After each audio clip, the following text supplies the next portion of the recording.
is day number 3 of the PGL Arlington Major, and there is still so much Dota coming at you today. We are in group stages. I'm your host, Nat T, and joining me is Gods and Lizard. Welcome both of you to the panel. How you guys liking the Major so far? You've been impressed with a lot of games? Yeah, I've been impressed with the meta. That lake as well, by the way, that we just saw at the beginning. Me and Lacoste, we took a nice romantic stroll around. Did you actually? Yeah, we did on the first day that we got here. Done some nice sightseeing. Yeah, but we did it at like 7 a.m. because it's... And what you think it was still like ridiculously hot? It was still very hot. There was someone jogging out there in that camera shot, so, you know, American. you got to get out there.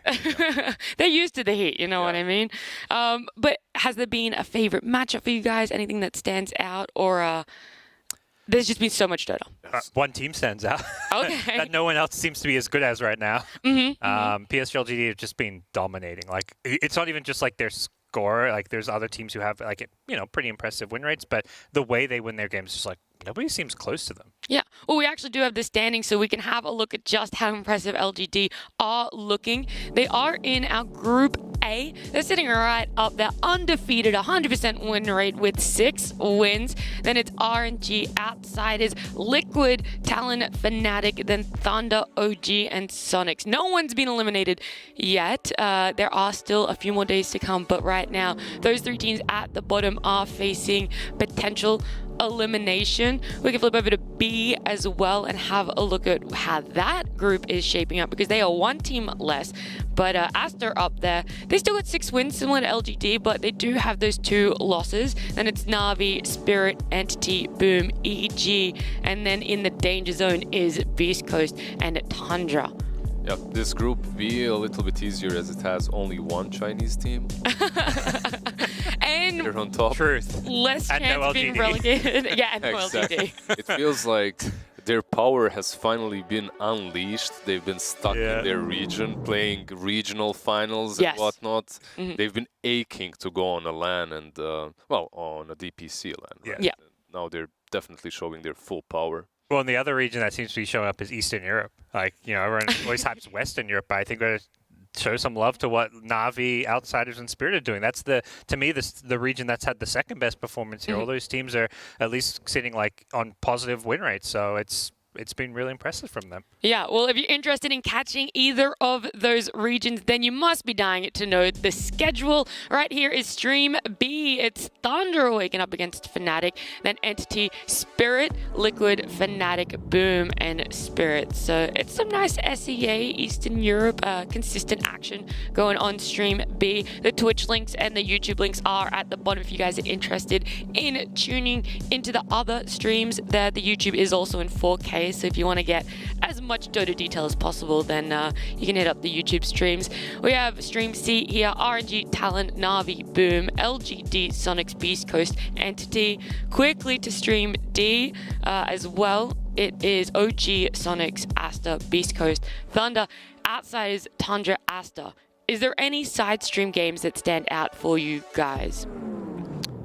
I just forgot all of them. Perfect, because I ran through them very quickly. That was the point. I just saw one matchup because there was something funny you said yesterday. You said if Sonics beat LGD. We're like looking at possible scenarios like if Sonics beat PSG.LGD, and I was just like, what? Okay.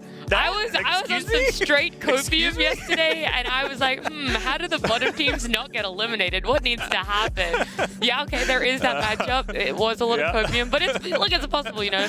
With Stream A, I'll run through this schedule. We are going to be looking at Liquid, LGD. Our second series is EG, Tundra, RNG, OG later, and then Na'Vi, EG. So a lot of EG action happening on this stream. Same question. Anything standing out on the mainstream for you guys? We are in NA, right? So we have to follow quite a bit of EG here. Is that? Yeah, but why EG and not Sonics? EG bias. Why, I wonder? Yeah, Lizard? It's like one of the teams... Well, EG actually started on a really bad... EG started on a very bad way as well, but they did manage to make a comeback. Yeah, yesterday was a great day for EGA. I know that we're not going to be covering that as our first series, but they had a great day. They went 3-1 yesterday. They had a great little upset, taking a series 2-0 against Spirit. Yep. Like I said, a very formidable opponent. It's got to be very good for the morale. Interested to see how they go for today. So can we consider EG still to be the first NA team, like the best one? I mean, at least when it comes to like LAN events, because they have a history of actually doing well on LAN. If the first NA team managed to win against the first team from the TI, perhaps Sonics can win against the second one. Yeah, copium. Okay. That's the logic I'm using for sure. Definitely. Some property of transition. Yeah, They're going to definitely transfer their possible. power over. 100%. But we've already had 2 days of this major so far. There's a lot of heroes that have been picked, a lot of heroes that potentially haven't been picked, but we do have 9 of the most contested heroes here. I know for you, Lizard, there is probably one profile that stands out a lot, that Dazzle, that you want to talk about. Yeah, indeed. Like center top Dazzle, like I've been asking for this hero and I thought that he wasn't really that contested, but he's super contested. He's picked all the time. He has a very decent win rate, 25 picks with a 50% win rate. That's no joke. Overall, I'm happy that my boy is being picked up, but it's understandable. All these heroes with heal tend to do well, and then you have a Dazzle that suddenly has a Hex as well, so... 2 seconds as well with the shot. 2 seconds, it's crazy. It's such a good shot. It's pretty strong, but look at that. There's a fairy dragon in there, Parker. Yeah, Puck's been pretty nutty. It feels like the storm of this patch where it's like you can just first pick it. I think you were saying something like it's like... Not to steal your stat snap, but it's been picked, you can. It's been picked up almost always in the first phase. Yeah, 20. So it's been picked 33 times. 28 times it's been in the first phase. So only 5 times has it been picked up past first phase, and I think it just shows how much importance is being placed on this hero. Yeah, and the win rate kind of backs it up. It's like you can just pick this puck unafraid. Maybe teams. I think teams are going to have to adjust and start picking up some. Where's the Shadow Shamans? Yeah. Nyx, I think is kind of iffy. It's not like I don't know. It's like the good puck players know how to play against Nyx, I feel. But Shaman's the one hero I think still really good. That's being underpicked. Yeah, we might even get it in the first series because one of the teams that does still pick it up is PSG.LGD. Yeah. Well, you guys talked about how good Puck's win rate is. I also have a special little graphic for you guys, and we can have a look at 4 of the best win rate heroes, and then also 4 of the not so great looking heroes. So on the side of Puck, Pudge, Dawn, Visage, they are looking fantastic. That Pudge, 85% win rate out of 7 picks. These win rates aside, I can see Gods just focusing centered on that shaker. He's like, yes, I've been justified. I spent a whole 2 minutes about Panel saying how trash this hero was. LGD picked the hero and just dominated. I was like, oh. No. The good thing is, though, that was the only win on Earthshaker. So it's been picked up a bunch of other times, a bunch of other teams. But that one win was just to prove you wrong, Gods. Yeah, it's definitely not unpickable, but it definitely has felt a lackluster in most teams' hands. But some of those, I think, top win rates are the ones that, like, the Pudge obviously has been super crazy good. Visage still yet to be beaten. I think we may see more Visage picks, if anything, because it just doesn't seem like most teams know how to handle it. It's also the teams that play it. Visage is played by XXS a lot, so Aster dominating with it. It's kind of hard. Win rates are always a little bit misleading when it comes to what team exactly is picking heroes, right? But Puck, overall, he's picked by everyone. Yes. Yeah, definitely. I mean, it's the same for the loss, right? That Pudge. You talked about Aster and how they're looking good. They're actually the only team that has lost with the Pudge, so... Happens, it evens out, I guess. But 100%. What's weird for me, I don't know if you guys have the same feeling. Pudge in the regionals, it felt like this niche pick, like this hero that's really strong but never truly worked, right? Yeah. But here it looks like teams have mastered the Pudge, and now it's actually, what is it, like 7-1 or something? 6-1. 6-1 has a really good win rate. Yeah, it does, for sure. But it's time we jump into our first matchup of the day. It is Liquid up against LGD. You talked about LGD a little bit, some of, their niche picks, maybe something that we might see that we haven't seen yet, Lizard. How does that sort of play into the success rate that LGD is having at the moment? Oh, it's really difficult to talk about PSG.LGD and niche picks because they play everything, right? Like, this is a team that a patch hits, and I was back in the Chinese regionals. We would discuss, yeah, once the patch hits, Ame and the boys, they're not gonna be as strong. Like, they'll need time to adapt. No, like, they don't need time to adapt. They play everything. Yeah, they definitely do. Is there been something impressive from LGD God? Not even just with the heroes, but how they've been playing, how they've been securing these wins. I really like it seems like that they've been doing it with some experimentation almost. Like we talked about, obviously we talked about the hero pool, but they picked a mid Wyvern, something that Nothing to Say he's never even like played or picked before. And he didn't look great on it, but it shows, I think they've got this mentality that they can kind of use this group stage to like, try out a few new things while sticking to some of their comforts. I think particularly their offlane duos, Q and Fate Bian is like, to me, like one of their strong points. Like when they have these like Nature's Prophet plus Tusk type lanes, they're just really hard to beat and deal with, and they're just, as Liz just said, super flexible with how they play. When you look at, like usually how I like to go over the drafts is look at what teams are banning against the team. Oh, okay. Not necessarily what they're picking, because the bans give you a full story on what teams think someone like PSG.LGD excels at. What's their best strat or best hero? The problem is, everything is banned. It's like every team has an idea. I even saw Brewmaster banned out first stage. It's like every team has their own idea about what's really good in PSG.LGD's hands, and everyone is right. Yeah, it's funny because it's so different to like so many other teams where it's like a team is versing OG, they're going to ban out Amar's Timber and Viper. If you're versing Talon, you're going to ban out KP's Brewmaster. But against PSG.LGD, it's like, I don't know. It's just throw something and hope it hits. Just ban some meta heroes and that's it. Yeah, you're kind of throwing things at the wall, praying that it does stick. But they're going to be coming up against Liquid, or I should say Liquid are going to be coming up against LGD now. What do you think is going to be their biggest strengths? What are they going to have to bring to this matchup in order to try and break that win streak LGD have at the moment? They had a couple of really good performances on their offlane duo. Like Foxy and Zai had a couple of Marcy plus Slardar, Marcy plus Night Stalker games, or Zai just playing these Razors and dominating the lane.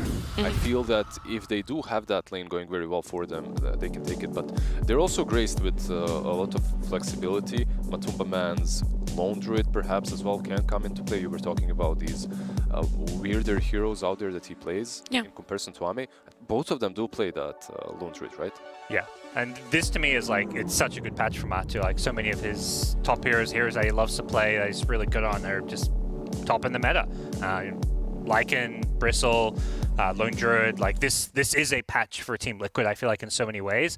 And I think Matu, to me, is actually their most key player. Like I think he's their best player, just like what especially when it comes to like playing big LAN events, because he's been there before, he's got so much experience, he's a veteran, and he's the guy that, to me, is going to allow them to have a chance against a team like PSG.LGD.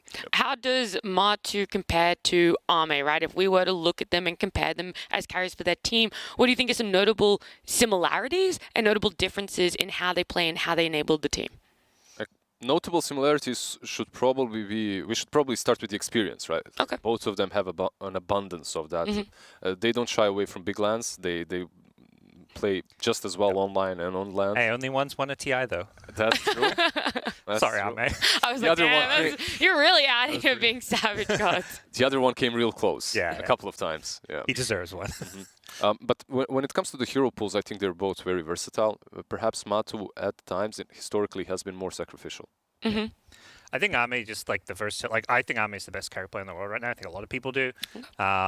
It's just hero pool wise, he delivers in games where he has a rough start. Like there was a Juggernaut game yesterday where he got completely shut down by Amar in lane, and he still recovers. Obviously, so much of that is his team enabling him, but he comes back and then like is the reason they win the game, and like he carries the game. He's not just like letting his teammates do everything. So I think he's just super flexible, plays well from ahead, from behind. He's clutch. Like decision making is amazing. Matu, I think it's a similar thing, just doesn't maybe have the same like variety of hero pool. I think he's much more like about taking the objectives, and he's like got a clear role and purpose when it comes to Liquid strategy. How many times did you try to slide into Ame's DMs? I had to make up for flaming about it. I felt bad, I was like, okay, God puts out something negative, and he's just like, wait, I got to backtrack so hard. He's hot and he's cold. He's like, I love him, but I don't love him. We do actually have some stats on it. When you look at these, the average kills, the average goal per minute, and the last hits, Do you feel that it shows the differences you guys just talked about? That's a bit Matu. This also shows the difference. One of them's a bit of a clown. Yeah. To be fair, I was going to say, that's probably Matu's face right now, being like, oh man, I got to come up against Arme. We're versing LGD right now. When it comes to the stats, what do we see? We see that Ame likes to farm a bit more, meanwhile Matu likes to kill a little bit more, right? Like average kills. That's a quite significant difference. That's like, what is it, like 10%? Yeah, I believe this is over this patch as well. So it's not just the major that these stats are being pulled from. This is the Tour and the Riyadh Masters that these guys played. I think Ame's had a few more like games thrown in there. He had a Naga Siren game as well. So I think he just, hero pool wise, he gets put onto, like, you know, if you're playing these heroes and you don't have a higher GPM than the guy playing, you know, Lone Druid's not like a high GPM hero. Yeah. So Is there going to have to be some adapting coming out from Liquid coming up against an opponent like LGD, considering their past opponents have been Sonics, Outsiders, OG? Is there going to have to be a shift? Yeah, I feel that when you're playing versus PSG.LGD and you're Liquid, it's on you to adapt. It's on you to actually figure out something extra, because they are out of your league. Yeah. Tiny little bit, but they Oh, a little bit. But it's hard to counter an opponent like LG. I feel like the way to adapt is you have to come up with you need to focus on your own strats and like come up with something, you know, it doesn't have to be cheesy, but really put together a solid draft to beat a team like LG. Well, the draft is started. Do you think Liquid are, you know, potential to be pushed into a corner to sort of be stuck when it comes to this draft? Do you think they might become a little bit too reactionary to LGD? I hope not. I completely agree with what Gaz just said. It's nice to have something extra, something that you can prepare exactly for PSG.LGD, but if you aren't playing to your full strength, to your strengths, you will not take a game against them, let alone series. I think it's nice that they get to meet on day 3. Liquid has a lot of coaches supporting them, analysts working. Like they've got a full like support staff. So I think they've got the tools to prepare well for a match. I think it's different to some of the other teams you said. Yeah, we like group stage. We're not like maybe preparing for an opponent as much. I think if there's a team who can, it's maybe Liquid. Wrap it up, Parker. We have Parker. It's Puck Pick. What's there to say? I was gonna say, wow, we may as well talk about other shit. You know? Add that one to the stats. You know, now it's 29 picks and 34 overall. My question is, are they bold enough to first phase Lone Druid? Right here, right now, against the puck. Send it mid, like the lane is really good. They've already done it before it worked. Because it's one of those, if you don't, it gets banned. Smart They man. answered it for you. They heard, they answered like, yes, Lizard, we are bold enough. What do you back it up with then? What do you want to be picking in the first phase with a Lone Druid? We've Support, seen, probably? I don't know. Sorry, go ahead. No. No, please. I called one, you Okay. Yeah, called no, that's it for me. Maybe a Marcy. That'd be my guess. Banned. Liquid. Yeah. Oh, sorry. Banned. Okay, just kidding. That's all I got. JK. Yeah. The JK. one hero you had and it was banned. My eyesight's not too good. Okay. Well, it's Dazzle. It's the 2 heroes you love, Lizard. Yeah, okay, the combination between the Dazzle and Lone Druid isn't the greatest. The lane is strong. It's not like you're going to grave him like you grave a Terrorblade and then he gets the Sunder off, right? But it's still quite good. The Bear... You remember the game yesterday? What was it? Team Spirit versus EG? EG. When the Bear just clutched. Arteezy just clutched a couple of fights. Yeah. Lone Druid, 3 picks, 100% win rate. So it's looking good. Yeah. The dangerous thing about this game for Liquid is you're versing LGD, you're bringing out your Lone Druid. This is where LGD could show all the other teams in tournament how to deal with Lone Druid. You first phase it, and now LG is going to be like, this is what you do against Lone Druid. Look at Enchantress as well. She's picked 11 times, banned 11 times, 55% win rate. Not too bad. Now, like, I can't really explain this, but from playing Enchantress against Lone Druid, I enjoyed the matchup as an Enchantress player. Like in the competitive games in pubs, I love playing Enchantress into him. The Bear doesn't really touch you most of the time. He can't really go on you until he gets like Mask of Madness AC and he has too much attack speed. Plus, diving him with the creeps is always nice. And you have the slow. It feels good. I'm not saying that they will lane against each other. I like how you said you can't explain it. You just explain it. Yeah, and it's like, here's the whole detailed explanation. I can't explain it, but here's some good reasons. I guess, yeah. It's just a it starts as a feeling, you know. Sometimes it's just that internal like attraction towards this like matchup or this 2 heroes facing off. Is there anything else the Enchantress adds or can build up for LGD in their lineup, or is it mainly that response to the Lone Druid? Yeah, I don't think it's. I don't think it's the response. Yeah. Okay. Overall, I feel that she's a strong laner. It doesn't really show a lot. PSG.LGD, they could have went for a Tusk or something like that. They decided to go for an Ench instead. A lot of these Enches are pretty annoying early. Like, there'll be fights happening and Ench is just somewhere like pushing a tower by herself with the enchanted creep. And Lone Druid doesn't like to like defend towers. Like, he's this hero that usually wants to be the one, you know, taking objectives himself. So having to you don't respond well to pressure. One thing that I really like from the bans of PSG.LGD is the Pudge.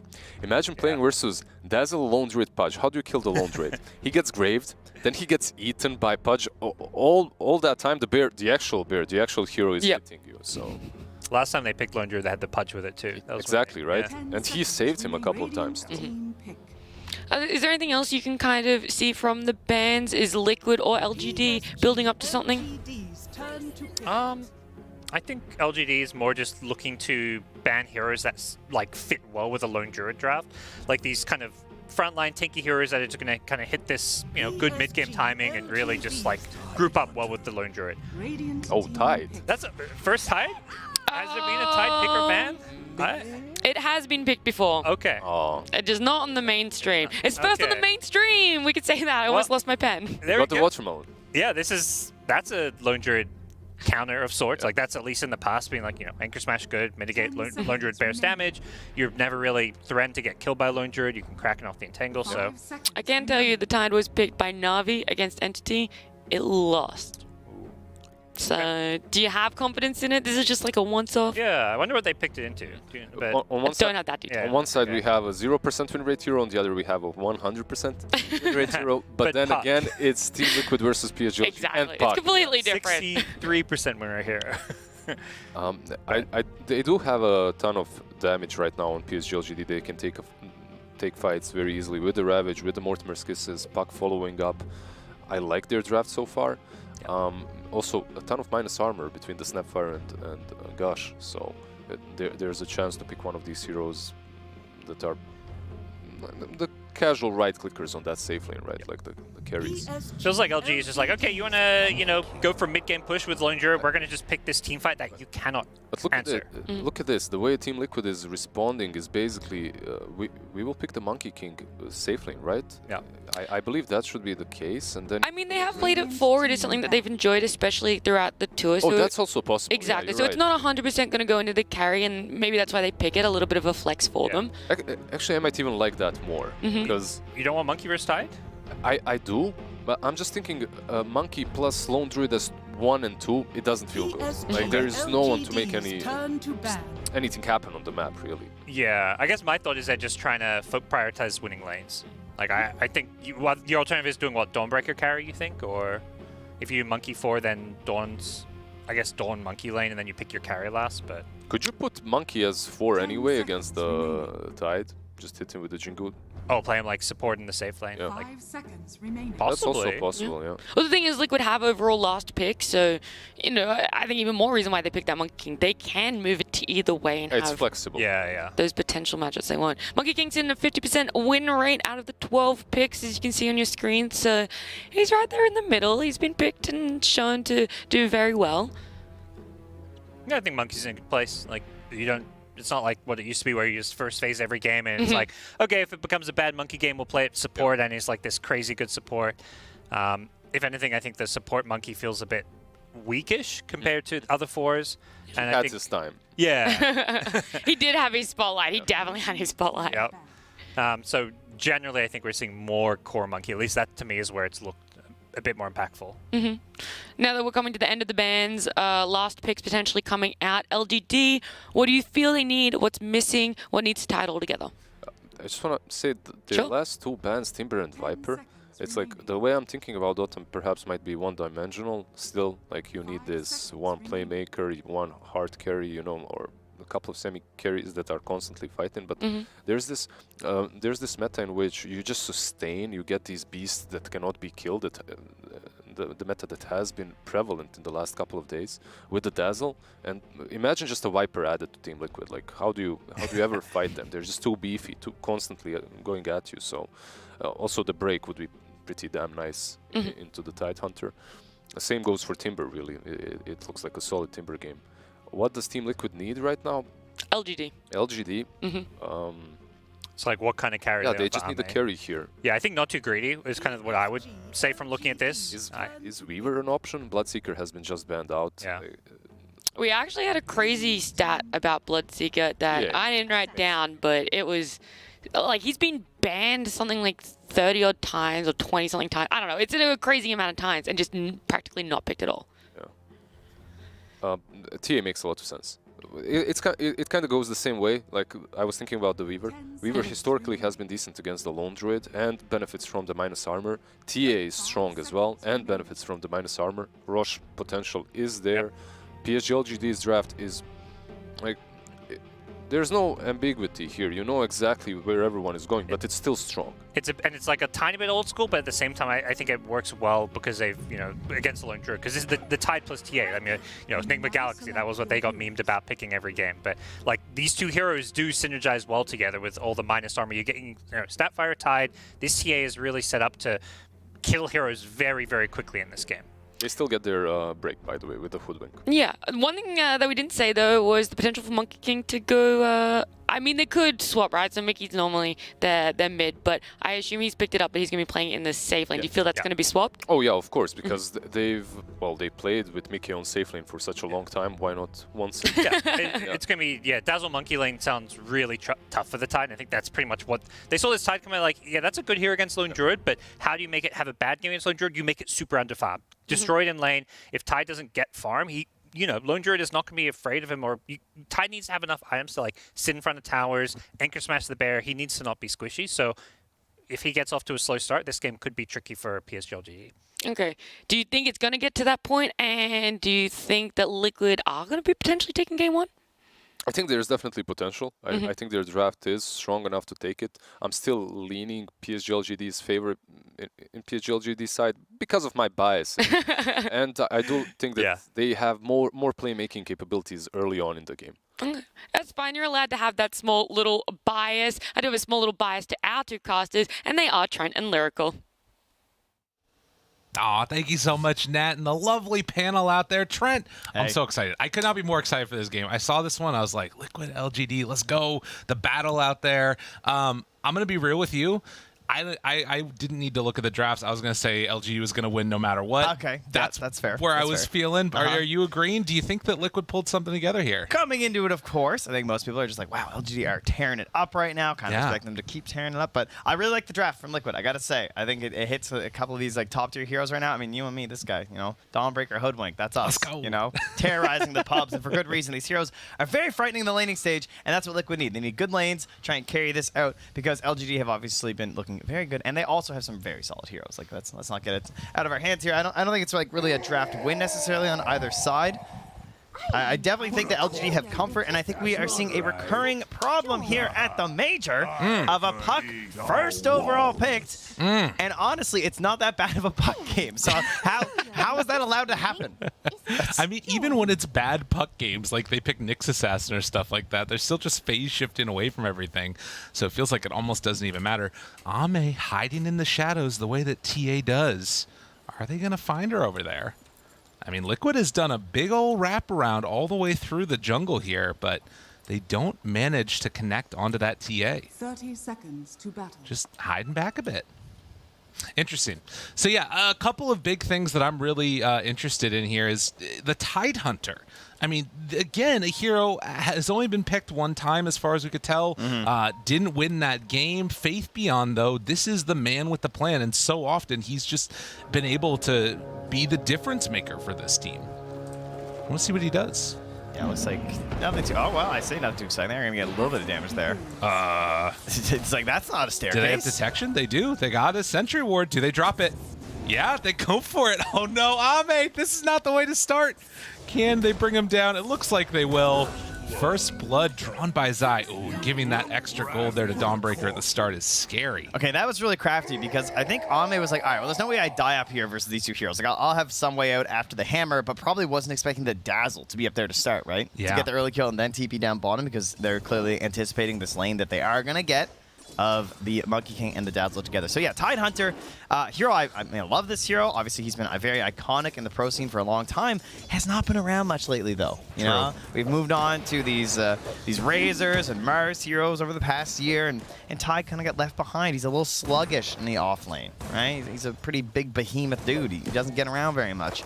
And at the very least, we'll have the Kraken at some point to work within this lane, theoretically, for like dispels and stuff for the poison touch, but overall, you really don't like seeing Monkey King versus you in the laning stage. No, and did fully commit for that Gush now. Is meanwhile, Y going to be brought down low. This is the danger. Level 2 on Dawn, and listen, it's all I'm saying is scary. We win our lane with these heroes. All right, so like, you know, you're not wrong. That's a bad sign for the balance. XinQ. Dude, the power of Dazzle. All right, the lanes are strong for Liquid. That is all I'm going to say. Down bottom, there is trouble of Bruin and Sania. He just walks off all the pressure. And up top, they found the kill also. Oh, the Gush, though. Okay. Yeah. I mean, I wonder if he almost wanted it. I don't know how much mana he had left. He had already burned through a lot. He but had 4 tangos and some mangoes. I don't know. That's fair. I think dying, you know, probably a little unnecessary there. Fair enough. Well, we'll see if he can come back to lane fully stocked up and ready to go. But for now, Y just trying to play a little bit of intercept. Does manage to find the D ward there up on the high ground. So getting a little bit gold back into his way. I will say, overall, the lane's been very passive this major for the games we've been casting. This has not been the regular. Oh, why? Vision, just getting fogged, hides away to the side. Oh, 15 HP, but he couldn't quite connect there. Yeah, not passive this time at all. No, not whatsoever. And I mean, Boxy just still continuing to harass and push up there with that Blightstone. So good early on the Hoodwink. And just a great last pick. They had a couple options, right? They could have done the offlaner hero. They could have gone for something like a Rubik, too. It's a great Rubik game overall. But they wanted this pressure in the lane. They want to really take this and snowball into something. Up top again on the Ame. Very good. God. So the way Zion Boxy are playing this, too, where they have the angle of the slow of the hammer to ensure that it doesn't break the tree that you're using for the bushwhack. Because that's a common problem with this duo. They're killing it. They're getting everything they need to. And, like, you know, why you had access to that camp, but it's only the ensnare creep. You're not really doing that much besides trying to get the harassment out. And Zai playing Dawnbreaker with already the Soul Ring done. They have constant spam. TA, this is going to be tough for Ame. He goes in with the Meld Strike. I mean, any time this wave is away from Ame's tower, it's death sentence potentially. It's even tough for Y to get out right now and try and find a creep, right? Yeah. Like as this the small camp is blocked, and he's got a hill troll to work with if he wants. He doesn't really have a whole lot of choices, so he's just gonna have to take it. Mid lane we hadn't really talked about, but yeah, you can see they're going to push on back there and try and break some salves. But with the wave underneath the tower now, it's very dangerous for the TA. Yeah, this is a bit of a classic. Lone Druid has a couple matchups that traditionally he was used in the mid lane for, and Puck was one of them, where you can sort of just, you don't have to really worry about being bullied out, especially since Puck has lost a lot of damage in the past few years in terms of the laning stage, so you can just get away with this and even get a couple kills with the root now, with it being earlier. Faith Beyond trying to stand tall here. The Boundless Strike does not connect onto XinQ, and in fact, with the turnaround cookie, that will be enough to stop Mickey from going for that much more, and actually goes back in for the kill. Grave at level 3 already out. Faith Beyond. Zai, diving tower? Yeah, up top, they do find another kill on that Ench, and well, in the meantime, Insania going to try and keep the pressure onto Faith Beyond. Can he get another touch? He will, but did not get the reapply as the Kraken show was there regardless. So Liquid forcing back again down bottom, and I mean, look at the CS. TA is 7-4. She is getting absolutely destroyed. Oh, and again, just like, yeah, keeping up that harass. Like, yeah, why passing over tangos and stuff, but just Ame's still so low here. And Boxy's not even there, just running around, gonna actually suicide to the neutrals. Just wants to keep the pressure up in the lane, right? So this is something that you want to do where you're just buying out stats. So we've seen this Blight, so we've even seen occasionally like early Wraith bans, even on like Hoodwinks, where you just want to like keep on pressuring as much as possible. God, and I mean, you look at this, right? Yeah. He walks forward with that hammer, and you actually can't come and contest it. Although, maybe with the seed shot, there's some extra damage there now. He's going to have to back away, but we'll have the salve up and can go for another round. I mean, Zai's just keeping him low, right? So that when the respawn comes from Boxy, they can just go again. Yeah, and I mean, obviously, Tidehunter's lane not going as bad as up top is, but it's scary. Look what Boxy's done. He's TP'd to the mid lane. They have a lane ward in place here to see when he's coming up from the TP, right? So they're going to know that he's not there. Okay. I might have everyone else kind of wondering a little bit. He's using that ward to get up into that dire part of the jungle. Nothing to say, lays down one of his own.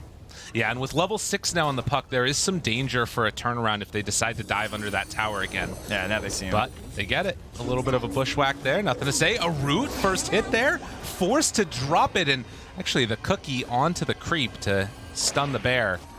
But very close to some dangerous stuff going on, and why making the rotation over as well as XinQ. It's 6 minutes, baby. Everybody in the mid lane. 6 minutes means 6 heroes. That has been the theme so far. Oh, it's going to be bottom. Oh, and Sandy gets a lovely regen rune for himself. Right.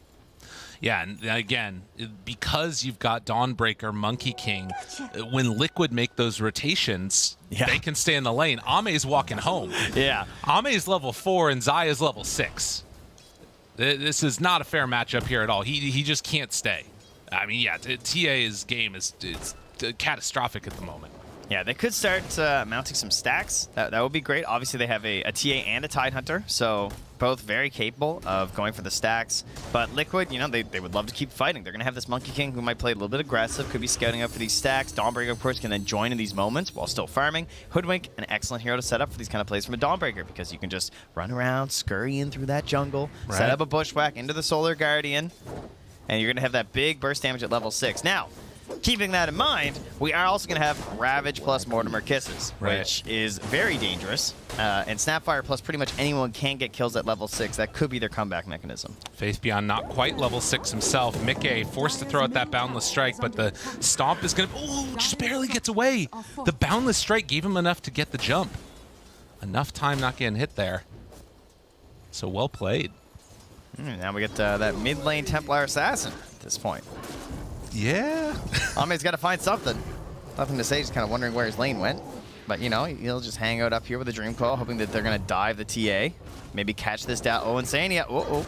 Yeah, gotta be careful. I mean, to be honest, though, getting that extra little couple of free hits onto the tower, if they could lose that pretty soon here, yeah, they know he's lurking, position. As you can see. Radiant's bottom tower is under attack. And obviously, the laning stage has been superb from Liquid. Everything that they could have wanted, and in fact, gonna maybe take down XinQ here, as well as they do have the Starbreaker. No follow-up, though. Wow, impressive. There's not many heroes that could have survived in a situation like that.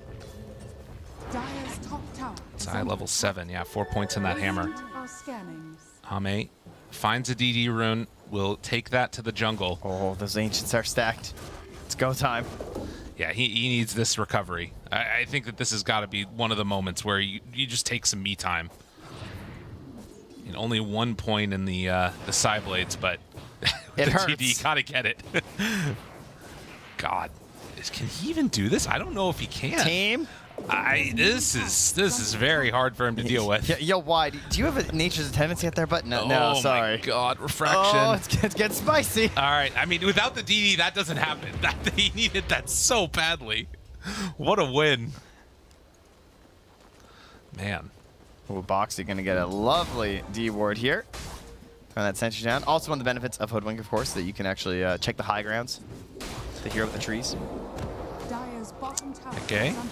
Turned on again. Insania's nearby.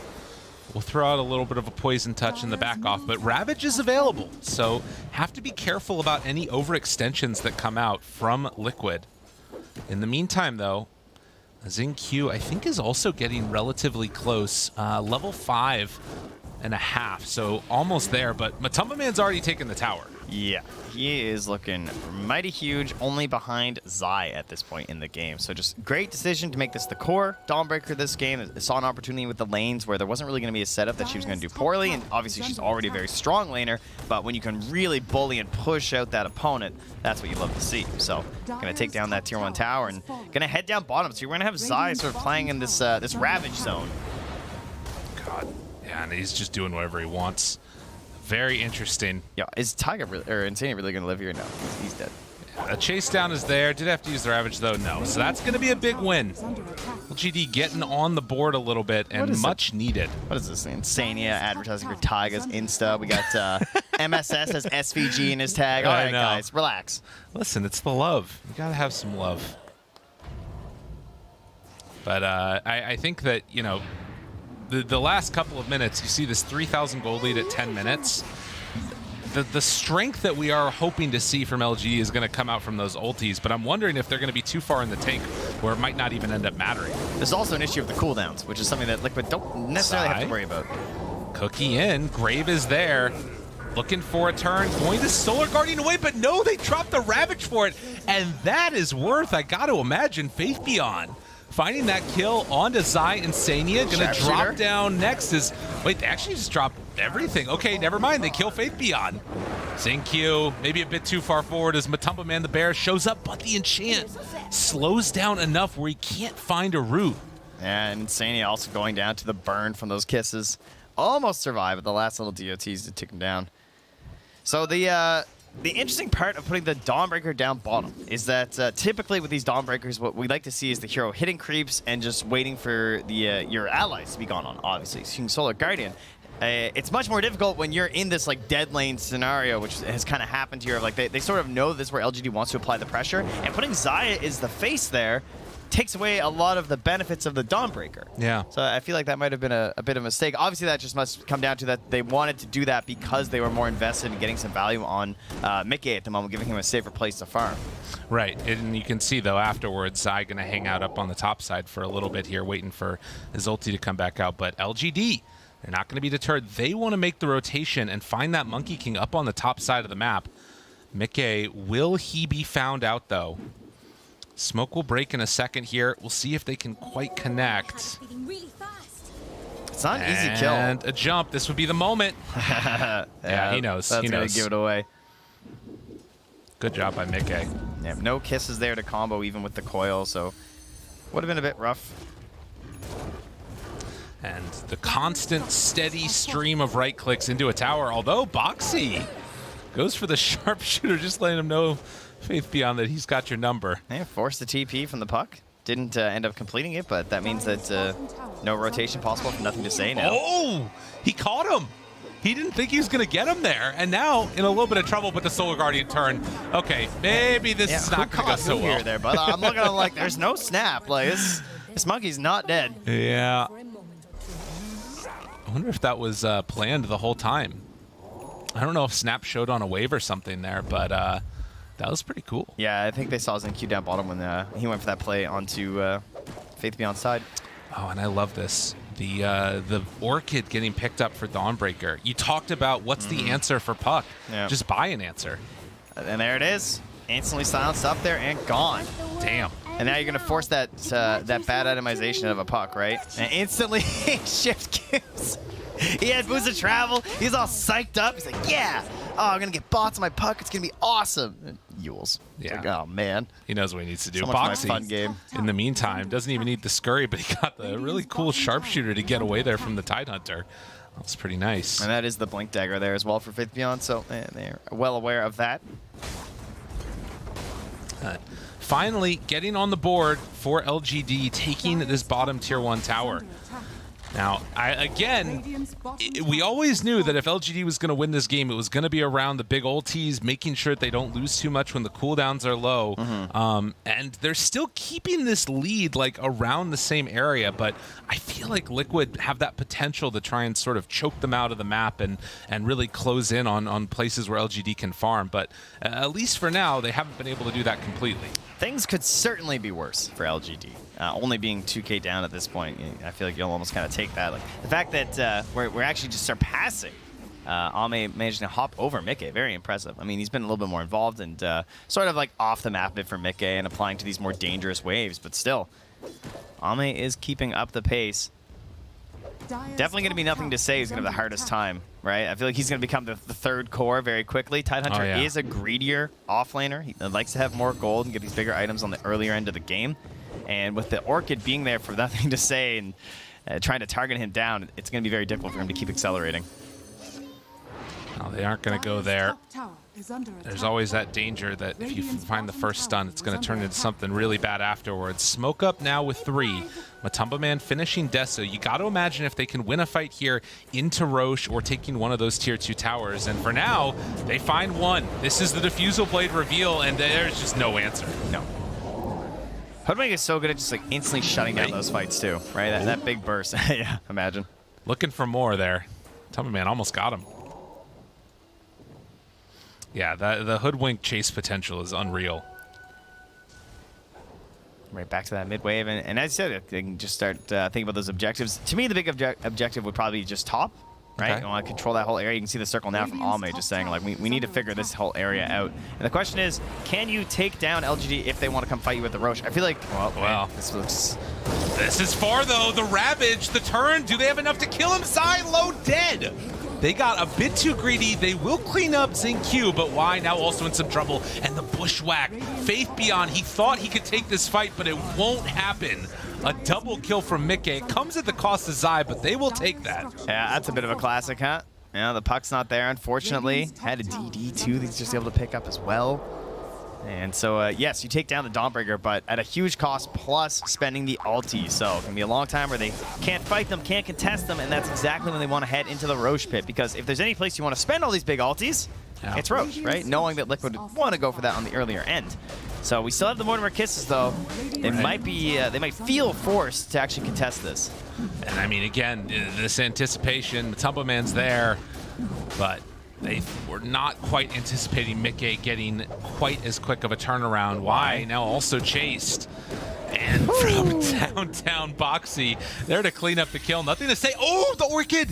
It comes out. Zai doesn't quite find him, though. He was able to juke to the side. Nothing to say. Somehow able to escape from that one. Did a little ring around the tree.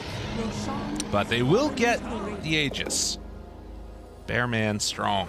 Yeah, and he's really taking his time right now on Nothing to Say to try and find some farm to get this Yules.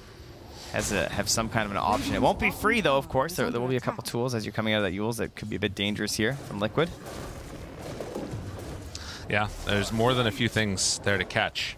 Whether it's Savage Roar or, I mean, even timing the Starbreaker could be a little bit tough, but you got the Aghanim Shard now on the Dawnbreaker, so Magic Immunity. Yeah, and I mean, it's still a puck with no blink, right? So, yeah. I mean, you have Yules, but unless that orb is out there preemptively before the Orchid, you're still in big trouble. True. Well, they have access now to the Outpost and Tier 2 tower taken. Liquid, they keep on stacking up these objectives one after the other. The net worth lead still keeping it somewhat close. And, I mean, they need to get a fight where they actually have Ame there to deal damage. Nothing to say to deal damage around that Ravage. It feels like until that moment comes, LGD is always going to be on the back foot. Why just playing the Vanguard here, sitting on the staircase in between the enemy team and Ame, and so he will pay the price, but kills, of course, not worth that much gold these days. It's essentially what's just like keeping them afloat right now. Yep. Nothing to say. Mickey there. Solar Guardian tries to jump out. They get their vision. Oh, wait, they cut the tree. A little bit of a misplay. Nothing to say. Now able to get a little bit of distance, so the Orchid won't be there in time. As they chase, nothing to say, gets out. So yeah, I think that was the hammer thrown at the same time. Yeah, I know, right, exactly. Yeah, they're still taking buildings. Yeah, unfortunately that hammer in the trees, some poor interactions there when you get a monkey and a hoodwink on your team. So far they've been avoiding it. Not this time. Faith Beyond's hunting. He's thinking about this here. They've all got heroes in the area. Yeah, there's the smoke. So the Blink, Ravage, the Mortimer Kisses, and if you line them up with the side blades, it's just like bowling, baby. You knock them down, right? Looking for a couple strikes, some spares, clean up the 7-10 split. Yeah, these are all these American terms, all right? Start Googling. That's how he's going to hit a triple. We need to explain baseball rules to the Euros. I know, there's no way. You know, they didn't understand the Rangers game going on in the hotel. It's too complicated. Ame looking, trying to find a strike. I can't do it anymore. I'm done. Unless it's baseball. Yeah, exactly. You know, then he doesn't want the strike. He wants the grand slam. Yeah, that's the one that they want. And meanwhile, Matumpa just takes the tower. That's a lot simpler. Yeah, exactly. Well, 20 minutes. There's just nothing there separating them. All the cores from Liquid are so freaking farmed. You got BKB now done on Monkey King as well. They have played this like early laning stage into mid game just fabulously. All right, but you see, Faith Beyond, he purchases the Ags. Now, Tidehunter has the best voice line when he gets the Ags, because he says, "And so it falls to me," because that's how I feel whenever I have to buy this item. Oh, yeah. It says, we're losing, and I got to push out these waves. Oh, from downtown, they do get the bear. Bear goes down. Okay. So it falls to him. Yep, there it is. Gush. That's not going to quite do enough. I mean, that is one thing. They've got spectacular high ground defense. They've got good ways to push out the creep waves. Nothing to say. Throws out the orb. The Hoodwink will not quite be able to catch him. Zai cooldown in 4 on Orchid. Remember, first overall pick of the entire draft. I just want to point out again. First overall pick. Boundless Strike cuts it. Yeah, all right. Well played. Oh, wait. They got to be careful, though. The wrap is coming. They're looking for the turn. Faith Beyond, he's got the moment. He's got the moment. Can they jump? Do they want to? Mickey pops the BKB, though. Catches all the rest of them. Still hanging on to that Ravage for now. As Zai in trouble will get killed. Ravage comes afterwards, only for the dazzle. Was anticipating more heroes there, but LGD, they win a fight. Press 1 in chat if you blink Ravage those 3 heroes. Yeah, instead of being patient. See, he was patient. All right, only use the Ravage when he had to. Guarantee that kill. And that way you don't get burnt by the BKB that was there. So then they still force out the BKB. They lose no heroes. And it's that simple. In terms of the swing and how quick it can happen, that's like a 1,400 gold swing.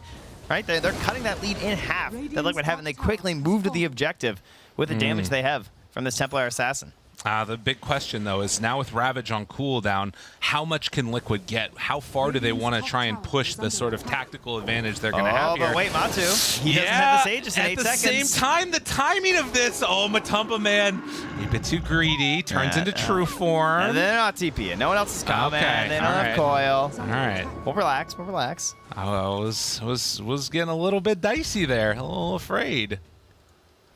But yeah, getting into the AC next here for Liquid. Yeah, this next Aegis is going to be the one where I feel like LGD have to be able to contest and take it away. Now they're looking for that fight intro with the Solar Guardian. Gonna start it off, get the TP. Who's the first grab? Mickey does have a couple seconds left on BKB, and there it is. Cookie afterwards, stun onto 2. Solar Guardian, the chase and the kill. Q in some trouble, will get brought down. So both supports eating dirt while all the lanes get shoved out by the other heroes of LGD. That was almost an excellent TP, just saying. That was really good. Close. They were out of stuns. They were not out of damage, though. No, they do still have quite a bit of that, it turns out here. But Liquid, you know, I'm sure they're feeling a little bit of this pressure of just like, man, you know, obviously they can't see the net worth and how close it's been this whole time. Right. But it's, you know, they're still keeping pace pretty well on LGD. But like you were just saying before this fight started, the next Roche. It's certainly going to be a big thing here. That shard will be coming out. They're going to have that confidence to head towards the high ground. It was right there. That was his moment. And then it's all going to come down to, is Ravage there? And when is that perfect moment to use it? And what's the counter to Ravage? The BKBs. Right. Well, and I would say that, like, the thing that you're talking about of you know, the not necessarily, obviously, being fully aware of what the net worth difference is, but if nothing else, it's annoying to have to chase these heroes around the map one after the other. You know, sometimes you pick them off, sometimes, like we just saw there with Nothing to Say, you don't quite connect onto it. But if they can actually find that fight and Liquid can force it by getting Roche, by getting, you know, a tier 3 tower or something, that's when they start to feel really good. Luckily, they play in the same region as Tundra, so they are mentally steeled versus this constant running around the trees. We do have Blink, Ravage ready to go. 5 heroes grouped together. Now there are BKBs and the scan connects, so Liquid know this is coming. And Zai there to break it right at the start. Nice. Pops BKB. So unbelievably ready for that one. Now going through onto Ame, but look at the damage out onto him. Nothing to say, and the Ravage comes out afterwards. Is it going to be enough? They take down 2. Insania already dead. Matumba Man's in trouble. Oh, Mickey, he needs to do this one pretty much all on his own. He turns one onto another. They find the Hoodwink stun. LGD, do they have enough? Mickey living through it. The Yule Scepter lift up to break the lifesteal. And now the turn, the kill. LGD, how do they keep doing it? Oh, just so well done. And it's set up perfectly with the Yules for the cookie after. Guarantee the fine finish on that fight. And it starts out kind of good because, like, sure, you get the BKB off as they're jumping, but they didn't commit anything too huge, right? Just a little poke and prod there from Nothing to Say. And just what we were sort of talking about, this idea of just setting it all up with the Ravage, right? After that Ravage, you had Matu as well as Insania perfectly lined up, and Ame is just slicing and dicing like the Slap Chop infomercial down in the cafeteria in the morning. He could have been up there, right? Selling products. Jeez. I mean, that's the thing, right? Like, realistically, that's the best you could hope from Zai, right? He stops the smoke gank in its tracks, pops the BKB, is able to stay in front of all of it, but then Ame just kills him. He's just got so much damage, needs some more armor. And AC coming out soon for the Lone Druid will help to solve some of that, but I mean, it's scary. It's very scary. Again, comes down to Roche. We're 2 minutes away. What can they do to sort of get some type of advantage over the map up until that point? Yeah, certainly a bad scenario here for Liquid. And the fact that Ravage will be back up by the time the Roche is spawning. Yeah, that would have been huge if it spawned right there. Yeah, that would be great for them. Have a chance without this in play here. As you see these wards, yeah, they are everywhere right now. Wards getting knocked down. I feel like wards get destroyed so often now. Like we're constantly spamming sentries all over the whole map. People are putting pillar wards down in team fights. It feels like that's the more important aspect of having visions. And our long-standing wards, yeah, and gems of course. Our long-standing wards are these like sneakier ones and sort of like bad spots in a sense where they don't provide much vision, but much less likely to get caught by the sentries. Yeah, Liquid have nothing out on the map right now. They just don't see a thing. And likewise, LGD, they just have that one pillar. But we'll watch and wait for it. Oh, they also have the Frost Troll. That's pretty cool. Interesting. So they're keeping that armor up. And that is going to be for potentially the pivotal fight, as everybody has Frost armor. And a hasted puck. Oh, man. Going up there. They drop down vision. They see Insania right at the start. Gonna jump onto him. Solar Guardian afterwards. It is not enough. The coil is there also on the Matumba Man. Boxy trying to interrupt this, but the Ravage is out. The damage is done. Liquid, you're in trouble. Mickey, he drops the ulti, but I don't know if it's gonna be able to keep him in there. LGD just walks away and he's forced to TP out and he gets broken. Doesn't manage to escape. Oh, it all fell apart so quickly. It was looking so good for Liquid. LGD, like, approaching the cliff, always a very scary prospect, but they've got that mobility on their heroes right now. So they plant the ward down, they're able to target exactly how they want during these fights, and that instant jump and the inability to really stop it from Liquid, losing Insania right away. Mickey up on the tree, not BKBing before attempting to go for the Wukong's command, gets him caught in the Ravage. So that creates a very good start to the fight for LGD, and it's just a matter of T-ball, just setting it up, knocking him down. God. I mean, and now Roche is up right as, you're dead on the Lone Druid and the Monkey King. This just could not be going better for him. But that vision, they place it up, and you see Insania. Like he was walking to get it. I'm just warding. That's all he wanted. Oh, just a couple of seconds quicker. That's the difference right there. Because if Liquid finds him and gets the ward up first, what could have been? That's Dota. We got a Aegis, we have Shard on the TA, we have our Shard on our Snapfire as well, of course, with those stuns being thrown up. I think they're the only two that have sharded up so far here. That's not a word we should be using. Sharded. There you go, good job. Save that for the all over the map. The Jenkins Suns Fancast. I'm just trying to give the people what they want, all right? I understand them. 17-14. They said, oh, please, more sports references from North America. Absolutely. Oh, they got him. This is what Liquid need right here. Oh, yeah. Now they're on the power play. That was it's a 5-on-4. That's a good, very good stun. That's 2 minutes. Yeah, 2 minutes gone. For roughing. Oh, look at the mangoes.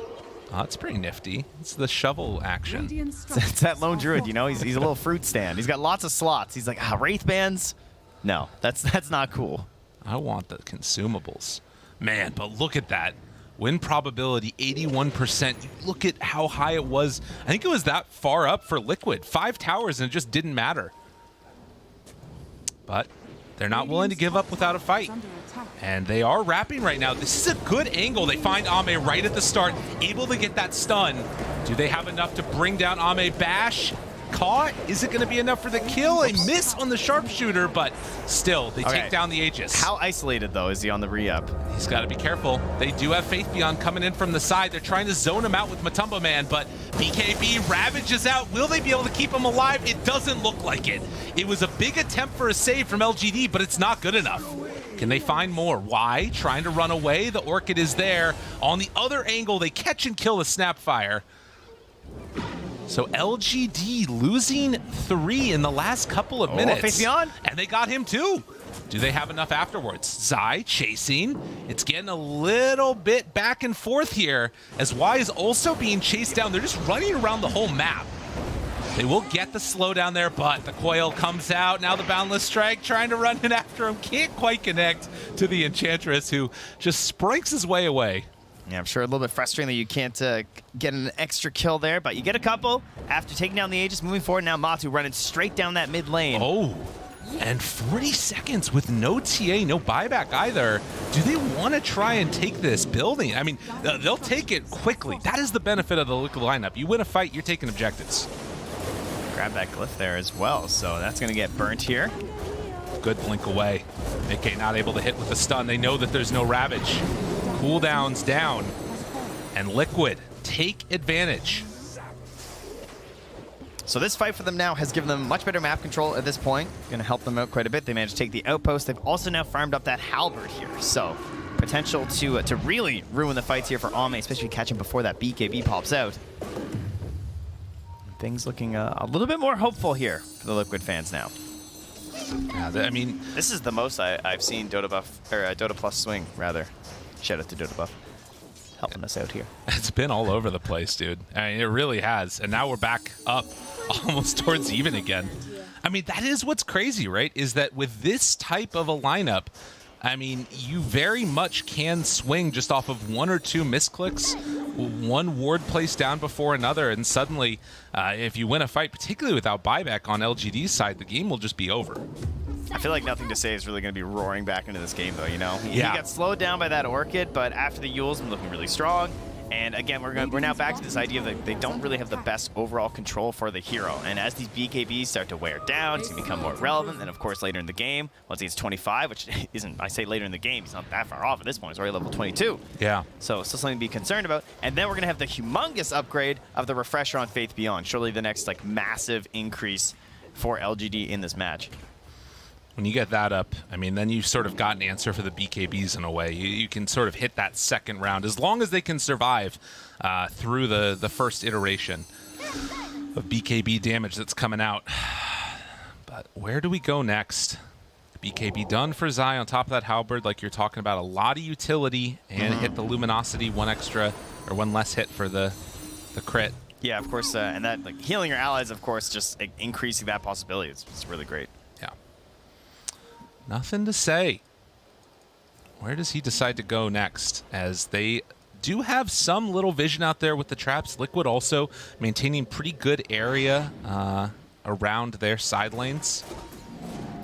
But for now, at least, we're just waiting for that next Roche, it looks like, unless there's going to be some type of a smoke around another big item. But it doesn't really feel like it. Basher done too. Yeah, and it's really tough for Liquid to gain map control in these situations when it's 5v5 because of the puck. Because like you're just so fast at killing these waves and getting back to your team, especially with the build. Well, LGD heading out now.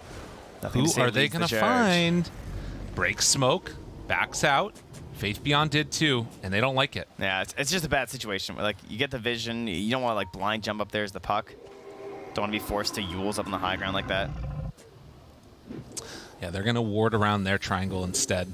So it is a really good time for them to fight, though, because if they take a fight and it's the earliest spawn on Roche, they'll still have Ravage back. So I think that's why LGD are sort of going for this right now. Yeah, and of course, getting closer to that Refresher, but still wants to save for buyback. We'll send out a couple of illusions to scout the way. Still very far away from that one. And yeah, I mean, for Liquid's point of view, I mean, I'm not even sure what the circumstances are that they want to take a fight. Like, their initiation is very odd. It depends a lot, I guess, upon Hoodwink being able to catch somebody who's, you know, pushing one of these side lanes or something. I do think this is one of those games where the Wukong's 25, I say this every game, but I do think it's one of the best talents in existence. Like, TA obviously also very good with the refraction instances that she does have, but that Wukong's is so hard to fight into, especially when you're playing with a right clicker like TA, where she's like trying to maneuver around, and this Monkey King's getting very farmed. It's difficult for your allies to actually assist you, you know. The Force Staffs and the Hurricane Pikes are nice. On the original Wukong's, that thing gets upgraded though, it's big, you know. Yeah. It's hard to it's handle. huge.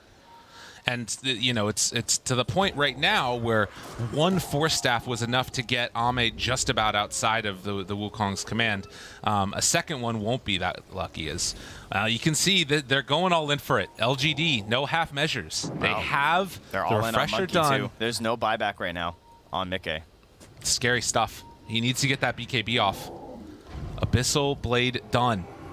Same Get some thing vision. for Matu as well. Up on the high ground, Liquid, they're being wrapped on. They smoke themselves, walk up. Matumba Man, front and center, Ravage down, round one, BKB out. Faith Beyond pops for pressure, gets a second one. Is it going to be enough though? No, the save, it's not there. Matumba Man dead 80 seconds, but they find Ame. This is pretty good. Mickey connection killed, and no buyback on Ame. Mickey, able to get out of the tree right before things went south. There is going to be a coil, leashed up, turns to try and survive through this, but the grave is there, the heal is there, and nothing to say. He's gone. Double for Zai. They keep finding more, and Liquid, this is the fight that they needed. Well, whether you're getting hunted or not, you can always buy back on Dazzle. So Insane gets back in for the save. Oh, and they find now onto Y. Cookie comes out, but it won't be enough to save that inch. And 3 dead. They do tick into buyback now on Ame. Oh, look at that Roche timer, though. Oh my God, 2 minutes and 40 seconds. The pain. Yeah, they will not be rewarded with any Roche benefits here, but what do we got? We got Snap and we got Tide, so we can gush out this wave a little bit. Yeah, they're going to have to buy back on at least one, so the puck coming back in. And he ticked into buyback on TA, too. Yeah. So, okay, we're good. Yeah, they're going to get one buyback out of the puck, but the not getting Roche definitely hurts. Well, what a strange way for that fight to go, too, because it looked so strong for LGD, both by their positioning and the opening salvos of the Ravage, but Mickey actually got double Ravage sitting on top of a tree without BKBing, and Ame walked right next to him. He didn't even realize. He walked out of the tree and abyssaled him. Feels bad. And then he just got comboed down with the help of Zai. Radiant's bottom tower is under Well, the lane's going to be in, again, slightly better position. Got to push this one out here down bottom. But it means that there's going to be everything back up again. Refresher, Ravage, it's all going to be ready by the time we get this next Roche fight. That being said, the net worth lead definitely has been brought down a little bit. And of course, the big kill there onto the puck means there was a buyback used for him. So buyback for Dazzle, buyback for puck, not available for the Roche fight. And although he has the Yules to the defensive item, he does not have a choice versus this Abyssal Blade. Is rather scary. And they, of course, have the Chainstone to keep that going. And soon we'll be up to 25 on that Dawnbreaker. Seeing a lot of the double Starbreaker. Oh, it's so good. Very good at pickoffs in the late game, just to help for the chain stun. That's so much damage. Radiant are scanning. Depending on how you time it, you think you can get 3 of the Luminosity procs too. It's not bad. Not bad at all. Well, Trickster Cloak, a couple more items coming out now. And at 38 minutes, Liquid and LGD squaring off on this side. I mean, LGD don't know the timing. Matumba Man dispels, but Bear taking a good chunk of damage there. God, they got to be so upset about this Roche. Well, you know, it's been a late one. Roche, he's sleeping in today. Taking a bit of time off. Taking some me time. That's right. Jumps, finds him, stun, combo, but they interrupt the Ravage, the Force Staff, the Cookie, everything for Ame, and now look at them, they're all lined up together. Ame down on the low ground, the Cookies come through. It's terrible for Liquid, Mickey in trouble, he's gonna fall. Zai also starting to drop, all the save in the world, and it was everything they needed. 5 for nothing. LGD are just, they're Obi-Wan. They're the kings of the high ground. I don't know, but both fights now, they have that exact positioning that you'd love to see, and somehow Liquid is just trapped in a ball at the bottom of these stairs, and the weakness of the Lone Druid in a way in terms of just like these BKBs, right? Not wanting to pop into it yet, still purchasing one again on the hero now, and he just got wrecked by Faith Beyond, even though like his allies BKB'd early, right? Feels like Matu's really struggling to get a lot of damage out in these fights.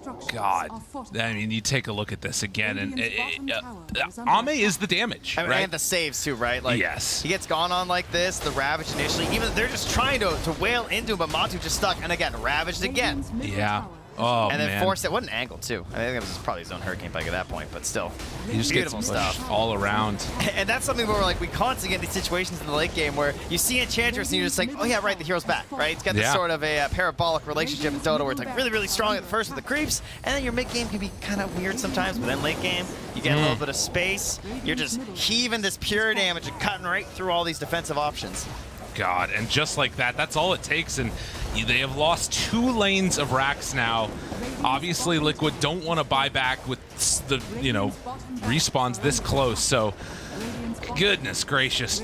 Trent, that one was rough. I mean, this is the thing, right? Is that when you have this sort of one hero that you have to focus on, Ame is all of that damage. If you don't get the kill, if there are saves there, you're going to be balled up, you're going to be grouped together. You've got 3 melee cores. Yeah, they're struggling to get this sort of like a puck-esque hero, right? The Spirit who can cut to the backline, because are we ever initiating on the Ench or the Snap? Not really, right? It's kind of, it feels like we're just like brute forcing these engagements right now when it comes to how Liquid's doing it. And so they're not able to finesse themselves into catching one of these saves early on. Right. But they also maybe don't want to burn their BKBs trying to kill an Ench or a Snapfire when after that you're going to get ravaged, right? So it's a very difficult dilemma for them in these engagements, and unfortunately they have not yet found a solution. No, they're I mean, the solution is they need puck. Apparently that hero's still pretty good, or something else along those lines. But I think the bigger issue is just that this draft was not supposed to get to this point for Liquid, and LGD did a fabulous job of shutting down that early momentum. You looked at how much damage was coming out to those towers. They had 5 towers down, when I think LGD only had 1. And it just didn't matter. And now we're seeing there are a couple of 25s that have come out. We saw just a second ago the Refraction instances, Pierce's spell immunity, but also Mickey has that outer ring. So all is not lost, but it's pretty grim for Liquid. Yeah. They're going to be able to hold on for now, at least. It is difficult for LGD to go high ground. I don't imagine they're going to force unless they see a really prime opportunity. That is certainly the truth. Especially versus that massive Wukong's command, because he's going to want the refresher. This is a pretty common build at this point with the Monkey Kings, right? They want to get that humongous ulti twice. I mean, you look at Nothing to Say, he's got over 400 last hits of this game, and not many of those are jungle. Now, this guy has just been catching these waves non-stop this game and forcing these positions onto Liquid. He's been doing a great job and not getting caught that often against heroes that would be. But the Ravage in interrupting it. They get round 2. The damage is there. They buy back on both. This could be a bad fight if they can make it work. But can they keep LGD stuck here? LGD just back out. There's no catch. There's nothing. Damn. They're going to have to smoke out after this one, I'm sure. Right? Yeah. The Ravages are down. They know they have to go for something at this point. You've got to make something happen. I don't think you're going to wait for another moment here. But that was a good start because they managed to get the Ravages came out while there was a bushwhack still on the TA. So at the very least, like, she couldn't instantly capitalize on it. But unfortunately, they obviously weren't able to get any of the BKBs off there. At least not right away. And they do have the Refresher Shard now passed over to the Tide. So they're ready for another round of Ravage. And he got the level 25 1-second stun. So if they go up there, it's not free. It's a big old wraparound coming here. They've got 1 ward still above the Roche. LGD are so ready for this. They saw this coming yesterday.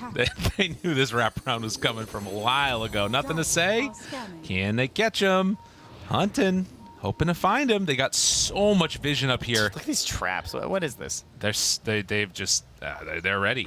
And now Creepwave coming into the base. LGD, they're ready to walk forward. Nature's attendants and then run in. Dude, they know exactly where they are. Oh, LGD, they were prepared. A good bushwhack, but the chase is there. Run forward, stun out, refresher. There's the Ravage onto both. And with that, Matama Man going to drop. Mickey, can he salvage this? Goes for a couple more punches onto Xingqiu. The disarm, the chase. Good damage onto him. But TA just clapping away. And with that, it's going to be GG LGD. Perseverance, like tenacity, give me a word, because they were able to go through the hardest early game that I've ever seen. High ground. High ground. That's fair. Every good fight, you know, they're starting in an excellent position. Can go with puck as well. Clearing waves. There's quite a few terms and ways they're able to take the W here. For LGD, I had to make sure the panel was still there, you know. Oh, they're chilling. They're ready. There, don't worry. God, yeah, that was, I mean, think about how, like, Ame was level 4 walking back to base when Dawnbreaker was level 6. Yeah, that hurts. That hurts for the Liquid fans in hindsight as to how well this game started. But I think really the key to me was trying to enable Matu in the fights. That felt pretty rough these games. Like, yeah. These several games, actually. He's really good hitting the towers on that bear, but it felt like they had just really good ideas for controlling the bear. We saw that that double pick in the second phase of the Tidehunter and the snap. Excellent, right? Yeah. Really shut down the lone druid. You get the minus arm to help cut through the hero, especially in combination with the Templar Assassin. Right. And then in terms of just like stunning the bear, because you don't want to get that BKB that early, and couldn't really perform in the fights. Maybe we're going to see some more of those Force Staffs too, all over the place. But for now, we're going to head back to the panel, let them break down all the action from that game number 1. Yes, we are here. Trent, don't worry. We were always here. We were watching that game intently, ready to break it down with Gods and Lizard. I don't know why I keep saying your name like that, by the way. I'm like, Lizard. You're just hype. It's just hype. I was just Let's hype. go. Yeah, hype me up a little bit. All right. I will give you the floor to be hyped up then. Let's talk about those lanes. Lyrical said it. It was probably the best early game Liquid were ever really going to get against LGD. And they looked great. Like, why did these lanes go so well for them? And all the Liquid fans were hyped. But yeah, sadly for them, it didn't really transform into a W. This laning stage was good from Team Liquid, and when you think about it, their heroes should do well. Like you have the Lone Druid versus the Puck, you have your Monkey King versus the Tidehunter matchup. Your lanes need to go well, but you also need to kind of break PSG.LGD post laning stage in order to really take the game.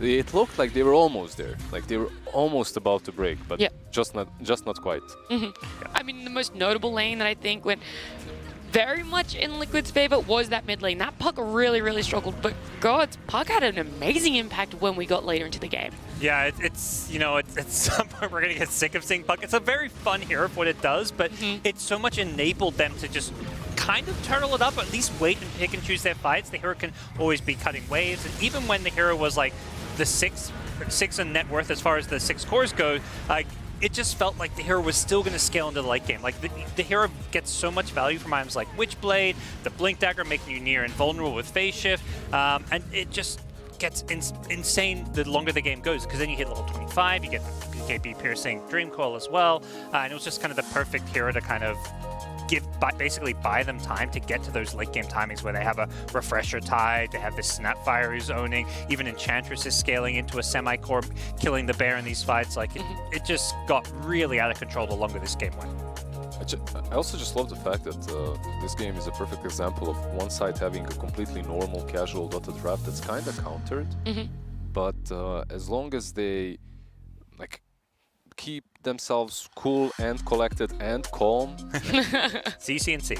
Exactly. Like there's eventually this timer that they hit and they can't be stopped if they play their teamfights properly, which they did. Meanwhile, and at the same time, their teamfights are way easier to execute. Like, you have this Ravage, you have the Snapfire's Kisses, Dream Coil. On the other hand, your 1 and 2, even though they are countering their laning opponents, right? Lone Druid versus a Puck in the lanes, Monkey King versus the Tidehunter in the lane, later on they kind of fall flat when it comes to the way you're supposed to execute the team fights. Not necessarily versus any team, but versus PSG.LGD. So many fights you can see, I don't know, Wukong's command is dropped. They just circle around it. They hit the backlines. They completely ignore the monkey. He's just sitting there. Like, I think where things for Mega hard is they had no way to the fights are always starting on LGD's terms, because they have Tidehunter, Blink, Ravage. Whereas on Liquid side, who's going to start a fight? That's true. There's not really anyone. And I love the Hoodwink pink because it gave them a way to, gave them extra control, gave them break against Tide, but you don't really get any value with the break against Tide if you're never initiating on him. So it never really felt like, hey, they jumped the Tide, they killed him with the break and a chain stun. It was just like, they just had a Hoodwink. Do you think that a different position 4 would have solved that. No, I mean, I think that's just when you have lone druid, like just the nature of their cores meant they were never. The monkey. Yeah, they basically, instead of drafting catch, they were like, we're going to draft strong lanes and counter picks. Yep. Like lone druid, monkey king, and even Dawnbreaker, like it was also not really no catch. So nothing instant. Yeah. You need catch on your cores. You can't really rely on supports for catch. So I think they basically said, and let's be real, Liquid could have won this game. I don't think this was an outdraft. I don't think it was like impossible for that. If anything, they're going to look back and probably feel like we had the right heroes, we had the right draft. We played, I think they played like 9 out of 10, but to beat LGD, you need that 10 out of 10. Yeah, I mean, that initiation, like you said, they kind of lacked that. But I think the other highlight for LGD, not only just in their draft having the initiation, the map movement, the smoke plays, the things that they were doing to enable themselves to get back in. I want you guys to explain a little bit more about some of those plays, how the team fights and initiations went so in their favor, and why Liquid were never able to have the space to initiate themselves, despite the heroes. Yeah, that kind of goes deep. That goes for a podcast. If you could do the TLDR version. TLDR? Yeah. They have just multiple ways of initiating properly and instantly, plus follow-up from the Snapfire from distance. So it's naturally easier for them to actually take fights on their own terms. And whoever you jump dies. Whoever you jump dies. Meanwhile, the way the draft of Liquid works is they kind of need to, besides the Dawnbreaker, everyone else is clumped up together. And Dazzle needs to be there as well. Playing, and I think this reminded me, because like we haven't seen much Tide. Also, Dazzle, very new. Like this hero has not been in the meta for like years, it feels like. Tide was actually one of those heroes that was usually good against Dazzle, because the hero you go in with Ravage, if Dazzle's enraged to grave them, he's getting Ravaged. He's getting hit by the stun. Exactly. So unless you have like a Blink Dagger on Dazzle, it's really hard to grave whoever gets initiated on by Tide Hunters. So at least, when these heroes were in the meta like 3 years ago, Tide was always considered to be good against Dazzle. So we could potentially see Tide being picked up more if the trend of Dazzle being used as a strong laner continues too. I think it needs to be like good conditions. Like the Tide still needed that like good against Lone Druid. Like I don't think you're going to pick Tide just because there's a Dazzle in the game. Because I don't think you're picking Dazzle for the grade by itself. But if, hey, they have a Dazzle and they have these other heroes where Anchor Smash is really good and a Tide fits the game, yeah, absolutely. Well, the game looked very good, almost in control for Liquid. LGD able to do what they always do, come back, they take game 1. It's going to be game number 2 after this break.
power can be found in any number of places. Scientists will tell you that it comes in newtons. Gamers will say that it can be found in silky skills. We will say that the power lies in real thrills. In the play with perfect ping. In the runes and crystals. In every frag and gank. In your personal winnings. Lock and load for PGL Arlington.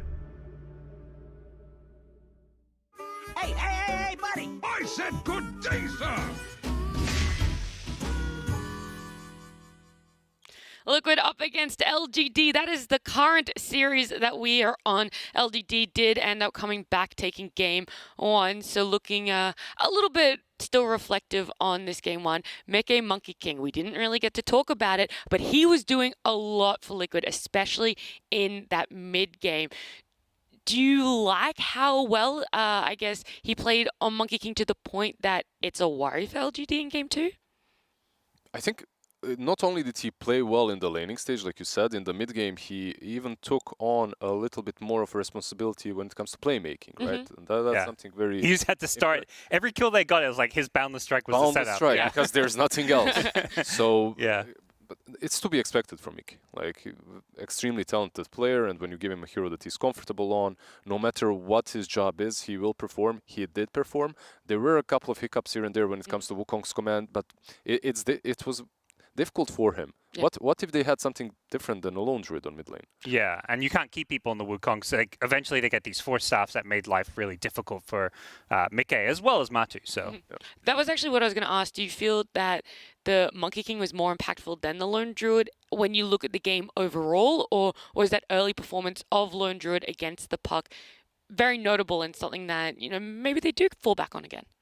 Yeah, that's the They kind of impacted the game in different ways. Like, I don't know, it's kind of apples to oranges to me, where it's like, well, they picked Lone Druid for a reason, that it accomplished that reason, even though they're going to lose the game. And the same with the Monkey. Yeah, did it to call? Yeah. I mean, that puck was pretty poor. They took a lot of early towers and objectives. They got first Roshan. Like, all the things that are meant to happen in a Lone Druid game happened. That's what I usually say when I feed. Yeah, I did it on purpose. That's what it is.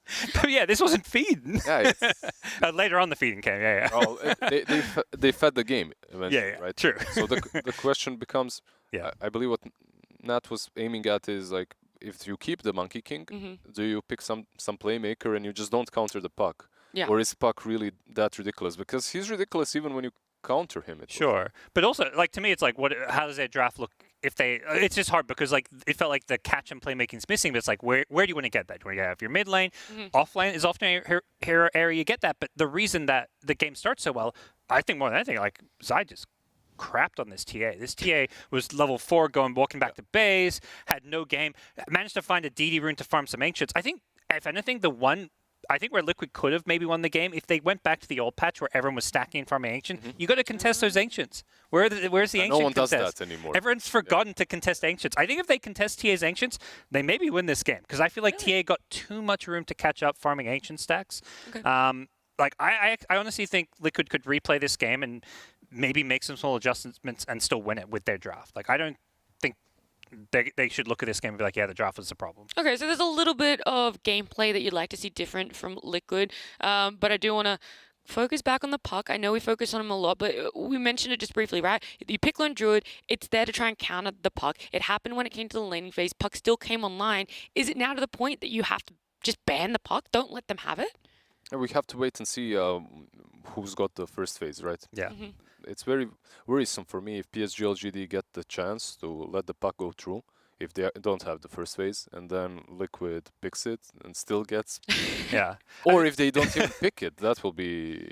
I think the crazy thing to think about is, like, they first picked puck in the entire draft, and then there was no real stuns against puck. Obviously, they had stuff to answer the puck. It wasn't in the form of stuns, but, once you got past 30 minutes, puck's like, oh, this game's kind of fun. Nothing can kill me. I don't need a Neon Disc. Like, I don't need a Lincoln Sphere. It's so nice to play puck when you don't need these defensive items. Okay. Well, this draft here, look, it's literally just started. We don't even have a single ban. It's going to be Phoenix for the first one, Winter Wyvern. Damn. This is... Where do you feel the rest of the bands are going to go? I mean, Quickly. This just hero names. Come on. Razor, Tiny, or Tiny Marcy. Yeah, I mean, Phoenix wasn't banned last time. It was Razor, Tiny, Marcy, Winter Wyvern. last time. They ban out. Okay, these bans are completely different now from Team Liquid. Wait. That Prophet has been banned out a couple of times versus LGD. It's something that they can play on mid and offlane. But Phoenix, look at that. Win rate 33%. Yeah, let's ban it. Yeah, we have to ban. I kind of, you can see like Phoenix, Death Prophet, these are heroes that often do well against lone druids. So LG's like, huh, let's ban this. I'm just wondering now, do they pick Puck or not? Because surely LGD pick it, right? Oh. Wow, Liquid putting the importance on Tiny. Yeah, I mean, Tiny's He's still the most picked, most banned hero, or most picked at least. I don't know. Win rate's still lower than the Pucks. He's, I believe, slightly under 50%, maybe 46 or something. So Tiny has the highest pick ban percentage, has the highest pick, but Bloodseeker is the highest banned. Okay. 46% win rate. I hear it in my ears. Some beautiful voice from production. Yeah, I mean, it's, you know, considering the number of games, it's close to that kind of 50-50 mark. I think Tiny's just that versatile hero, goes in so many different roles and lanes. This is Razor Marcy, right? Like, the way I see it. Or you could go for Razor Puck, but they go with Chen. Okay. Different flavor. Chen has been, I mean, speaking of heroes with good win rates, Chen I think has only lost one game. I think it's like... I love how you look at me like as if I could just pull that number out of my head. If you give me 3 seconds, I can find that one for you. I think it's like 5 wins, 1 losses or so. 77%. Okay. Does that 5 and 1? What, can you do the math? It's quite a bit. Over 9 games. No, 7 and 2. I cannot do that quick maths. Chen's look good. Okay, and why? What adds to the pool that makes Chen? It's, I mean, just fits kind of what a lot of teams are doing with the meta, like early game kind of tempo. We're seeing also just the heals, like, just seems to save anybody who gets initiated on. I think those are kind of the 2 big things for me, but more than anything, yeah, I think tempo, when you've got a hero like Razor, you know, playing around some of these early timings, Chen fits really well. Yeah, and he scales well into the late game now, even on the Chen, right? Like, you see the Agonist plus Refresher Orb. Suddenly you have to actually go on the Chen. You can't just ignore him like you usually did. And he does find the farm because it is the nature of the hero, which does mean that the other support is generally a little bit under-farmed because of him. But it doesn't matter as you're taking so many objectives early on that it kind of evens out.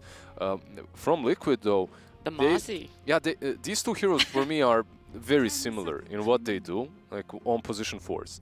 But obviously one of them will have to be, I don't know, maybe an offlane, maybe mid lane Tiny, yeah. Yeah. I don't know if they've played Mossy 5 before. They potentially could have in one game, but it's most likely. It's picked. I was like, what? Oh, it's LGD. I just realized. If there's one team who can pick Shaker. I was looking at Nat, I wasn't looking at the draft. Yeah, neither. I'm like, why are you touching God? Okay. Look, this is a hero that only LGD can win with. I thought you were just going to leave it at this is a hero. This is a hero. This is a hero, guys. They picked it. Look at it. Look at it. It's a hero.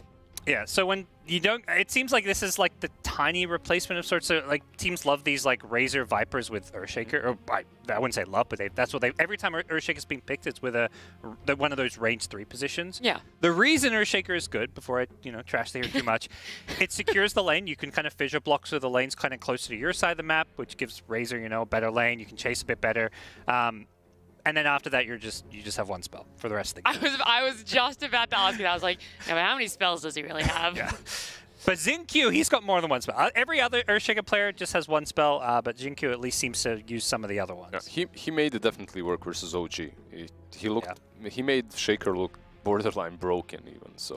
Do you think it's gonna work the same against a team like Liquid, who have a little bit of a different play style, who don't necessarily always move around the map together, right? Like, they are a team that we have Zai doing a lot of the movement and rotating to people. It's not always a 5-man rotation coming out from Liquid. They're also a team that played Shaker quite a bit, so they know what's coming their way. They go with the Bloodseeker. Yeah. Interesting, because this most certainly puts the Shaker plus Razor on the offlane, right? Yeah. I think, to kind of go back to that, I think it's less about like how it maybe counters the other team, but just like covers the weakness. Like Chen Razor, you've got no disables, no lockdown. I think Shaker's often picked up when you pick these other heroes where it's like, oh, we kind of, you know, we need some more control. It's a bit lacking. You don't want to pick the Shamans and Lions with Razor. You want, you know, one of the advantages of Shaker is he's a bit tankier. You can actually kind of front line and like at least in the early games, and then later on he can protect those cores against someone like Marcy, whose job is going to be to kind of initiate, blink, and pull someone out. Shaker's the perfect counter initiation. That's the other thing. Imagine if you're Marcy and you dispose a Shaker into the team fight. That's It's like the sounds best great. setup. You're getting reported. Yeah. I actually think that they played the Shaker versus Marcy the last time as well. Yes, I can they go. did. That was Yeah. that should have been the same. So perhaps it's something that they've figured out, like that Yeah. the Shaker might be good against her. Like on top of my head, I have to see the game play out again. We don't really have a huge sample of matches here between the two of those. Yeah. But I do like the Chen as well when it comes to the Razor that you talked about. He's naturally tanky. Then you have Chen as well. Like if you go on Razor, you don't finish him off. There's that ulti from Chen hitting. Then he stole so much. Okay. Before we talk about this, I do want to. But the Razor Chen Earthshaker is actually the same 3 heroes that LGD picked up against OG. So right now that draft is very, very similar to one we've already seen. All right, now you can talk about it. I just need to put that 2 seconds. No, it's interesting. Yeah, they didn't really change things way too much. If this is obviously a strategy that they have prepared. So, I guess one thing I want to say quickly, Magnus Tiny, I think one of the things to play against LG's draft, it's great to reposition heroes. Like, you need to pull somebody into the fight, like away from the Shaker, away from the Chen. Like, I kind of like this repositioning draft they've got, and you're synergizing it with Bloodseeker Rupture. So they're really kind of drafting these kind of combos and synergies between all their different heroes. Well, now we have Ursa coming out from LGD. The normal issue that some people see with Ursa is it potentially being kited. Is that something that could happen with this Ursa pick, or are you really in favor for it? A little bit of kiting potential, definitely from the Marcy, from the Tiny. Rupture as well can be a bit difficult to deal with. But overall, I think that LGD are drafting just such natural drafts. Like very, they aren't messing around at all. Like they aren't ambiguous. Once again, you know pretty much where everyone is going. Will Razor go offlane or mid lane? That's still a small question, but I believe it should be the offlane. Yeah, I guess maybe with the what looks to be a mid Magnus. What do you think about Magnus? That's a kind of a new hero of sorts. It's actually the first time we're seeing it being picked at the major. Sometimes it happens, right? Like the hero gets it gets forgotten a little bit. There are others that take his spot, but I still believe that Magnus is all right. I still believe that he does what he... Yeah, you can pop your BKB after the toss, but he still does his job very well. And wait, how are they laning this now? Tiny core or Marcy core, depending on... It could be a tiny Marcy lane. I mean, that's not... yeah, I don't know. They could put either 3 of them. I believe the Bloodseeker should be the safe laner, right? Played by Mickey. And now the question is... It probably will be Marcy off lane, Tiny 4. With the Magnus mid lane. Yeah, that's what I think it's going to be. We saw our first Oracle yesterday for the major. I don't know if it won off the top of my head, but how do you guys feel about it? Not just this draft. How do you feel that it helps with lanes, team fights? What does it really add? What's the value of Oracle? It's a save, I think, is probably the thing that always stands out the most to me. It's also the Purge is good against like certain heroes and like certain games. I think this game maybe less so. But generally, I don't like it into Chans and Chantresses, these kinds of heroes, because like Oracle doesn't contribute at all when it comes to clearing waves and defending. You do have slight of a combo with the Bloodseeker. If you use your ulti on him, he can kill a target, heal up quite a bit, quite a lot, right? And it is an insane hero. Like this man, just it's definitely one of his favorite position 5s. What do you think LGD are going to do? Last pick. They have a little bit of reserve time, so they have time to think about it. But what are some holes in their draft? You guys need to. I mean, it looks like a mid of sorts. Like just a playmaking. Mid, yeah, right? It looks like a playmaking mid. I don't think they want to go too greedy with it, but. Are you excited? It can't be Puck. Puck's banned down? Yeah. Funnily enough, when they saw the Magnus, I was like, oh, they worried about Puck because I think it was in SE DPC. Some teams are doing Mag mid against Puck because you just like last hit everything with your damage. But what do you think about some of the spirits? The Pango was my idea as well, but he's been banned out. Yeah, I mean, Void, Ember's still in the pool. Like, you are playing against Purge on Oracle, right? Which is a little bit of a problem, but getting a hero that can jump the backlines and eliminate Oracle would be quite nice for them.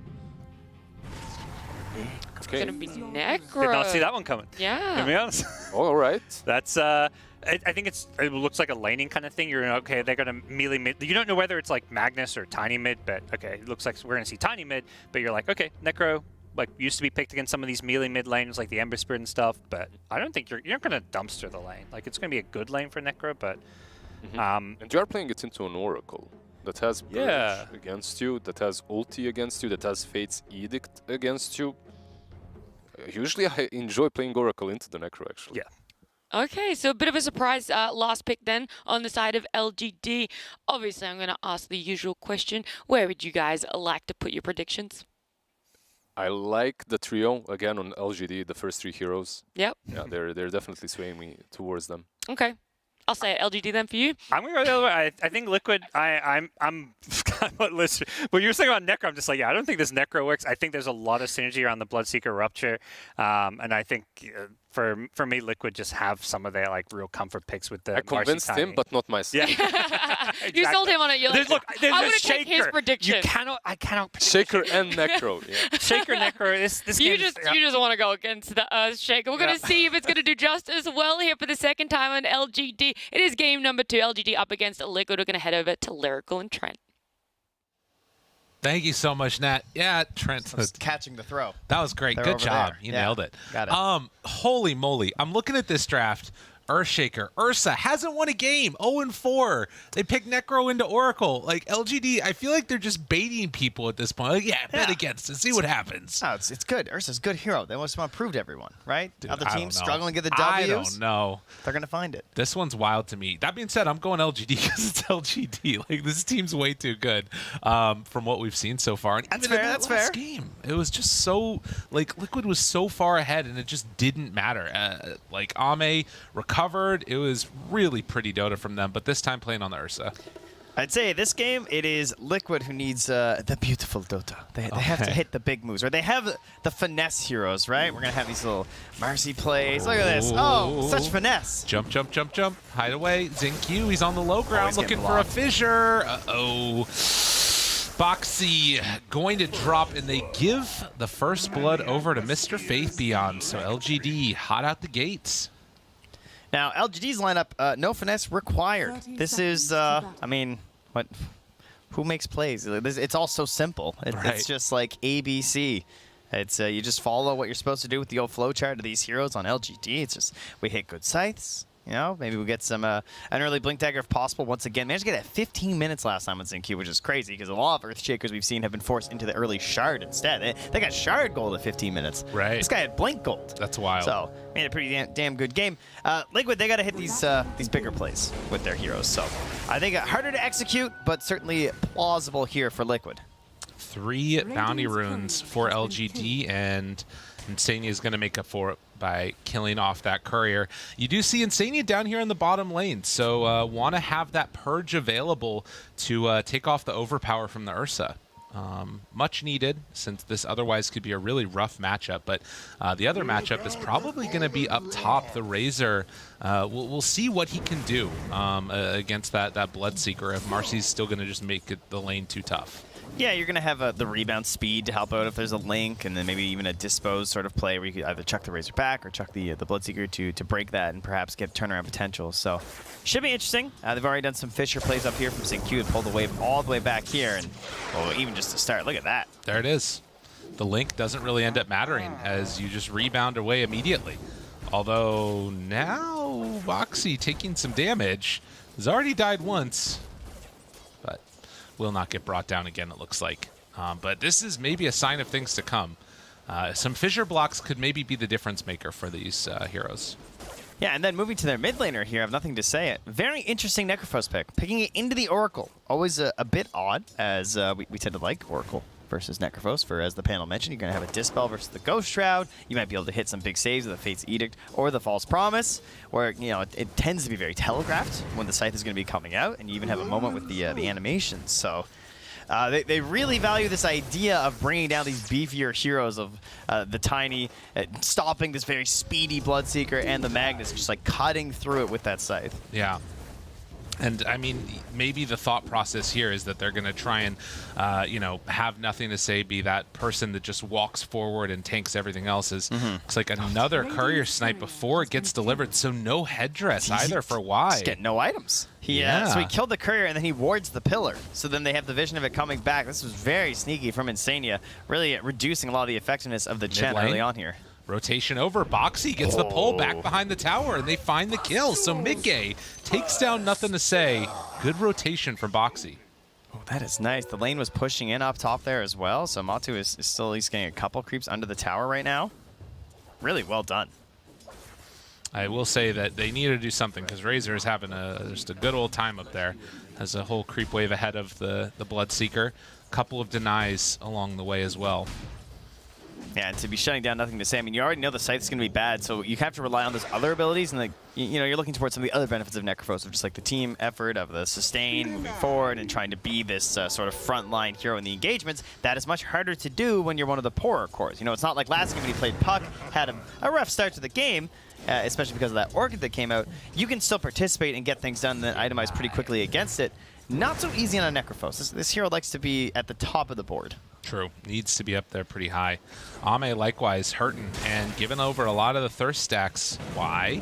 In trouble, pulled down low, and going to get dropped. That does mean he's going to get his items finally. As Boxy is going to be in some trouble. And Nothing to Say back towards mid. Chase forward, Insania there, looking for a finish. Can they do it? He has Ghost Shroud as well as Fairy Fire, holding on to that for the moment. Down low, but not dead. And I think no, he doesn't pop Fairy Fire. He's level 3. I mean, on the Oracle, I don't know if you've got a chance to. You know, that's a big damage. And I guess, I mean, he had Fairy Fire, but didn't want to pop it. Interesting. But 2 heroes rotating to mid 2 times in a row, and Nothing to Say is getting the treatment. That is for sure. Yeah, in fact, they got a kill onto a Magnus in the laning stage, too. Just, again, a hero that we are not getting to see very often anymore. Obviously, hasn't really been much of a thing since TI, frankly, since he lost the stun on Horn Toss. So looking forward to see some of the synergy they can pull off this game as he continues to try and bully Ame in this lane. You know, not the biggest in power heroes. You can do some sort of cheeky stuff with Tiny, and Bloodseeker, of course, is going to run around just punch people, but none of our classics, you know, our Jugs. No. Oh, look at that. Boxy gets punished. A little fissure action. Able to interrupt and rebound off was on cooldown, it looks like, so no escape for the Marcy. But yeah, top lane, definitely the one that is looking pretty good so far for LGD. As down bottom, Ursa also a little bit behind in terms of CS on the mag. Although now with Chen coming in with some creeps, it's becoming a little bit more difficult. Yeah, Wave's still in a great spot, though. So in terms of moving on to the next stage of this game, who are our movers and shakers here? As well, he's being moved and shooken about here by Mickey, that's for sure. Rocks and tumbles. Now level 6. Oh, jeez. Dude, this guy's crazy. He's just not afraid. Nice. I mean, look at that value, though. Yeah. The triple last hit there. Much needed. But, yeah, they're getting out of the lanes for LGD is a little bit weird. Again, another toss back into that tower, and he knows there's no Ghost Shroud. And Fairy Fire already used. Stick Charge is used. Dead. Oh, man. Is that 0-3? Is he 0-4? We don't look at those things, you know? Oh, that's a tough one. Jeez. Well, it's all been trying to shut him down. They don't quite manage to get the pullback down there on the bottom side for the Chen, but a couple more of those hurl boulders from the golems, as well as the tornado action. Super annoying to deal with. It's really just the mid lane, huh? Where most of these deaths are coming into play. Yeah, a little bit up top too, but that's mainly been to get some other separation, and Mickey won't get caught this time. Tries to find a rune in a bit of a risky position. The haste is up top. Mickey not going to try and take his luck for a guess there. And, of course, the vision is still there from LGD. So they're going to know about this. Denied. But not the easiest heroes to make a great play with it either. So Q just runs down to the haste and he's like, fine, you know, I will wait for you to come and grab this. Skewer back. TP rotation coming in. Boxy wants to get active. Pulls in one there, the dispose. Do they have enough damage though? Insania doing a good chunk of it and will have that final touch. But Zai underneath the tornado, he was so ends close. up falling. Faith Beyond on the other side finds the kill on a Matumba man. Y is gonna go down. So 4 deaths across the board. And he almost did the one back up too. And the penitence right at the start there, just that extra little bit of damage from the Ursa helping to ensure that he could grab that kill on his eye first off there. But there, the Ghost Shroud.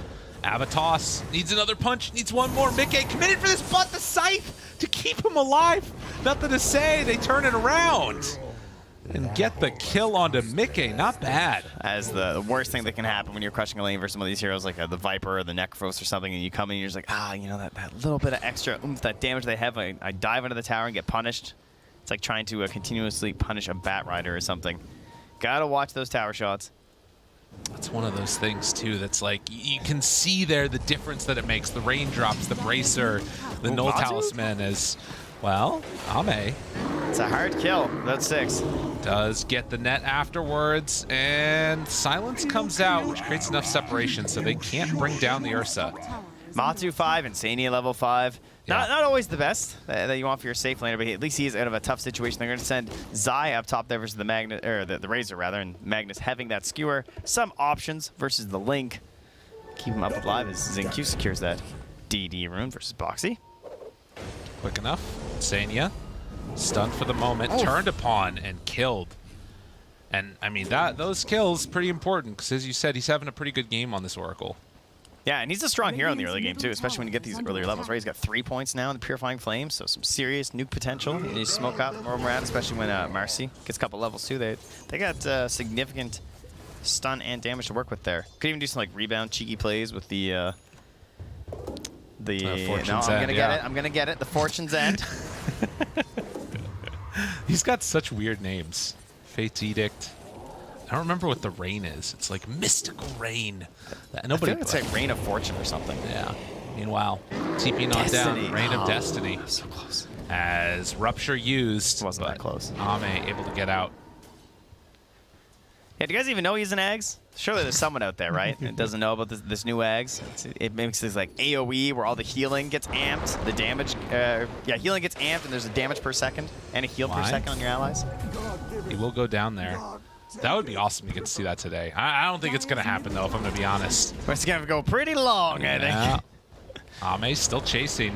Angry Bear wants to battle. Mickey trying to get away. Do they have enough damage? They do. Nothing to say. Coming back again. 7-7 in terms of these kills. They're such empty kills across the map. I feel like they have such like little impact on things. Finally, this will be the first one where it really feels like, okay, we got the kill. We're near the tower. Bring over the Alpha Wolf. This seems to be the first impactful one that we're actually going to run into at the moment. So TP's coming through. Insania's here. Oh, here we go. Zai. Wanted it. He wanted that RP. And now creeps on top of Insania. Boxy in the area as well, but still, the creeps survive. They go on in. They take down the tower. Dispose afterwards. Pulls in. Doesn't want to pop the RP. Zai still looking for that perfect one. He might get nothing. Oh, there's an Echo here, too. Nothing to say. He's good. They run in with the Razor. Oh, Liquid. They were wanting it all, and they're not going to get anything after it. As Zai gets chased. XinQ in the area. Does he have Fissure back up again in a sec? 4, 3, 2. Just drops the Echo. Why not? Okay. I mean, he's not getting out of there either way on Zai. Oh, a couple of bounty runes. That's nice for nothing to say. They're just collecting up here, it would seem. It's a nice little injection of gold there. But yeah, look at Nothing to Say's items. You know, he's got treads, full wand, bracer, null, and a cloak. Sorry, I thought this man was 0, 3, and 0. Like, I'm a little confused. He's just all these little skirmishy, fighty things. It would appear he's second on the board now. That's so insane. Man, great enabling from the teammates. They're just rotating with the Chen and the Earthshaker, guaranteeing that lane, and also just like quality plays too. These are the little plays they need to make though on the side of Liquid. They don't have the damage with just the 2 of them though. Hand of God is pretty good. Nothing to say. Turned upon, unleashing what they can, but they might just end up dying. The turnaround is there. 9 seconds left until ulti, and looks like Boxy's going to be able to get a little bit of separation. Zai turns, RP ready, connects onto 2. Another salvo of spells soon to come out from Mickey with Insania in here. 4 heroes, but they end up killing XinQ instead. Nothing to say. He's living through it all and buys enough enough time for Faithbeyond to get here, but Avalanche, maybe he's gone a bit too far. Toss with the Rupture, gets the damage, gets the kill. They did it to him. They got all the little skills, the little plays that are possible. Harder to execute for Liquid, no doubt. But when they get in there, when they bring the numbers, everyone hits their spells, it looks real good. I think I saw Fate's Edict there as well, I believe, on the save there, with or maybe it just wasn't enough damage. But either way, not able to connect with the Scythe on this one. I think it was actually the help of the sidekick with the lifesteal that might have saved him. Whew. All right. Liquid needing it to fight back there as the game was starting to slip, and some of these heroes are getting rather frightening. This early, of course, a Razor, Necrophos, and Ursa not even really joining so much into the battles. They've got to be starting to be concerned about the Roche potential. There's Chen, there's an Ursa, you know. They're going to try and take over this area and start vying for that Aegis anytime now. Well, and this is kind of the thing, right? Like, we're seeing the value that you get out of a Necrophos, which is being this, like, just beefy force in front. And the flip side of that is that the Oracle being able to save meant that they couldn't go through, like, a second round of Faith Beyond. All the regen they'd get. Toss, Dispose, went a little bit the wrong way, but I don't know if it's going to matter. Ava toss, and with Insania having the damage, Liquid, they make it work. It's really important to have a high damage support and the Oracle for this play to work too, right? Because you're sacrificing that toss with the Ava. Yeah. So for the Dispose, even with the bad angle, still able to get that kill just shows how much strength there is and why they're able to roam as a trio smoking up right now. I think that these next couple of minutes are going to be pretty key because, while yes, it's true that there is going to be this like pretty extensive, you know, great team fight potential out of Liquid, there still is that danger that Chen is just going to take all the map over, right? He's sending his creeps out. They've taken mid and top tower, and on the other side, Liquid haven't gotten anything. Well, I mean, top taking the map over though. Those wards that we were just pointing out there, just like completely controlling through that radiant part of the jungle. Very hard for LGD to move in there. As the circle comes, actually, from Ame, just is like, I can't go there. Yeah. I'm going to play up here. I'm going to be roaching. I think they're all down in that area right now. So Ursa Draft does what Ursa Draft does best. Hits to the Roche pit. And what is the fear, though? There's no blink yet for Magnus. They know. They got toss plays. Matu still showing on that bottom tower. No, they can't get it. I think that just gives them the confidence, right? They just know Matu's not coming. No, no Rupture to sort of trap Ame in the pit. All right, Mickey going for this Echo Saber meant that Tiny couldn't get in there. So no chance to find it. And you also see Ame, he's wanting to scale, going in for the Battle Fury. I was wondering if he was going to go for one of the more early battling builds, but they feel confident with this. And that's a scary proposition because, yeah, there's Empower Bloodseeker, but, I mean, this still is not a sort of hero that you can treat lightly in the late game. Especially with how this game started, too. Yeah. I think they got a little bit of a lead, so just kind of cushioning that there, just in case things go a bit awry in the mid-game with that Battle Fury. Going to be the backbone of the team this time. Doesn't really have that that great scaling mid that you sometimes see. Why he's going around with his little beginnings of an army and trying to get some D wards across the map. As Matumba Man will farm up. Of course, one of the big frustrating parts of this is that you know, you can't always go for the Empower plays when you've got a core Magnus. You sort of need that hero to be out on the map, farming himself, making plays happen. Yeah, and that's what's been hurting Mickey, too, is that he's the one who had to kind of run around and make those plays, too. True. Smoke to make up for that. Looking for an opening. Who are they going to find? Matumba Man? Ooh. They see this. They see nothing to say, and the wraparound from Xingqiu gets an angle. Fissure onto both of them. Toss Okay, back. looking for the toss back with the Rupture play. Catches and the already skewer. onto Zai. Is it going to be enough? Doing a ton of pure damage. It ran out, though. It's not good enough. RP, silence, all in the Necro, and they get him. Yeah, he's still far enough back. I mean, again, we talked about this a lot yesterday, but this idea of just like the repositioning, of course, has always been so strong in Dota. And now to have it again, just like Rupture into toss and skewer. Not the best really big saves there when you open like that with the Fissure. Right. Like that's really their best save, so couldn't continue the connections.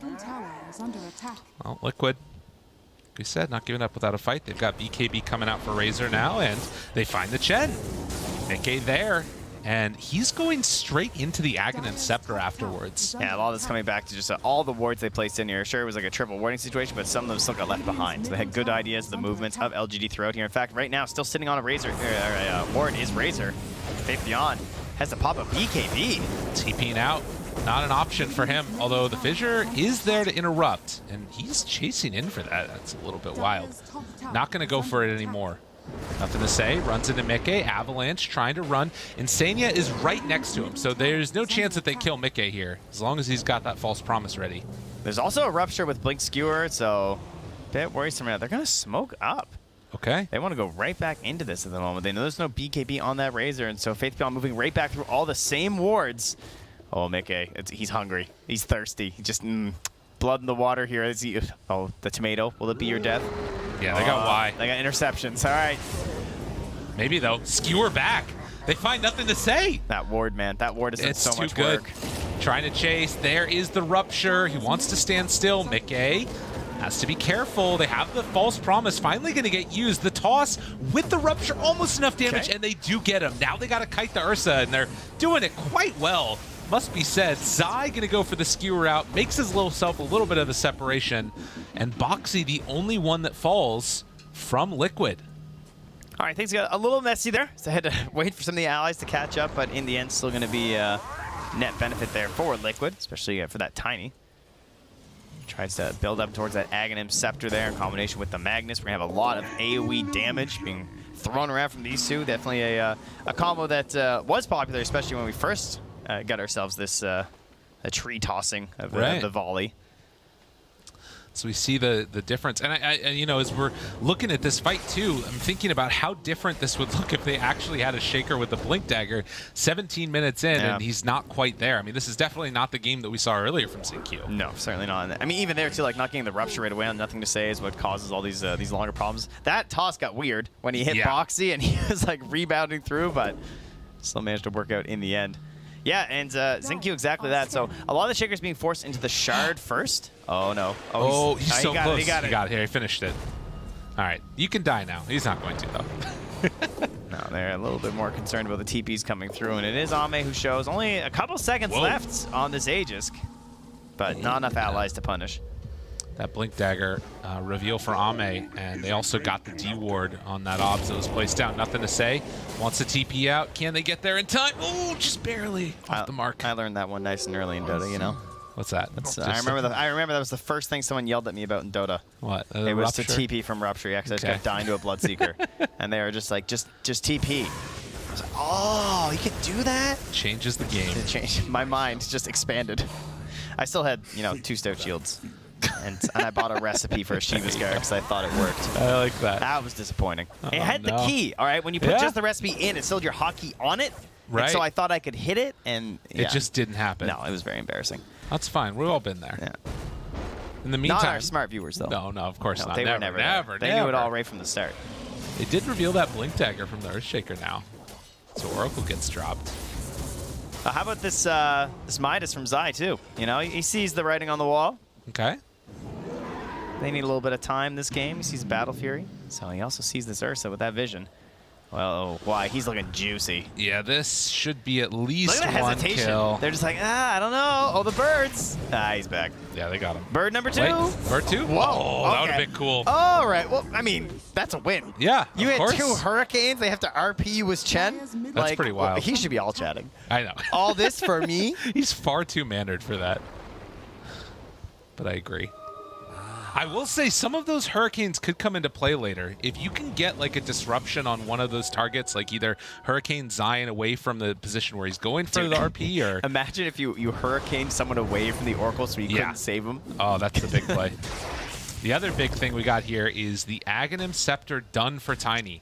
So Echo Saber combined with that, Mickey, he's going to start doing some pretty solid deeps. It does a lot of damage.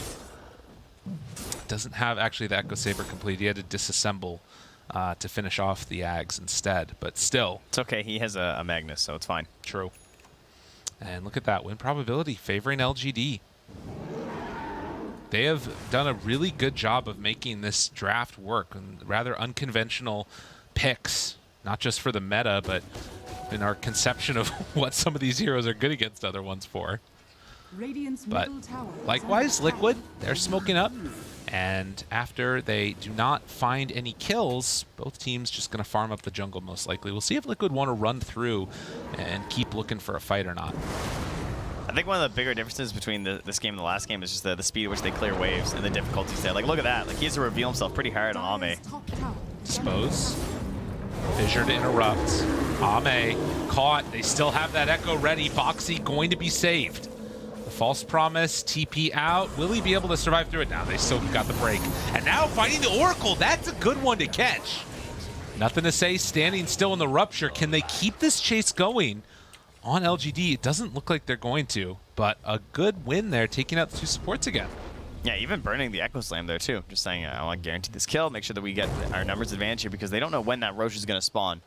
It's going to be another 15 seconds or so a rather short one. And a Halberd finished up for nothing to say as well, so just trying to be a nuisance this game. Reduce some of this damage and try and make Matu's life a little bit harder. I'd say a difficult hero to maybe land a Halberd on. Seems more likely that he's going to be BKB before he reaches you in most scenarios. True. Yeah, that is a fair point. I think that the only other thing is like the evasion can be pretty helpful. Yeah. Creep in the pit though, and Ame realizes it is time to go, but so do Liquid. They're getting together. Every bash from Roche is important here.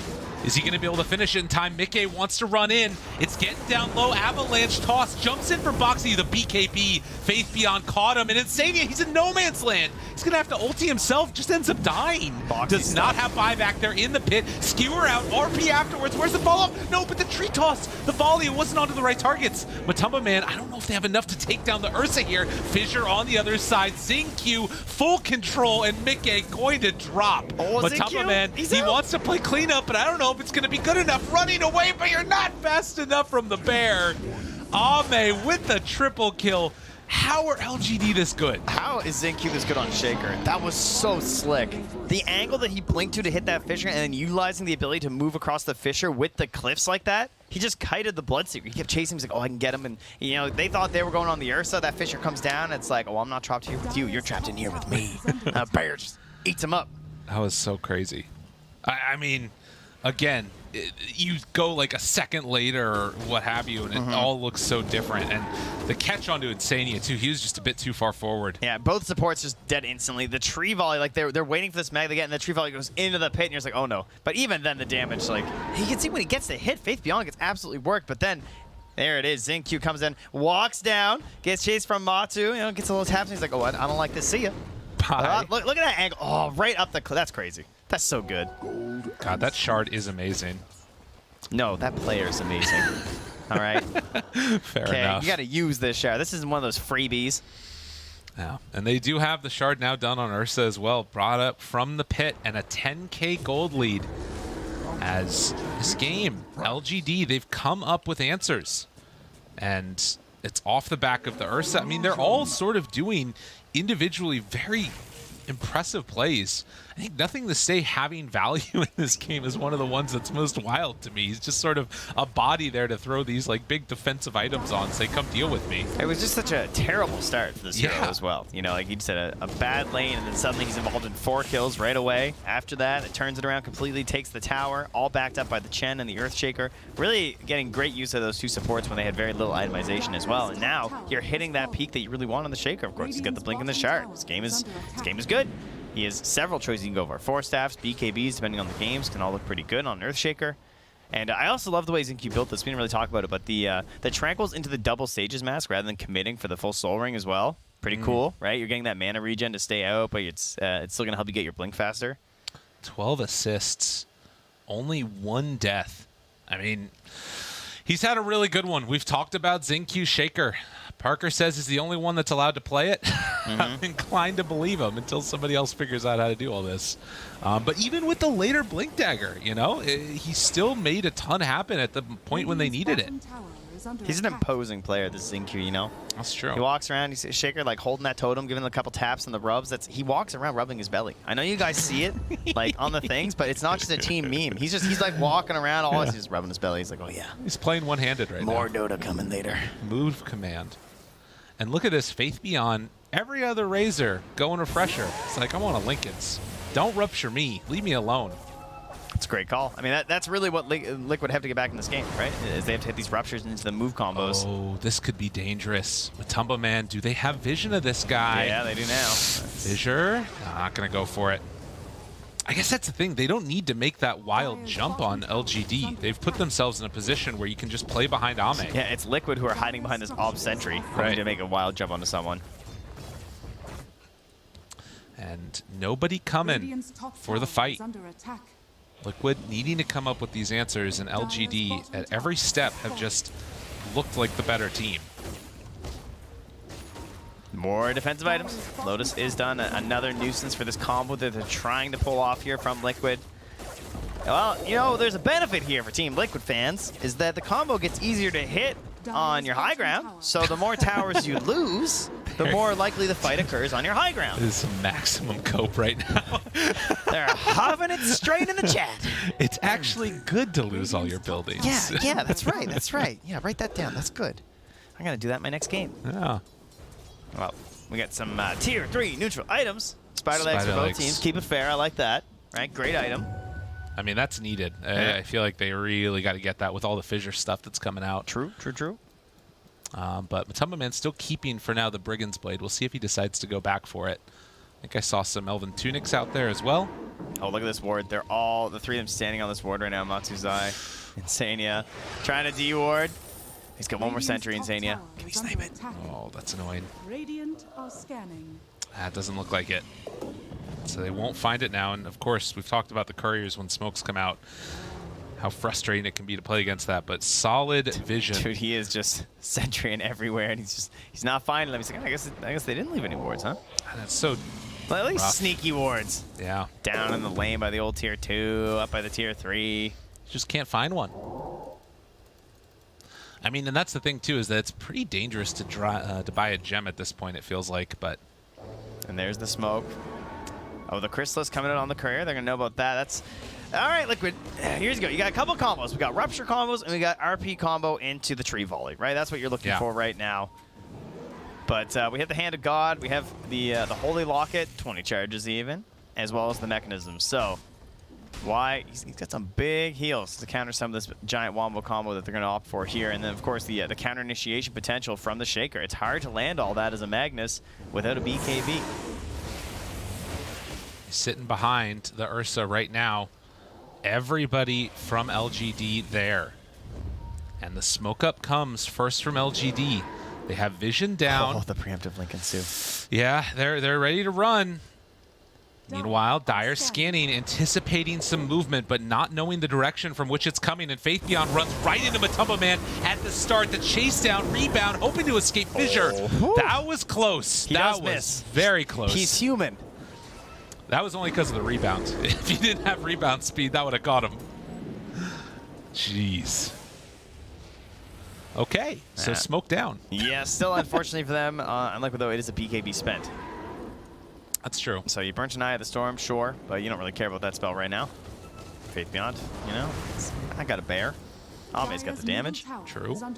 Zai on a ward right now. On a ward. Oh, no. And they find him. The mag. False promise, though. And then the skewer into the base. The RP afterwards. Rupture on top. Toss away. Dead one time. He's a genius. That was what they needed. They lose Boxy, but you find that kill on the bear. You take it every day of the week.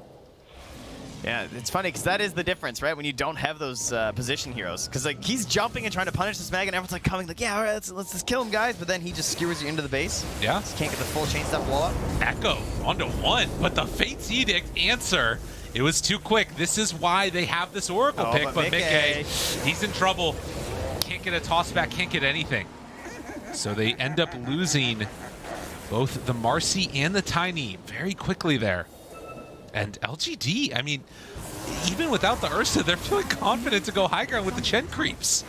That is true. That is definitely an underrated aspect of Chen, right? He's got that big damage to this push. They got to try and clear some of these out here, but there's the mech keeping them up and hitting. They got the rally, the extra damage from all the dead skeletons, but they will back out now after the tower almost dies. All right, Lyrical, it is America's favorite game. 20 seconds until the Roche spawns. Give me your number. I'm going to say 90 seconds. 90 seconds. Again, 90 another seconds. right on the nose. You like this year. The last time you missed it because you didn't add a number. That's right, but if I miss it, I mean, I'm going to miss it no matter what. Okay, I'm going to go for 36. 36. Yeah. All right, we'll see. Jump in. Wait a minute. Rupture. Chasing. No, it was almost 90 seconds. Why are you watching the fights? There was a timer happening. Why is going to drop now? Pay attention, Lyrical, all right? My bad. Important I'm things. sorry. The timing, it is very important, to be fair. What did you say, 90? I said 90. Yeah, you're 15 off. Not bad, not bad. I'm Someone in the getting chat close. got it right, That's true. which is pretty cool. I'm Enough sure of you they guess. Yeah. Press 1 if you got it right. did. Well done. Jeez. And remember, be honest. Yeah, No lying. Nobody would dare. Nobody would lie on the internet. What are you talking about? Doesn't let you post if you're lying. That's right. Everyone knows that. Nobody would lie on the internet. I love these casters. 32 minutes in as we get ready to go with the Midas starting to pay off. It's very important. Midas starting to pay off a little bit, getting those levels up. Is there a danger of this lead of LGD slipping away? I mean, I kind of feel like there's a little. I mean, you've just got the Wombo combo, right? It's gimmicky. It's a gimmicky need from Liquid, right? Yeah. They know they have the tools. They're hard to hit. This is what we talked about during the draft. But sometimes gimmicks are good. Oh, but the blink! The blink! It hurts. Oh, Zai, get out of there. Don't let him see it. We both just physically recoiled when that happened. I mean, know you guys can't see it, but yeah, there was pain. I think Zai did too. But the toss, okay, get a little bit of a recompense here. Zinq pulled around, hand of God, gotta run. They don't have the RP. LGD, they know, they saw it. The chase down and in trouble. Reaper's Sight used even. I don't know if he had the Fate's Edict on at that point. As the Ava toss Mickey, he dies. They broke up the fight. Zai actually chased forward to push the remaining Rupture that was left on Zinq, so they helped get at least that kill. Matsu chased in as well, and I think maybe that's what helps make it so it's less of a loss in that engagement. But Roche is up, and that's the problem. Oh. And it's just constantly this center courser, you know, he's one job. They sit Roche. Oh my God, it's Ags. All right, hold on a second now. Now there is one thing we got to keep in mind. Ursa Ags is good. Chen's might be better. Oh A strong Dispel. Game, that would be so hype though. Oh, why dude, dispel Ame, one why? hero? Yeah, you know why. He's a carry player. They always carry. take it. But why dispel one hero when dispel many hero is good? That's true. Zinq there, you can see. Look at him trying to walk up this too. He was like, oh, I want it. He kept moving. He's like, I want that echo so bad. And the skewer comes through. But yeah, this is the other side of the fight. I kind of missed this one. But yeah, not able to get too much there. Thanks to False Promise still being on. Wanting it so bad. Back in the real game here, they are taking some damage. Tier 3 tower already gone, and now into the racks. Look at him just sitting those Chen creeps there too with the auras helping out. Heal amplification aura, sure, why not? 20 seconds until RP's back up, and that's not going to come in time. Now they have doubled the lead that they had just a couple of minutes ago. And you can see, wow, pretty heavy win probability there into the favor of LGD. It's a bit generous for Liquid. I mean, 4. To be fair, it's like you got that big combo. RP into the tree volley is pretty insane. But if a tree never hits the enemy hero, does it really do any damage? The answer is no. That's not even philosophical. It's just mechanics of the game. Well, that's debatable. Got the Blink Dagger up now, too, on Razor. So that's Blink on everybody except for Chen. Oh, God, and he almost has the Aghanims done on Chen, too. I think he has all the components coming out on Courier, and then he's going to be able to finish off the point booster here. I guess that explains it, huh? Oh, dude, this is going to feel so bad. They're going to RP everybody, and then he's just going to press R. This is where you just let it happen. Oh. You just run it as 5, you know? Because they actually don't have a secondary AoE punish. No. In theory. Well, I guess there's Avalanche, but he's going to be trying to do some cheeky tree volley stuff. Yeah, Y's about to finish this one up. I mean, he might save for buyback, to be fair. No, he won't. Probably Come not. on. There's no way. He knows. Y's a gamer. So for anybody that has been away for a little bit, Aghanims Chen now hard dispels on cast. So I think that the ways that they had to catch back in. What's a strong dispel or a hard dispel, Lyrical? I mean, it's how I don't know.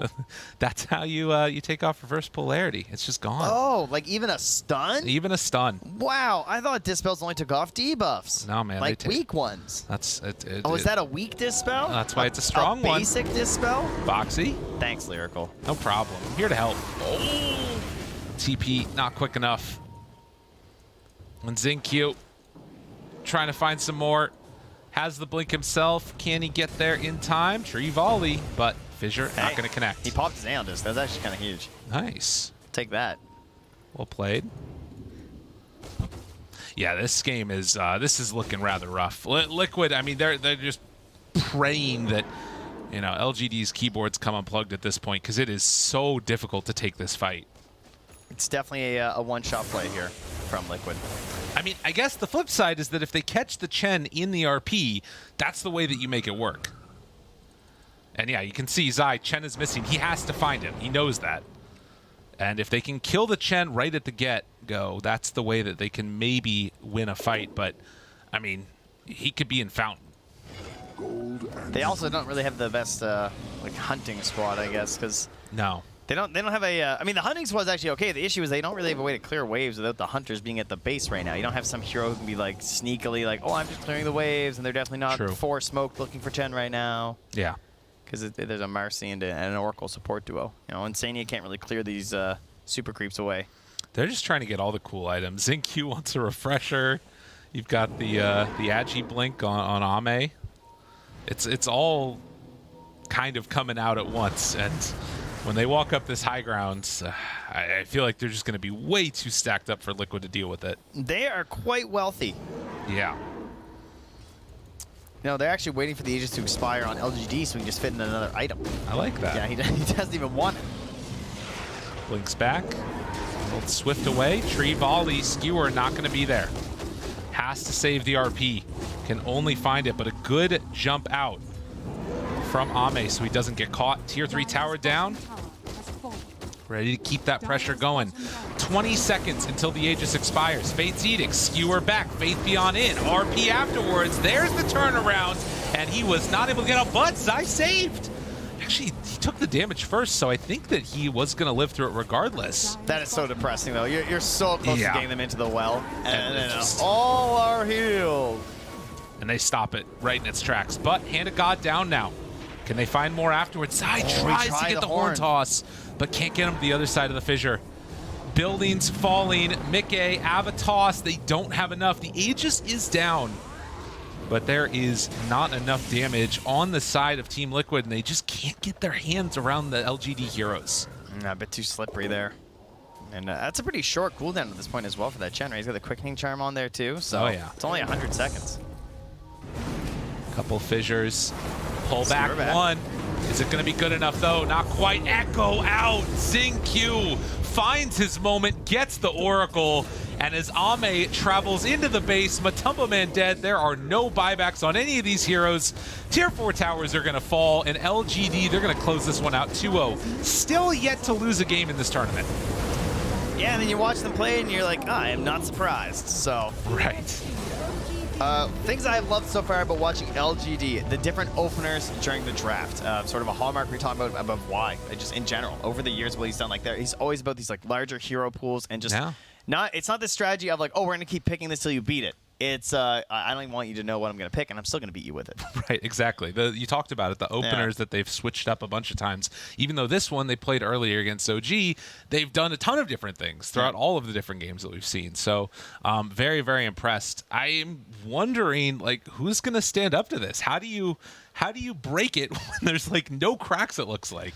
Well, the answer is not Liquid for now. That is for sure. We'll have to try a little bit later in the tournament. We'll have to see if anybody comes up to play against LGD. For now, at least, we're going to head on back to the panel, letting Hat and the gang break that down because that was a spanking.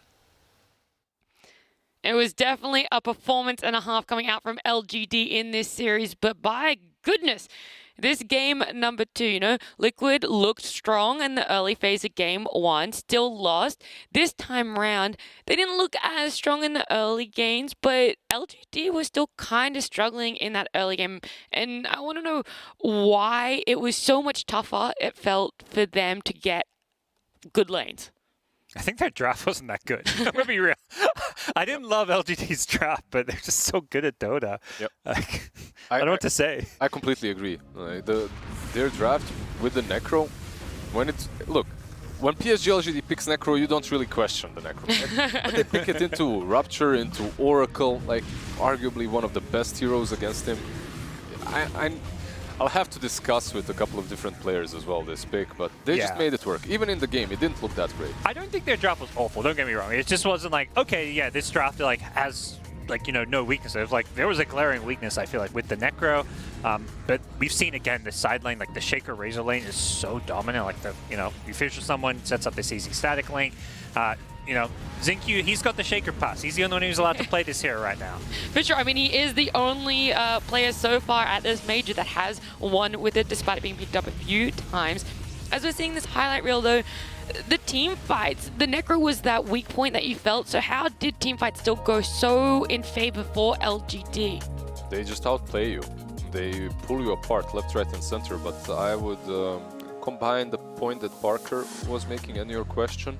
It truly is the Shaker. Yeah. Like the amount of work that he's doing, it's unnoticeable perhaps a little bit, but most of these fights are won because of fissure blocks that prevent anyone from escaping the Ursa's claws, right? Like the Roche fight in particular, there was one in which Marcy goes in, they try to go on the Ursa, he just jumps out to the pit and the Shaker blocks them with the fissure inside. He hits 3 and one's trapped in the pit.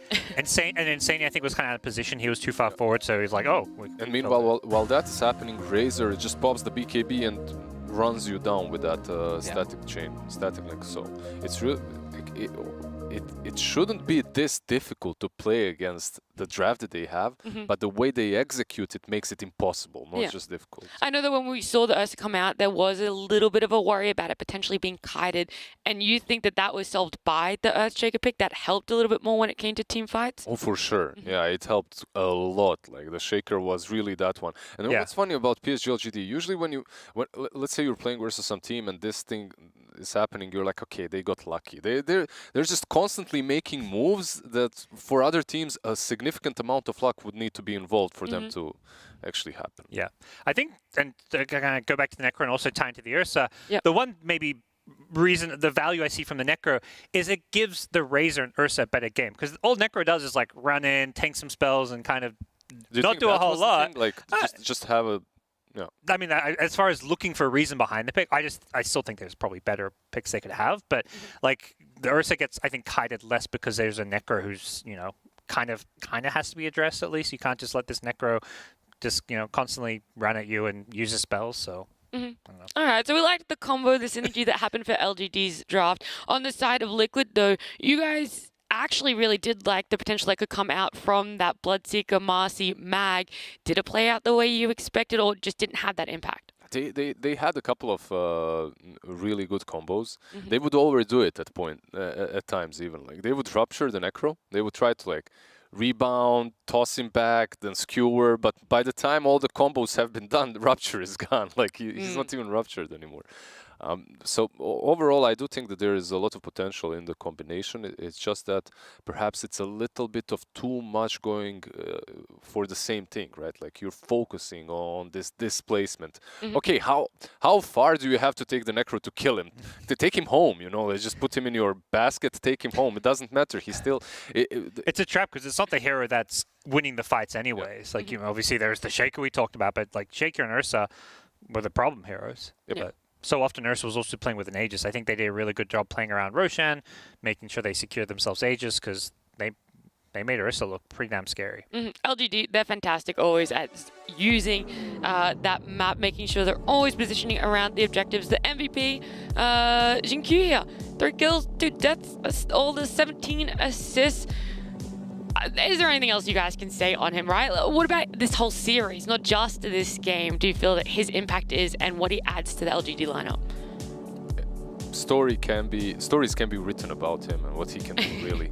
He's just constantly on point. I don't know what it is. If it's not the plays, it's the atmosphere that he brings, all the belly rubbing that he receives for luck. That's it. That's why LGD is doing well. He's a good luck charm. Never lose weight. That's what winning the games right now.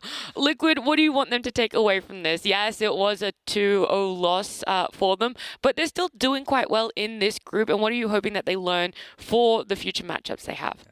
I remember you asked me the same thing when OG got to it, and I was just like, the takeaways, you lost LGD, win the other games, and like I think Liquid overall has looked really solid. They've got some really good understandings of what kind of drafts and strats work for them. I think particularly the game 1, like for me, if I'm Liquid, I would take that game every single time. If they get those heroes and get to play that draft against LGD again, they shouldn't. If they get against other teams, they'll win those games. So. All right, very quickly before we head to a break, though, LGD, what team can stand up to them? Only one team each. Team Spirit. Aster. Well, we'll have to wait to see some of those matchups. That is the end of this best of 2 between Liquid LGD. We've got a whole new series coming at you right after this break.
Coming up next, Evil Geniuses versus Tundra Esports.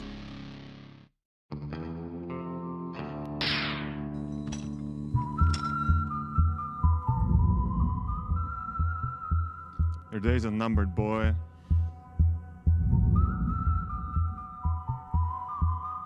You're finished.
Power can be found in any number of places.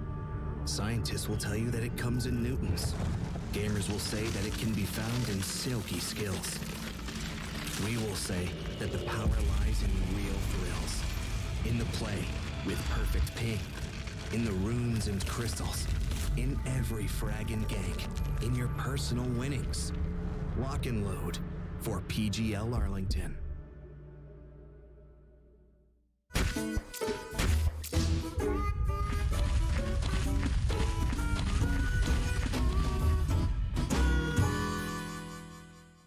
Welcome back. We are day 3 of the PGL Arlington Major. And we have our second series of the day coming up. It is EG up against Tundra. Joining me, Lizard and Sheepo, replacing Gods right here in the middle seat. How are you? This panel just got so much better. Words when I didn't say them, Gods. If you're watching, it wasn't me. It was me. I said it, and I will fight you to the She's death. claiming her spot right This here, is right? my spot, the middle of the panel, as I deserve to be. She's like, this is my throne. But how have you been enjoying the Major, Sheepo? I haven't been able to ask you yet. God, I've been loving it. I just think the most fun thing for me is seeing how teams try and do their strats against LGD, and then they just lose every single time.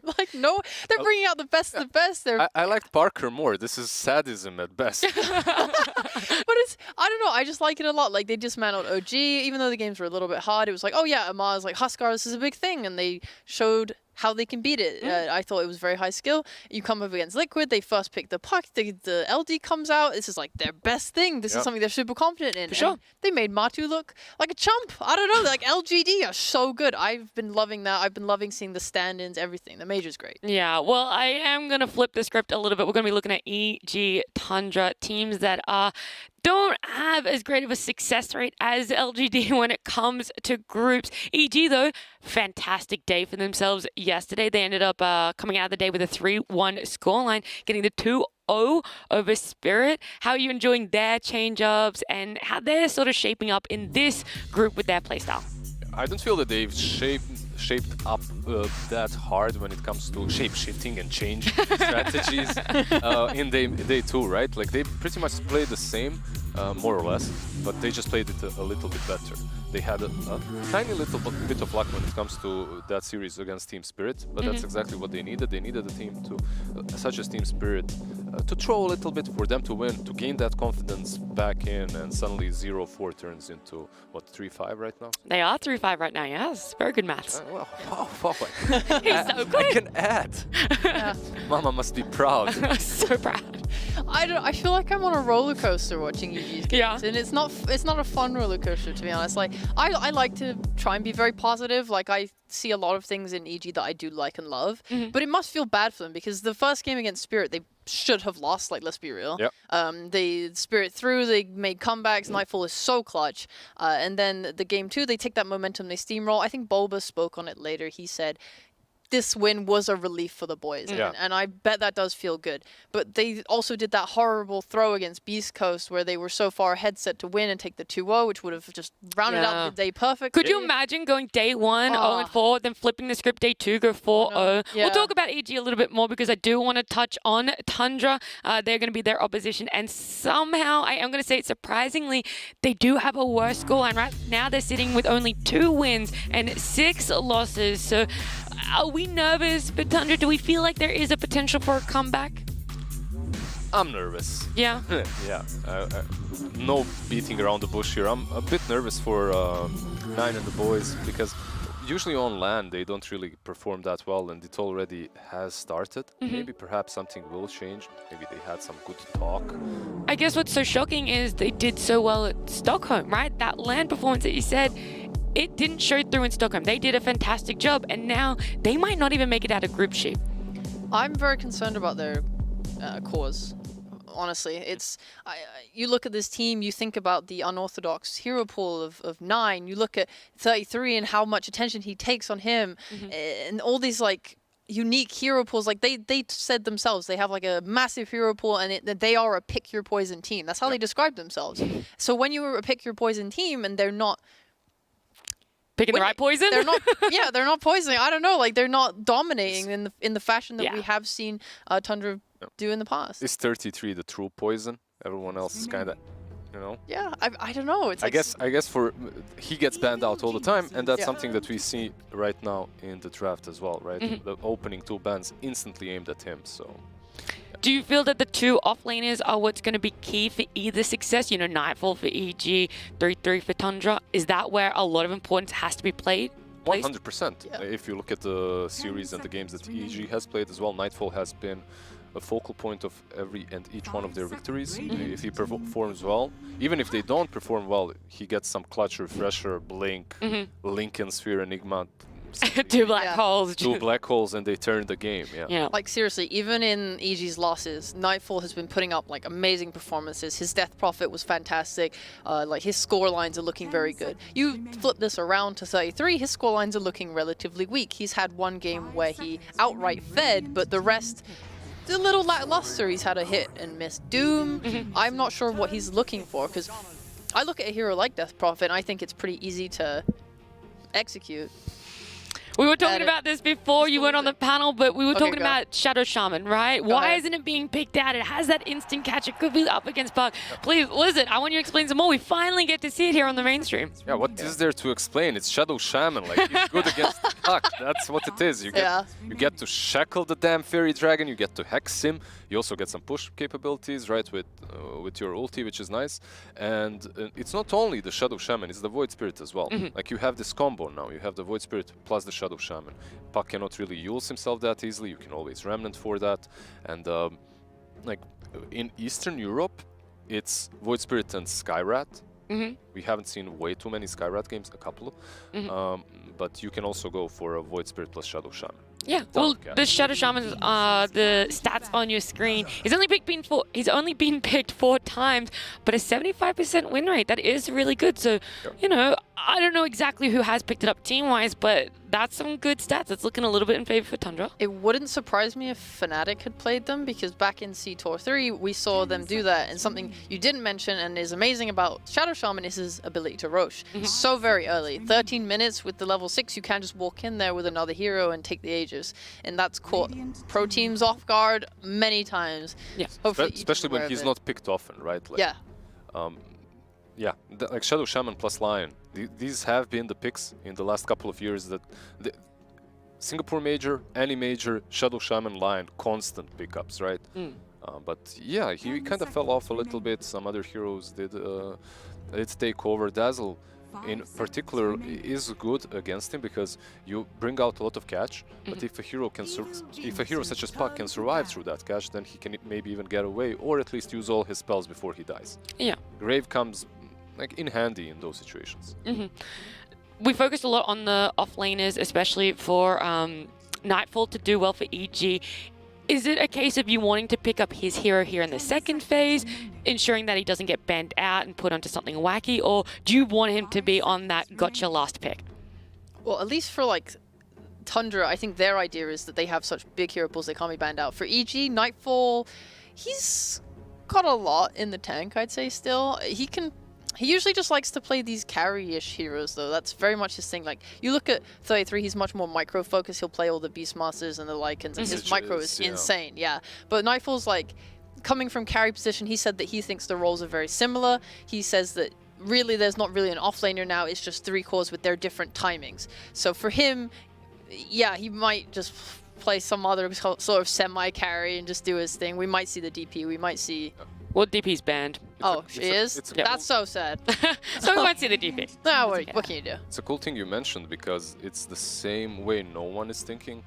He said about Entity that having 3 offlaners in their team, more or less, right, is actually a good thing for them because perhaps that's the way the meta should be played. I think it's even more so on LAN. Like having 3 semi-cores can work better on LAN. Why is that? I feel that teams that can... there isn't... Like, it's harder for teams to come back on a LAN. That's how I feel, at least. A little bit, right? You can see the composure that PSG.LGD had versus Liquid in Game 1. I don't think that any team could pull that off. And when you have 3 semi-cores, you're constantly running at them, and most likely you will be winning the early game, right? Yeah. That is what, like, no one said, right? He was like, it's new and people are being taken off guard by it. That was the sort of sentiment. And that's good. It's I've listened to like Nightfall talk about his style of play, and he says that he doesn't, he watches other offlaners to see what they play, but he doesn't take from their game style. His opinion is that copying will never lead to winning, so he always tries to look at his own play and invent his own play style. So he wants to be a unique player. Like in contrast, in China, you have like Lanham saying, "Oh yeah, like we all just copy from LGD." Like I don't know, man. There's some inspiration, man. It's working. Why wouldn't we try that ourselves? Yeah, I mean, so I don't know. It's LGD are like the GOATs for a reason, right? Yeah. They are just playing a notch above everyone else. They are their own style, and they're doing it like excellently. The only problem is when you copy from LGD, it's like you copied homework from that one geek, and then the teacher asks you, okay, why? How did you come up to this? You're like, I don't know.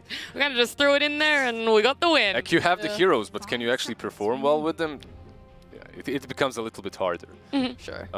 This banning phase is almost completed, so with seeing what's still left in the pool, what direction do you think Tundra are going to take as they have the first pick out of this? Ooh. It's hard, right? Because No, I was looking at EG. That's why I was like, my brain was thinking about we'll their do take this. EG. No, yeah. Go ahead, You go ahead. do Tundra. Yeah, right now Tundra, they have catch, they have they have their mid laner. It's not too difficult to imagine something like a Night Stalker coming out for them for 33, even though it's not like his most common style of an offlane hero. I think it would be really good here versus the Dazzle, versus the Puck. Some more backline. The AoE silence works amazingly well against those. Yeah. If they even go for that right now, because they could just pick a fight. Yeah. I was just about to say, you know, that Tiny hadn't been picked or banned yet, but it was the final ban there, Tundra. Taking Chen now. Yeah, so I was thinking, when I look at Shaman, one of his biggest weaknesses as a support is his inability to deal with the Zoo. His ult, the wards, they suffer, he suffers, he has no way to protect himself. So when I look at the like Bristle ban, I'm thinking that EG want to protect themselves if they were to pick summons. Maybe they'll pick a Nature's Prophet again. I know that RTZ has struggled a little bit on the Natures, but they first faced it in those games. It's not bad here. Like I wouldn't mind the Prophet at all. Even versus the Void Spirit, once you get that talent that keeps him in, that roots him right in. In the trees. Why is that a thing, by the way? I don't know. Why does so that dumb. go to Every time we see Nature's Prophet, Lizard's in the green room, and he's like, "Why? Why is that a thing?" It's so broken. Like it from the safe lane, perhaps not as much as when someone like Fade Beyond plays it, because you suddenly have this global Magic community piercing initiation. It's crazy. EG, the Dawn here, what do you want to see paired with that? How is it in their lineup so far? Okay, well, I was thinking that they would... It looked like they were hesitating because they weren't sure. Like, the Dawn doesn't give everything away yet. Yeah. Is it a core? Is it a support? But they'll show with the Snap that at least one of these is going core. I don't think EG plays core Snapfire. Some Probably other teams here Dawnbreaker, do. right? Yeah. Like, this should be your Nightfall. Yes. Dawnbreaker on the offlane. Yeah, Nightfall's Dawn most likely. It's just very, very aggressive lanes right now. Like, Dazzle, of all the healing supports, he's probably one of the most aggressive, just due to the poison touch. You get to that minus armor, he is like a pest. Dawn, Snapfire, extremely aggressive. They have stuns, they have gap close, they can chase you down the lane, and they have a lot of damage. This is a very scary lane, so something like Chen that wants to bully you out with the creeps, not necessarily that effective. They can turn on him and kill him. And the way they transform from the lane into the mid game is incredible too. Like, you have this Puck, Dawnbreaker, Snapfire. Like, there's always so much synergy between them. Every time you're looking at the draft, you can think about, okay, which two of these heroes in pairs can make stuff happen on the map? Puck enables all of them. Like, as long as you have Puck and Dreamcoil, you can follow up with Solar Guardian, you can follow up with Mortimer's Kisses. This makes the game much, much easier for you. And Chaos Knight, by the way, a hero that's pretty popular when it comes to carries right now. It's Skitter's favorite. It is. It was his most played in 2 or 3. He loved that hero. He talks in interviews like, yeah, I love this hero. It's just like the best. And he loves it. It's great. And it is good in this meta. So my only issue is EG's lineup right now is slightly reminiscent of Navi's when they played it versus them, and he really struggled because when he was found, his ult was very ineffective. The kisses, I mean everything, they have a lot of AoE damage that instantly clears them, and that makes CK's life very difficult. Obviously, an idea that you have with CK is that he is also an aggressive laner, so they're trying to, instead of playing defensively into the Dawn Snap lane, they're thinking maybe we can get some kills, maybe fight back. Maybe they can fight. Maybe. I I'm pretty scared for him. Yeah, Dawnbreaker. Yeah. Like Okay, well, you feel the CK has not necessarily been dealt with, but it is a little bit weaker, maybe not as strong as Skinner might have in his mind. What's a last pick standing out for Tundra that might enable a different win condition? Oh, maybe they could try lane? Do you think that's an option? Like, if they picked an offlaner that could stand alone, because they get last overall pick, so they could pick something that works into the safe lane, potentially. It is a bit out there. It's not like tri-lanes are very uncommon. They have made but we have seen it work in 2 or 3 in a couple of regions before. So yes, it's out of the box, but it could work. The only problem is I think if they then put their Dazzle bot, I think their tri-lane becomes even stronger on EG. So maybe you're just setting yourself up for like absolute failure. You have to think about your support sitting those major levels at decent timing, right? Your carry as well. I think as Chaos Knight you also do want to have levels. Tri-lane might hurt you in that way, but overall, if you really want to focus on winning a lane, it's always an option. Well, they could swap lanes, potentially. I think the lane is fine. Like Chaos, you just continue laning with Chaos Knight and Shen, and that's it. Yeah. You pick Shadow Shaman plus something on the offlane for 33. You don't have to like go that deep into switching everything up. Just flip everything up on its head. Well, you know, instead of looking at where they might be able to change lanes, let's have a look at EG's side. Let's see what they're needing for their last pick. Anything stand out? Something that's going to scale hard for them? I just have to say before that, the last 2 bans, Bat and Night Stalker, are completely on point from EG. I think really that's what they needed to get out. But the Prophet as well, that you two have mentioned earlier, banned out by Tundra, and that would be a very good answer to your question. What else is there that's pretty good versus CK? We've seen some Lifestealer pickups as well. I feel like EG's lineup already deals with CK. So I think if you're a carry, you just want to deal with everything. Like, you just want to fit in. Right now, they have no real way to take objectives. Like, Puck's going to be using a lot of spells, so what? I said TB. TB? Yeah, TB could work for sure, yeah. Like, you want to take advantage of the minus armor Snap will give you. You want to be able to do Roche. I love TB with Dazzle because you're basically guaranteed to get your Sunder off with the Grave. Anything that can abuse that, you have a lot that buffs your carry right now. You'll be protected by, like, the heals from Dawn and Dazzle. Some default carries, Jug, Ursa. Yeah.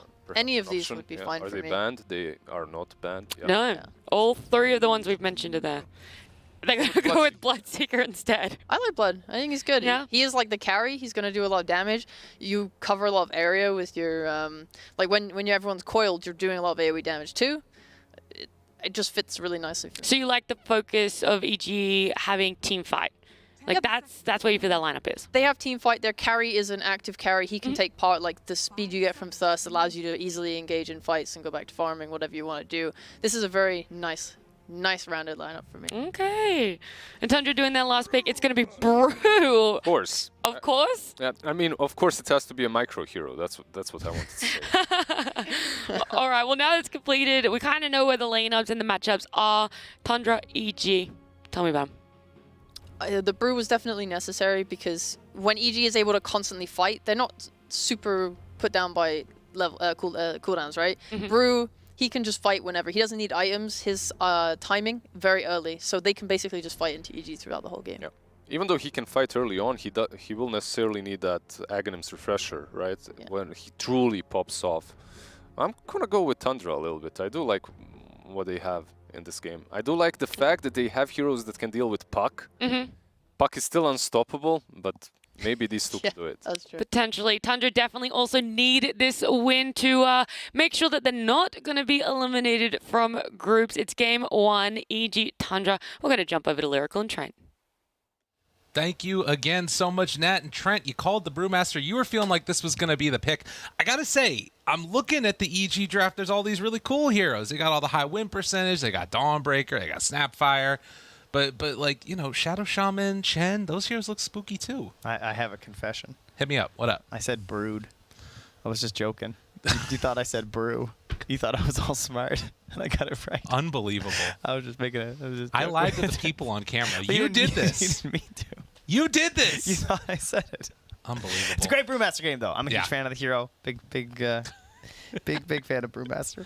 All right, anyway, but you know what I love even more is Dawnbreaker, and I'm a little concerned. I see some signs of our last match think it was last match. Okay, it was 2 matches ago. Right. Where we had the Liquid Draft with the Dawnbreaker and the Hoodwink. They did really well on the laning stage. They got going. Game was looking super good, and they couldn't close it out for the victory. And I see a lot of similarities here right now with this draft from EG because how do they go high ground? What's that Tricore again? I got a Bloodseeker. I got a Dawnbreaker. I got a Puck. It's going to be tough. I mean, that's the thing, right? Like, objective taking, it's there for Tundra if they win the fights, whether it's Chen Creeps, whether it's Snakes that get dropped down, or even, like, you know, you send the Earth Panda up there. He hits pretty hard.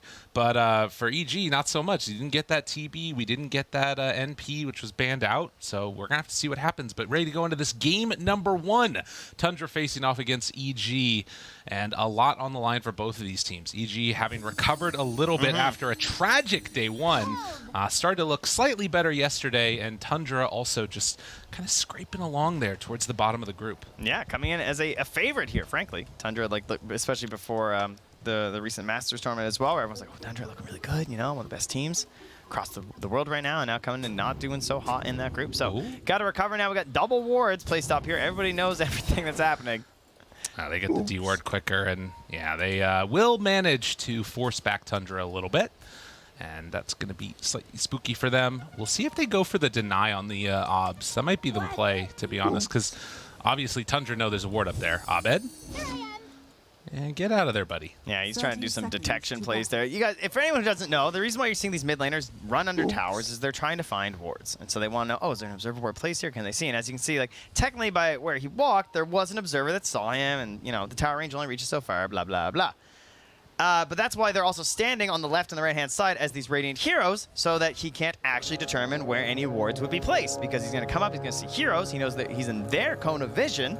Yeah. And therefore, he can't triangulate a ward's position. And these wards are really important in the mid lane because you want to see the enemy hero on the high ground so you know what their positioning are. You can do some creep aggro tricks much easier than having to like click around the minimap. All sorts of reasons why you would like to have that vision when you're in the 1v1. Well, it's been sort of a constant foray for Abed. A what? Foray, I think, was the word that I was trying to say. Okay. Into the void of playing just puck. It feels like almost every game. It has been quite rough. I mean, a lot of them have looked really solid so far in this tournament. 4 matches, 50% win rate. But he's basically just been stuck on this hero, and with good reason. It's pretty freaking good, and has been kind of the thing that all other drafts have been built around. How are you going to deal with the puck, or are you going to give it up? Well, I think finally we're seeing Tundra is the team to say, you know what, we're going to pick more than one answer to this hero, something other than Tiny. We're going to straight up open Void Spirit and Shadow Shaman. We're going to have a Hex from our Shadow Shaman, some additional control from the Shackles just to help you out, and then the Void Spirit too. A great matchup in the mid just for the laning stage, and then throughout the game, especially when you get into that Aghanim Scepter or that Yule Scepter, you have several different tools that can combo down and control this puck.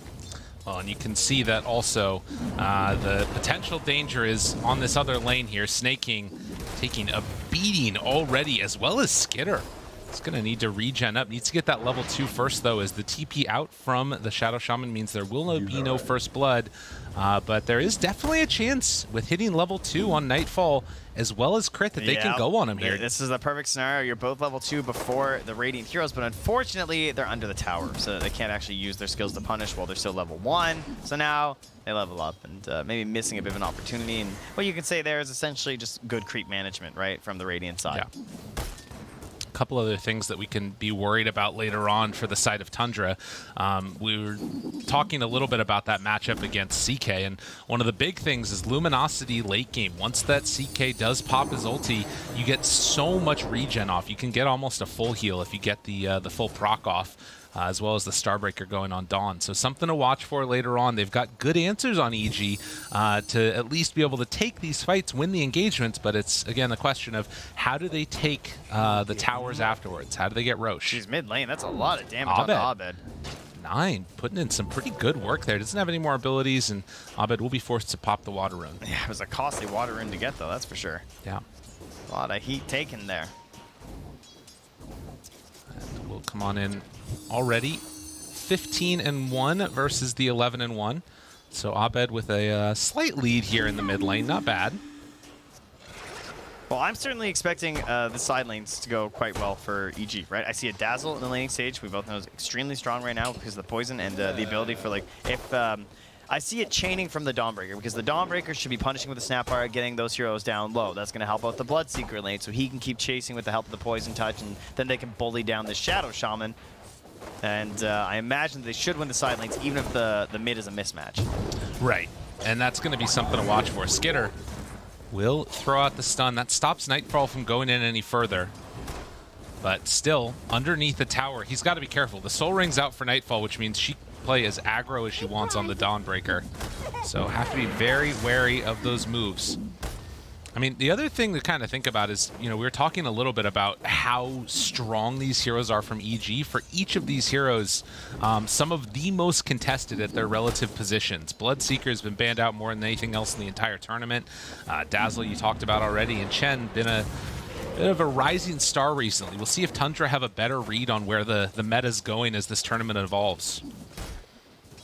Yeah, the benefits of Chen can be hard to fully master, especially if you haven't really like spammed the hero a lot and everything too, and just not really something that I would say Snake King is well known for.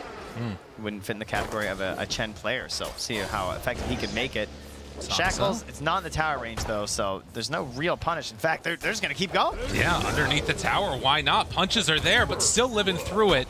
Not long enough. Arteezy's going to take a lot of damage here, and 3-3 moving in, has stick charges. We'll have another clap in a second, but as the Blood Right goes out, it will be a retreat away. And well, actually, Poison Touch keeps the damage going. He might have to pop it. Yeah, stick charges need to be used, and we'll use the salve afterwards. God, that is a dangerous lane. It really is, and the creeps are out in the hard, but Fly just going to have to deboard the small camp down bottom. Dawnbreaker doing Dawnbreaker things, but there's the rotation from Saksa. And 2-second stun, Nightfall, and some trouble. Shackles, never in doubt. So they will find a little bit of a return kill there. And Skitter giving a quick tip to Nightfall. Let him know how he feels about it. Okay, interesting way to play this though. Now what does our boy Snake King do? Yeah, he I'm not TP's sure. mid, fills the bottle. Does he run top? For now, at least, he's heading on in and going to try and get some D-ward action. We'll find one. Yeah, another 20 seconds left on. I'll take that, 121 gold. But of course, this has left 3-3 all alone on the Brewmaster. Is level 4, so 2 points in the Drunken Brawler. You're pretty speedy when you're in the Storm Brawler. 7% bonus move speed, you know, nothing to laugh at there, as he does get his Tranquil boost now delivered as well. Now, so fast, zooming. Could see 9 also goes on in, takes the small camp that was stacked up by Abed away from him. But, I mean, even with that going on, look at the last hit denies in the mid lane. Abed is absolutely giving him the business here. 44-4 versus 31-5 right now. This is Abed's hero for a reason, that's for sure. And Storm and Puck. Stun, down bottom. Tries to get some damage on a Nightfall. Still has the Starbreaker. Looking for a correct angle, hoping to get out of there. Stun is out, and Nightfall, can he escape? They have the hammer up to the high ground. 2-second stun, TP rotation coming in, but the Shackles, they're back up. Fly makes the rotation. Grave is out, now a chance for a turn. Skitter, he's in some trouble as Crit makes the move. Nightfall is not dropping, and in fact, it's going to be the Chaos Knight that dies. The two supports get the job done. Despite so much tension in the other lane, saying that though, very big kill to get. 3-3 left all alone up here on an island for a while. Gets a helper, the DD Rune rotation from 9 to take down Arteezy. And of course that comes back to pulling those supports back down to the bottom lane to ensure they're helping out the Dawnbreaker. And this is going to be a glyph used now as Abed makes the rotation over. Does have Coil. Level 7 for both the mids. 9 there. Going to dissimulate. Decides to go back in. 3-3. Doesn't have level 6 yet. Broken. Running. And they're going to be okay. That hurts for Abed. This guy walks up here in front of the small camp. Crit. Stun. Shackles. Punched. Oh, a big scatter blast. He's dead again. The TP moves in from Snake King, but Sox is also in some trouble here. Nightfall's going to have another salvo of abilities in just a moment. Hammer is out. They've got the Starbreaker as well. And doesn't quite connect on it on that one. Do they have Cookie? Crit doesn't have mana, actually, but I think they could. Nah, they're not going to go for it. So Soxa gets away. Good little micro there from him. Yeah, still going to be the walk of shame over Skitter as he respawns, and now they're after Snake King under the tower. They just keep running at him, man. That's the Dawnbreaker's MO. Moves on in. Snaking. Gonna get ran at, and they will find themselves another kill. So in the plus side, they're doing a good job with the Chen creep of keeping some pressure off of the bottom tier 1 tower. It is ridiculous, though, like the amount of attention they've given to Nightfall and how the hero is still so successful. Yeah. Right? Like, you bring down the Shadow Shaman, a hero that has an actual stun to try and deal with the Starbreaker. Still not enough. They have a couple 2v1 scenarios. Still buys enough time for teammates to rotate in and fix that situation. And now Soxa back up to the top lane here, looking to see if anyone's running towards 3-3 as Abed will come in to push back the tower and crit. Well, just taking his time. And he gets it in the end. Well, I mean, you look at like the way that this game has gone, and it's maybe what we would have anticipated. EG, they're doing very well in the lanes. This is always something that they prioritize. Void Spirit a little bit behind that puck. Much more so the differential is in the last hits as opposed to the net worth. They're pretty even on that regard. And Arteezy looking like Ame from earlier today, right? When he's that TA coming mid. And has to come mid on the Bloodseeker to recover. Oh, that is nice, though. Rupture. Meanwhile, the Solar Guardian tries to make the move. Everybody comes mid for EG, and they drop 3 ultis on him. Thought that was Shadow Shaman for a second, but we're just pig pulling, don't worry. We got the chicken hex on Sox. Okay, cool. Like it. Yeah, gotta check our animals every time we watch a Shadow Shaman, you know? That's true. We got lambs popping out of this guy sometimes. Well, this is supposed to be the answer. There's a hex there. And Soxa, no real way to get away from this Abed puck easily. Has another orb in a second. Ooh! Dude, he's been good with these little dodges on the Shadow Shaman. Yeah, tough to fully finish without the coil there. Cookie save on the fly. Very good. Lots of heroes coming to this mid lane here. 3 of them now, and hanging out with a Brewmaster. So how's that helping Skitter? He's just farming through the jungle. They're going to smoke up now. Where are they trying to go? Well, they make the move, and smoke breaks. Flies there underneath a ward. Yeah. So now they know there's a ward there at least, right? That'll be something for him. Can't feel great, though.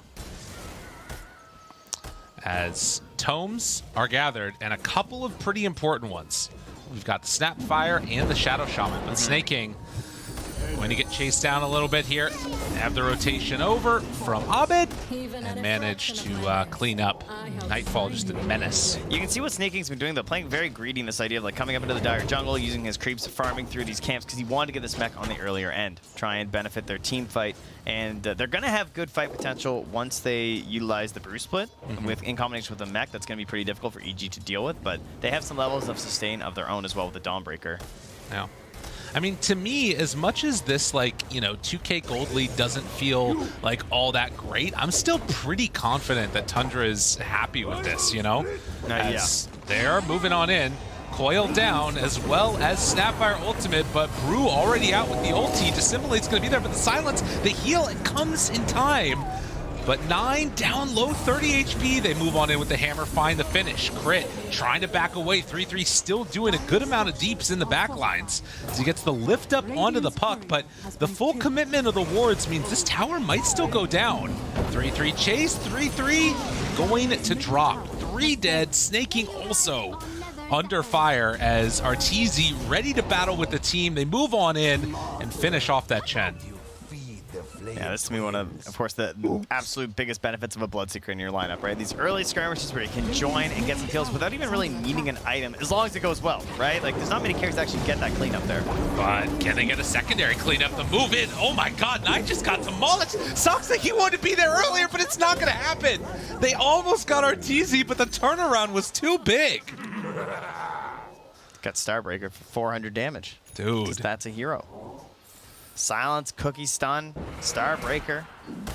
I mean, you thought you had something, huh? There was an attempt. It was not what they needed, though. That's so huge, though, because like for EG, our concern would be that yes, you're expecting to get kills. You should come out of the side lanes, especially ahead with this lineup. That is expected. Then you want to start pushing forward. Getting objectives is not easy unless you wipe them. And in situations like that, you even kill 2 more heroes with TP back in. And ends up sacrificing the tower for Tundra. Excellent for EG. Then they're going to build into this Maelstrom and perhaps even an eventual Mjolnir on this Bloodseeker. That damage is going to help so much with the coil, as well as trying to deal with the CK and the illusions. The question will be all those fights just have to be that. It's the pushing the rock again. Right. Or Of course, Sisyphus. Don't let that rock fall down. Yeah. Keep the momentum going, because if it rolls backwards, it's going to crush you. It's not even really a good reference, because he keeps pushing forever. There's no. Yeah, that's what they got to do. They got to win. Yeah, but he never wins. That's why it doesn't really work. I mean, that's with Dota. The real win is not playing. It is a constant punish. You just keep pushing. Hits 10k MMR. Hits 11k MMR. I know. 12k MMR. Why does it stop? It's just Sisyphus the whole way down. Finally, we've made sense of it. Welcome to the PGL Arlington Major, where things are happy and we love Dota. 3-13 and a 3k gold lead, and they find him again. Can they kill him afterwards? This is Void Spirit going to drop. Nightfall. They bring multiple again. Oh, the Hurricane. Snaking. These Chen players, they just want the swag points. They all die, but they want to look cool. And they manage to look cool when they die. Unfortunately for them, that is going to be the entire creep conglomerate gone as well. It's a congregation. That's fair, too. It's like a parliament of owls. That's good. A pride of lions. That's another one. A murder of crows. You've got him today. You're knocking it out of the park. I'm running out. What a winner. Soxa drops the wards. This is unfortunately not a winner for them. This is a tough one. Can't get the damage done that they need to. I knew it. It's a troop of gorillas. Well done. Yeah, I couldn't remember what it was. You guys probably heard me typing. You definitely did. Wasn't going to blow up your spot, but you did it yourself. These must be brown switches, huh? Yeah, exactly. They're pretty loud on this keyboard. Well, they're getting closer to the BKB on Nightfall. And in the meantime, the big question mark is, where do EG want to go next? I feel like they just got to wait until all the ultis back off cooldown again and make another run with Puck. That seems to be the play. And of course, Arteezy, he's just loving this. I think Fly stole a last hit there. No, just a little bit of oops. It wasn't actually an oops. It's interesting, right? Like, you think about the way that the day one looked for EG. There was not those voice lines. It feels like there's been a little bit of a turn in terms of the way that the team is feeling. And certainly having some good results in this one out of the get-go is going to start making them feel good. Tundra needing to come up with answers. And they do obviously have the strength of this Brewmaster. They got to play around that ulti, trying to get in towards the Aghanim Scepter next for him after the Spirit Vessel done for Brew. But DD Puck underneath the ward, and Tundra doing what they do. Dodge the fights, push out lanes, pull EG around the map.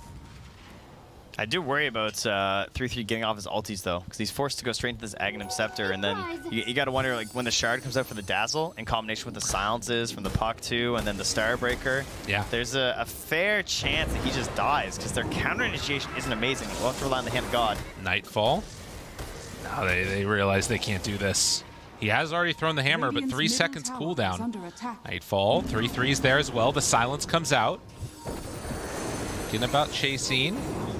Chase, pull, taunt, catch, ulti down. Hex is there.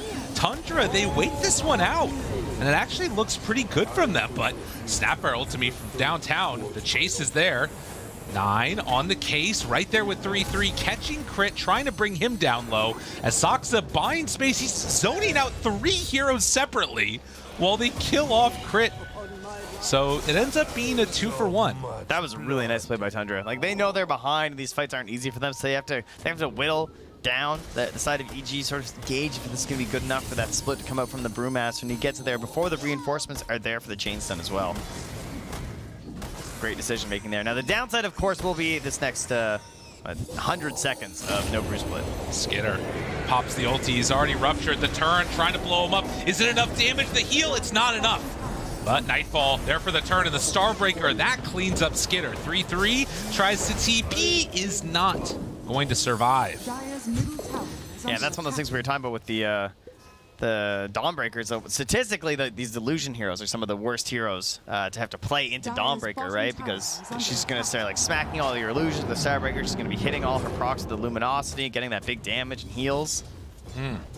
But unfortunately, yeah, they were not enough, as she came in a bit too late there to get the save on Arteezy.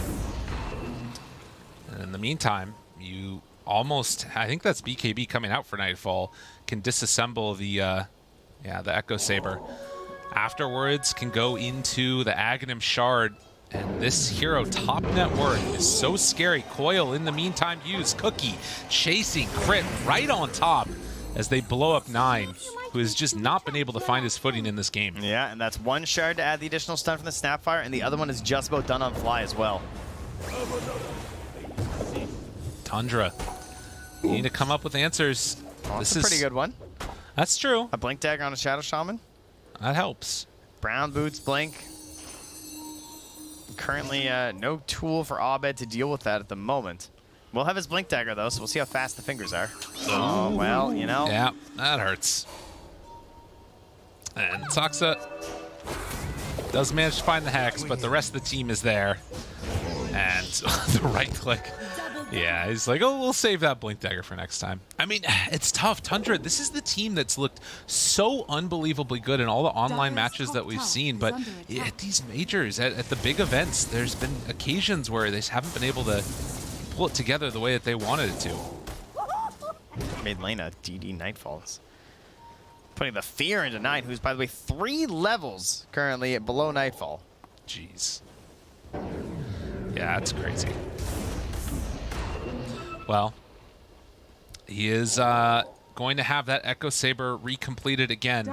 And if there is one thing that could be said about the way that Tundra's playing, you know, they're keeping it somewhat close here in terms of the net worth. And that's something that worked just the previous series that we saw with LGD. Yeah. Dodging out the lanes, and then they were able to make an eventual comeback. We'll see if Tundra can make that same type of thing happen as, you know, Chen pushing up the top side. Somebody needs to deal with this. It should certainly be a concern, right? There is definitely a world where you just don't get enough done with this lineup, and they just keep kind of pulling you apart a bit there, but 9. Oh, no. One coil and just, whew, see ya. I mean, Snapfire ultimate down. There you go. You gotta constantly bring back the positives if you can find them. Yeah, they can now, well, I mean, I was gonna say, think about Roche. It is a bit tough with their lineup. Yeah. It's a little unfortunate. Snake King backs away. Of course, that comes back to why exactly this might not work out for them, despite having a decent lead at the start of the game. It is just objectives. Right. Yeah. Well, even when you find the kill on the mid, you still don't feel entirely comfortable going for that next push. But the shard is done on Dazzle. And get some vision up there. Go for the quick D ward. TP coming in. A smoke up as well. I think 9's build is really interesting to talk about as well on the Void Spirit this game, right? No Yules versus the puck. He's going into this Kai and Sange for the sash resistance and then all the other bonuses, obviously, but then the BKB, he just wants to fight with his Brewmaster. They know this is happening. Applying it, stun, hits, already onto Arteezy. They're sending in the creep. Saksa there, gets him with the Hex. The Grave is out, but a good chunk of damage. Do they have enough? No.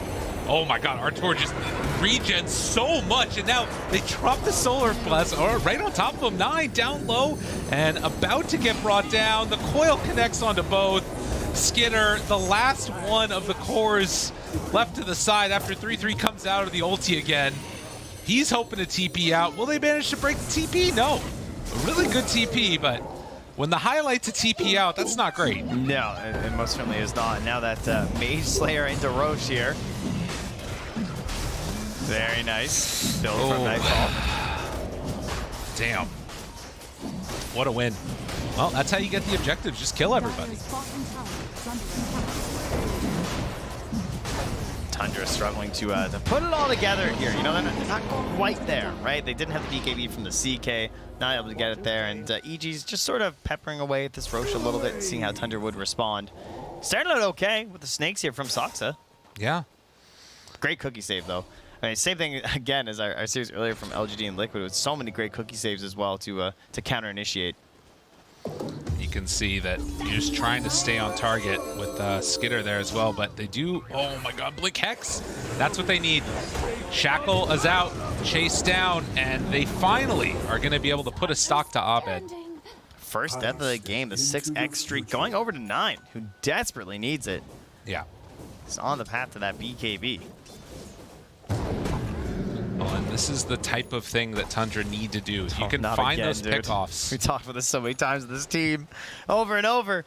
They're always in this situation. Yeah. They just need to push the side lanes, and they're very good at it, and they like to have the heroes for it as well. Unfortunately, this game not great for 3-3. You know, he tends to be pretty good at it, but they always usually have a support that can do these cheekier plays on the side where they're catching waves and killing them. So you can do it with Chen. Ooh. Dawn shows they don't feel comfortable going for it yet. They might have to, though. They got to find something. Fly is there, but Soxa going to TP out and instead trying to set up onto Arteezy. They'll have the Solar Guardian afterwards, and he's on the other side of the tree. Oh, man. That could have been good. It was Aegis, though, so you never know. Could also have gone very poorly. Stun. Snake King is caught looking. And Abed comes in for the finish. He's just taking a walk by him. Abed up on the high ground, spotting 3-3. Like a good coil. And the Aghanim Scepter not quite there yet. 3-3 gets jumped on, does have the ulti, and gets split off in time. So will manage to escape the gank, but that still hurts. Radiant structures are fortified. Not gonna lie, that was faster than I thought too. I thought he was gonna get the sound in time.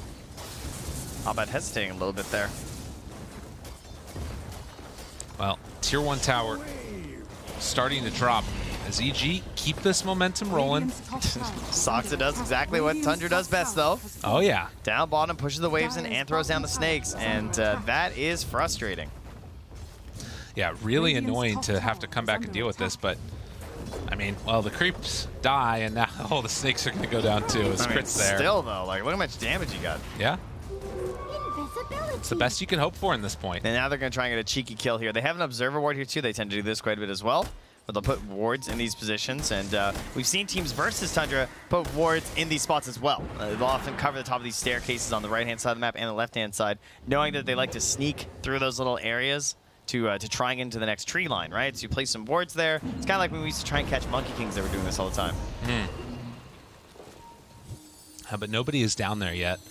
You can see, like, EG, they know that this is the style of play that Tundra is going to go for as well, and they're playing very grouped together. Skeeter, he's going to send out the illusions. He's going to ulti while Soxa still hides in the trees. Okay. Very cool, very cool. Goes on in, a couple more last hits trying to finish off the tower. And they do have a glyph if they wanted to use it for EG, but not doing it yet as the smoke through the Radiant jungle doesn't look like it's going to bear fruit, although they could still catch onto Chen. They do pop that glyph now. And Nightfall TP to Soxa. He's going to find him. Snake King in some trouble there. Also, as Soxa died too quickly. He died to a single Starbreaker. Yeah, that hurts. And 9 is also dead as the Rupture comes out. He just got Starbreakered. I mean, that's all it takes. I didn't even know that was a thing. He only has 1260 HP. It hurts. He just got swiped. It's really hard. I mean, there's a reason that this Dawnbreaker is just so highly prized. Radiant's middle tower is under attack. EG gonna pressure mid now, take this tier 2 tower. And they're still kind of setting up at the same time. They're sieging mid and then also pushing out this bottom lane. I don't know if Skitter's gonna find him over here, but they're waiting, hunting, looking. Spot the illusions, Nightfall there, turns around with the BKB. Skitter biting off more than he could chew, and with the Starbreaker connection, will try and survive through this. Abed, couple more punches, not going to be enough with the crit. If he had that Deso, though, that would have been it. Just maybe, yeah. EG playing this really well, right? Keeping control versus Tundra can be a very difficult task because they're very well versed at playing these side lanes and keeping the lanes out, and they think about this concept a lot, you can tell as a team. But they're getting the catches, they're not getting too frustrated, they're not overextending as well, because that's what tends to happen, right? That's how Tundra can get back into the game, is you get frustrated at how they're pushing out these side lanes to overextend a little bit here. 9. He's silenced, and he is going to drop. Meanwhile, the fight going on the other side. Wraith Pact is down, the silence is there, stun follow-up, and Brew does not get a chance to play Dota. Chen is dead, one by one by one. EG just completely wrecking Tundra. Yeah, very well done again. And now it is time, right? You got 3 heroes down. Sure, there might be buybacks, but we got to go and at least hit the high ground. Itemization is done here for taking down buildings as well. Sure, you love Deso just for fighting as a Dawnbreaker, but definitely helps when you want to hit some structures, especially got a few allies. We have a little Shredder there from the Snapfire as well. And, well, Arteezy is just making his way there. You know, it's tough when the enemies are dead or full HP to be a Bloodseeker. Right, exactly. But you'll eventually get there.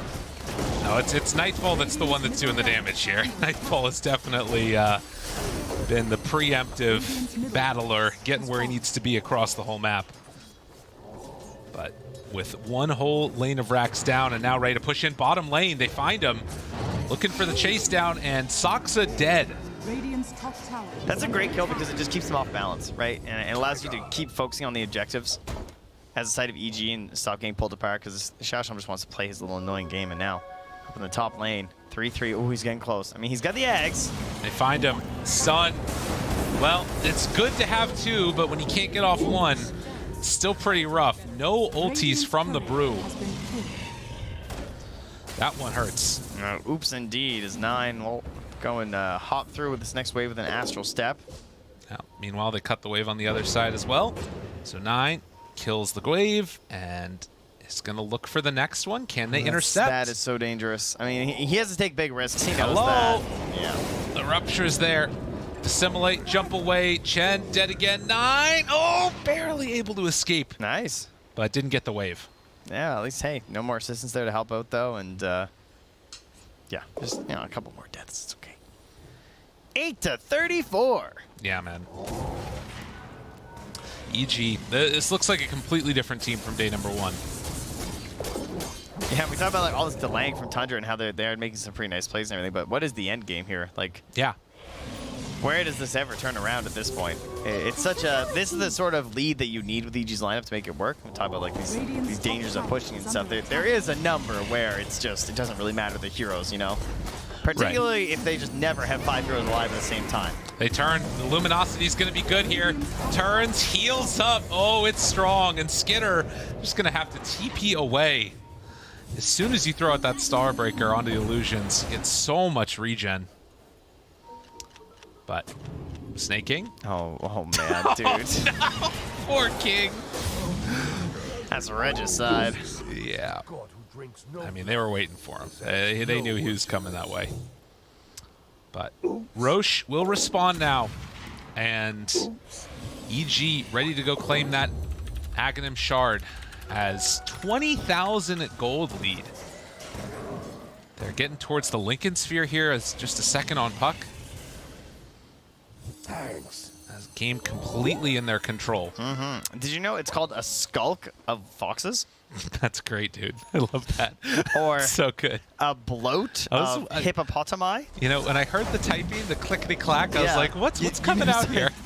What's it going to be? I thought it was appropriate. Okay, I like that. An aggregation of manatees. I do love the word aggregation. Oh, a pandemonium of parrots. That's very good. Ooh, rhinoceroses are a crash? These sound made up. They're not real.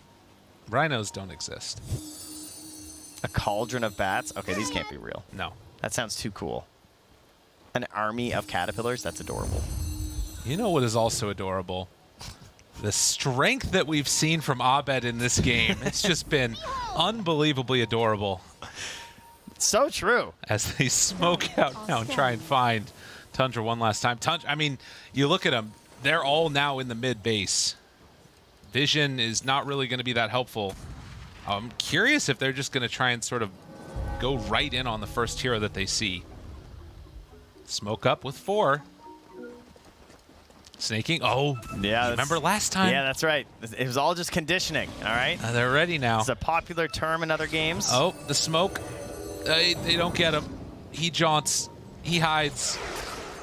And Puck back with the team. You know what it is that it's really hard to condition EG like this because they're so used to all this air conditioning here in Arlington, Texas. Wow. Yeah. Wow. That's, I mean, wouldn't that be the same for everybody? See. 3-3. Oh, this is what you do. Just split at the start. That's the way to make it work. Ulti coming in from Dawnbreaker. Do they have enough damage? Dazzle dead. Okay, EG lose a hero, but Skinner, he is also dead. That is not the one they were hoping for. Nightfall turns, beats away at Snaking. Dawnbreaker is just so strong. And with no buybacks on any of these heroes, 9 is going to fall. EG win. It did not look close. No, it really did not. Can definitely see some ideas and concepts of Tundra's draft as to where this could go up for them and how EG's could have potentially fallen off. if they were able to secure key objectives and key fights, but that was not the case. EG completely crushing throughout this entire game. They never stopped pushing that boulder up the hill. Boulder just, you know, just keep walking. Yeah. Push. I guess you don't one-hand the boulder. I don't know why I'm doing like a dance move right now. Ah! Yes, you do. That is for sure. No, but it was one of those games that from the early going, there were moments where it felt strong, but in a way, again, it gets back to the draft. Just all the heroes that I'm seeing get first phase, all the heroes that I'm seeing get like highly focused. EG got them all, and I don't know. That feels like that's not supposed to happen with the draft. Move this way a little. There, okay. good. You see them running to the panel down there. They are. You see? Yeah. What's up? That's Hey. right. Oh, don't worry, Nat. They're there. Trent, we're always here. Do you remember that? Yeah, I do remember that remember being that. said last time, huh? Oh, how the turntables! Yeah, I mean, the game was so close that they didn't think it was going to end. Why you anytime gotta soon. put them on blast like that? That makes a Look, lot of sense. We're waiting right now for everybody to. Yeah, I think that when I was looking at the draft, it just seemed that good. But I was like, Tundra surely have a plan, and then it just didn't happen. No, I don't know. Certainly did not. Dawnbreaker. Nightfall. Too Good strong. game. It's very similar. Nightfall, Dawnbreaker. Wow, synergy with that guy. Mind blown. Yeah. That's You so know who good. else is good at blowing minds? Who's that? That panel. The panel is so good. They're going to tell us about all the action. Head on over to them. I mean, we'll definitely try and blow some minds and some information that we're about to get from Sheep and Lizard breaking down this game. Guys, I thought, didn't you hear Trent Lyrical? You guys are supposed to always be sitting here. You know what? Trent better watch his back. Now that he's called us out on that, like if he's late one time, I will never let him live it down. Ever. The man is going to be glued to the panel now. He's always going to be ready and on time. But let's talk about this EG Tundra. We definitely thought it was going to be a little bit of a closer matchup than what it was, but ultimately Tundra just weren't playing cohesively. It felt like EG had that team mentality, really executed what their draft needed to do. Yep. For Tundra, it felt like they were always waiting for something, always waiting for that one extra item on the Seeker, always waiting for the Brewmaster, which can happen when you're playing this hero. Like, arguably, when you look at the Tundra, you have to think, where is the damage coming from in these pickoffs, right? In these small engagements, without committing way too much. Another pretty significant issue is their lanes went poorly, and then they could never claw back into the game. Remember, we had this discussion about semi-cores and how well they can do. Look at Evil Geniuses, look at Bloodseeker, look at Dawnbreaker. That's exactly what they do. They just constantly can't fight. Bloodseeker rotates mid, like 10 minutes in, just to make sure they get a kill on 9. And then they just constantly roll. The scoreboard here kind of just illustrates that story, right? That Bloodseeker 10-2, Puck 12-1, Dawnbreaker 12-2 as well. All of their cores having outstanding performances, Sheep. Yeah, so first, obviously, I want to give a massive, massive props to RTZ. We talked about in the draft that they needed a carry that can just like take advantage of the heroes they have and be aggressive and link up with them and just play. And Bloodseeker was absolutely perfect for that. Like, 8-9 minutes, he was mid. 11 minutes, mid again. He was constantly joining fights, perfectly enabled by his team's ability to be aggressive. And then I think this was a really, really good example of a game of how to be ahead and stay ahead. You see that they know that they're stronger, which means they are allowed to split up on the map while still maintaining the advantage. So like Puck would find someone, Dawn would ult, they would kill someone bot. What does Tundra do? They think, oh, thank God we can go top. We have space now, but who's controlling their triangle? The other 3 heroes of EG. And that's when they get that pick off on like Snake King. That's when they say, yeah, you cannot have your map control back. We're still stronger than you. Yeah. They did a really, really fantastic job of like running the map, giving no space, giving no kills away. Do girls agree with RTZ MVP? I think Nightfall might have to say something about that. I mean, they both we are in in NA. different ways, right? We are in NA. We just give chat what the chat wants, you know? RTZ, though, absolutely fantastic. And like you said, EG having that ability to kind of just always control the map. For you then, was there any way that Tundra could have played this a little bit differently or even tried to claw their way back in? I feel like they definitely could have. But it's difficult. Like, it's always difficult to come back with these heroes that have very long cooldowns, such as the Brewmaster, right? Like, you're always waiting for that ultimate to actually fight, and if you miss your timing, you constantly have the Bloodseeker, you constantly have the Dawnbreaker making plays on the map. The Dawnbreaker as well, it wasn't just any sort of a build. This was Blink Desolator. This I'm going to hunt you and kill you kind of a build. Yeah, I think they had like 2 issues. Obviously in the CK lane, we talked about how it was quite hard. I think Skitter got a little ahead of himself at some points. There was some overextensions. We saw him chase, I think it might have been Nightfall down and die as a result. Giving away kills like that to a team like EG that can run you over is like pretty bad, especially when your lineup is not as good at it. Like a Shadow Shaman, he's not very good at playing from behind. Obviously, it's nice if the enemy's playing super split and you can get pickoffs on side lanes, but yeah, Shaman's not going to be able to just walk in and stun someone. He will just die. EG, much more aggressive support. I do remember when we mentioned Chen, we said that this hero usually does take a little bit more from the map, and he makes the other supports a bit weaker, a little bit underfarmed, that is at least. Shadow Shaman does not enjoy being the underfarmed support.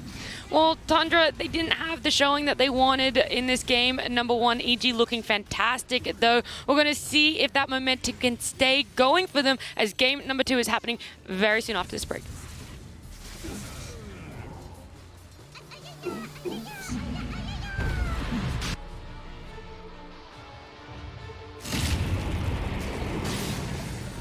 Radiant's bottom tower is under attack.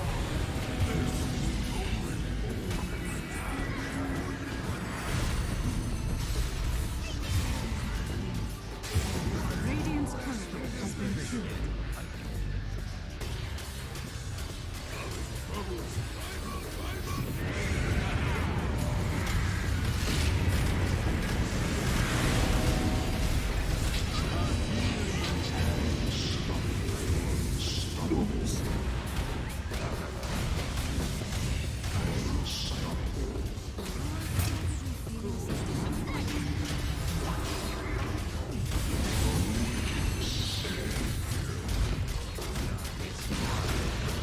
Radiant's top tower is falling.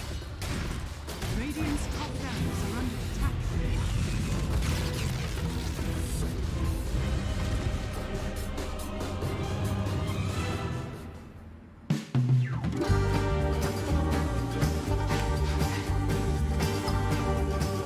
Put the pig on the ground. Put the pig on the ground. National Texas Treasure. That's 1. We got that is a slider. That's a double slider. 2 points, y'all. Welcome to the group stage. We're trying to figure out how to do some content while the teams have so many games, but there's one thing you can always play, my friends. That's Pass the Pig. It is a traditional Texas game. Can you get yourself a Razorback, a pig out, an oinker, or a trotter? Today we'll find out. You throw the pigs like a dice. Off you go, pig. Off you go. And then we'll go ahead and decide how many points you get. Right there, you see that right there? That's a Razorback and a trotter. Let's see which team can pass the pig the best. Oh, right there. There we go. We got one right. Hello, my friend. Well, we're going to play Pass the Pig here. Throw the pig on the ground. Throw the pig on the ground. Both pigs at once, just like a dice. Go ahead. Okay. Throw the pig. Give it a good toss. Good toss on the pig. And it's a good pass right there. All right, second pig. Try to hit it. Come on now. Yeah, go for it.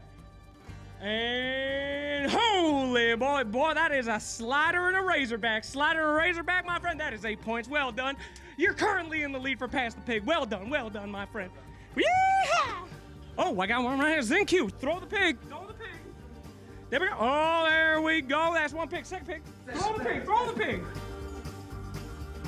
God, oh my God, we got a trotter and a slider. Good job, ZenQ. That's 9 points. Yeah! All right, there we go. Oh my God. Razorback. One more.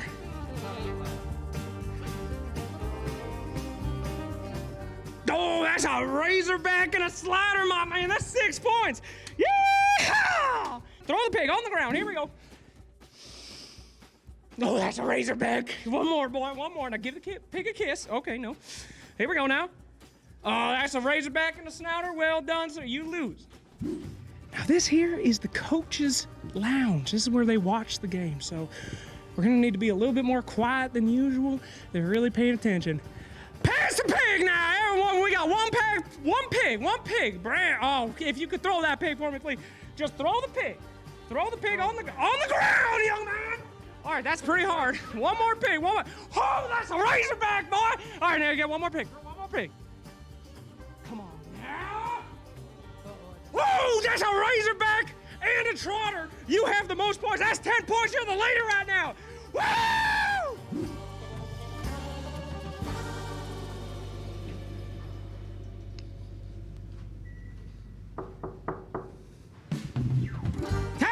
Grab that pig right there. Throw that pig on the ground. Throw that pig on the ground, sir. Right there. Throw a pig. What? Throw the pig. Throw the pig on the ground. 1, 2. And we got a... Oh, that's a slider. Double slider. Well done. Well done. That's 2 points. Yep. Woo! Pretty good. Oh, my God. Fantastic. Fantastic. If you could pass the pig, please. If you could throw the pig off the balcony right there. You're looking for a leaning jowler. Throw the pig off. Don't hit that. Over here. Over here. Throw the pig off the balcony, please. Can we get a zoom in on where the pigs will land, please? All right. Throw the pig onto the ground, okay? You're looking for the leaning jowler. Throw the pig onto the ground. Here we go. Oh, that's a good... That's going to be a slider, but can he hit the jowler? Come on now. Throw the pig. There's a Razorback, young man. Nice. Woo! Miposhka. You want the jowler, Miposhka? Throw it on the ground. Pass the pig. Oh. That's a double trotter right there. That's 10 points, Miposhka. That's a TI winning pig throw right there, young man. Woo!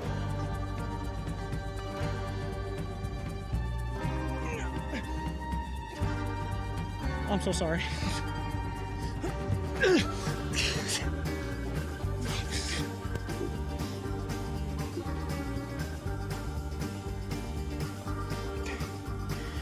He's gone. Pig?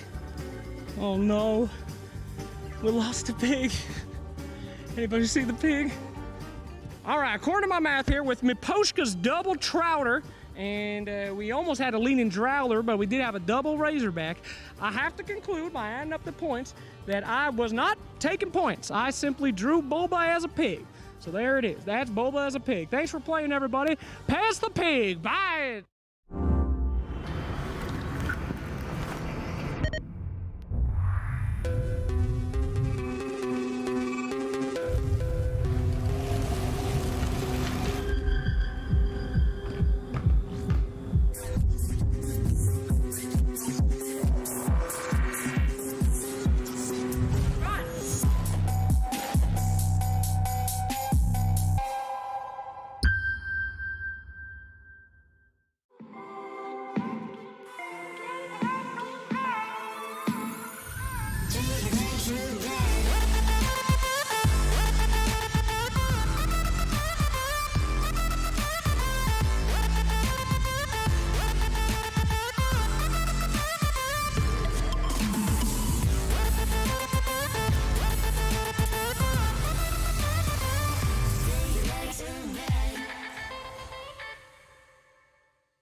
Power can be found in any number of places. Scientists will tell you that it comes in newtons. Gamers will say that it can be found in silky skills. We will say that the power lies in real thrills. In the play with perfect ping. In the runes and crystals. In every frag and gank. In your personal winnings. Lock and load for PGL Arlington.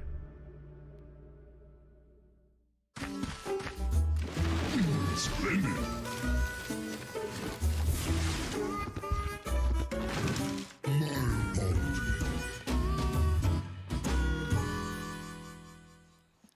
It's always so generous and kind of Slacks to teach us about some of the Texan culture. We saw which team was the best at passing the pig, but between you two, who do you reckon is going to be the best talent at passing the pig? Suns fan. Because Really? he has to wrangle Jenkins all day. I do not envy that man. I don't know. Jenkins looks like he'd be a natural. And passing the pig. He would eat the pigs. Let's be- I legs wouldn't even hit the ground. I asked Jenkins earlier, Jenkins, what would you do if like someone was to release a rabies-infested cat inside the arena, and he just said, I would eat it. I would catch it, kill it, and eat it. That is pretty much what he said. He said, no one is more feral than me. I am an animal. Word for word quoted out of Jenkins' mouth. It would definitely be one of those two that would win past the pig. This game, though, this draft you have on your screen is between EG and Tundra. We saw EG take game number 1 in a very, very convincing fashion. So now this draft, we've seen a little bit of a way through, but what is Tundra hoping to get out of this draft? What do they need to change up in some of the downfalls? Fight back. Fight back. Fight back. That's it. That's all they have to Don't do. let EG push you around, boys. They I think their support duo was a lot weaker than EG's last game. I think Slacks ruined this panel. Yeah, I don't know. Slacks isn't even here in person, and somehow it's just been derailed. The spirit lingers. She's on the Texan accent too. I'm sorry, I need to get rid of it. Just get back to my roots. Yeah. Alright. Refocused. Bottle of water. We're good. What do you think about the Dawnbreaker Razor opener? Huh? I like it a lot. I think it, like last game, my main issue was the Chen and the Shadow Shaman were much slower as a duo than EG's supports. I thought the EG would just be able to move around the map faster, do much more with less levels and farm, and I think that Tundra suffered as a result. So Razor, Dawn, already off to a much better start. It is putting the Dawn into a support position, most likely, right? They could still even put Razor could be... It could be mid. No, wait, the Dawn could go mid. It could go carry. We saw That's true too. Europees really loved Dawn in the mid lane, I feel like. There was even Dawn position 1 at some point, right? Like, that's true, yeah. We've seen some teams play it. Yeah. What I was going to say which team did it, and then I realized they're not doing so well at the major, so I'm not going to mention their name. It's respectable. But yeah, the Dawn Razor can be moved anywhere. The Marcy, though, do you feel that for EG this is just a double support opening, or the Marcy could go into a potential I Fish would 3? like this to be a crit Marcy, yeah. Yeah. I would really enjoy a position 4 Marcy with a Dazzle 5. Don't overcomplicate things. Keep everything simple. Yeah, because the important thing here is that EG have second pick, which means that the strength of their draft comes in the second and third phases where they can counterpick Tundra. By picking 2 supports here, it basically means that Tundra's first phase, which like their strength is they get that ultimate pick at the end of first phase where they get to counter the opening really hard. You have 2 supports, there's nothing to really counter hard. Like you just don't get that gotcha like my core is better than your core and now I get to ban to protect it. So yeah, like EG's gonna have to show a core now coming into the next phase, but it's very interesting that they ban out the CK after the first game as well. So no longer focusing only on 33. We now have a couple of safe laners as well banned out by EG. Do you feel that maybe EG could be trying to attempt to put Skitter on a hero that he's not very comfortable with? Do you think that's possible? I think their opening is just weaker to CK than last time. All right. The Marcy and the Dazzle both like suffer a little bit against the illusions. What are you laughing I at? don't know, Lizard. You're ruining the professionalism of my major panel. I hear voices. What can I do? Oh, I'm hearing voices. Oh, do you want us to call someone for a little bit of help for you? I could get Jenkins here because he's got really good No, I don't think that would help. Voices in his head. Yeah. I don't know if I need people with experience. Well, you could just form a support group, I think, and then we get the Pig Wrangler, Suns fan involved, and I think you could get a lot of help. What I'm laughing at is I'm just loving all the bands, Sheeple. That's what I am. I'm oh yeah, I love bands. The Bloodseeker. That really gets me going in the morning. Nothing like waking up and ready for those goddamn bands. Yeah, but it gives you like a small window into like, small window to look at what they are actually planning to do. And what do you see through that window? Nothing, right? It's nighttime outside, bro. The curtain's closed and I can't see anything through this window. Yeah, it's a window, but there's a wall right on the other side. Yeah, that is funny. Why is there a wall outside my window? That's hilarious. Thanks so much for that. Well, now we know what his view is from the hotel. Okay, well, okay. For me, EG, their bans just look to sort of protect their supports, and this, like the Weaver, the CK, they can't deal with illusions. They can't deal with like backline kind of disruptors right now. And Weaver is something Tundra have been playing a lot this tournament. I think Skitter has played it at least 3 times to varying success. I'm not the biggest fan, but it is their comfort. So yeah, they are targeting Skitter a little bit more this game. You can look at it this way as well. You have Dazzle and Marcy. These two, yeah, they have some catch in the Marcy, but it's not necessarily the Weaver catch. You have the Death Prophet as well here with the Dazzle, which is nice. You can use that Grave on her so that she can perhaps survive. Use BKB, use her ulti, heal up with that ulti. But that Prophet here is also good versus the Razor. Like you want to find a hero that you can just link up and follow around. You can't do that versus that Prophet because she pops the ulti and it actually kills you before you even take the damage away. Visage! I love I'm super excited for this Visage. Before the next pick comes out, and we talk about the Visage though, something that I'm noticing, no Tiny Band, no Tiny Pick. I know EG already have their support openings, but do you think there's a way it fits into either draft, or are we just ignoring it now? Probably not Tundra. I think EG's heroes deal with Tiny pretty well. I mean, they're most likely putting this Dawn as a support, right? So it's going to lane with this Visage, I think. It's a very strong lane. They don't need a Tiny as a 4 here. EG as well, I think they have both their supports. So they could core Tiny if they feel like it, but I don't see a lot of burstable heroes on either side that makes Tiny worth it for me. Even if they decide to pick Tiny on the side of Tundra, like with Visage, it's a strong lane, right? And it's a hero that can leave Visage and rotate around mid, which leaves Visage to get that level 6 a little bit faster and makes him even more active. A ton of burst between him or the Dawnbreaker.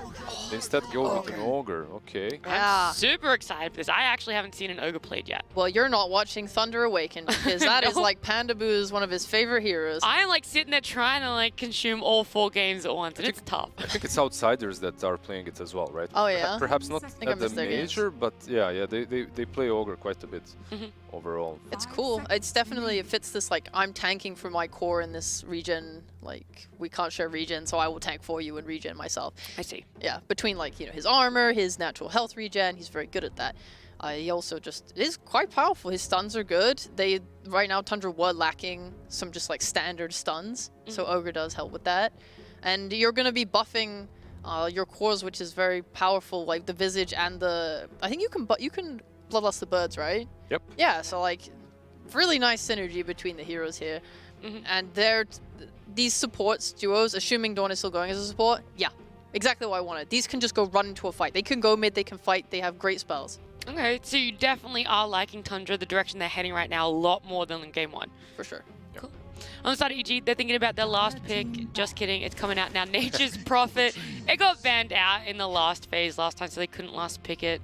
It's still pretty solid. Like it's a hero that can lane decently well into the Razor. Kind of forces the Razor into Plasma Field, right? Maxing out it a little bit earlier. It gives you multiple damage instances against the Visage. But wait, if this is a Visage offlane, we are talking about Razor safe lane now, right? For Tundra, that's how we're looking at it. Most likely, this should be your Skitter Razor. Yeah. Or I mean, I guess 9 could take it mid. Where do you like it a little bit more though? I'd rather see it on the long lane, on the safe lane. That is. Oh, really? Yeah. Like overall, on the mid lane, Razor used to be a thing. It used to be much better than it is right now. There's just the towers reach way too high, right? Like the range is way too big, and the Razor doesn't really get to play his game the way he does on the safe lane, at least.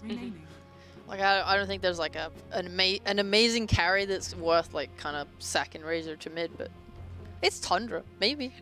Maybe they see something we don't see. I mean, I like Nine's hero pool so much that I would be more down to see his hero come out last. I wonder, is Wyvern still in the pool? Because that could be fun. It is, yes. I would be okay with it. Okay, why the Wyvern? Well, first of all, it's really good at halting, like, death ball-y kind of lineups. It's going to be able to defend your towers really well, because right now you don't have a hero that's that good at it. It's also like a long-range hero to kind of match up against the Nature's Core. It's good percentage damage against a hero like DP. I guess she's not the massivest hero pool, she's more about healing, but it can buy a vessel if the supports don't want to. I just think it's nice, and I think 9 is really good at it. Okay.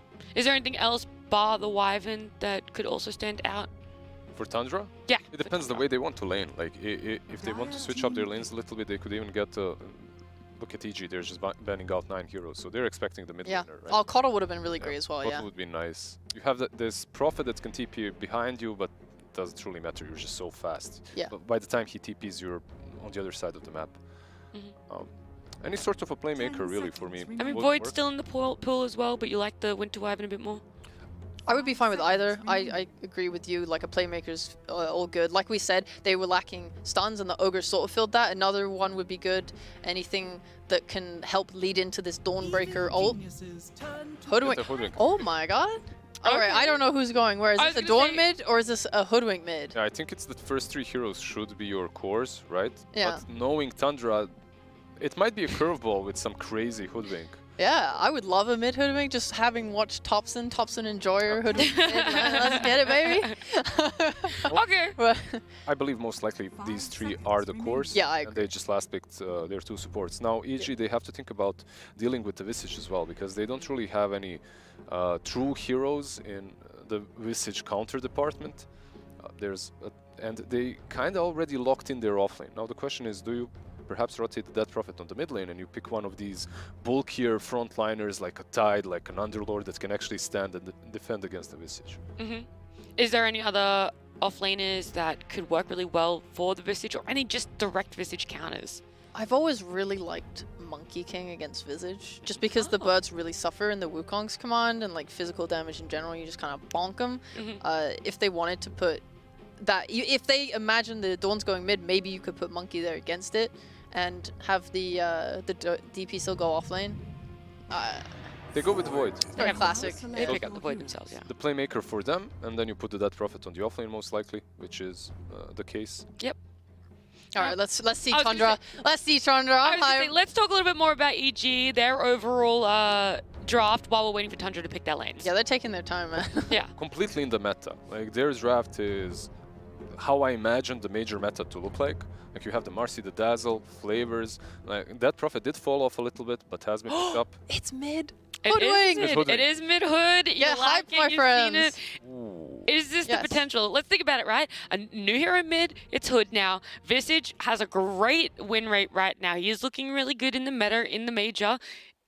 Is this Tundra's recipe for success? This could be. They have loads of damage. They just go, go, go. This is like a very, like, they're going to be running it in EG's face. I just love your enthusiasm, but it's still a Hoodwink mid. Like, it has potential. You get like that Maelstrom. You're doing so much magical damage. It does. The problem with Hoodwink is always the same. Like, you're the worst glass cannon in the game. You're really strong, but the moment you're caught, you're dead. And they don't have any saves for her. All right. They have a Dawn ult. What do you mean?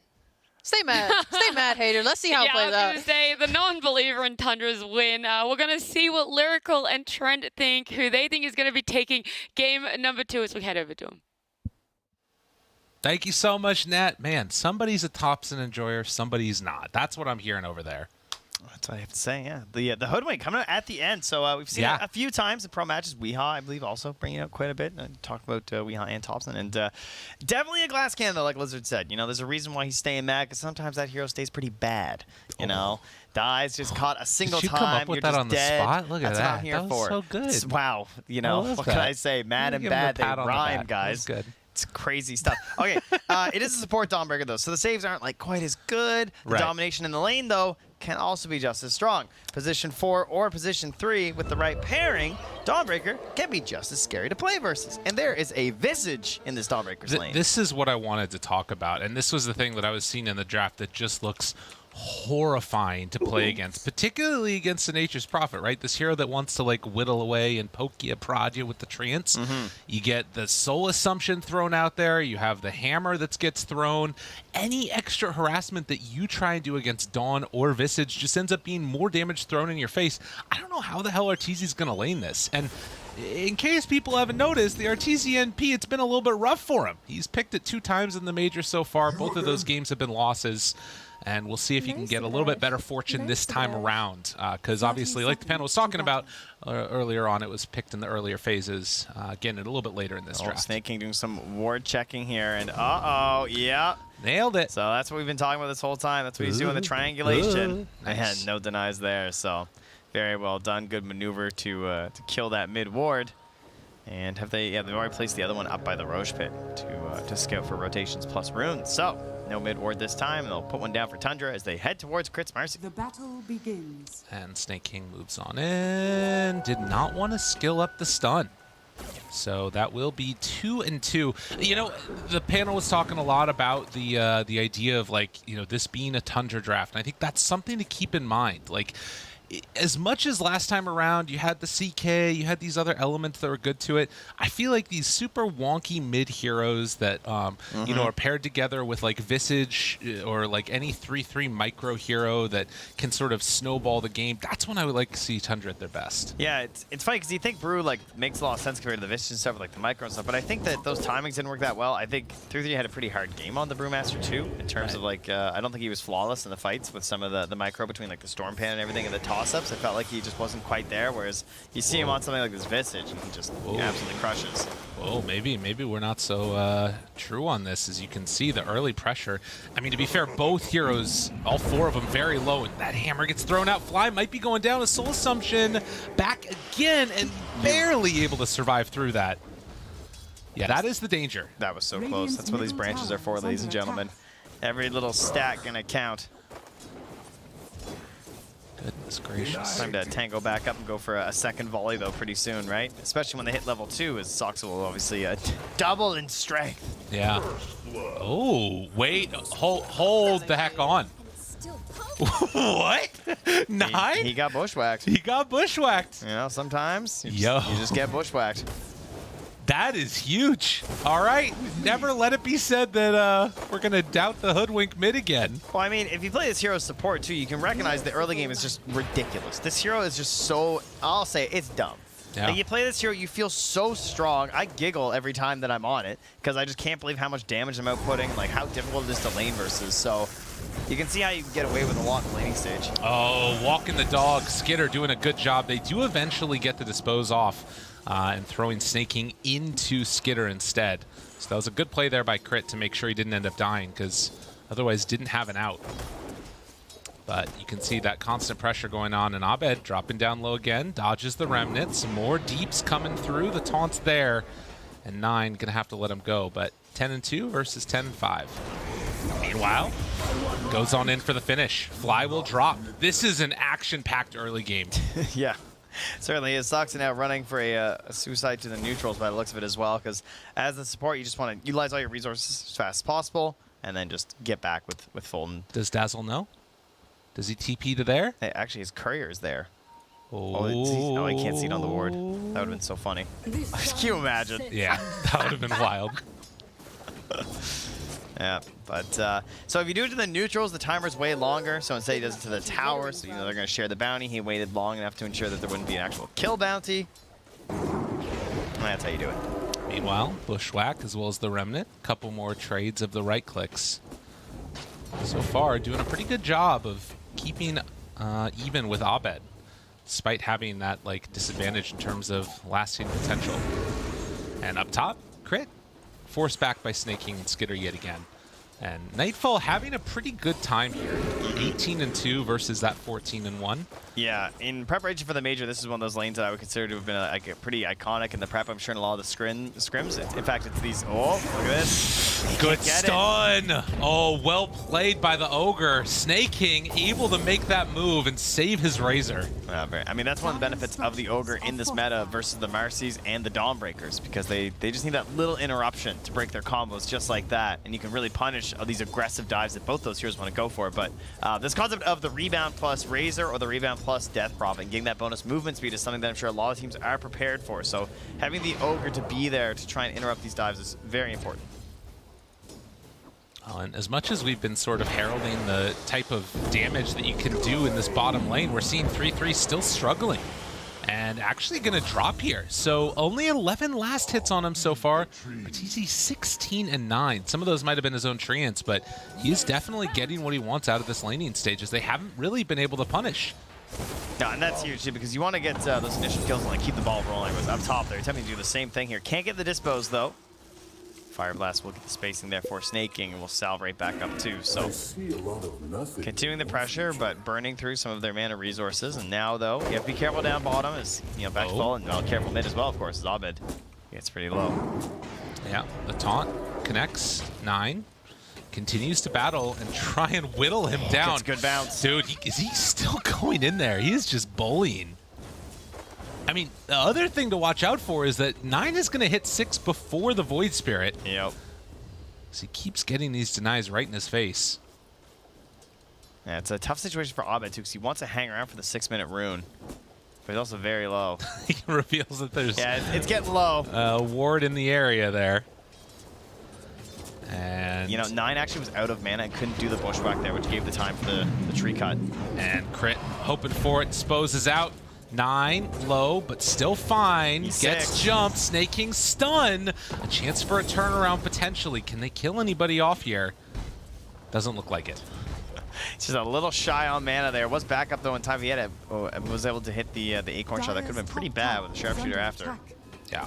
But 6 minutes still approaching. They're going to reward that spot by the Roche Pit from Crit here. Keep an eye on these 6-minute runes. And talk about Spirit Heroes wanting these runes and to play off of them. I imagine 9 is in a very similar boat, right? Yeah, he's got to be. Rune, it's down bottom, a DD. Oh, this is murder if they can get there in time. It's max damage 550. 9 trying to run over. Is he going to be able to get there? Looks forward. The bushwhack onto both. The big old hit comes through.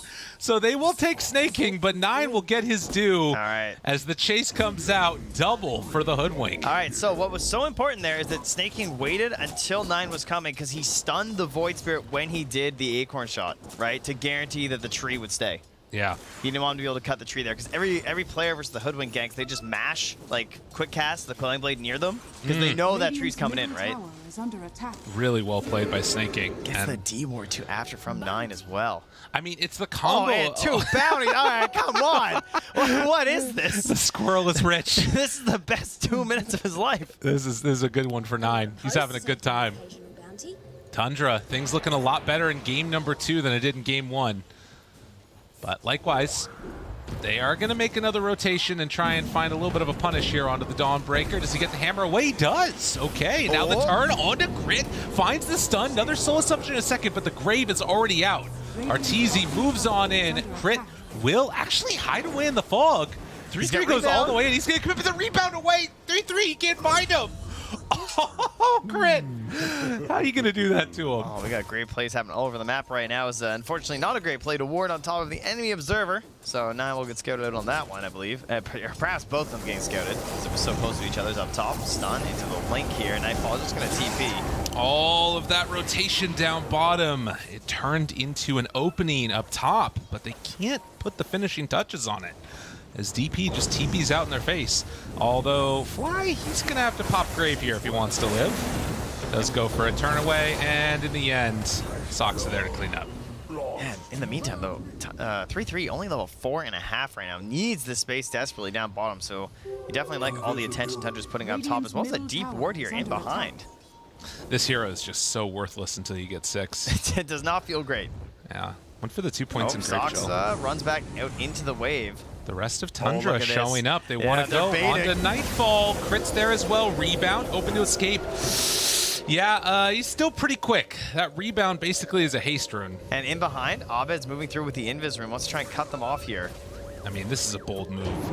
But if they can get it, I mean, Snake King, it's not the best kill in the world, but it's something. Still, Exo used, and probably won't get the tower off of that.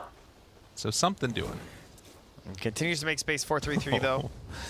Almost able to get level 6. And Arteezy queuing up the golden glove. He's ready. Got the Midas on the sights. So they are looking to scale into the later stages as 9 will not get caught by that remnant. Instead, it's going to find Snake King. But yeah, I mean, you sort of look at the way that this game has gone for Tundra.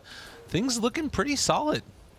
And a smoke up now, as they will attempt to make a play happen up on the top side here. Find Nightfall. All right, we got Tangos on Nightfall. Maybe he gets a sick cut on the tree. He's trying to wait. Oh, it's they're all together. 9, he gets there just a second too late, and now taunted, now jumped on. Glass cannon done. And the rest of Tundra might be soon to follow. A double for Abed. Crit lives through all of it. Oh my God. That was really nice. They've done a great job of controlling that vision with all the sentries around here. They had full confidence too. Like moving up here as EG, they even smoked to ensure it. And they got caught because Hoodwink needs this, right? You want these fights. You want to utilize this power that you have because you have such an overwhelming amount of magic damage right now. You want these what look like free kills. And, I mean, they were so grouped together. If you did throw that bushwhack out at that exact moment, it would have been, like, such a big win. But the quickness, the reactions, and EG taking the Tier 1 tower top. There is some counter pressure being mounted on the bottom side as 3-3 has gotten his familiars alive. And Tundra hoping to get some counter objective play here, which looks like they will manage to get. Yeah, and that's something about Visage too, where the hero definitely pops off once you're able to get into the Wraith Pact. Tends to happen around like 15, 13 minutes. Sometimes you have a really good game. This one's probably going to be a little bit slower for 3-3, unfortunately. Maybe that can help out for 9 and some chance of surviving. Yeah, they need something like that for sure. I mean, the reality for me at least is that I feel like Tundra have to be the ones on the front foot. If they get caught, I mean, they need everybody. The fights need to be like perfect, and this is a pretty good way to make it work. They jump immediately on a crit. Mr. President. Dude, he saved him! Oh, 9 will get the kill on a crit in the end, but they salvage the big save there on Abed. Sometimes you just gotta save your carry, you know? True. Your core player. Dive in the way of that sharpshooter. And to the mid tower they will go. So Bird's here to help out. Glyph is forced, already taking the tier 1 the bottom lane. They're gonna move in here while RTZ just farms up those ancients. Wrath of Nature coming through though. Ouch. Kind of season them up a little bit. And that puts the threat to Tundra. So they're gonna back up here. Move back towards some of their saver positionings. Yeah. Fly drawing interesting line here on the map, just saying like this is our safety zone. Stay there. Yeah. That is kind of interesting. I wonder if they're attempting to. I mean, again, you've got a Midas NP, like. Oh, nice little curry snipe there. Abed, not happy with it. I think it's more of a matter of like, you know, there's pressure on Tundra. So it's not like you're playing super passive, but you're just playing reactive, would maybe be a better way to put it, because you know there's pressure on Tundra to do something. Yes. Mostly they want to come to that mid tower. So as long as everyone is nearby and able to actually assist when the play starts, then it's still very difficult for Tundra, even if they have these heroes that are well suited for this point of the game. 9 really has to wait before he has the Gleipnir. Really one of the only heroes that can get away with purchasing this first these days. That's the classic French too, right? That's yeah, yes, I believe. Of course. That's how it sounds. You would know. 6th century. As the Canadian. Yeah. It's a Scandinavian. We should be asking the observers. That's true. Yeah. Dire are scanning. Just give us a heads up or a heads no if this is it. So do we pronounce it right? No? Okay. All right. That's our bad. Sorry. Gleipnir, right? Bad. Come on, that's right. Yeah, yeah, see? there it is. I know the real one. That's what's up, man. Well done. Radiant's bottom tower is under attack. As you said, the line that they drew is oddly accurate. You see Tundra is in the exact place where EG was saying, just let them have that. Yeah, and they know exactly where they're going to play it. So game going the way that EG sees it, at least. Fly is, right? Like, Fly is just standing in this spot saying, I don't care if I die. Yeah. I care if you guys die. Yeah. Top Bud. He's about to step into that dire vision, though. There's an observer right next to 9. Yeah, gotta play it safe a little bit. Just run a bit back, but a smoke up now. Fly. He's drawn a line. He said, you guys go gank. He said, they're all up top. I found them. He's commanding. He's the director. Dude, I remember, you know, Stockholm Major, EG, they struggled day 1, and they kept struggling. They've turned it around here. Here they go, on to 3-3 down bottom. And will they be able to find him? Fly's so smart. Yes, indeed. He drew the line. They went through it. Look, another line. Go. They're coming in this way. They're coming for us. Dude. This guy, he's got the tablet pen instead of a mouse. He's just drawn on the map. He's out of there. Fly gets the slow down on the Snake King, but they won't go for any more. But that is an Exo used, and Nightfall looks like he wants to get something out of this. I mean, we'll see if they actually decide to make a move on Tundra. It's a little bit scary for EG to be pressuring out like this. Fly should, start playing fighting games. He's got the reads, It's true. He's in the know. He should be at Evo right now. What's he doing here? Well, I did see the prize pool differential, to be honest, so that might have hit him where it hurts a little bit. That's harsh. That's pretty savage. Up top, though, 9 looking to get back in this game. That is the target. This is the way that they got to do it. And RTZ, he's going to get caught. He was not looking at the arrows. That's right. On the map, you know? True enough. Well, nonetheless, Nature's Prophet can go where he wants. So Tundra find a little bit of an opening, but likewise that big rotation up does mean that, They are getting a little bit of damage onto the tier 1 tower mid lane. At some point, Tundra can't force a fight where EG have to bring more numbers, I would say, by approaching the Roche pit. It's not really out of their the realm of possibility just because they have the Visage on their lineup here. Oh, Dota Plus. They're liking what Tundra's doing. I think that's pretty accurate.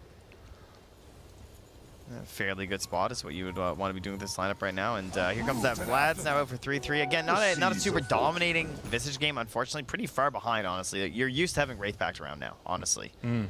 Just had a bad lane. It's not the mid Visage. It's not the safe lane Visage that you saw from like Dahak. He is taking it a bit slow. True. But still very strong point in the game for the hero. Don't get me wrong, especially with something like a Razor on your team, right? And even the Hoodwink, you know? You get some pretty good damage out there from the shots. Acorns, very strong. Saksa will back out as they do see that Nightfall's still sitting there mid.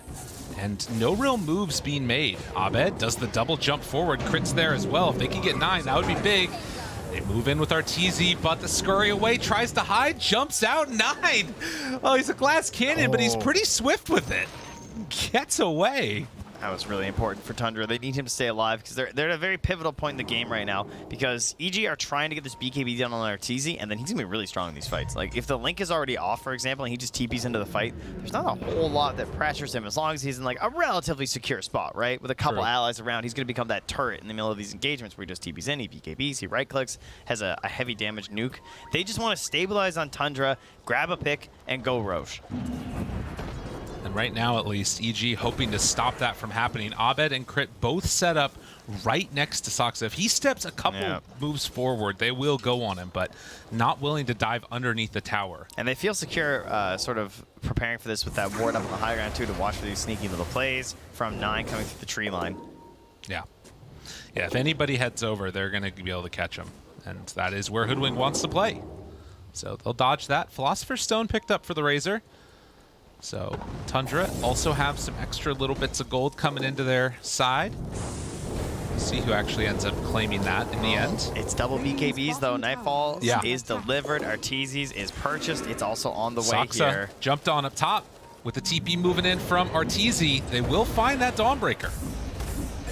And throws out the Wrath of Nature to finish it off.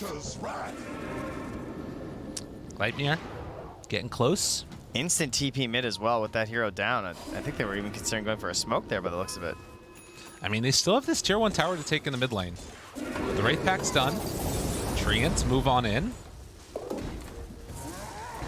And Tundra will keep their tower alive still. All right, so can you force them to at least BKB when they take this tier 1 tower? If they take this tier 1 tower, I thought that's where EG was going to try and pressure. Instead, they're almost looking like the Roche is the way to go here. They're not quite sure, it seems. Interesting. I mean, that's an arcane rune, so getting that with Roche is really nice. Do have to be a little bit careful about heroes running into the pit. They all revealed killing the sentry there, right? Now the obs go down. They have the vision control now for Tundra. EG. They're taking Roche slowly but steadily. Birds give a little bit of vision, but the ghost still hitting Roche. And now they make the move over towards mid. A little bit of mixed messages as far as where they want to go. But at the very least, it wasn't EXO used with an arcane rune. Tony, because EG are a little concerned about pushing this tier 1 tower. They don't want to wind up in a bad fight, but I think it's also difficult for Tundra to really initiate here, even when they are pressuring their towers, right? True. Like, typically when they've been getting kills, it's been snaking just like fire blasting into a bushwhack. It's not exactly the most reliable source of initiation here. They have the Gleipnir now, of course, and I guess the Atos was there. They didn't end up finding much with it, but... Gleipnir flying out on the chicken. And Void Spirit trying to get in towards the Aghanim Scepter. It has been very much just a game of keeping their distance, neither team wanting to really fully commit to anything because they know how good the punish is on the other side. And look at that great ward, by the way, that's still scouting out everything they're doing right now. Yeah, it's so solid. They see so much of EG. Everything near the Roche pit, all this courier movement, and then they come. Oh, here I got the classic initiation. There's even a tree. Force the BKB, and they're out. And run. I mean, that's really good for Tundra. Oh, precisely what you were looking for there. Oh, Sox even digs up a bounty rune. Everything's coming up Tundra. Interesting. 2K gold lead for them. BKB done for Razor now also. You know what else I like is Soxa considering the Orchid first. We'll see if he actually winds up with it. I don't think it's necessarily going to be the way to play it, but it could be a good way to punish this. Up this top, Void they're Spirit. going on him. Crit goes for the initial jump. Abed in has already used one of his leaps, but the Gleipnir going to connect. They find him. Oh, good tree cut by Abed. The break, though, and the rundown. He doesn't have anywhere else to go. So it was a good Quelling Blade, but they bring overwhelming numbers on Tundra. Yeah, and he's the hero they can consistently target because he's not going for the BKB. Yeah. Well, can Tundra take Roche now? I guess most they certainly, feel 100%. like they I mean, can. they have this. Like this thing is just. They have Void Spirit dead for 29 seconds. This is free. So Tundra open up the Roche for themselves, and EG struggling to come up with answers for even the tier 1 tower mid, as they will use the glyph. Nightfall keeps the push on, the pressure there. Gleipnir out. They've got the bushwhack afterwards if they want to use it. BKB was on cooldown for one more second. I feel like EG really needs this Blink Dagger done on crit. I certainly appreciate that he's not going for the Aether build, because I do think that the Blink is the way to go this match, because I think that their initiation just needs that one first step. True. But it's obviously a very difficult hero to farm on. I mean, he's the poorest in the game. He's got less gold than Fly. Yeah, it's pretty rough. That's with the Philly. I mean, that is one of the problems with Marcy, right? If you don't absolutely knock your lane out of the park, this hero doesn't have great ways to farm. You can kind of push some waves of rebound and other stuff, but the Philly is definitely making up for some of that. That's a big smoke that they were drawing there from EG. Now they're kind of hanging on near the Roche, but with that Essence Ring, trying to find a room. We'll get an Invis, stunned up, though, from Snake King.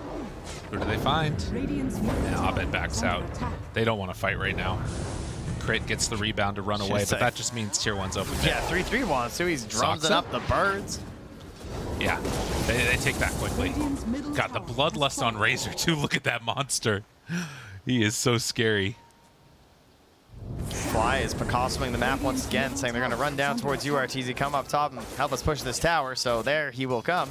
They have lost their obs on the high ground there up top, so Fly's going to reward that, try and hold his position as they move in. Now, last time they lost Soxa here on this Dawnbreaker, has a fully completed Orchid. Very important hero in these fights now, particularly versus Abed. You don't want to be targeted first as Dawnbreaker. You have a global spell.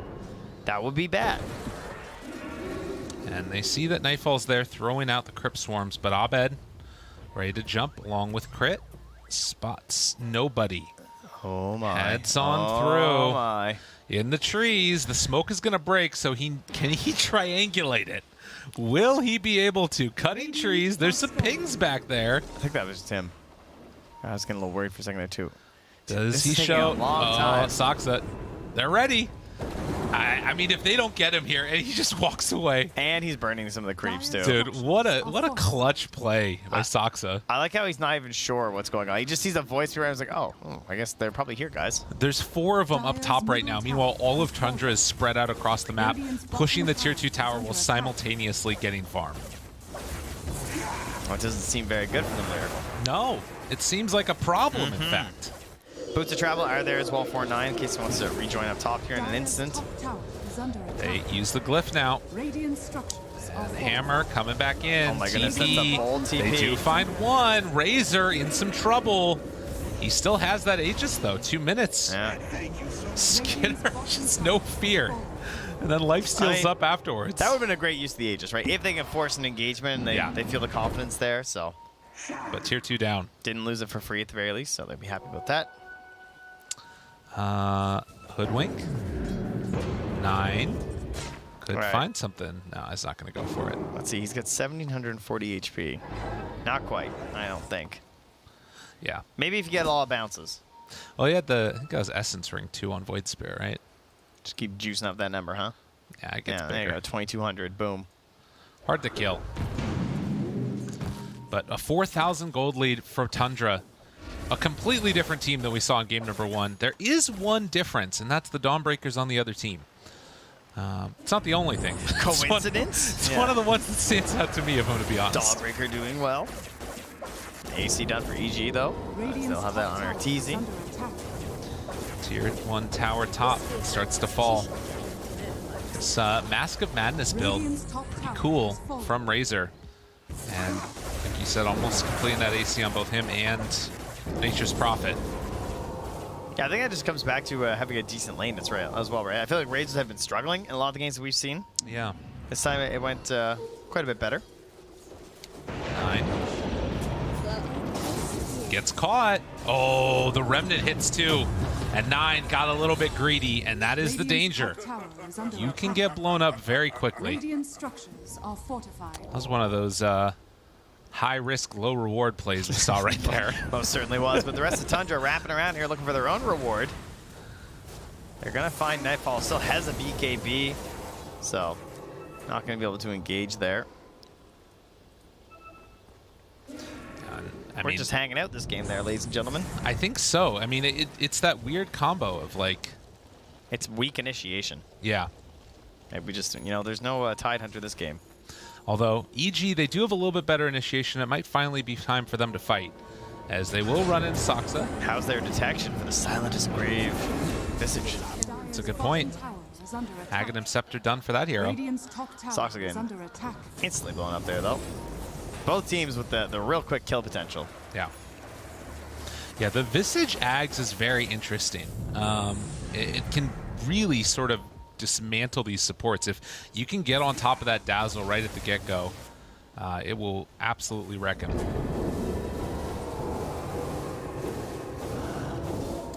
Find people in the back lines, or just getting away.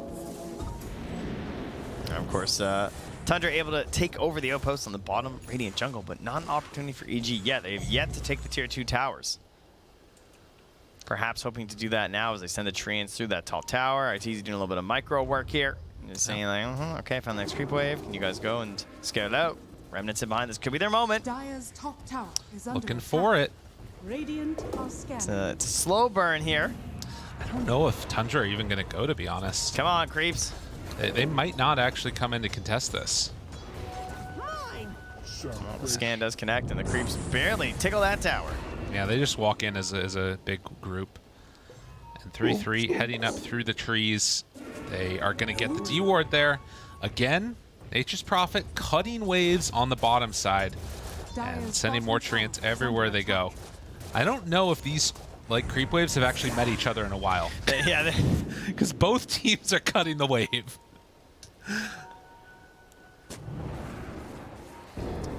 No chance to fight an even foe, you know. It's not a fair fight for the creeps in these lanes. It's kind of ridiculous. I think that, I mean, the thing that's going to be interesting to watch is, like, are Tundra going to feel confident enough to, like, keep up this type of pressure towards that mid-tier 2 tower? Do EG actually ever want to go in for the full-on fight? I mean, it's pretty scary to face Tundra head-on, particularly if it's sort of meeting on their terms. To me, it comes down to how even this game stays until Abed gets the Aghanims. And who gets this Roche. That's obviously going to be the big one, because it's time to play America's favorite game, Lyrical. Tell me, what time do you think the Aegis will spawn? I don't think it's anybody's favorite game. It's not even yours. Let's go 22 seconds. I'm a quick one today. 22 seconds. He's looking for a quickie. All right, I'm going to go with, I feel like Steve Harvey or something. Yeah, you do. 51 seconds. Da, da, da, da. Nightfall? Should have waited. Yeah. At least there's a lot of that's downtime. It's kind of killed the hype there. Anticlimactic. Take a look at 9 and how he's been able to do this remember what I said. 5 kills, 2 assists, 2 deaths. Oh, 31. Right in between us. That's good. That's good. Quick one. Do you think 9 sort of lived up to expectations? No. Okay. Oh, you mean like, oh, you mean this game? As we find a quick little jump Snake King. Low, Hex dead. Now the jump from Crit, Skinner, trying to make the most of it with his BKB Mask of Madness, but the Brave comes out. Keeps him alive a little bit longer. Nightfall looking for more. 9 not able to do enough damage here at all. So they will disentangle from this. The only one going down is the Ogre. I have some concerns with his build. For 9 with the Mage Slayer. Like, he was going for the BKB, and then he jumped back for this, and that worries me a little bit. because I see a lot of potential problems without a BKB this game, right? Dazzle's got the shard. You get blink tossed by a Marcy. There's going to be even just a simple silence from the Death Prophet. You do not do a lot of silence. And guess what? That's why I'm talking about the Aghanims for Abed. Because if he's going to be cutting to that back line and you're getting silenced to this scurrying little squirrel, you're not going to be very happy about it. No. Now, keep in mind, though, he is going to have a dumb amount of damage. This truly is the Thompson style, right? You're grabbing these like E-Blade builds and these big explosions because you're not allowed to buy BKB. That's true. And you look at the way that works. Like for pushing out creep waves, for dealing with the treants, it's pretty important. But even still, if you ever get caught, I mean, I guess that's the thing. Like if he gets caught, even with a BKB, does he survive? Maybe he does. I guess there's some chances that he would. But then you're not doing the damage that you need to deal with, like the DP or what have you. Well, Tundra gonna smoke up here. Staking leads the way with the Fire Shield Shard. Crit gets the blink out. Fly also running. And the rebound, the escape, Skitter. Not gonna pressure for any more. Roche is back up now. It's such a low cooldown and low cost threat to just rebound someone in like that too, or rebound someone away like that. Tundra, you're crazy. Tundra, that is a little bit insane. Silences Roche, runs in. Arteezy completely alone. He backs away now, and Marcy dropped down very low. Abed does manage to find a couple kills. With 2 dead for 1, they found the hoodwink, and that is what they needed. But Arteezy will be pulled back in, and now soon to be brought down, even though he's invis. They find a triple kill on Skinner, looking for more. Nightfall also goes down. I don't know what exactly happened there. I mean, Hoodwink died, but the buyback was important. Well, they had pretty good vision there from EG to start that fight, right? Now, Arteezy gets that spot where it looks fairly solid. They hunt down the Hoodwink right at the beginning and do force that buyback. But yeah, EG just not able to bring the same numbers back into a secondary round of that fight. Particularly, I think, you know, Arteezy as well just didn't get to do his thing. Yeah. They sort of misjudged where the fight was going to be. He linked immediately on Skinner, and then everybody else had to catch back up. Yeah, then he just rampaged through the fight as well right after that. Yeah. Now he's going to get the shard from Roche too here on that Razor. Wow. Well, I mean, 7K gold lead, and you have, obviously, the Aghanims on Void. There's some ways that you can make this fight work, but losing that Aegis, it hurts a lot. Which way to scurry? Razor going to be big and bad and out of control here. Oh, fly in the wrong neighborhood right now. Uh-oh. Oh my god, look how fast he dies. And crit there too. He's gonna have to grave himself. Uses it now. 9 still hunting. And they might find this +1. Now they can't get there, it looks like, unless the scurry. Looking. Crit. Ooh, good blink out. He's pretty speedy, but yeah, he still has the blink. So no dazzle for 60 seconds. And you can see Arteezy, he just has to cut waves. Like, there's nothing else he can do right now, although I think they have a wave mid. Yeah, so they're going to get some damage onto this, and I don't think that they're going to try and go high ground at this point. But maybe, okay, if they find a good fight. Abed brings Saksa very low. The break now on a DP Nightfall. Forced to pop that BKB and run away. They have Refresher here as well. Very tempting for Skinner to fight. Move on in. Creeps are here. Somebody needs to stop this. And I'm not seeing an answer yet. He's got a Bloodthorn now in Saksa? Okay. TP's back home, ready for the reinitiation if the moment comes to them. But even though they're cutting that next wave, backdoor is down long enough that Tundra, they take the whole racks. A full set done here from Tundra. Man, very good at rolling with the momentum whenever they get even a small opportunity. They just keep chaining the kills together. The way they instantly, after winning the Roche fight, getting the Aegis, they ran to that lower jungle, took out Fly, sort of taking away one of their heroes, and something pretty important too, right? Between the Grave saves and the upgrade with the Shard. King Dazzle of these fights, there's a reason why this hero's picked so much right now. It's such a nuisance. And now this ward, spotting everything EG are doing. Yeah, this is a DD hoodwink too. Oh, yeah, that's pretty bad. They bought a gem though. So hopefully they go and kill the wards inside the base before they smoke. Yeah, Abed. He's just out of range of it. I mean, we'll see. Skinner, I think Crit they found the run ward. right onto Crit. Yeah, and they might realize now the ward's there. That's right. They were going to get anyway with the gem, so. Tundra just little sheepdogs, you know, they're just herding them back into the base. You guys stay up there. Don't worry. We will guard the neutral creeps that we promise. Keep them safe. They scan, they head out the other direction, so they won't find the ward. This is double Bloodthorn done now. Snaking. I mean, you got to be very careful. Ogre do ogre things. Yes, he does. Also has Boots of Bearing done on the Ogre. Look what Nine's doing, by the way. Look where he's playing.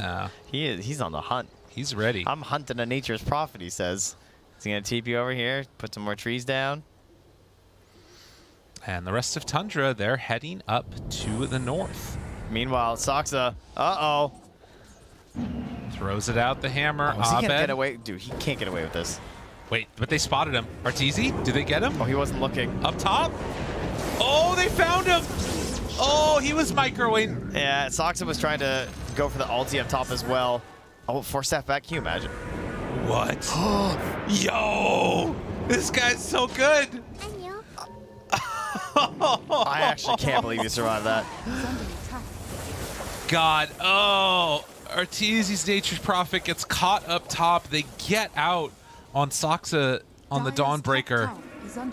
And Tundra have completely turned it around this game number 2. They just find a random stun on a Nightfall. 3-3's there, link up, looking for a chase down, but I don't know if they have enough damage for him. Instead, they turn their sights on the fly, dives before Grave can come out, now pulls back in. The Void Spirit, the Bloodthorn is strong. 4 are dead.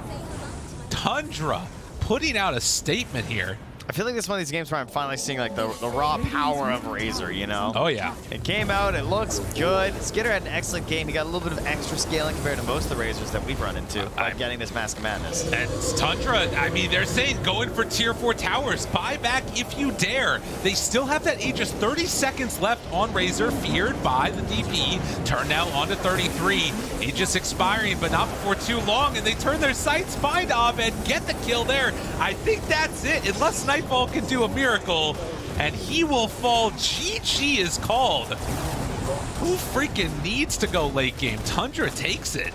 And I got to give some appreciation to 9 as well by skipping over that BKB, going straight for the raw damage as well. The whole team sort of going into that philosophy. Oh, yeah. They just got their kills. They just kept on chasing. They weren't scared about defensive options not being there, and they absolutely crushed it in this one. I heard some loud noises over there. Someone's yipping about maybe actually being there some this Tundra time. fans. Yeah, is that what they are? Yeah, I think must so. be. I mean, I don't blame them after a Bias game like panel, that. Damn. It's another 1-1 then, huh? And Hoodwink. Hoodwink going in the mid-roll. I mean, this is just what 9 does, though, right? Like, he loves to play these weird, funky heroes. I was really impressed. I think Dawnbreaker needs to get banned. That to me feels like the standout thing from this. Ban Dawnbreaker, ban Pudge. These high win rate heroes, they're too good. Okay, very good. Yeah. I like it. Well, for now, at least, we're going to head on back to the panel one last time. Let them take care of business as they can break down the action of another 1-1. Thank you guys so much, Lyrical and Trent. You're always a pleasure to listen to, but we're going to break it down. We're going to have Sheep Lizard here. Definitely this 1-1 Tundra brought it back a lot. Sheep, there's something's looking a little bit different with you. I got myself a trotter. A trotter. I got myself a trotter dang here on my, oh, she's going, oh God. That's all we got. No, I'm not even going to try and do it. Razorback. It's not even going to try and do it. You're going to derail it before we've even started. But it's 1-1 Tundra bringing it back in game number 2 here. They looked really great. It was a whole different Tundra than what we saw in game 1. They had map control and they had that pressure ship. Very quickly, haters stay mad, Lizard. Yeah, whatever. I don't know what you're talking about. Yeah, well, okay, whatever. And yeah, they were really good with the map control. I actually think this was a massive part of Tundra's victory this game. Yeah. If you noticed, they defended their mid tower for so long, like at least 20 minutes maybe or something. They never gave it up. They kept defending it pretty relentlessly. I know Nightfall was like pretty desperate for it for a while. He kept trying to just walk up and right click it, and every time 9 would just come and like throw a Gleipnir at him and be like, yo, go away. And like the effect of this is basically their map doesn't get taken by EG, because when you're playing against the Natures, the worst thing that can happen to you is you get spread too thin trying to cover different areas, right? So if their map side gets taken, people, EG can invade, then suddenly Natures is splitting top, you have to deal with people in your triangle, taking your farm, and like there's just so many problems. But by keeping this mid tower up, they really nullified that. They did a couple of really nice things as well with the itemization, a couple of Bloodthorns on the Dawnbreaker, on the Hoodwink as well, helping out. The Aghanims is definitely a different approach with the Visage. An item that I thought when it came out would be, as a Visage spammer, I thought this would be amazing. It would be always picked, but mostly it was the Aghanim's Shard and not the real Aghanims that was picked up. It does allow you to hunt heroes such as Nature's Prophet and Void Spirit all the time. I actually want to focus on this Hood. It was the last pick. It was that gotcha pick, that pocket pick, and something that fared extremely well in that mid matchup. Oh, man, that solo kill, man. Lizard has been eating shit since the start of the game, honestly. I don't know what you're talking about. A double kill. Like, that was insane. Yeah, he looked 6 so minute rune. good. It was really good. I think what Lizard said was correct, that the hero did struggle because they didn't have like a way to start fights properly. There was a lot of playing around side lanes because that is Hoodwink's strength. I especially really liked it as a matchup versus Nature's Prophet. I don't know about you, but like Nature's wants to split on the sides. Hoodwink's great at playing on the sides and getting those pickoffs. You don't have to worry about the Sprout because you can just run through the trees. I thought, like, as a response, as an idea, a concept, I think it was really great. Yeah. My best thing about Hoodwink in this game, at least from after watching the game, I never hated it, but after watching the game, what I did realize is they do have two side laners that can kind of frontline, and then the Hoodwink from the mid lane is allowed to be the glass cannon. So she's allowed to be in her element. Are you a little bit more of a fan of her as a glass cannon now? Because you did say before that she's probably not one of the stronger glass cannons out there. Let me put it this way. She's one of the strongest glass cannons, but the glass is very brittle. It is super thin. Exactly, especially because you want to play her on the mid lane, but mid laners are usually either the frontliners or the ones that jump in, playmakers, right? And she does neither of these things. She just dishes out damage like a true carry. But when you have a Visage, when you have a Razor on your sides, that can actually work. Yeah, everyone played like really nice items. I know you touched on it slightly, but usually we might see a Visage by like the Boots of Bearing and exactly. So, but this time they went the Ags to try and also be scaling carries. Dawnbreaker usually might maybe go a Holy Locket into Ags. Instead, she's got the Bloodthorn, and they're all basically chiming in to be able to actually fight EG's heroes. I mean, Tundra, they had those side lanes, they had that mid lane, everything was looking great for them. The pressure, the map control, EG, there were some shining moments for them, right? They were still doing quite some good rotations, but what was their ultimate downfall that led to them not picking up game 2? Yeah, they had a couple of really nice plays from them, but overall I feel that the draft that they had did not allow them to fight against these 3 semi-cores that were on the side of Tundra, which was their downfall. And like you could argue that they had this one frontliner in the form of that Prophet. Usually you'd like to have a little bit more or a little bit better follow-up to that Void Spirit jumping in the backlines. Why do they get all the Bloodthorns? You put one on the Dazzle, one on the Void Spirit, they're gone, right? Or both on the Dazzle, whatever.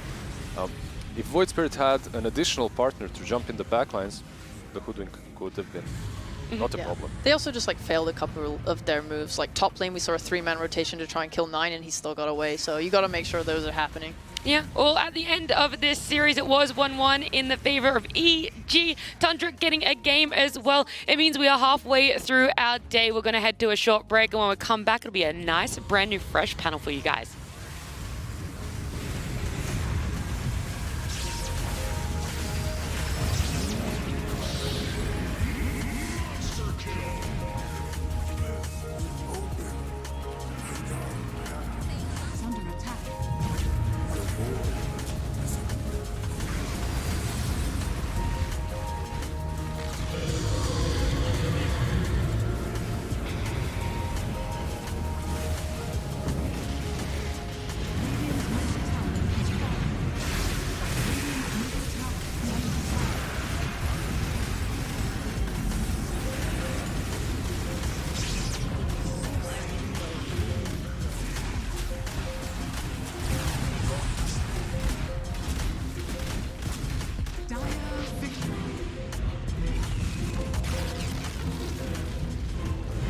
Coming up next, Royal Never Give Up versus OG.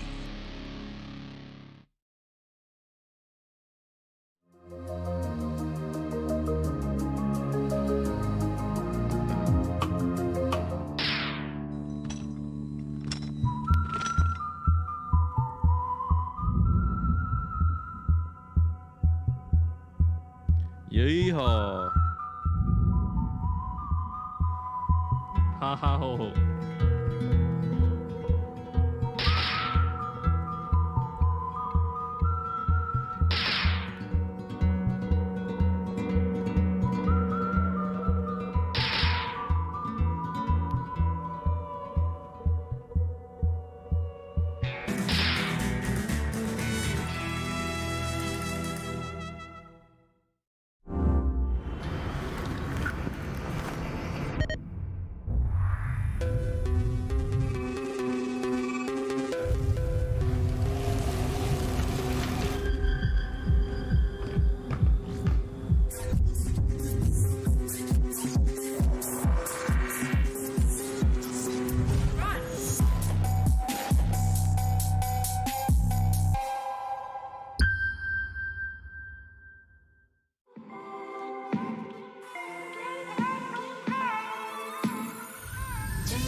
Power can be found in any number of places.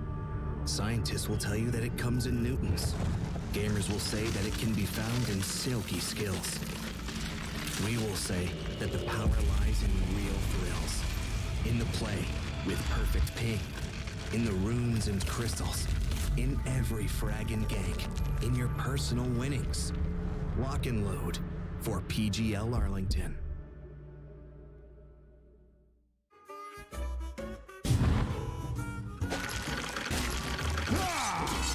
Fresh meat. It is day 3 of the Dota 2 Arlington major group stages, and boy, do we got another storyline coming at you. The prodigal son returns to take on his father. It is Ana versus Seb, or as we like to say, RNG versus OG coming at you for this series of the day. Joining me on the panel, we got Trent, we got God to break things down. Are you all excited for this matchup? Yes, I've seen that film series before. This means that Seb will cut off Anna's arm. No? Wait, what? He's the father, isn't he? Seb's there. He's like the father. Anna's returning. Oh, that's right. Okay, you're right. You're right. No, Anna, I am your father. It's been a while for me. I will admit, it's been a while since I saw watching those new ones. That, yeah. But then Seb will come to his senses later on and something. Oh, yeah, perfect. Yeah, that's the script. Okay, we got a little preview of the script. Okay, well, before we dive into that storyline, let's take a peek at what's going on with everything else and the outcomes and results so far with the various matches happening today, because it's been quite a doozy, and there's a big one that's going to be standing out for me. But before we get there, Stream A, not surprising, 0-2 PSG.LGD Liquid. Well, it was surprising we watched the first part of the game. Like Liquid were looking pretty good, you know? Might have turned away, checked another stream, being like, we got this one. But you know what? It's never safe for LGD. It is not. And, I mean, the EG Tundra storyline, I think that was one that we just saw today. It was a 1-1. I think the common consensus was like, Nature's Prophet? I don't know. Might be a bit of concern. We did saw the success of Artur on the Spectre. Perhaps that is something that we'll be bringing back for him later today. But on Stream B, again, they're trying to follow this trend that they had yesterday, perhaps 1-1 all throughout. think day one as well. Yeah, lots of 1-1s too. I think we only a couple 2-0s over there. Yeah, the stream B, huh? Okay. Yeah. Supposed to be in the Fnatic way. They're just that's right. they're loving their 1-1s. Right. Yeah, every time I see a lone tweeting from Thunder, right? What he's saying, he's also just like another 1-1. Yeah, feeling good about it. Like, yeah, you get one. I mean, you'll make it to the playoff bracket if you get all 1-1s. Yeah. Might not be upper bracket, but you know. You just cruise along. Take those. Yeah. Particularly for teams with stand-ins. I think that's where Thunder and Fnatic, like with the stand-ins, the fact they're holding their own is a good sign because these teams only get better as they play more with stand-ins. Absolutely. And I mean, for Stream C, team that we're going to be watching today already played their first series of the day. It's a 2-0 for RNG taking down Talon. Navi, Boom, still going on right now. I'm actually very curious because it's been a back and forth, and I believe the observers over there are like, well, I thought it was going to be a short day. Just kidding, because that game is going the distance right now. They're behind over there, huh? Mm-hmm. Well, go check that out right now, I guess. And looks like we're done already on Stream D too, huh? We got our 1-1s to continue with OG, of course, dropping one of their matches to Sonics. Perhaps a little unexpectedly with how Sonics have been performing, but they managed to step it up and give themselves a W. So they're coming in here with 1 L on the day for OG. I've heard rumors, I've heard people saying OG have figured out. Oh, I don't know. Figured out. Not sure if I believe it. Finally, it only took a couple of years. Right? No more flukes. Yeah, and the last call that I wanted to point out there, that 1-1, it was Aster Beast Coast. That Beast Coast meta has been absolutely crazy. They beat out an Aster lineup that included Puck and Visage, completely destroying that win rate percentage that Visage had, which has been perfect so far. Beast Coast picking, we call it the Beast Coast meta. It's absolutely off meta. They managed to pull it off, so congrats to them. It is a 1-1, but we are here. This is Stream A. It is RNG versus OG.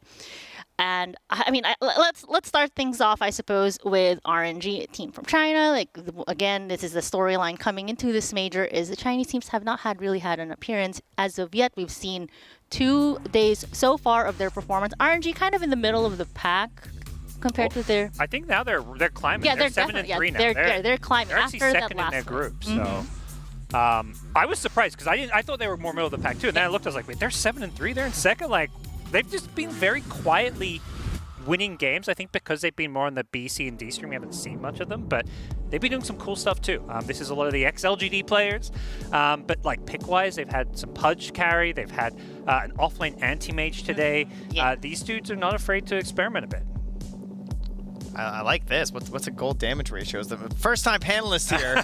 anyone gonna fill me in on this? This is the stat, especially in the Chinese scene. They love this. It's like it's like how much. Usually it's on like a player by player basis. It's like it's the stat that like you're rated on the most. It's like how much damage you do for how much like basically gold you. Oh, that's right. I do remember that actually. I remember some. I don't know what Chinese the team players one getting means. flamed a bit. Yeah. So there you go. Like if you farm a lot and don't do much damage, it's a bad thing, you know? Yeah, and speaking of having that stand-in, right, the Ana is standing in right now for a Ghost, so that is going to be their carry for the day here. So Ana, we have a lot of history from him, a lot of people following. The joke right now is he's collecting jerseys a little bit, but you know what? Sure, some of the performance last time has not been great, but with the performance of RNG right now, so it looks like he's kind of found his comfort zone, perhaps? Yeah, that's pretty terrifying. Yeah. Because obviously he's slotting in very nicely, and he already had a little bit of experience getting to play with Liquid a little bit earlier too. So he's getting more comfortable. He has been away for a while. He hasn't also been really. Yeah, we heard that he was trying out for a couple teams. It didn't really work out. But overall, not necessarily on the biggest Dota grind of all time, but apparently he is now. Apparently he's doing like the 20 pubs a day. He's very eating his breakfast, doing everything correct to ensure he gets the W's. That's kind of what you need, like when you come back from a long break. And breakfast, yeah. Yeah, absolutely. Now, some Dota, but mostly. Yeah. Now we talked about Ana and with that history, because that history is that Ana has been synonymous for a very long time with OG, who is the team that he's going to be facing up against right now, with the man that brought him his TIs, is Seb. Well. So that's going to be interesting. This is an OG roster. I mean, I would say RNG and OG faced off, I want to say, at Riyadh, but it's not really the same lineup here, so perhaps maybe it's going to be a bit different, this sort of matchup. You see those two Aegis on the jersey there. Right. Seb's the only one who was there for those. Anna's like, you guys, why are you guys wearing those? I got those. Right. All right? Where are the Aegis on my jersey? I need a custom RNG jersey, please. Yeah, just like iron on today. I'm sure that is definitely something that he should be able to do, perhaps. I mean, what jersey will he even be rocking? Like, what are the rules for that? Yeah, you never know day to day. Right. Playoffs come, who knows where he's going to be? But OG obviously not as dominating as I feel like most people. Top of the list, that's what they were expecting. They're going to be dominating this whole major. Not quite there yet. And we'll see if they can, like RNG, maybe keep turning things up here and go upwards as we end, because there's a lot of teams that get knocked out during this group stage. Yeah. So I was, even afterward, I mean, they won that last major. I always thought, like, honestly, this new OG team has been so impressive because they are, like, completely new players to some extent to the pro scene. Yeah. Like, I think a lot of people are like, oh, yeah, of course, it's OG, they're doing well. But then you look at these players, like, well, these guys, they hadn't, before this DPC season, they weren't major or TI veterans other than Tiger. So, yeah. You know, I think maybe a slight kind of decline back to the median, at least is something I expected. But so far, at least OG with Riyadh, as well as the previous major, have shown that they can still perform. Yeah, and you can never count them out. I mean, let's remember, during the Stockholm major, OG, they went through the lower bracket to win the whole thing. So just because they're not necessarily performing to their A game, so to speak, as we get this draft underway, can't count them out. But, you know, let's make a note here. RNG, they're just choosing to get that first pick. OG on the Dire kind of makes sense. Their win rate on the Dire side has been much, much better. But we're opening it up with that Dawnbreaker already coming in. No puck ban, though. Well, I don't know, Dawnbreaker looking pretty good last 2 games that we've had with EG and Tundra. Obviously on the mainstream, they just, Dawnbreaker was 2-0. The only one who won both games, I think, there. So, solid hero. Just so hard to deal with in the laning stage. Obviously, can be played in multiple roles. And we even saw in that last game, even the support was able to farm its way to an Orchid. It's like, oh, well, that's a bit of a problem then, huh? For these spirit heroes, these pucks and whatnot. So, as you mentioned, though, very unusual to not have puck mentioned here. And with the tiny removed, you think that OG are probably planning something with the hero. Thinking a lot. They're getting into their reserve time here.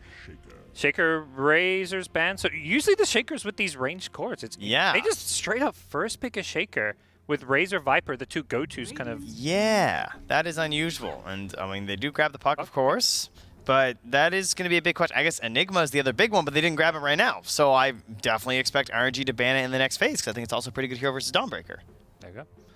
Now, let's talk about that Earthshaker for a bit, because it's been kind of the theme, right? Oh, Earthshaker has not been performing very well. But I will say, though, they OG finally won a game with Earthshaker today. Oh. So maybe it was just like trying to get into the groove for Seb. It was a hero he's been practicing. Yeah, and he's going for this specific like no blink build, or at least much later. Right. Blink. He gets the shard first. Like it's a very slow build up compared to what Zinky was doing, which is like, as soon as he can farm the blink, he's getting it. He's just getting more farm because LGD. They're winning their games. That's what they do. Yeah. The game OG won with it, kind of like clawing their way back in. So right. I imagine he's going to keep doing this build. It seems to be the way he feels like the hero should be played. How did he play it? I obviously missed this one. I was casting. Just chills in the backlines and throws fissures. Did he start 5 and they just like fish for the lane? He like played. Oh yeah. No, he's playing more in the 4 position. At least the first games he was playing like 4. He's basically the 4. Yeah, I've seen like him on the IO, so I don't know if that was just IO specific. Because every time I get to cast him, that's where he's been. So that makes a little bit more sense. The last game he had, it was with Shaker, and then Tiger was actually playing IO. So they had IO with the Shaker. Was that the game, though, not this game today, but like the first time he ran him, was that the one where he was highlighting the Octarine core and we're like, what are you doing? I don't know. I didn't see that. That doesn't sound like a good Shaker. No. Oh, yeah, they definitely lost that one. Okay. But, as we're coming into this RNG, they're going for Dawnbreaker Void. So are we expecting this Void to show up in the mid lane, or is this going to be a bit of a flex? Yeah, so nothing too crazy there. So if that's the case, then as far as like RNG goes, like what are they looking to ban out on the side of OG? Because we're looking at this lineup. This is something similar to what they've already won. And you mentioned it already, Taiga on the IO. Is this perhaps something that they're going to be considering once again, going with what has been working so far? That's certainly one way to do about it. I also think that just like trying to figure out where this Earthshaker is going to go, like Parker was saying, this idea of just like, should the Enigma be something considered right now? Because to me, it's a very good OG hero overall. They flex around in multiple positions, and they would be a good 3 with the Shaker. It works out really well between denying a creep in the wave and also Fissure blocking. It's very hard to deal with. And I really think enabling Shaker at least a little bit at the start needs to be done, or else this hero's very dead weight in your lineup. Yeah, I'm curious how they want to do it. Is there any chance we see a puck 3? That's something that beastcoast have been doing, for example. Yeah. Generally, the Shaker in that 4 role in the offlane is you want that range core to go with it that takes advantage of the fissure blocks and just Shaker being a body that stands in front of you. But So far, they're targeting the Slardar, so protecting their safe lane, the Bloodseeker. Maybe RNG are looking to have an option for the Ana Dawnbreaker, perhaps. They want to do something very aggressive. With having this Void Spear in the mid lane, it gives you these options, whereas OG, they are just straight up protecting Puck. I mean, Tundra, their opener last time versus the Puck was to just go for this option of saying, we're just going to immediately go Void Spirit, Shadow Shaman. Because Puck's been getting away with way too much this tournament. It's not cool. It's being first phased overall, and the draft ends, and you're like, that's a good Puck game. Yeah. It's not okay. Can't let that happen. Zero's too good for that. I mean, is there even such a thing right now as a bad Puck game? We just need a lot of hexes, a lot of stuns. Gotcha. So I guess we'll just ban them all out. So something that I'm noticing, not as that Huskar has been banned, because we have seen OG pick it earlier this week, but perhaps like a Marcy, is that something that OG could be considering like for their lineup? It is something that they've run before. It's workable, but it definitely works best with these heroes like the Razor, the Death. Oh, Death Prophet's still in it. That might work. Oh yeah. Those sort of heroes that like really benefit from the movement speed. But teams that have been playing the Marcy, I feel like the more and more they just see like, oh, Dispose. This is really good, and like rushing that Blink Dagger to initiate these fights. I feel like it feels like similar role to Shaker, so maybe not necessarily with them. Definitely still an option for RNG though. Yeah, I think the overlap with Shaker makes it not needed for OG. It's like overkill. Yeah. You don't need more disable. I think they need some more. They're drafting. They're looking at cores. Like the Amara like pseudo carrying the off lane. I think that's what RNG is targeted with their bans. For I think 2 reasons. One, like he's got a kind of known hero pool. It's not like a small hero pool necessarily, but it's all these annoying heroes that you don't want to play against because they're out of meta. They're weird. Like, you don't see many Huskers, first pick Timbersaws. Like, yeah, and they take a lot of draft time. They take a lot of draft attention and draft space of just like, okay, we have to think about this. Like, it's a Timbersaw, so I need this in the safe lane paired with this just so I can survive. And then even if he comes out, like, even with you, it feels like a loss. So, we'll see where Amar ends up. He's got plenty of other options and heroes that he can bust out. Chen Shaker, I feel like so many times I've seen the Shaker, it's with the Chen too. Yeah. These two heroes just seem to cover each other well. Like, there's no obvious synergy, I feel like, between the two heroes. It's more like they do what the other doesn't do. Yeah, they just, you know, not really like smoking up as two and getting a lot of stuff done. You need a lot of help from the other cores. And I guess one part of it is that the Chen tends to be a little bit greedy in that early game, whereas the Shaker can kind of sit back and like hit a couple fishers before you eventually get that lane space. Maybe that kind of helps out a bit, but I like what OG did here in the second phase where they banned out the double counters in terms of the instant initiation on the Puck between the Rubik and the Shaman, plus the Rubik versus the Fisher. You really don't want that stolen all the time because Rubik is just better Earthshaker at that point. And then getting rid of the Bristle, because I think, to me, when you're playing on this side for RNG, this is the most important part of the draft when your first pick overall, is these 2 picks in a row. And all these Bristle +1s can be very strong. And so they just want to try and like if they Bristle you or Coddle Bristle you or something, right? It's a very solid strategy to work around with 2 more counter picks still left in the pool. But they get Kaka's #1 it's iconic Kaka. Hero. Let's play a hero with a hex. I mean, it's good for the Puck. That's all what you said, right? Yeah. That's why they banned the Shaman, and you know he's like, okay, let's see if Lion's still viable. Yep. Well, they do the Lion Doom, the Kaka Classic. You know that I'm not so sure about. That hero fell off. I haven't seen a lot of Dooms today. Yeah, it's a couple here. It The came win into rate today like with a pretty bad win. I think it was like 3 wins and 6 or 7 losses. Day 1 it was looking like, oh, Doom everywhere. Yeah. As far as the eye can see. It was like, oh, carry Doom. A lot of people have, every carry Doom game I saw during like Riyadh as well as a DPC 2 or 3 was winning. So it was like, oh, let's bust up. There you go, 30% win rate over 13 games. This hero has been suffering. It's doomed. He's out of there. We're done. There you go. There you go. We got to put out the dad puns right now. As we see RNG lock in the TA as well. So we've seen TA for a very long time, just like core mid. But for the most part now, I've seen a lot of TA just playing that safe lane. So is this something that we're going to be expecting from the side of RNG? Is perhaps like pairing the TA with the Lion, the Dawn maybe perhaps? Yeah, they definitely have choices too. We have seen it go mid a couple times now versus the Puck just in case, but of course you have a Void Spirit, so more than likely that's going to be going mid. And if it was OG, I would definitely be watching out for that and be like, oh, they're going to like offlane this Void, and then they're going to, you know, that's exactly what they would want to do. Instead, they just go for this basic Underlord hero. How uninnovative. The way he plays it is innovative, I think. True.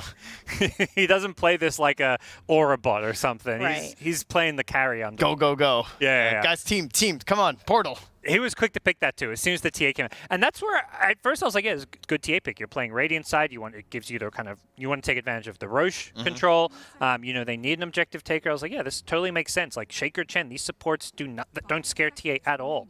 If anything, Shaker's like a hero that doesn't press you. He sits back, so you're going to free farm your side of the map. But Underlord, basically the downside of picking TA is that OG get the lane kind of counter pick in a sense. Because I imagine this is a pretty bad matchup for TA, although I haven't seen this specific matchup too much.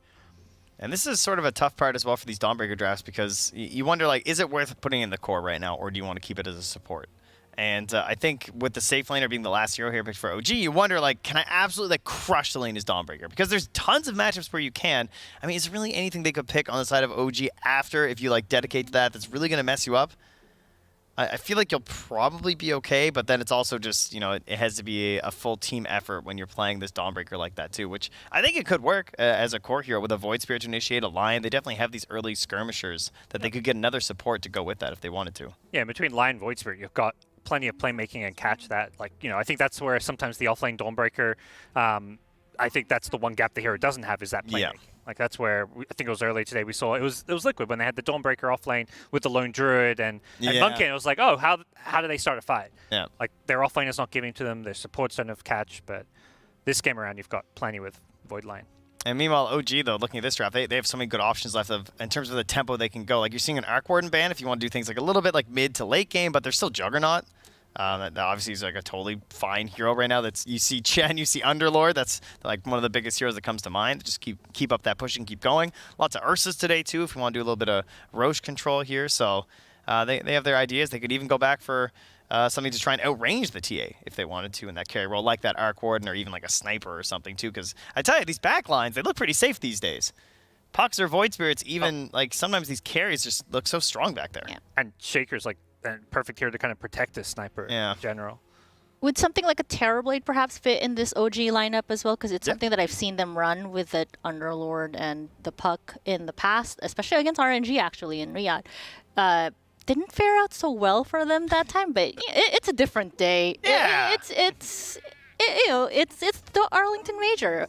The hero can't win every single time, right? Exactly. That's just how it goes. Exactly. So they go for the default answer of the Juggernaut. I can't blame them. That is definitely the flowchart hero to opt for. It's funny. You can see with OG, they don't know where Dawnbreaker is going. The same way we don't. Right. They ban an offlaner, then they ban a support. They're just like, we'll cover our bases here.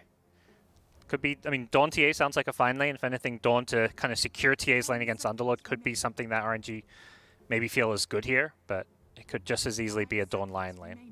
Yeah, the Dazzle is a great ban just because the strength in laning versus the Underlord as well as the Hex Shard has proven to be, at least you get something, because it's harder to the 5 roll to get something versus the Puck. So they go back for a Wyvern, not a hero that often makes it this far, especially when there's a Chen on the other side. So great option there. Not a lot of Lincoln's buyers necessarily here either. You don't really want to grab that obviously on these Pucks these days. So feels pretty good for RNG. Yeah, I almost discounted the hero at this point. Like, it's so deep in. I'm like, maybe they just don't find that she fits. But, you know, the heal value that a lot of teams tend to prioritize just because they want to constantly keep prolonging these fights. And then there's the Luna to final things out on the side of OG. Try and cut through that magic save, you know? Just like, Cold Embrace, hit him with the beams. So. Nuke you down a little bit from the heavens. So how are we feeling about this draft from either team? Is there anything that is standing out a little more? I think for me, like Luna Chen is kind of a bit of a throwback. It's like this very fast tempo kind of carry that's good in lane. I think with it's one of maybe the few carries that can do better against Storm than others. Yeah. At least I'm curious to see how this lane goes because I just keep seeing these Dawnbreakers crush their lane. So maybe Luna is the answer. It's old school versus new school, right? Yes. We got this tricore of like Underlord, Luna, and a Puck, and then this side we're gonna have this Dawnbreaker. Exactly. Game. So many storylines coming at you: old school versus new school, father versus son, and to bring us the drama, it's gonna be Gareth and Lacoste. Thank you so much. Yeah, we were having a little bit of a chat where we're thinking back in history of the China Slayers and the domination of the Chinese region. So far, the past year or two, we've not seen anyone to really match up against LGD or RNG. Does OG have what it takes in this draft, though, Lacoste? It seems like so far in this major, China too strong. But looking at this draft, but also one thing to mention as well is Ana is playing against Seb. Like, what year is this? If people are tuning in right now, it's like, what the hell is going on? You know, first time ever. So, looking at the drafts, Underlord for Amar, looking like a good Underlord game, playing against Templar Assassin and Wyvern. Not too much pressure. Also, he does have Shaker with him, so he can pull the lane back. There's going to be a lot of wave shenanigans, of course, because this is not a killer lane for OG by any means. It's all about getting Amar that farm, and so many times we've seen Amar Underlord taking over the game, being on top of the net worth. Looking good, playing against Void Spirit, the root mechanic, and it's a good setup. A lot of team fight coming out from OG with Luna ulti, Shaker ulti, and also Puck plus Underlord. On the other side, RNG, Kaka, Lion. I don't think this needs any introduction. My man, anything that has a Hex, he's gonna play. Yeah, Shadow Shaman, Lion, bring them out. And anything with like an Earth Spike as well, right? He likes his Nyx Assassin. Lion has the Impale as well. Earth Spikes and Impales coming out of Kaka's hands. Yep, Shaman and Lion always look like an excellent pick for RNG. All right, there's your one for the game. No more for you. Gotta start, you know. And yeah, Sebastian on Earthshaker one more time. Seems like they're trying to force it. They feel like the hero can do well. We've seen a bit of a different, I would say, playstyle from Earthshaker when they played against PSG.LGD, when Jinq played it, but they did manage to get 1 W with Earthshaker against Sonics. I'm wondering if it's the Amar test being put into play, as actually Chalice, a Fisher onto Kaka. They quickly turn their attention over to the Lion instead of the Dawnbreaker. Good move from OG, finds them first blood. Penguin coming out from Amar. It seems like he wanted that first blood. Taiga takes it in the end. He's going to be going for the mech. Taiga will be playing Chen. This is the last big Wyvern for RNG. Looking good against Chen, against Luna. There's going to be a ton of damage. Like, even if you click ulti someone who's close to Underlord, he does have a ton of damage with his Atrophy Aura, which Amar does max out. So a lot of potential to get solo kills with Winter's Curse. And it's also a great setup against Puck. Winter's Curse into anything from Lion should do the trick. Absolutely. I mean, even like an Ether Remnant from the Void Spirit could be good setup for them. And you're right, Amar very often playing the almost position 1 from the off lane when he's on these Huskars, these Underlords. Really does become a beast. But yeah, the Earthshaker, I'm kind of wondering whether it's the Amar test, you know, the Dota Plus levels, the Master Tier heroes for Seb. He's only allowed to play It's always some kind of a test with Amar. This is a killer lane for RNG. You need to be very careful how you approach this one. Once they hit level 2, I feel like this is where first blood's going to happen, and the RNG is going to get it. Yeah, Seb really has to put his body in the way to try and guard the Uri Luna. As Kaka and Chalice will be playing so very aggressively up in that top lane.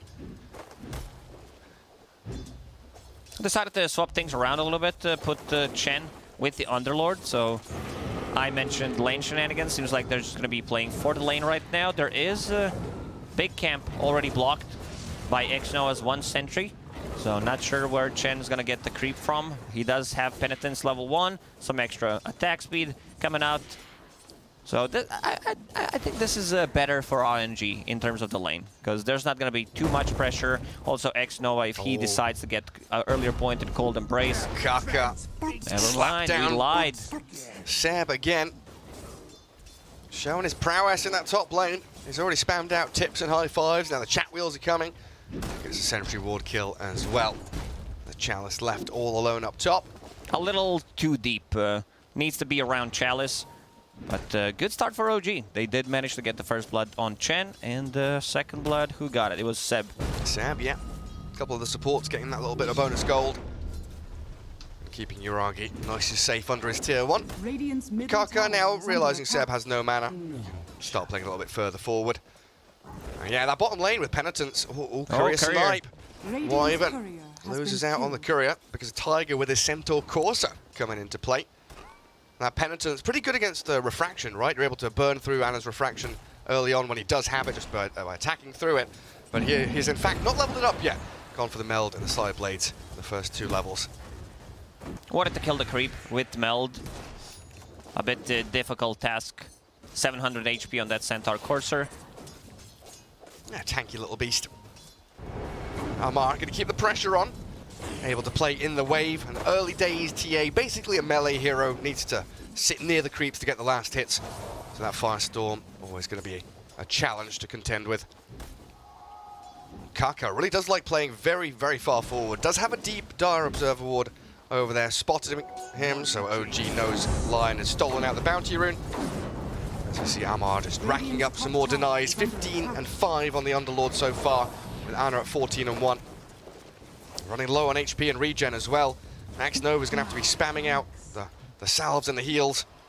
Half a value from that, not too much. X-Nova, if he feels that they need to stabilize the lane, because there's going to be too much pressure coming up from the Underlord, he should put the point in Cold Embrace. Yeah. Feels like he's going to need that in the near future for sure. And the mid lane, how's things going in there? BZM against Somnus. Usually it is Void Spirit favored, but lately I've seen Pucks do well in this matchup. Sometimes get on top of it, have a couple of extra CS over Void Spirit. It's a skilled matchup, and we've seen Kaka. Something you mentioned is that he decided to go and pick up that 3-minute bounty rune, and also decided to go just in case and secure the water rune for Somnus. Another career snipe. Band of Elven Skin gone. Anna without that early item because of Tiger's maneuvering in behind the tier 1. Another courier coming. Second point in Meld. This is interesting. On Temperance, I guess because he's playing against the Firestorm, but it's still a farming tool. It's still damage. Yeah. I don't think you want to max that out. Also, armor, it doesn't scale as much. It's like bonus 40 damage and 1 extra armor on Meld. It's not that great. It's really not, yeah. But I think you're right. He's realizing the defensive nature of that refraction, not incredibly useful. Kaka, in the meantime, pops his stick and gets a stun out. Does turn onto Seb with a Starbreaker of Chalice. And there's the Hex to line them up a kill, bringing that Earthshaker down. Good turnaround play. Uses a stick. I believe he also had a Fairy Fire there, and this is how I expected this lane to go, where Dawnbreaker is going to be getting a ton of CS, and stops him mid-air. Good Lucent Beam, but it's still a lot of pressure onto Yuragi. It's not comfortable by any means. Definitely not. Seb's bringing some extra regen, 3 tangos, and Kaka will pull the lane back. So this creep wave, there's going to be a lot of damage done to the creeps. In terms of regen, they do have a Soul Ring, and Kaka does have an extra stun, so if Yuragi gets close, he's definitely gonna die. Well, Somnus has hit level 6 in the mid lane as Tiger was kind of eyeing up a rotation in there, so difficult Chalice to grab him, while Chalice continues that battle up top. A little too deep, considering that Kaka did pull the lane back. He missed a couple of CS, farming underneath the tower, but Kaka doing a very good job staying out of XP range, which means that Chalice is gonna hit level 6 pretty soon on Dawnbreaker.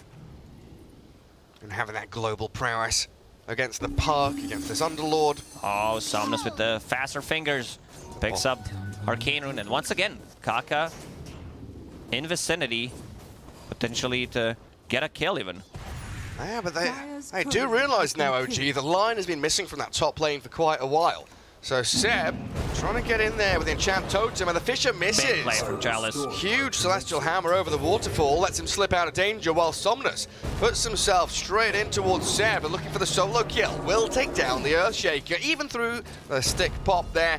He'll have a couple more hits, or maybe Seb slipping back behind the tower. Nah, never mind. That Resonant Pulse catches him just in time. Arcane Rune coming into clutch here. Otherwise, he would not have the Resonant Pulse available. And Kaka having a time of his life. You're just like, my mid laner's missing. I'm going to be collecting some XP on the mid lane. And as expected, Amar close to on top of CS has 40. Anna. As this laning stage breaks down, Anna, he's over in the trees. No stuns, though. The Shard Golem's too far away to launch the Pebbles at the TA. And if anyone watched Amar play Underlord, that means he's not going to be getting a point in Pit of Malice, so you're always good to TP. Yeah, who needs it? Atrophy Aura all the way, give me the damage. Because he doesn't care, he just hits creeps. Seb with a little pull across, half wave attempting to deny. Chalice continuing with a Celestial Hammer to chip away at Yuragi and drag the remaining part of the wave towards him. Looks like now the Wyvern has been given that bottom lane. A few of the RNG cores dipping back into the jungle, but a rotation from Kaka, and Solar Guardian over the top of them looks towards the Underlord. Amar hexed up before he can even Firestorm. and finished off with a Starbreaker and a few more punches out of Chalice, while Ana also killed Tiger, all on his lonesome. That's the power of these global ultis that we've seen from Spectre, from Zeus, and the Dawnbreaker as well. Void Spirit, he's making a lot of rotations. In terms of net worth, he's fallen behind. Oh, yeah. BZM, he activated Beast Mode. 800 net worth already, 8 minutes in. Yeah, I mean, the top 3 were all OG heroes until just a second ago, where Chalice leapfrogged over the Luna. But absolutely right, TA struggling down at the bottom of the pack of the cores. Needs some catching up time. Do we have any stacks made? Has RNG had time to build up the triangle or anything like that for the TA to farm? No, because Kaka was mostly checking the runes and also being very active. Did TP to the bottom lane, might stack the triangle right now. And as we see, only 1 camp stack compared to 4 stacks on OG. Yeah, OG much more adept at doing that so far, especially with a Chen on your team. You know he's going to be spending quite a while in the jungle, but look at this. The move into the triangle, no stacks for you. BZM and Seb holding hands and waltzing through towards RNG's triangle area. Finding Kaka. Nice big wave though for Amar down bottom. Gonna get himself a ton of gold as he'll finish off his treads and then start working in towards the Rod of Atos. No stacks in the triangle for Amar because he is the carry of OG considering the way he's playing, but still gonna be inside triangle and trying to get some farm. Seb is level 6 here. Gets the point into his Echo Slam. A Somnus coiled up with Kaka right next to a Fisher. X-Nova doesn't have the curse. He's still level 5, but it looks like BZM and Seb a little afraid of committing too hard for this. They'll just sit back. Wait it out. Super farmed. This is 9-minute Witchblade. No boots of speed, however, but it does give you solo kill potential on both supports. Maybe even like Templar Assassin if she's not careful enough. Well, Ana, like we saw in Riyadh, he's got the stack neutrals on about 50% of his chat wheel selections, dropping that there to tell Kaka Oh yeah, I remember that game when he was playing Medusa, and he's like, oh, stack. Please, just stack, that's it. It's like X minute 45 seconds, stack neutrals. Kaka obliges, of course. That's a good support. Should Amar gonna get found out here by 3 members of RNG. He's a tanky beast though, and again it's this poking and prodding. Both teams very respectful of the reactions and TPs that can come out of either side. Somnus though maybe needs a little more respect towards Seb and BZM. He's going to try and turn back though, and even with an Echo Slam, BZM was unable to keep on connecting. Does phase shift dodge out the Starbreaker and will jaunt back to safety behind his tier 1. Oh, top lane. A finger of death and the damage from Ana. Oh, that's not going to be a finger kill. Then might not even be a kill. Yeah, sprinting back into the tree line. Uragi looks like he's tanky enough and gets away without being stunned. Chalice dies down bottom lane as OG, they get the outplays. And Amar using ulti to refill his mana. Somnus. BZM will come back full mana, full HP. Somnus on the mid lane. Seb with the Fisher. Let's put him on the Hurricane. It pulls him right across, needs the Astral Step to get away from Tiger and Seb's grasp, while Ana now arrives with a TA trap, slowing Earthshaker down, but again, it's just a little move forward, try to force a reaction, don't commit too heavily. Dire will still kill the tower, even with only siege creep, not able to get the deny. There's Refraction maybe might have been used to get some extra damage, and Uragi kills the tower on the bottom lane, so the map does open up quite a bit. It does indeed. I mean, look at that 77% win probability. I mean, 4K lead 12 minutes in is pretty hefty, all things considered. Again, 3 Dire heroes, top of the net worth chart. OG have done very well to play this game at their own tempo. Winter's Curse comes out to try and save Kaka. And defensive usage of that ability doesn't feel particularly good for X-Nova. And BZM not going to jump to the orb. Did not want to commit. Dream Coil was off cooldown, but did not want to go in and push his luck. Winter's Curse, first usage, not too much value out of it. He saved his captain. that's all that matters. That is true. Kaka needs 1,000 gold to finish off his Blink Dagger. And the different item build from Chalice. He wants to get Spirit Vessel. I guess against all healing coming up from Chen and also against the Underlord. But Underlord's super tanky. He also has Hood, so he does. Not going to be that effective. And yeah, Chen, one of these heroes that really has been rising to prominence through the Arlington Major. I think he's at like 13, 14 picks with a 70 or so % win rate. He's been incredibly powerful in the right hands. Yeah, Giga Chen hero. He's so strong. I mean, his Hand of God, we saw fly, what, with Mech, Aghanim Scepter. He's got so many heals, tons of bonus auras to come out from him with the creeps. Very good at converting team fights into objectives as well. RNG trying to use this smoked up Somnus and X-Nova to get into the top dire jungle. It's going to be just a warding mission though. There's no real target here for them to latch onto. While Tiger and Seb are here with BZM. They see Chalice, they pinged him out and they'll get the coil. Snaps it on the Dawn. The Dark Rift is coming as well. Amar, he sees an opportunity to come in and fight, but a great Winter's Curse in there from X-Nova blows up Tiger. Surrounded by the creeps and these dire heroes, BZM is going to have to jaunt back. Yeah, Amar did a very good job. Used that Fiend's Gate, comes in clutch, kills Taiga, goes back through the Fiend's Gate. Came in, came out. Seb fishes up onto Ana. BZM forces the TA back after burning through the refraction. Ana starting to come back though, 6k net worth. Dragonlance done. Is this one of those games where, yeah, Deso, Blink, BKB? No shard or anything in between, just try and get this raw damage output and staying power from the TA. Needs that Deso, definitely doesn't feel too comfortable joining a fight. This is going to be big timing for them. Get that Deso, try to go for a smoke, get a kill, and transition that into Roche. Seb looking for an opening. Fisher will connect. Get in there, my son, with the Echo Slam. Find Chalice, they heal her up. No way, through the Lucid Beam and a punch in from BZM. They secure the kill on the Dawnbreaker. X-Nova in the trees. Seb knows exactly where he is. Hello, you're a support hiding in the forest? I don't think so. He's going to be able to line up a Fisher to block him out, and Amar BZM will secure yet another kill. Dire's courier has been killed. Good rotation from OG, and perfect timing for Seb. He just got 1,500 gold, 1,400 gold at 15 minutes, so instantly buys the shard. His Aftershock, not maxed out yet. 2 points in it. Kaka has spent a lot of time on a top lane trying to farm up his Blink Dagger. That's a very important item. Against the Puck in particular, Kaka going to be one of their primary forms of initiation. You don't really want Somnus diving in, straight in, blind onto a target. You'd rather Kaka Lion spend his life, his resources to do that, and then follow through with the rest of your heroes. OG not going to slow down though. Again, this game really is marching forward to their own beat. Drumming forward, Tiger and BZM. They want Somnus, they want Kaka, they've got the Waning Rift. Where's the coil? Comes out now, but the hex in to BZM. It's a creep getting hexed out there. Somnus dead, and Kaka going to get chased out to the ends of the earth. There's no way BZM's letting him get away. The spam pinging, Seb's cut him off at the pass. You will not escape.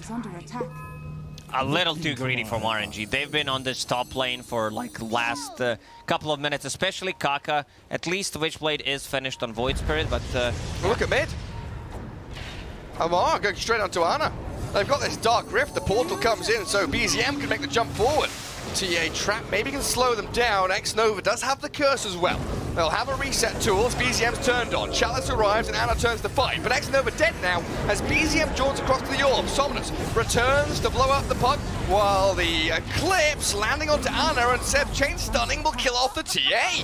Great Fisher from Seb as well. Tumbler's toy back in towards them, getting the chain stuns from the Aftershock, but OG looking to reset, calm things down. Force RNG into an awkward spot where Somnus dives in deep, stunned up, disabled and caught in the root, but they've got the Kaka stun. Holding back OG's aggression. There's Starbreakers available. Allowing Chalice to come in with a double kill. Hurricane will push her around and Yuragi battling forward the Cold Embrace, now the Curse. Holding out Amar, but Yuragi, he'll just pummel her into the ground with the damage he's got. Leaving Amar to the Wolves as RNG kill 4 members of OG. They did manage to get Kaka here to get his multiple stuns, hexes, and Somnus playing this fight extremely well, hiding in the trees, waiting for his abilities to reset. Dawnbreaker dealing most damage outside of RNG, but yeah, look at the damage numbers on Luna. That's like 4,000 damage almost. Oh, wow, yeah. Yeah, that Eclipse, 5 Lucent Beams. Beautiful stuff, and then of course Chen with all the heals allowing them to sustain through that fight for as long as they did. RNG with some good punching back though, judging how that team fight started, being chased and run back, getting into that defensive posture. Very well played by them. Hamar finds an opening with the Fiend's Gate. They go on Ana with the Witchblade, burning through refraction charges immediately. And X-Noah, he explodes. Like, 2 hits and he's dead. Yeah, look at this. Just a quick little jaunt across.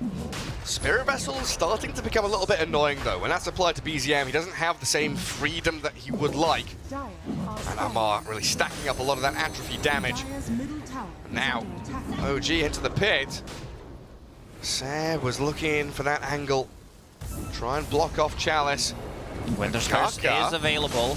Kaka, he's moved in aggressively here. He's already tumbled his toy forward. Goodbye, Kaka. He's fissured and killed. They need to bail. There's no business left for them. And Ana thinking about getting a BKB first. This is that type of a game. If he wants to get a BKB immediately, he can disassemble Dragonlance and have it. This is something that he did when he was standing for Team Liquid during the Riyadh Masters. Not sure which hero, but it was Echo Saber and... No. It was Dragonlance Luna. It was Dragonlance Luna. You're absolutely right. It was the Luna. And didn't disassemble it, so missed kind of a timing. Void Spirit getting coiled. Yeah, roots in on him, but look at the double heals. The Solar Guardian and the Cold Embrace still not enough, and now Chalice in the firing line of OG. Oh, they're diving tier 2, and they're killing off 3 heroes. Beautiful execution, forcing Winter Wyvern to use the courier died as well. Oh, that's a BKB. Speaking of the BKB, that's another one. Tragedy strikes for RNG, and a beautiful performance from OG to make this all happen. 2 minutes with no BKB on Templar Assassin, which means that she's not going to be able to deal damage. But forcing Wyvern to use Cold Embrace and then setting things up with Eclipse. That was beautifully done. Because Dawnbreaker comes in, you know that Eclipse is going to connect on multiple targets. Yeah, and Luna again, 3,000 damage. It's huge stuff from Uragi's Luna. Showing that you don't have to sit in the jungle for 20 minutes to make this hero work. He has been active. 408, 12 out of 15 kills he's involved in. He's involved in almost the same amount of kills as Puck, which is pretty nuts. Yeah, that's great stuff. And now a Fisher Orb, quickly dispatched with X-Nova's Wyvern. They're on the tier 2 tower, so they can start thinking about outposts. I mean, high ground might be on the menu soon from OG. A couple more team fight victories like we've had in the past 5 minutes, and nothing can stop them. They will calm things down. Yeah, pinging outpost, that is the more natural order of operations here for them. Push out bot, get that bot jungle taken over. Think about the tier 2s and maybe then the second Roshan. Amari is super farmed on Underlord, going for Heaven's Halberd next item. He wants to completely shut down where most of the damage is going to come from, and that's Templar Assassin. Having a mischance, having some status resistance against Lion, always going to be good. Like, he's insanely tanky. Having Vambrace sitting at almost 3,000 HP. Oh, look where Seb is. Oh, he sees Somnus. He jumps on him. Earthshaker, the 2-man stun from Kaka, but he's been ditched. Somnus bails on this, gets the hell out of there, already TPing home, leaving Kaka all the way out in the open. And look at that, count the heroes. 5 from OG. Immediately swinging into action, and yeah, the tip for Seb there, he sets everything up again. Seb very tanky as well, almost 2,000 HP, full Magic Wand, Fluffy Hat, Soul Ring, even has infused Raindrop at this point. And now going for the 4-staff next. He's been all over the place. He's been mostly playing with the BZM. BZM goes in, uses Orb into Fisher, Witchblade, more than enough to kill both of these supports. Oh, BZM, you're a cheeky devil, aren't you? He was just waiting on that staircase, and he's attempting the solo kill. Not sure he'll get it, but it's gonna piss off Somnus to no end. Dissimulate, jump away with the Astral Step. Meanwhile, look at the base. Oh yeah, right, he's been toying with that Void Spirit, holding him away so he can't TP bottom. And does Void Spirit even have a TP? He's just walking down here. Still a minute and 30 seconds left on that Aegis. Uragi, tower almost dying. And Chalice just stuck inside the pit with a Fissure and a Firestorm, all this noise and nonsense in on top of him. A missed stun from Kaka, doesn't catch Uragi. Tiger also able to keep pummeling high ground here with his nice assortment of creeps, a pick and mix. assortment there of little trying to force a neutral BKB, items. and here they go. Ana has the BKB defensively to run back to Fountain. X-Nova went for the wraparound in behind and does get a curse onto Seb. Very little damage coming his way, and they've got the mech to heal him back up while X-Nova dies. Obliterated by these ion cannons falling from the skies. Uragi lines up and looks for the buildings. Glaives are bouncing, and they're moving straight in towards mid. Kaka, very low, popped the Essence Ring, but the Pit of Malice and the Firestorm on Ana held in place again with the Eclipse over the top. They find the TA. This might be it, Gary. They just don't have what it takes to punch It's back, over. and the X-Nova will call it. GG called. OG with a stellar performance. When Uragi, he didn't die this game, did he? No, he has 0 deaths on his Luna. This top lane did extremely well. BCM on Puck, what a performance. And this Gen pick did, because it's pretty similar to Dawnbreaker to one extent, where you are a counterplay. When they need that extra bit of damage, how many times we saw Kaka trying to go for a kill, use that finger, and then Hand of God comes in clutch. Just not enough damage. Templar Assassin, we really didn't feel the influence of the hero. Yeah, and I think one of the most interesting things for me is the fact that RNG against some of these faster-paced lineups, they've drawn out the game, slowed things down. OG didn't give them a chance to do that. They were so speedy, weren't they? Very, very quickly moving into action as we head back to the panel to talk about Game 1. Well, it looks like their reputation still precedes themselves, dominating against the Chinese teams here. Teams struggling because OG just take down game number 1. I wasn't a We need an asterisk on the dominating against Chinese teams. Asterisk. Yeah, asterisks. LGD had their way with them, but that is other than LGD. I mean, LGD, I think, is just on a whole other planet right now. Yeah, there's teams from each region, then there's LGD that just like transcend above everybody. Well, that's what it feels like right now. And well, I thought Dawnbreaker was going to transcend that laning stage because it looked really like a solid startup there for Chalice and Kaka, and I was worried. I'm like, what did I do with this Luna? Like, how's she going to get back into this game? And it was not a problem at all. She's already top net worth, 15 minutes in. You wouldn't know she had a rough lane. It could have been a lot rougher. I think we saw some of the reasons behind it, like you can cancel the Dawnbreaker, whatever her spells are called these days. The hammer. The hammer. Starbreaker, you know. There's some spells. Some spells, some names. It's a lot of damage. Yeah. But ultimately, I think they set up their other lanes for success, which is the key thing. And also they have a puck. So they have this Amar Underlord who's got a great lane matchup, can kind of create a lot of space with the puck, and then that whole time Luna's just like, yeah, I'm just chilling in the jungle. Yeah, I like the way that Lacoste compared it to the Dawnbreaker as well, because it is this like global ability that comes in, and one thing that you get from Underlord that you don't necessarily get from Dawnbreaker is a bit of an objective push. So you take this idea of like drawing out the game, trying to allow yourselves back into it, which these heroes could do on RNG if you get the stacks at the time. Hard to do that versus the Underlord. And this was really the one time where they looked like they might have had a chance here in this game from RNG. We're like, okay, we need like 3 more of those fights, and we could do it, but they didn't get them. No, they did not. I mean, we talked about how the puck even like just got through the first phase, and we just saw how impactful it has been. And hey, another Earthshaker win under the belt for Seb here. It looks like he has found his groove on the hero.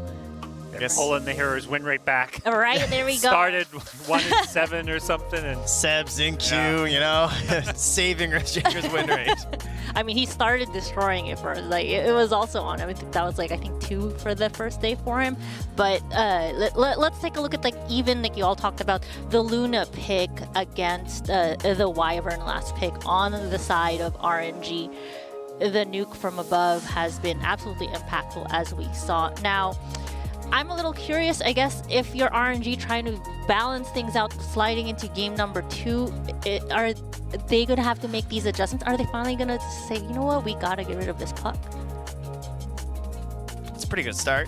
You know, you had the answers for it. You had a decent lane match of the Void Spirit. And keep in mind, though, he did end up kind of like losing at least a little bit in the match there too. So as well, you can see Uragi, he gets the benefits of the MVP though, as that big recovery on Luna. I really can't blame him for that choice. I'm down to pick Uragi. You know.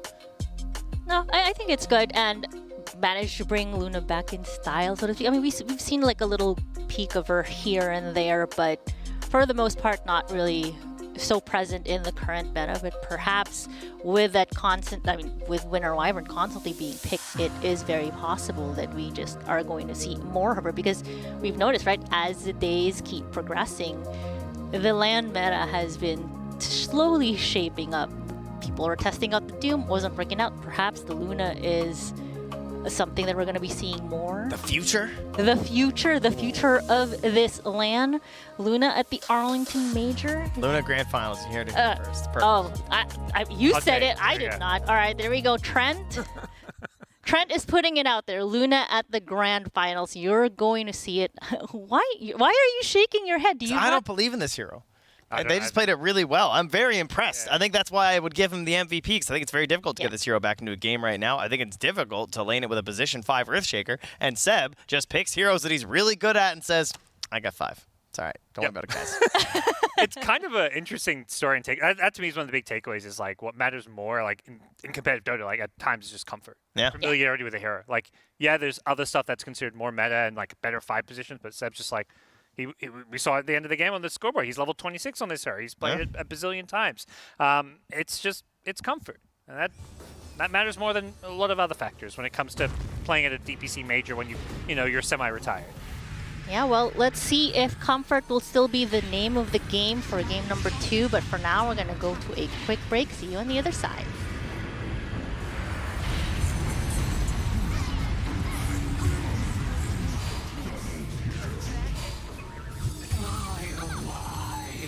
Radiant's current. Radiant's bottom tower has fallen.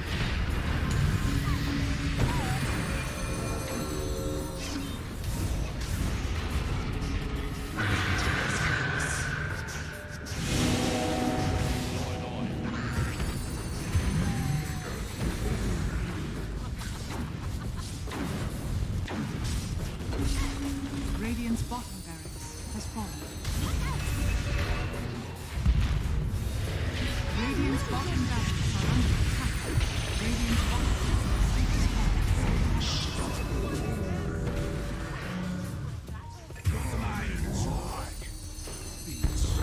A strange time to hibernate.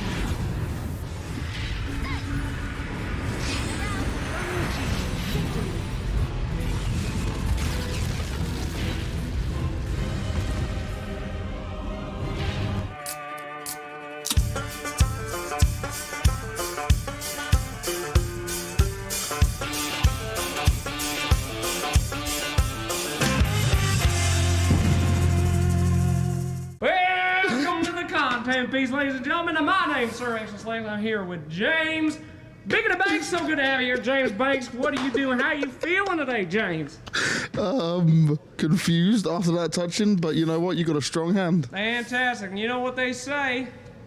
I do. Anyway, welcome to the content piece. Now, PGL asked me to teach you how to speak with some Southern twang. Now, I'm a resident expert in this. I was born in America, in the South. In Texas? Not at all, no. Okay. They kind of messed up, actually, when you think about it. That's like having you teach me how to speak Deutsch. Now, yeah, not going to go too well. Where were you born, James Banks? London. Where the hell's London? How very American of you. Well, you know, with the little island that made a lot of mistakes, we're just towards Australia? Thinking more towards like France, Germany, and then to the west, across the water. I don't know where the hell that is, but here's how you speak in a Southern twang. Now, it's all about crunching up the tongue in the back of your throat. Now, you want to beat on the soft palate in the back. Now, we're going to start a few words here. I'm just understanding crunching up the tongue. That's right there. All right, now give me a nice howdy. Howdy. I don't know why you put your voice up 4 octaves. That's not... I feel like it sounded like Towley from South Park. No, young man. Now, it's important when you're doing this accent to take your time on the R's, you know? Okay. Talking about, what's a word with an R? But I said there's no R in howdy. I was trying to think about that for a second. I'm just telling you for later. Rattlesnake. Rattlesnake. You see that? Also, rattlesnake. You gotta take your time. In Texas, we're big and we're not rushed. You can believe it. Not rushed. Big and slow. But all right, try it now. Give me a rattlesnake. Rattlesnake. That's pretty good. Now that second there part we go. there, you start with a rattle and then you snake. It's snake. weird where it's like almost like Chinese. It's like a roller coaster. Snake. Yeah, you got to go. I'm trying to visualize the wording. That's right. Okay. Rattlesnake. That was awful. Holy shit. We started so well and it went so bad. All right, no worries there. All right, we can talk a little bit more now. One thing that you can do when you're speaking in a southern drawl is you could either take your time, slowly coming out with the words. That's what we call cowpoke. Or you can talk real fast and nobody knows what the hell he's saying. Now, that's a good way to cover up if you don't know any idea what you're trying to say. You can basically just try to spit it out of your mouth as quick as possible. Now, if you could please repeat what I just said. Well, I don't know what you said, so I'm just going to talk. I can't even begin to talk a bunch of words really fast. Try saying your mother's maiden name and address. I'm definitely not saying my mom's address on the If you can think of anything else you've memorized. Slacks is trying to teach. No, I can't. I'm literally just talking. I'm talking really fast. Slow it down to the slow twang. All right. All right now. Now, the one thing that you could always do when you're trying to think of a Texas idiom, I believe that's what they're called. It's a saying back in the day, you know, like, what's the one animal that can never fall down? That's a worm, you know? Think about it. That kind of shit happens all the time. So if you ever need time, you could just warm it up with what we call a stall word. Okay. All right? As for me, it's, well, you know what they say. So that gives you time to think. Well, what's a British stall word? That's a good one right there. There we go. Just dumb, waiting. All right, so let's try this out. So you just did it as well. You did well. Yeah, you see. See, all right. Learning. For your final exam, this has gone terrible. You done very well. I want you to give me a. Well, I done reckon that's a rattlesnake. Okay. And take your time on the well. You know, think about what you're gonna say. What else am I saying? God damn, you're thicker than a brick, boy. This is true. Right. This is true. Right. This is true. Well, I don't reckon that's a rattlesnake. Okay.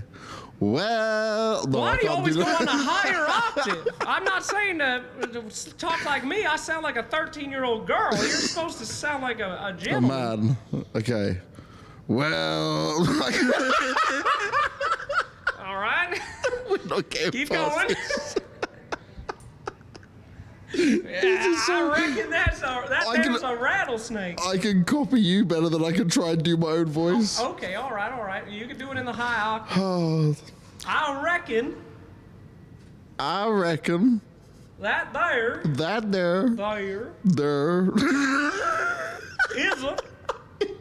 Is a rattlesnake.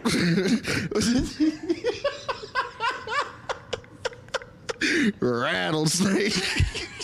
Now just put it all together. Well, I reckon that there's a rattlesnake. Well. Oh, God. Listen, the big show so isn't coming out of the arena right there, you know. Well, all right, come on. Was he from Texas? No. Oh. I could have been. Come on now. Okay. Well, I reckon that right there is a rattlesnake. Well, goddamn, if it ain't a true blue American hero. Well, that'll just about do it here from the Lone Star State. That was awful. If this piece airs, DM me on Twitter. I will apologize. Y'all have a great night.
power can be found in any number of places. Scientists will tell you that it comes in newtons. Gamers will say that it can be found in silky skills. We will say that the power lies in real thrills. In the play with perfect ping. In the runes and crystals. In every frag and gank. In your personal winnings. Lock and load for PGL Arlington.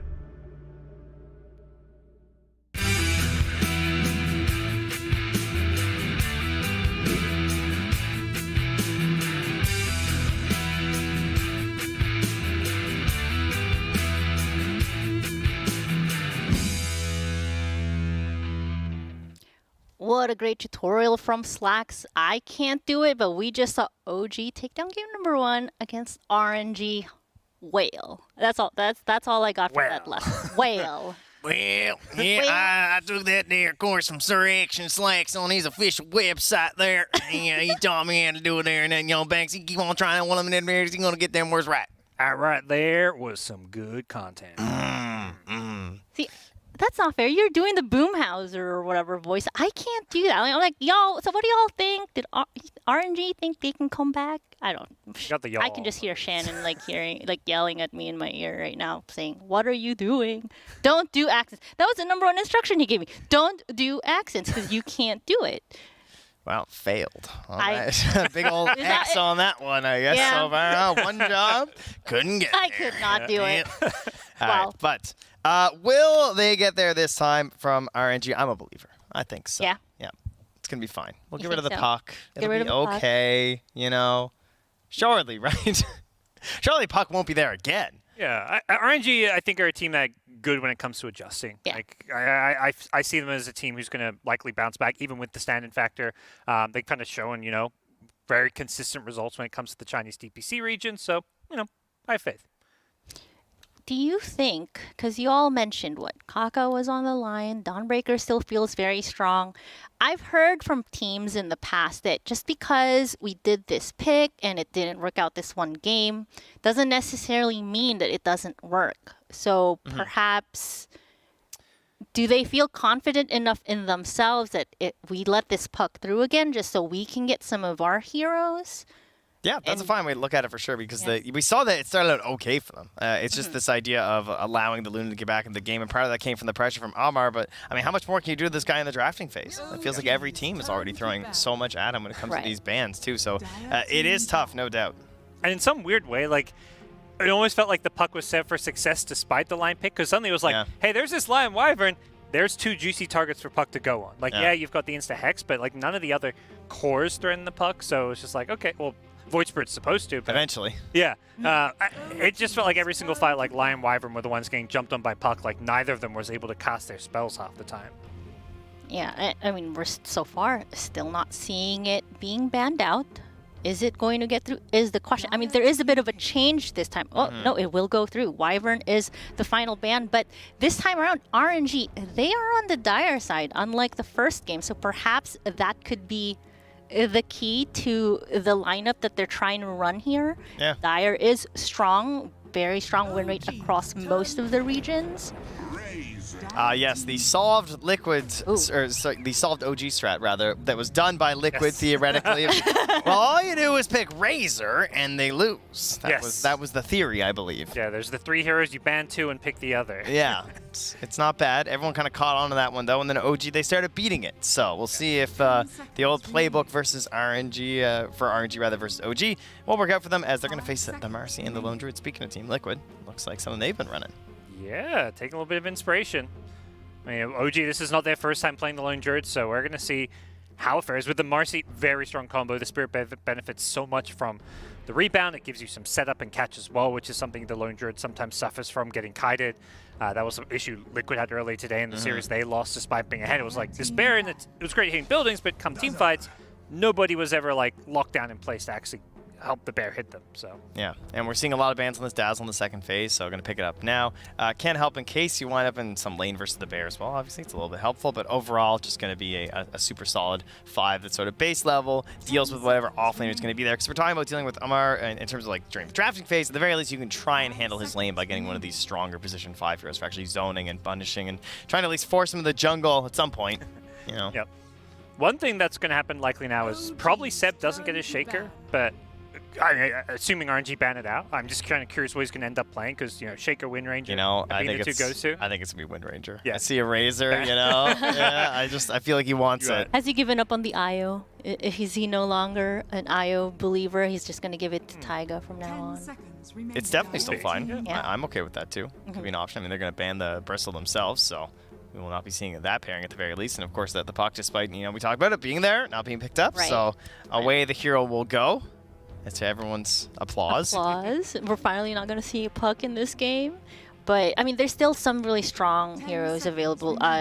Do we know, or how do we feel like as far as RNG's confidence facing against the Lone Druid, and what are they going to try to do to not allow like some of the enablers besides the Marcy like through for them? We saw a really rough game from a Lone Druid this morning with LGD versus Liquid, where they ended up going for the Snap Tide in the second phase versus the Lone Druid, which was really interesting because Matu struggled hard that game. He did a total amount of damage that was bad. It was like the I think Sharpshooter from their position 4 on the Hoodwink did more damage than the Lone Druid Bear the whole game to enemy heroes. Okay. It was rough. He literally just got ravaged every fight, occasionally twice, sometimes 3 times when that refresher chart came out, and he couldn't really play the game because it's hard to like fit the BKB in there right now with the AC and the Basher. So I'm not sure if they need to go that far on RNG, but there's definitely options versus the Lone Druid. There's also potential Sidekick plus lifesteal shenanigans with the Lone Druid, so any of those like heal reductions could be an okay idea here as well for RNG.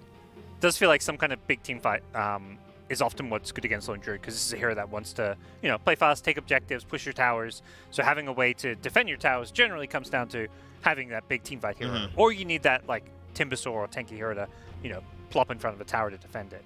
10 seconds remaining. Well, we're seeing the Zeus banned out on top of the puck as well. Now, for looking into RNG side again, I'm a little curious. Is this something where we've seen them run the Void and all of that stuff, but they have been like one of the teams that kind of likes the anti-mage like coming into play? Is this something that we could potentially be seeing like later? I don't think this game. I think it's pretty situational. Like they played it into a lot of in heroes. I think it was a Medusa, as well as Puck that game or something. I think against Lone Druid, AM terrible. It's probably one of the worst matchups for AM. Okay. But watch them just pick it now and make me look really dumb. No. Love making bold statements on Yes, panel. that's what we like. That's what we're here for. Now, not so bold to say that they don't want to see Wind Ranger. Right? It's super understandable here, just something that Seb's proven himself on and would be very annoying with a Marcy and Toe. I feel like those two are very similar in how slippery they can be in the mid game, where when we're lacking that hero like a Puck, or maybe you don't find that the lane matchups can be preferable for something like a Void Spirit, then it can be really hard to lock down someone like a Wind Ranger or a Marcy in these situations. They just keep escaping and getting away. So now we have OG with this last ban here, going to set up for their pick into the second phase, and that's where the pressure falls back onto RNG, where they have to go for this double pick that we just love so much. And by love so much, I mean feels really bad, I feel like, when you're drafting. Because you need a super solid idea there from RNG, because then you get counterpicked twice in a row by OG. And that's why this next pick for OG it's so important, because you want to be open, but at the same time, you don't really want to give away too much yourself, too. You really want to, like, nail RNG here. This is where, like, just picking, like, your Seb support that doesn't reveal a whole lot maybe makes sense. The IO. There we go. Yeah. Are we concerned about RNG not having any catch yet? Like I feel like that's something that they're going to want to look for, especially with the IO now in the pool. Well, you know who catches people? Goes on down fishing at the brook. Be that there Pudge. See, Pudge, Agnes, shield reduction, Marcy, Lone Druid, IO, all right. A mid Pudge. Listen, AA is Garbo, so we got to find something else. What about Venomancer? Venomancer. This is Sonics, they bust out the Venomancer. That's when you're in trouble. You need a little bit of poison for this bear here, but I mean, it's definitely doable. Now, I mean, we're seeing the Underlord coming out once again. That is sort of a catch, but is it good enough, or are they looking for a little bit more? I do like the Petal versus the IO +1. It's super simple. It tends to be a lot of these like Agi heroes with the IO as well, so you're probably going to get a lot of value out of the Attribute Aura as well. Cut that down a little bit. 10 seconds remaining. Yeah, this seems like just let's be able to make sure we can defend some of these objectives. It does mean they kind of reveal that the Razor's probably going safe lane. I guess could still go mid, but we've seen almost exclusively side lane Razors. Yeah, we don't want to go in that mid lane. That doesn't feel very fun. So it probably means we might need like a Well, I guess it depends how you want to play the Razor. We saw slightly better scaling come out from Tundra when Skitter played it, where he had the Mask of Madness early, which was really nice compared to these ones that have been more pressured and just getting BKB refresher, and it feels like they're kind of wandering through the game and like making their way to these bigger items. It takes a long time. So maybe he'll find Another something a little bit catch faster. And right there with the Shadow Shaman. another hero they're also just grabbing again from last game too. You know, it's They just like, really love their hexes. just pretend it's Lion, okay? It's Okay. the same thing. It's the same. It's just Lion that different takes animal. Yeah, It's a little bit of a different animal. Slight upgrade, if anything. True. It does have that tower push to pair in with the rest of the roster here, and to kind of counter and slow down OG's own push from their side with the bear. And I guess if you're OG, this is your the favored protected pick, so to speak, like coming into play. What sort of out-of-pocket, perhaps, considerations they might do here, or are they going to do the comfort that they need? It's where they often pick a Mars hero, is what at least we usually see. He can pair with either Io or Marcy, so there's a lot of flexibility. And I say that, it looks like it may not be a Mars hero. Or it could be. Yeah. The flexibility. Yeah. Usually, BZM's Batrider the other day, Yeah. like 27 kills in like a 30-minute game or something. It was, That's hot. yeah. 10 seconds. I would be down for some more of that. So, Well, if it looks like they're wanting to have a lot of fights here, right? You have the catch, you have the bear come in to wallop a little bit on the side of RNG, kind of the same thing. If that is not a Mars hero, then is it possible that we're still going to be seeing, I don't know, like I've seen him play Slaughter, even Mars, who has just completely disappeared. Yeah, I kind of like the Mars in terms of a hero that would look kind of nice here. Like got some like ranged issues happening with the Razor, and then I think this idea of just trying to help the Lone Druid actually be enabled. That's what I've seen the hero struggle with, is it doesn't have the option to actually just sit there and hit the heroes. And if you're not doing that, it's not that strong of a hero, it turns out. yep. No, I'm totally down for what you're saying, Trent. Like, get some more teamfight control. Yeah, they'll get the benefit of seeing what this mid matchup's going to be. So maybe what ends up happening if they decide mid matchup is not going to work for Batrider, they can send it to the off lane. And that's what they're doing with the bans, right? They take care of that Queen of Pain. And like, what else really even does that well versus bad? With how the jungle works now, and we've heard players talk about the mid lane in its current state, it just feels like there's 6 heroes mid at 6 minutes every game. So that I guess that's when it ends. Apparently that's the end of the mid lane, because we all run mid and we're all just fighting now. So it's pretty difficult to have a super stompy situation in the mid at this point. How are we feeling about a Void Spirit?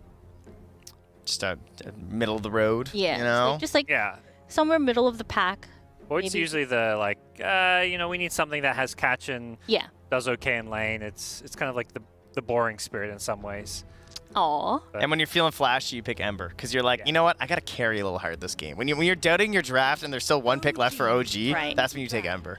What about the other two? Okay, now there's like a spirit rating, and I'm curious to find out. Like, I mean, it is something we've seen OG pick in the past. Is a Storm Spirit. Storm is safe that's- with Io. That's allowed. You get a pass. Yeah, that is super flashy.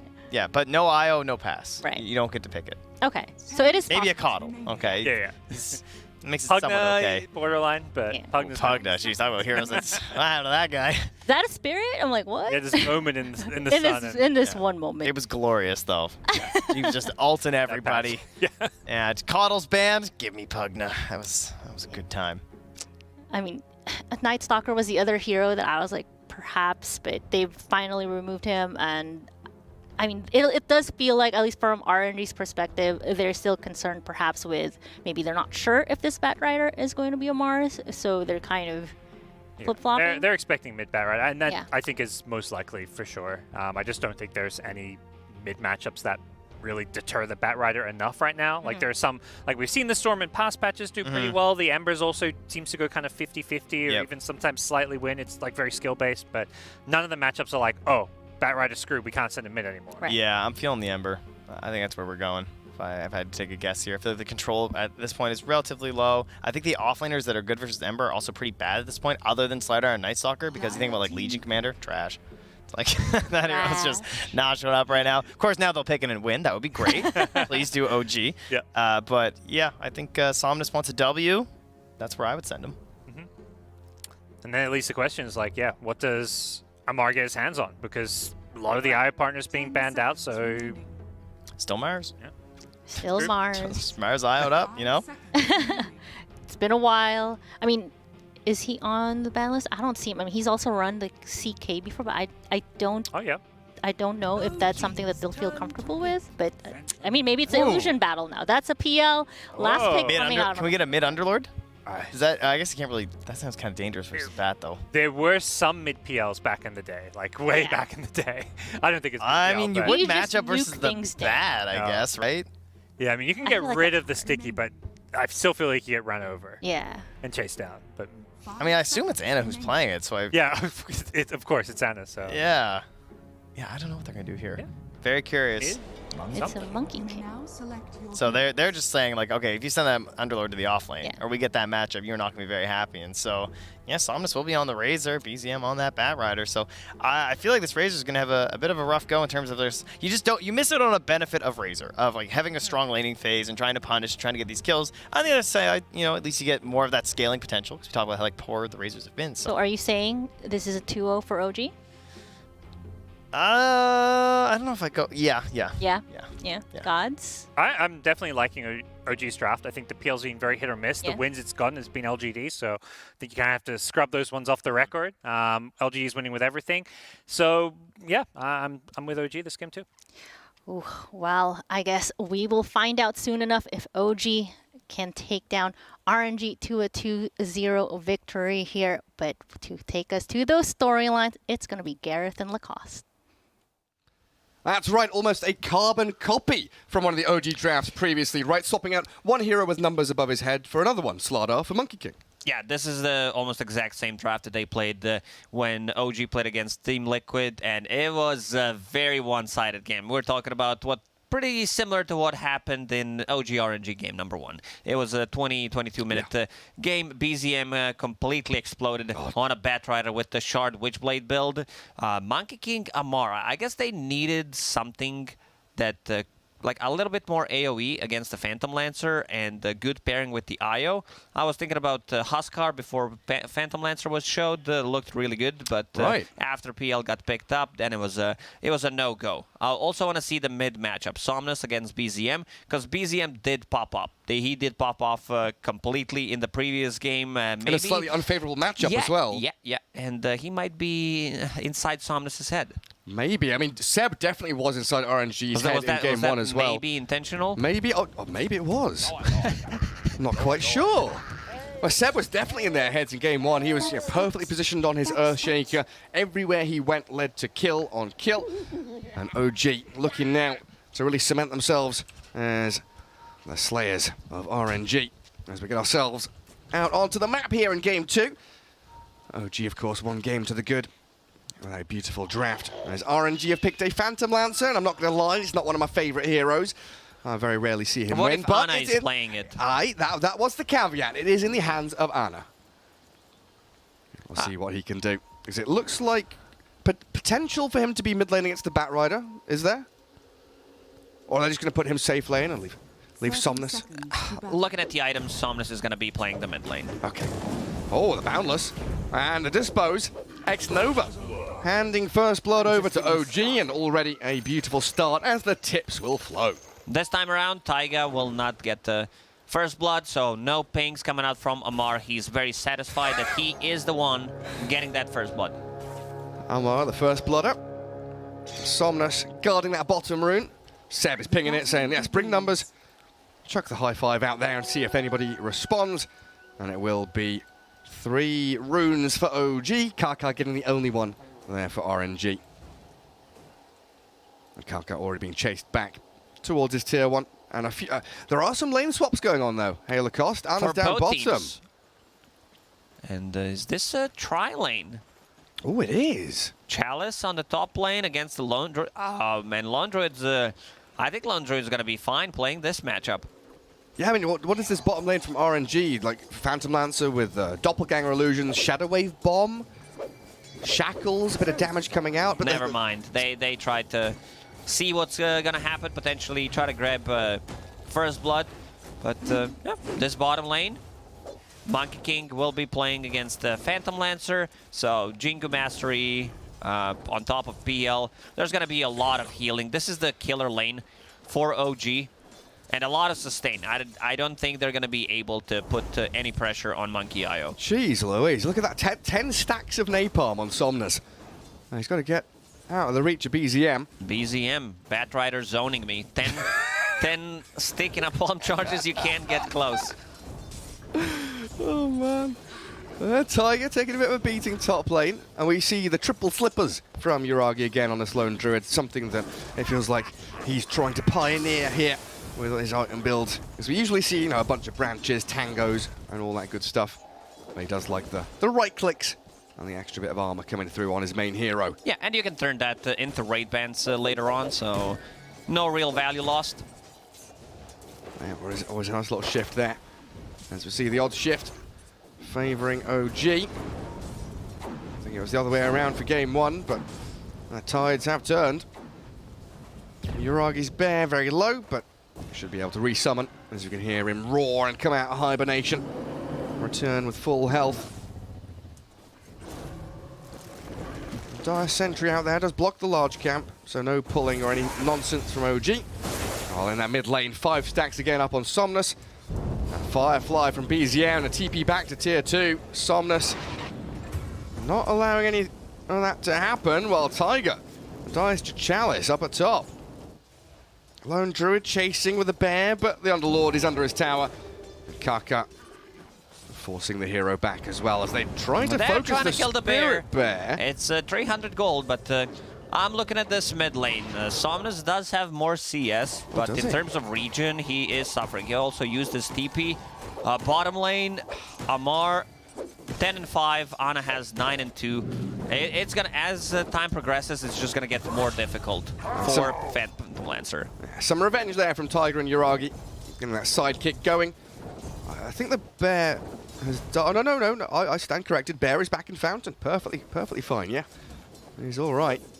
And once again, Amar, you'd call him the carry in this game, right? He's playing position 1 in the safe lane, getting farm priority up against this Phantom Lancer Dazzle lane, doing incredibly well. Yeah, I expect him to get carry items, like no shenanigans. He might get like either full Gleipnir, or if he wants to go full greedy, you know what time it is. It's Battle Fury time. You're playing against Phantom Lancer, but I wouldn't mind seeing Gleipnir or Mjolnir. What about the Hand of Midas Lacoste? Oh, definitely not. Yeah, he's not a fan of that. You listen now to Twitch chat, you buy Hand of Midas and Monkey King Lacoste is there, scouring out your dirt. There was a in comes 1W. They've got the overcharge on him. X-Nova just being pummeled into the ground. No mana remaining, so can't heal, can't grave. And Ana, he's got no doppelganger. His Wraithband in his backpack. He tangoes up, but he's dead, and a double kill to Amar. Beautiful stuff from OG, really swinging the bat into RNG early on. This lane's done, and look at the amount of farm that is approaching to Amar on bottom lane. Oh, so a double wave coming in. He's going to be a monster.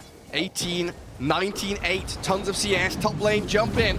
The Dispose catching out Karkan now, and OG's early aggression really dominating the laning stage. If we wanted a team to emerge that could start defeating the likes of RNG and LGD, it appears that OG might just be the squad to do it. Oh, Boundless Strike misses. Never mind. It doesn't matter. That's how strong this lane is. Is Ana dead as well? He's dead. He doesn't have a doppelganger. He doesn't have a creep to go with the Phantom Rush. He's trying to go on the side to go potentially for the big camp, but not going to happen. Good body blocks from Seb. Just imagine your ex-captain, your best friend, he's just body blocking you, allowing this young upstart, the new member of OG, Amar, to kill you. Yeah, Ana already off to Amar's 5-0, 5 minutes in. How's that possible? He got that first blood and now has enough for phase boots. That's got to be illegal. They need to swap things around. I mean, Ana doesn't get to play Dota in the bottom lane. But Somnus getting some vengeance in the mid lane. BZM. His life is claimed by the Razor, and Seb's rotation comes just a fraction of a second too late. Ana, yeah, the relief there with the well played and the smiley faces as they communicate through chat wheel lines. 22 and 8 on Somnus Razor. Getting something here for RNG, but we see the rest of the cores really struggling to really pick up any semblance of farm. TP into mid. Maybe a go here on Razor. They don't have a great form of initiation, though. Lasso about to be available after 2 creeps. Yeah, back up top, the sidekick bear. Again, something we've seen OG run from time to time, and the resummon comes as Tiger and Uragi pairing up under this tier 1 with a full wave approaching. Catapult will whack the tower, and, well, Chalice, he'll drag the wave, while Ana dies again down bottom. Somnus with a good rotation top does swing into action, but 11-3, you've got to see the sweat dripping down the RNG players' faces right now. They're struggling. I would be struggling as well and sweating because Amar is level 6.5, 6 minutes into the game. Ana comes back for more. Agent Ana, level 3 at the moment. What, 7 minutes in, yeah. BZM was eyeing up Kaka for a second there, but deciding better of it. I think he regrets not having Doppelganger to be able to get out of the trouble. For sure. Seb gonna wander into X-Nova, but he's setting this up for Amar, finding yet another opening. The Grave is there to buy a bit of time, but this will only delay the inevitable death of the Dazzle. 0-4-0 on X-Nova currently. Back to the bottom lane they go. Find the Phantom Lancer. I mean, Ana might... He might just Ana die might again. just die underneath the tower. He's got Doppel now. Yeah, found the dead. strike. They'll found the real one. They know he's got Jingu over his head. Amar. They need to help him out. Where's the TP rotation? It's coming in now. Dazzle should be able to TP in Grave. He'll get the heal and Shadow Wave, but Amar is going to get one more He's hit not in. ready. X-Nova, the Grave on cooldown still, and Amar is going to Wukong command to zone them away. This might be the best Monkey King performance in the first 7 minutes of the game that I've seen. And he's definitely not buying a hand of Midas. Chalice has come down bottom to place his body into this meat grinder that OG are turning RNG into sausage right now. 8 minutes in, 13-3, they'll get some consolation prize with a kill on Tiger, and Chalice, he's being dived again. Amar there, and they're going to try and run across the BZM, but the Underlord caught out with the Boundless Strike. And OG dive and pummel RNG into the ground. One by one, the dominoes topple. And on time, gets relocated back. RNG is the team that will GG out early on, as we've seen in the previous game and some games in the... They're coming back! In the DPC tour, yeah, they're coming back. They're here again! Kaka X-Nova from the west will come in to try and deal with Omar. The shackles and the poison touch with Somnus draining all of his damage. They've got the tether and the heal coming in, but Omar finally dies! Maybe a bit too greedy there. They thought there's not going to be enough, but playing behind tier 1, tier 2 tower, they already placed an observer ward here, so not an usual observer ward, but that's going to scout things out. And now Ana, 0-5-0, running to the top lane. Usually when someone has 0-5-0, we see them running down the mid lane.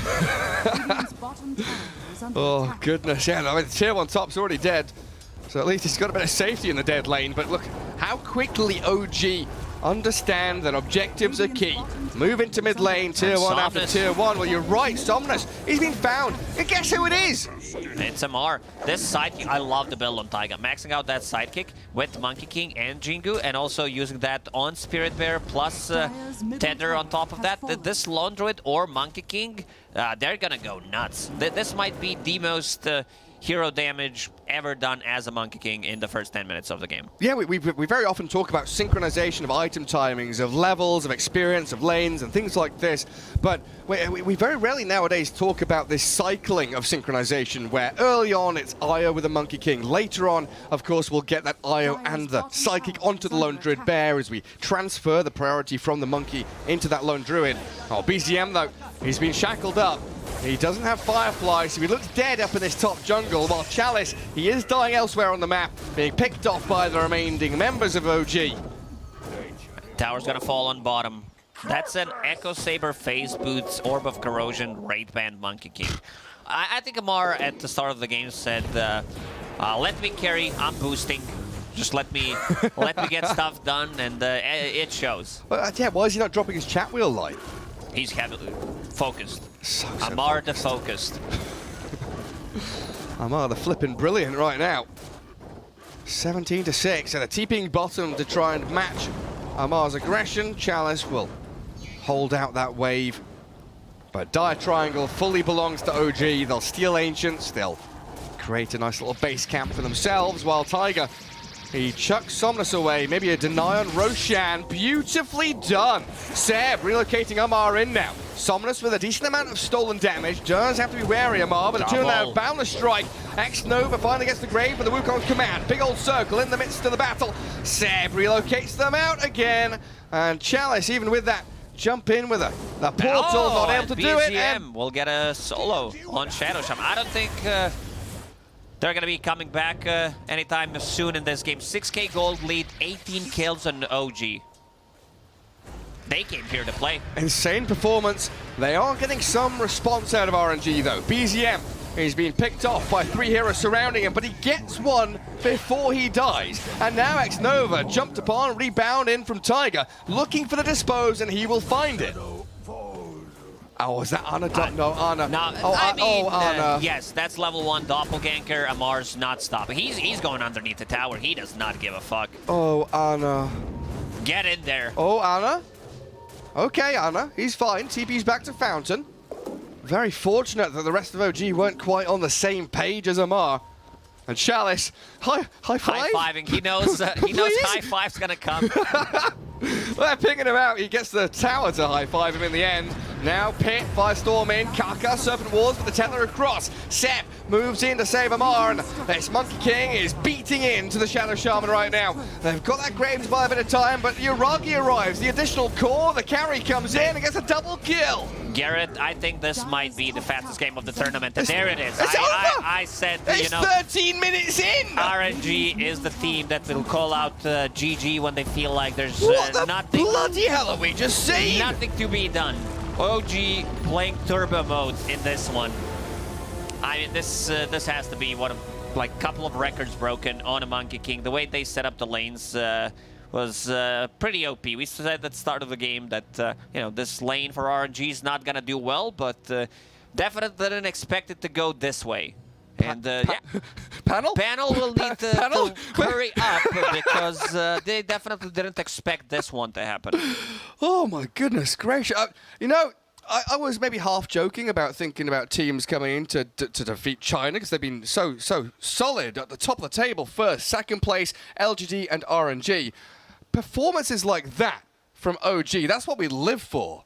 Yeah, this is what we want to see. It's one of the fastest, definitely, games that in professional Dota that they ended. This is what? 13, less than 13 minutes. 12:30? 12:34. 12:34. Obscene. Actually obscene stuff. And again, it's Amar playing that position 1 from the position 3. You know, he's given a lot of farm priority, but the panel's ready. They're there in their seats. We'll pass it back to them. Whew, we just sat down and had to do a sprint here, so we need to collectively catch our breath. Whew. Yeah, being out of breath. But that's a quick GG. I was mocked for saying they were going to GG. Yeah, I will just point out, guys, we should go. Getting Probably down. leave. No. Trent, you're great. It is a 2-2 up. Like, and then I looked, I was like, wait, Iowa has the same net worth as PL. What's going on here? Well, we know what happened there, huh? That was, what, 5 kills before, what was it, like 9 minutes or something? Like, honestly, the most surprising thing to me this entire game is that I saw Amar tip at 9 minutes. How did he still have tips left after a start like that? Yeah. I thought for sure this guy's going to be out of tips by now. Well, he's just broken farming again. them. Yeah, he knows how to get them. He probably has like a little That's his secret. That's all this time, he's just got extra tips. It's pretty funny, because considering Anna used to play on OG, of course, that's a team that would never GG out. Right. They could be down that bad, and they will make you kill their freaking throne. RNG don't quite have that same patience. Oh, man, this was, what are the highlights? We're starting at 6 minutes. We've missed half the game. I know. No. Laning phase? What's that? Wait, what was longer, the draft or the game? It would be tight. It would be really close. I think it actually will be, just because they've really expended a lot of their reserve time, too. Now, you know, just to circle this back a bit as we pull up the scoreboard and all of that stats line here, I mean, do I even want to ask, like, what went wrong? Because it feels like so many things went wrong on the side of RNG. Yeah, everything. I mean, more than anything, the PL lane. He just got completely dumpstered. It was just not a lane. He didn't have a game. You know, they tried to ban all these hero pairings, these problems that could, you know, run him over. They banned the Night Stalker, the Slaughter. There's just too many heroes that Amar plays. Like, I think at times, like, people just will, you know, put him in this, like, oh, maybe he's got this smallest hero pool, the Slaughter, but like the Viper, Razor, and Timbersaw, like the big 3. But he's got so many other heroes that he plays so well, and it's all these heroes that you're just not used to playing against as a carry because they're kind of carries themselves. Yeah, it was just excellent. Like, what else is there to say, right? When you have a game like that, clearly the lanes were well set up there, and that was a concern coming into it. Like we see this Razor in the safe lane, not really, or sorry, in the mid lane, not really something you want to see because it's hard to abuse the hero in that place. And the other side lanes as well, just that matchup attempt of the PL into the Monkey King was just brutal. Like with an IO too, it's just it just gives benefits to all the things that Monkey already wants to do in the lane. Just wants to be aggressive as much as possible, and the IO just allows that. And I think what the biggest takeaway for me with this series and how OG set themselves up for success is Amar's lane, because 2 games in a row, he got to pick his hero knowing his lane. Yeah. I feel like like if I'm RNG, my takeaway is like, we can't be blind pick. If you're going to blind pick a carry, it needs to be one that doesn't get bad matchup. Cannot be PL. And even TA, TA I don't think is a great carry to blind pick if you don't know your lane matchup too. Like 2 games in a row, they blind pick their carry has a terrible game, they lose. And it's like, you can look at Anna and be like, yeah, he had 2 crappy games, but I don't really think he's to blame. I don't know a carry player that's winning that game. Yeah. You know what I mean? Do you all think that as far as how RNG has been playing, and a lot of teams, I feel like they find that to be a bit of a struggle coming into this LAN, is how fast things just kind of come online from the laning phase. I've been hearing the phrase, we threw it out yesterday, hearing it everywhere. It's another death ball meta. Is that what we're feeling like here? Maybe not to the extent that it was before, but it's definitely a lot faster paced. I think we've seen a lot of teams also come out of the lane stage pretty hard and then still get outlasted and still lose in the end, right? So it definitely still happens. But one thing about OG, as the previous iteration and this current iteration, is they are extremely good at capitalizing on that early lead, right? We know all about these little 2-3 hero smokes that they love to do. They're just going in, they're going out, they're revving behind your tower with a couple heroes while showing someone somewhere else. And then when you combine that with the global pressure of an IO, the mobility of a bat, and this monkey just jumping around, they just squished them. Yeah, squish them indeed. Well, there you have it. OG, very, very convincing 2-0 against RNG. We still got one more series coming at you today. It's going to be Navi versus EG after this break.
Coming up next, Navi versus Evil Geniuses. I got Navi's solo with me here. How are you feeling going into that first match? Because I want to start with looking at this Aster one that came in, the 1-1. I know you weren't too happy with it. Today is much better than yesterday. Yesterday we got 2 wins, 2 losses. Today we got 3 wins, 1 lose. I hope no loses for tomorrow. That's it. That's certainly what you want, right? You want to avoid those losses. What would you say, though, is changed today compared to yesterday? What did you feel better with? Just more confident in yourselves? No, I think we had problems with drafts. Yesterday we have bad priorities in heroes, and today we changed a lot. And yesterday, after we lost to Team Entity, we changed a lot as well. So now it goes much better for us. Nice, so certainly worked out. You've got Boom tomorrow to start off with, though. Where would you put yourself in that game? Do you feel like you come in as the favourites now, considering where you're playing at? Yeah, of course. We always think that we can win any team, so we're confident in our drafts now, and I think we have all chances to win 2-0. And overall, when you go into looking at what you're going to do tonight as a team, what things you're going to look over, how does prep work for you guys going into tomorrow? We watch their games, what they do, like wards, moves, which side of the map they prefer to play and stuff, like usual casual preparation.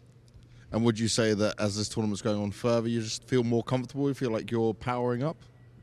Yeah, of course. I haven't been to majors 2 years, of course. I love it. And you want to be on that big stage, right? You want to get through to that playoff stage and be in front of the crowd? Of course, of course. I was missing it so much. That's what it's all about. Well, I wish you the best of luck, man. Solo, thank you very much. Thank you.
Power can be found in any number of places.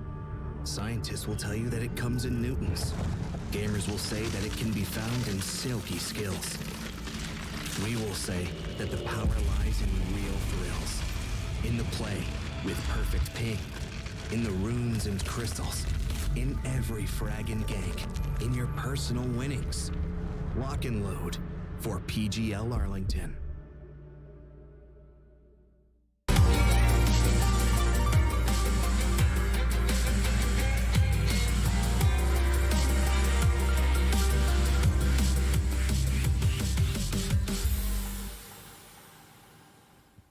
Welcome back, everyone, to day 3 of the Dota 2 Arlington Major Group Stages. You just saw OG take down RNG very convincingly, and this time around, we got another fun matchup for you. It's a bit of a historic titans in the Dota space, I would say, as far as the brand/org names are concerned. It is Navi versus EG. Joining me on the panel is the lovely Sheepstick, and of course, God's still here. Oh my God, just he's as so lovely. Good. Look at him. I know. What is that in your hands? It's the pig. Oh, that's my it's my trotter. It's our little companion for the day as we get ready to. It's gone. Oh no! That's a Razorback. That's a Razorback. Oh, it actually is a Razorback. It is a Razorback. There you go. What's the point system for that? I have no idea. I don't. Is that your 5 points? We get 2 double Razorback. That's 10 points. That's right. He got it. He's been playing it since he was a kid. God dang. I grew up on that game. That's actually really I had a very boring childhood. That's super weird, but okay. What games did you grow up on? I like the PlayStations, Mario's. Oh, I didn't get gamer screen time. forever. I'm younger than you. Yeah. Oh my! He's a boomer. Internet didn't exist. You have 2 boomers You have to on play the with panel, the hoops. Okay. Yeah. Put the square in the square hole in the circle hole. Well, while we're getting this lovely Texas education, gaming education right here, we do have, like I said, Navi versus EG. So this is going to be a very interesting matchup. Both teams have had their hot and cold moments, so to speak, as far as Navi performing like very well yesterday. EG as well. The joke like was, oh, EG day 1, day 2, great. It is day 3, so it's kind of a middle of a pack. They went 1-1 versus Tundra. Are we going to be expecting EG to be coming into this final series of the day warmed up now, maybe, perhaps? I mean, for sure. I mean, they can't be feeling good because obviously their last game was a loss, but the first game I thought they looked very, very strong in. We praised them really well. They ran in a super aggressive lineup. Arteezy, as a carry, was getting heavily involved with the team from like minute 8 onwards. They basically just used numbers to overwhelm their enemy, and it was super effective. Like, my god, I really loved that style of play. Yeah, I think they've been maybe a bit overly reliant on the puck. I think it's been like obviously one of the heroes of the tournament, and for Abed, it has classically always been one of his best heroes. So I want to see kind of where some of the EG drafts go without the puck, particularly because, as you saw in the game too, it's going to start getting banned out. Teams aren't just going to keep letting not just EG but every team getting first phase pucks. Na'Vi, another team, they love their puck. They're very obviously hotly contested here between these two teams and every team in the major. But I think the other thing for EG is, they've been hot or cold, but I feel like, they've been cold when Arteezy has Nature's Prophet. They've been hot when he doesn't have Nature's Prophet. So I'm not a big fan of the Nature's Prophet. I just don't think it's working. I think at some point you got to say, let's keep away from it. I don't know. I do agree with you. It's kind of a meme, and like people are saying that, oh yeah, it's an Orla. It is, yeah. I try to look at it objectively in the sense that it was a hero that they used to be really good with. You look back to the Annie Major. I know it was a very long time ago, but that was a hero that helped them get to the grand finals, where they then lost with it twice. LGD.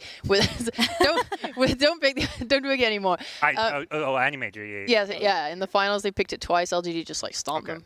Moving on. It's just a hero that I think fits really nicely into this meta if you compare it with other global impact. When I see it with a Dawnbreaker and Ios, stuff like one or the other, I really love Nature's Prophet because you're able to get across the map and link up with like some setup hero like a Nyx or a Puck or whatever. Pairing those together, I love Nature's Prophet. I think it's amazing, the pressure you can do. Maybe they're just not rotating early enough with it, because we've seen in like Southeast Asia some Nature's Prophet players like Natsumi and stuff. He would come at like 5 to 6 minutes to the enemy safe lane tower and like help take it, right? So maybe they're just not playing effectively enough with it. And I don't know if that's like a playstyle you want to be playing around Arteezy. Not to say I don't think they should just be picking hard carries for him. If anything, they found success on some of these more tempo heroes, Bloodseeker, for example. But he still doesn't seem like the kind of guy that wants to just be making the first moves for his team. That's typically Abed and Crid. Yeah. Well, with that EG breakdown, let's take a look over on the side of Na'Vi. So something I said earlier is that they had such a strong showing yesterday, and you even saw from the interview during the break. Today has been a little bit tough. They just went 0-2 versus Boom, so something went a little bit wrong there, perhaps, but if you're a Boom fan, you know exactly what went wrong. God dang, they gave FBZ his Mars in game 1. They gave Japoy his Ember in game 2. You don't do that, Na'Vi. You just don't. There's no going back from that. It was lost in the drafting phase. Also, V-Tune, is that a Genji sword from Overwatch? Wow. That's game relevant. I mean, I love that picture, though. I do love that picture, yeah. But, I mean, I think Boom is a strong contender. Having watched them, when that team is hot, they're hot. So I don't think it makes Na'Vi look bad that they lost to them. I still think they're super strong. When we were covering them yesterday, like no one has been looking in like super peak form. He's been outplaying people left and right. Yeah, and not just obviously the Puck's the big one, but also his Void Spirit was insane as well. So I put him on one of those highly mobile, flashy heroes, and he's this is like back in the day, old VP no one.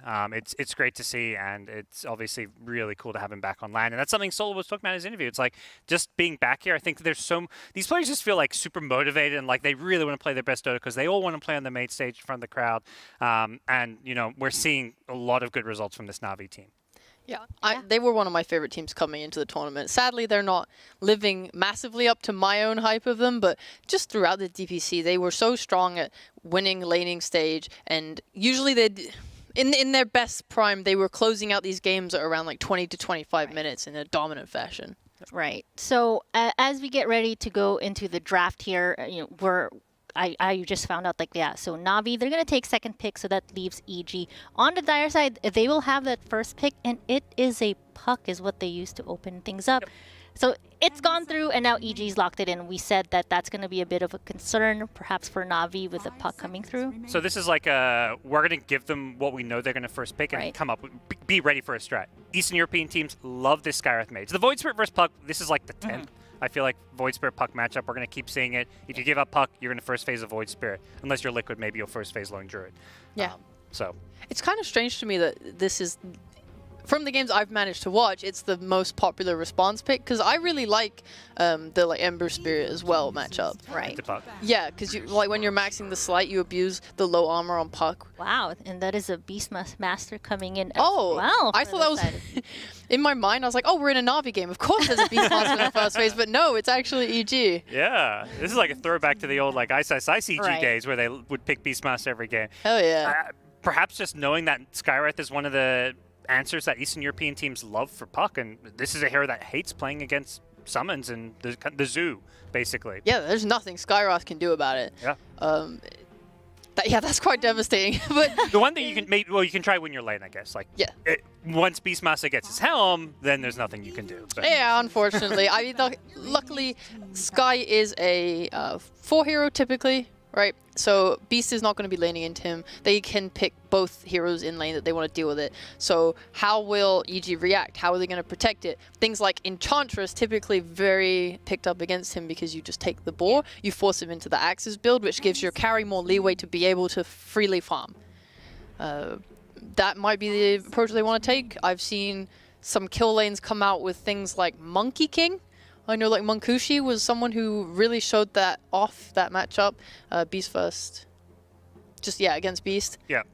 You go way back, also a lot of teams playing PA, but I think that's a very hard hero just to bust out. That was a very SCA specific thing. Yeah, that's always my favorite. You either go the PA and you can either like go super aggressive with her, or you just survive in lane, or you go like very high armor heroes, so like your Terrorblades, your Naga Sirens. And your illusion heroes that love playing into Beast too. Yeah, like PL. Yeah. I mean, we did see a PL earlier today. We'll not talk about that. We'll not talk about that. It never happened. I'm sorry. That was PL. LGD with PL is, they're doing fine. There you go. Yeah, but we're just, that 12-minute like fever dream that was PL in it, that was a shared hallucination between everyone. There was something in the water. Yeah, something in the water here. I mean, we're now. Seb literally tweeted after the game, we woke up, so it was there you literally go. was. We woke up. There you go. It's like an Alice in Wonderland thing. Like Seb has been dreaming about this whole thing this whole time, and here we are. But I do think. Oh, sorry. I was just gonna say we just saw the Bloodseeker band. You all talked about that earlier today with the RTZ, like high impact, like ready to fight hero, and that's now out of the table. It's really smart drafting from Na'Vi, leaving Nature's Prophet in the pool here. Oh my god, I wasn't expecting that to come through. I know, I was trying to put I was putting my best Purge voice there. I was like... It's okay, Artur, I believe in you. It's going to happen. It will work eventually. Well, I think EG's on the bounce back. I think they're a team that can go far in this tournament. Like, memes aside, like I think day one, they obviously copped a lot of flack and it was a terrible start for them, but I think EG, with Fly back on the team, they're easily a stable enough team to get a top 4, top 6 result here. Yeah, it's the same old EG. Day 1, terrible. Day 2, pretty good. Day 3, like, imagine if they take the 2-0 here. It's all going to be EG City from here on, get to the playoffs, and then we can bring that EG crowd to root for them. Oh, yeah. Oh, my God. Speaking of, I'm sorry to derail the draft analysis, but did you see that Sonics beat LGD in Game 1? Like, how hype is that? Now we're trying to figure out what's going on in game number 2, but that is huge because we asked that question yesterday. Is there a team that can take them down? And no one thought it would be Sonics. Like, oh my god. Nope, we did not. But we see the Chen picked up by Na'Vi. Now, is that like? I mean, it's obviously a good pick for them, but does that also feel like a block pick, perhaps, for EG, knowing that like it's something that Fly loves to play? It could be for sure. It also fills the Ench role of like being able to take the boar if needed and just pressure Beastmaster in lane. Yeah, block pick, comfort pick, and good against Beastmaster. It like ticks all the different boxes. I think the one thing with their draft, Chen Skywrath support duo, no stuns, no catch. you've got Void Spirit, but it's never fun for your mid laner to be like, oh, I'm the only catch and playmaker. Right. You jump. Where's the follow up? It kind of forces them into picking like probably an off laner that has some team fights, some follow up, like the Mars type heroes themselves. So it does mean that we're going to have to see Lace playing a very specific kind of hero to me. That's true. What I do love from Navi's lineup so far though, and I've seen the Void Sky a lot, is it is so easy to kill someone, even on mid, because Void has obviously 2 jumps on his Astral Step, so you jump in, pull with the Remnant, the Sky ults on top, it kills whoever you find, and you're playing against a Puck, he will die. Yeah. And then you can Astral Step back out. So it's so easy for you to pressure mid and force like TPs, rotations, and then move somewhere else on the map to go pressure elsewhere. That type of like quick movement is a big strength of their heroes that they have. They also could play side lanes too if they want, and just look for that, because the way Beastmaster plays as a hero is he wants to take control of one part of his map. He goes to his off lane, he tries to take the safe lane tower, and he'll play in the enemy's jungle, ideally. So you always know where he's going to be. It's easy for Na'Vi to coordinate a smoke gank to go pick him off and reclaim that area if they want. So we see EG here locking in the Snapfire with the Warlock. So their lineup so far, on top of like the Beastmaster, a lot of heavy team fights. We're expecting a lot of ultimates coming into play. And as you're seeing like the Snapfire, she is hot right now. But is there a bit of a concern as far as EG has very specific timings as far as when they want to fight? All the ultimates have to be up, or is that not going to be too big of an issue depending on perhaps what they end up with the last pick? I think it's okay. Both Puck and Beastmaster are pretty low cooldown. And Beastmaster, when he doesn't have ultimate, he's pressuring lanes and creating kill opportunities by pressuring and basically splitting up the opponents, because like someone's going to go address the Beastmaster push, and then suddenly you've got the vision from the Hawk, so your Puck can find somebody. I think EG Draft honestly looks really solid here. Yeah. Does it still feel solid with that CK lock-in from the side of Na'Vi? The CK is nice. We saw this idea. I mean, Tundra obviously are one of the teams that play CK the most because Skitter loves it so much. They can fight back with this. Basically, they don't want to be bullied by Snapfire, who's like a strong laner with the Beastmaster. That being said, if they bring a lot, like Puck down there a lot, they can just kill him. They can pressure really hard. I think taking the tower won't be like an impossible task for them.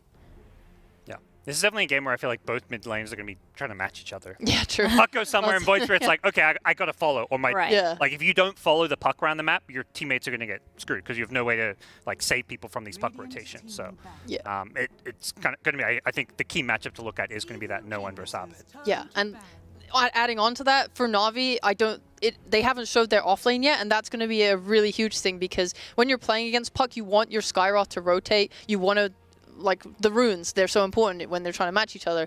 So you'll want to see skirmishing there. Na'Vi needs to have an offlane that can be left alone. Right. EG, who has last pick? Na'Vi have last pick, so even better. They're going to see the carry. They're going to get the nice lane matchup. This is the tricky spot to be, and this is what happened, last series, sorry to bring it back up, but it was like, you pick your carry blind, things can go pretty south, and that's what happened 2 games in a row for Anna, where he's like, I don't know what Amar's playing, but like if you pick that hero blind, like you're kind of open to some of those kind of picks. I think that's where some of these kind of safer carries like Bloodseeker have really become popular, but they're getting banned a ton. No one wants to give away a Bloodseeker to a team in EG's position, because it's like, well, nothing really counters a Bloodseeker. Yeah, it's pretty sad. Yeah, you want to force. Basically, you're trying to force your opponents to pick these carries that are situationally good, but not good when you're picking them blind. Right. Yeah. Like for EG now, I just want a carry that utilizes what EG is offering. They have the aura with Beastmaster. They have minus armor from Snapfire. They need something that can take Roche. They have tower taking, but like just something to complete their draft and kind of go with it. The Warlock is going to be a little useless until level 6, but at least like Puck, Beast, and Snapfire are going to be able to skirmish quite early. When we saw EG do really well earlier, it was with a carry that could get involved pretty fast. Potentially they could do something like that again. And they have got the Warlock, so they've got, like, the lane is at least somewhat secured. Like, you can just passively farm it with Warlock heals. There may be a kill lane coming your way. I guess you just don't know. Skywrath +1 is going to be scary regardless. Yeah, I'm just thinking, like, what I want. Oh, they're going to pick Lone Druid. That's great. Yeah, that's going to get involved. It's going to help you take objectives. Yeah, that's a really great pick. I love that. And it's really good against these, like, mobility mids, too, or, like, Void Spirit. Right. Yeah. So when I was looking at Navi's draft, I was really sad because I figured, oh, Lycan would be really good, but it's now banned out. So we're still looking for a hero for Lays, and I'm curious. Perhaps like now with the Lone Druid pick, I don't know if I feel so confident like asking, but he has played like the Necrophos in the past. Okay. Yeah, I almost like don't think they won't like it. Like they need some way to defend these towers. Yeah. Like where's your wave clear like right now? Like they need like that Underlord, Tidehunter type hero. Like you see Lone Druid Beastmaster on this side with like a Warlock and a playmaking puck. Like I'm worried for. Tide has been coming up this time. Yeah. It's won a few games today. Just Boom won with it early today as well as LGD. Yeah, they played against Lone Druid this exact matchup. So. I like the pick, but still it's, there's a lot of pressure on this Tide to be like the only hero that defends towers. It's not the most mobile hero. It's not really a playmaker, so I think it's still a pretty difficult game for Na'Vi to play. I think what I do like about it, though, a lot is Lone Druid, he heals so much from the bear hitting. The Ravage, it is like a lot of AoE control, which is going to stop the bear from hitting, stop him from lifestealing, so maybe you can just burst him down with like the Skyhole. Well, there you go. So if you both feel very confident that EG is the bet here, do you agree? Yay, nay? I'm with EG for these drafts. I think the push just hasn't been answered well enough by Tidehunter, and like I think no one's like, okay, I can be this big playmaking void, and now he's got a Tidehunter behind him who isn't going to really follow him up that well. So I think it's a much tougher game for Na'Vi to play their draft. Yeah, I like EG. I like both teams. I think both teams have potential to outplay each other, but yeah, EG, baby, let's go! Let's go! Woo! All right, well, there you got it. The panel has spoken. They are EG all the way. Gareth and Lacoste, do you agree? Let us know. Take it away. Well, the last pick, Lone Druid, led to success against Team Spirit, so yeah, I mean, EG got a solid chance, but the hot pick here, I think, is Chen in the hands of Solo. I thought you were going to say Tidehunter. Yeah, definitely. Chen, almost 80% win rate, 14 games in this tournament. This hero is on fire.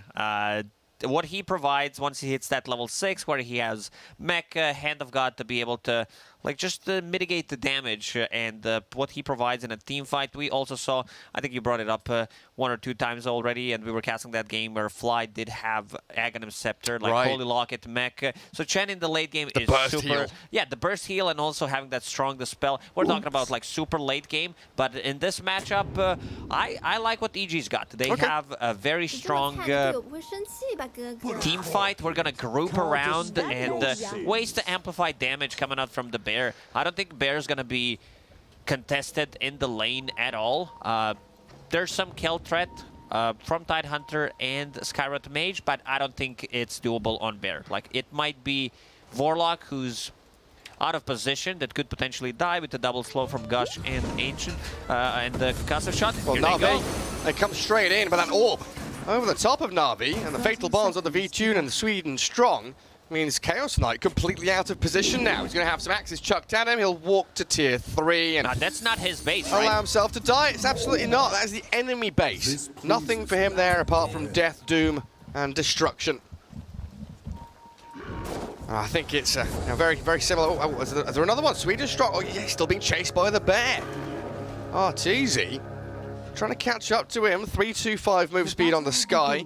The bear has 340 though. 340 is more than 325, and he's got entangling claws. Last game Na'Vi played, they were dire, and they forgot. They forgot that they're actually playing Radiant right now. So swap the position, all good. They reset, time to go. The OG series happened so quickly, they got lost in time.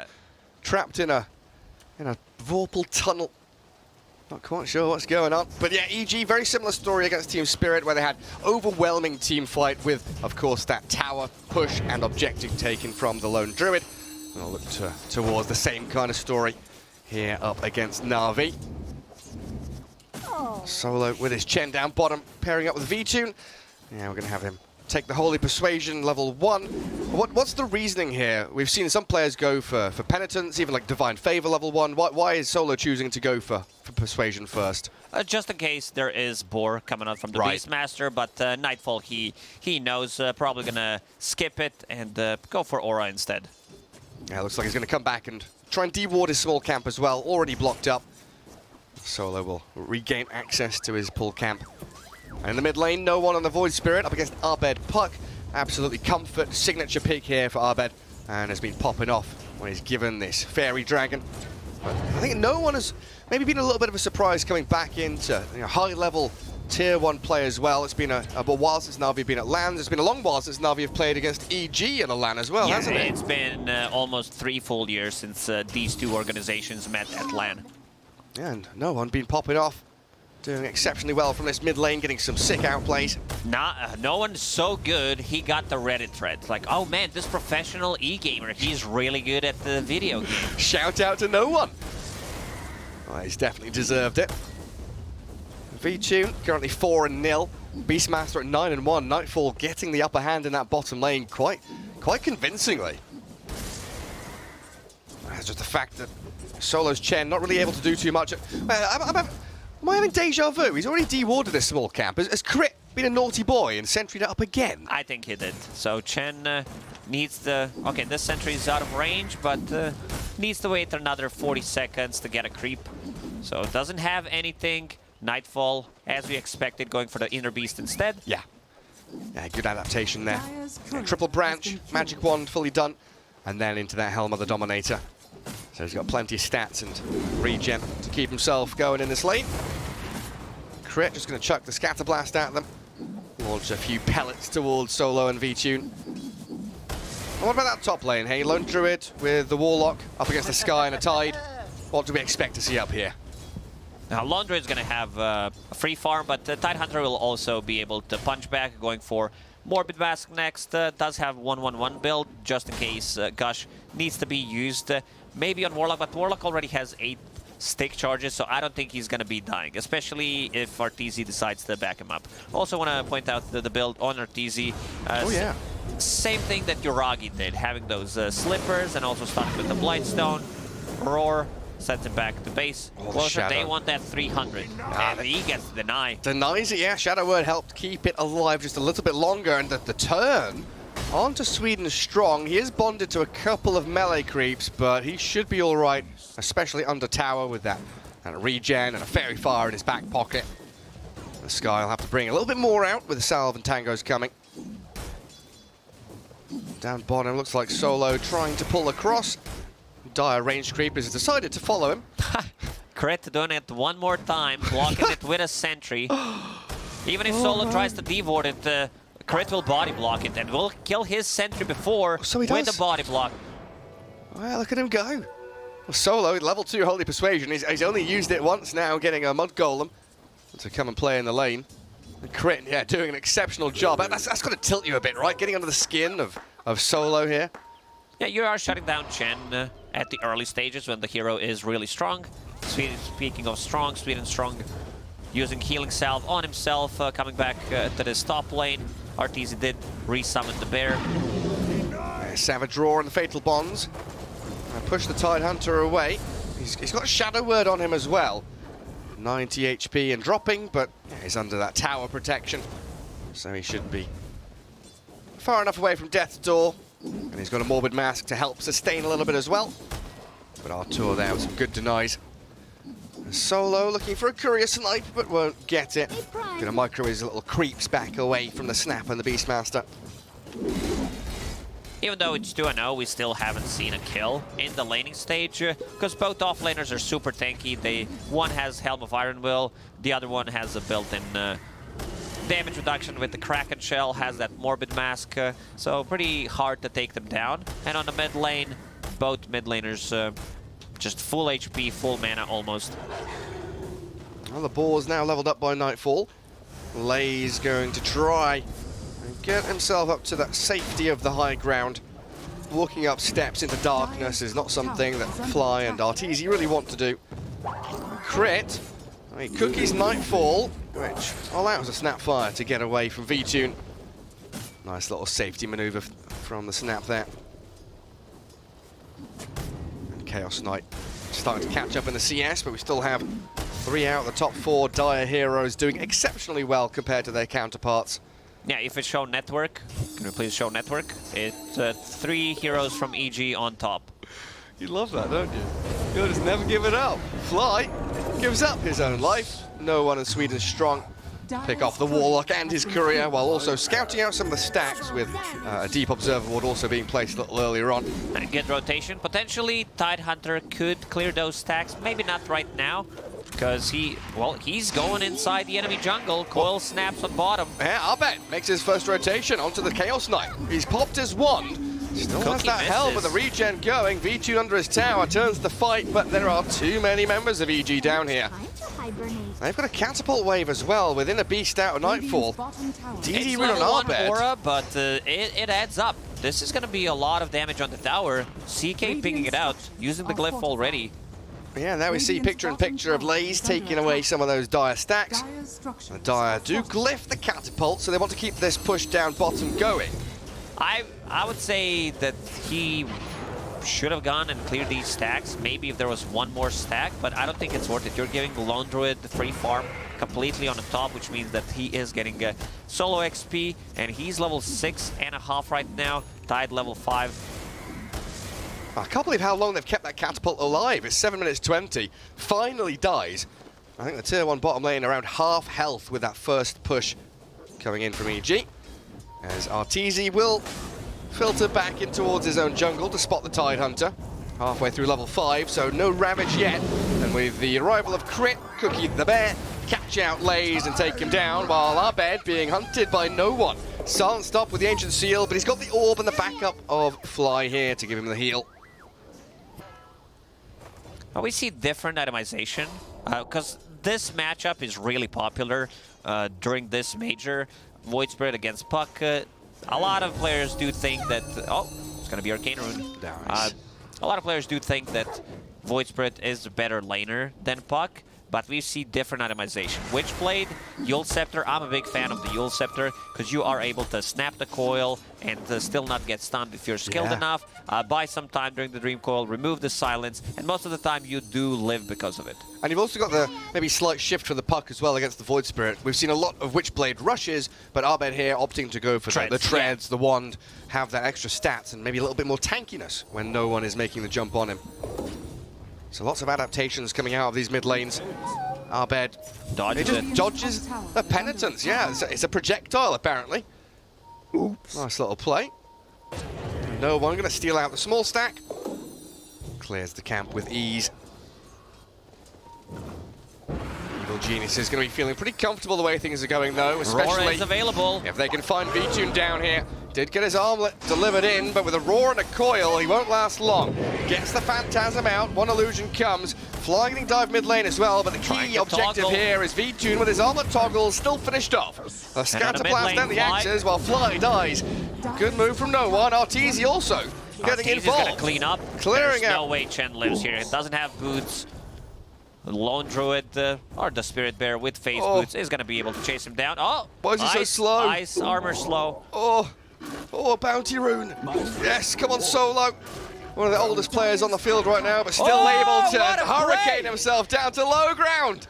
Beautiful stuff. I did not expect that one. I definitely did not expect it. He's 29 years old, but he's still got moves like Azuma. Beautiful. That's like every single time there is some kind of a hurricane play, I do start behaving like a child. I don't know why, because it's a new ability.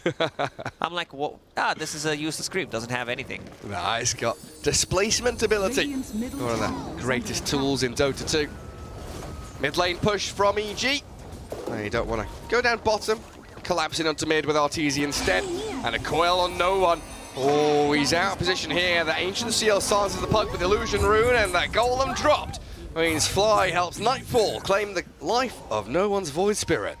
Good rotation. They did manage to take down the tower. And look at this army. Illusions, Bear, a Warlock, Golem. It looks like they have 8-9 heroes right now. It's a horde. A swarm of EG units coming down towards bottom. Nicely timed here with the catapult. This is the problem. Like, Navi doesn't have a hero that can defend the tower when EG groups as 5. Well, they see Tide. Well, he's not going to ravage here. There's no way, because he is... Hello? The rest of the team is not there. Good moves from EG. Being able to just... they might continue, and they might see what happens. This is something that Panel mentioned, that they need someone to park in front of the tower. Like, Tidehunter is that hero, but if he doesn't use Ravage, or if Ravage is on cooldown, they're going to have a big issue. Yeah, with no backup coming his way. Very difficult for them to play that way. And what's he going to... He went for the Vlads, didn't he, on the Tide, so he doesn't He doesn't have the hood or anything to try and mitigate magic damage from the Pug or the Warlock. You know what I was always wondering? Why does VTune have V in his name? Could have just been called Tune, right? Well, he's playing for Navi. It would be Navi Tune if he wanted to be called like that. As always, you are just a pillar of knowledge. You are... Oh, man, that is something I've never thought of. I always focus on these important things. Well, that's something I'm not going to be able to unnotice. Navi Tune. And now back to the game we go. No, we should get in touch with the Navi management about that. He's just basically become self-sponsored. Part of ingrained himself in the squad. Part of the brand. Arbed gets off the Invis rune to get away from no one. Some good deep vision there from EG down south. So Fly is able to stick around. Maybe look for an opportunity. Especially with the Beastmaster just sat behind him. Radiant does see him though. And another bit of vision into the mid lane as well from Solo. They know pretty much exactly where EG is standing right now. Nothing too much they can do to stop them from what they're doing though, which is getting this Arteezy Bear incredibly farmed. 6,200 net worth. The triple slipper's still there in his inventory. Arteezy will finish Desolator in next 2 minutes, so this is when Roshan's gonna open up. They have vision, Rock is gonna be available one more time, and the one pickoff into Roshan seems like a really good idea, especially if they can like try to force potentially a fight where they trade, Ravage is used, then they have clear entrance to Roshan. Yeah, it feels like they're slowing it down a little bit just to give Arbed some catch-up time. His net worth has definitely suffered with all these rotations, movements, and the planting of themselves in that bottom jungle. Just under 5k net worth, and needs to finish off the Witchblade. And see there, the GPM compared to the other cores, definitely struggling. A mild 1k lead for EG. Moving into the bottom jungle again though, and this Hawk, yes, it's scouted by the sentry from Solo. And if they can clear out the Chen army, nice bit of bonus gold and experience, and also slows the Chen's progression down. Yeah, because Chen doesn't have boots of speed, needs to move between the camps. If camps are farmed, then he does not have any creeps to get. VTune continues to farm up, wants to get that classic Bell on CK, Armlet into Echo Saber, disassemble it, get the BKB, and yeah, be ready to fight. He does have the TP ready, so he might be required to come down here in a second. EG posturing, playing forward.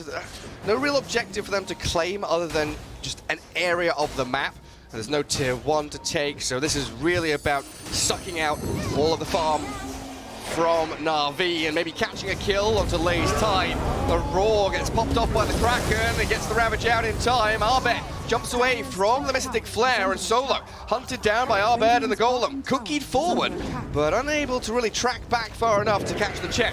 Another orb maybe allows Arbed to jump on in while VTune comes forward, armored on for these fatal bonds. Incredibly annoying for Na'Vi, taking out Solo's Chen, and EG just keep on going. Well, this is exactly the fight that the EG wanted, where they go in, they force a bad Ravage from Tidehunter. It comes down to crit, using Mortimer's Kisses, Cookie on a mid lane, and they did clear a lot of these Chen creeps. Meanwhile, on the bottom lane, Arteezy did deal some damage to the tier 3 tower. That's some 500 damage. Yeah, some serious damage. 15 minutes in. And no one trying to just hold out on the mid lane, getting poked at by Arbed non-stop. And with the Witchblade arriving in a matter of seconds, Arbed's power increases tenfold. EG is gonna head sick timing. Helm of the Overlord about to be done in 300 gold. Deso already done on Arteezy, just needs to use the Courier and also Puck. Witchblade is done inside the Roche Pit. Probably they're gonna go because they have enough damage. Oh, Coil! Coil! He does have a Yule Scepter. He does indeed. Aether Remnant dragging Arbed back. The Yule Scepter there, and he's got to simulate steps to get away. So no one's gonna jump to disengage.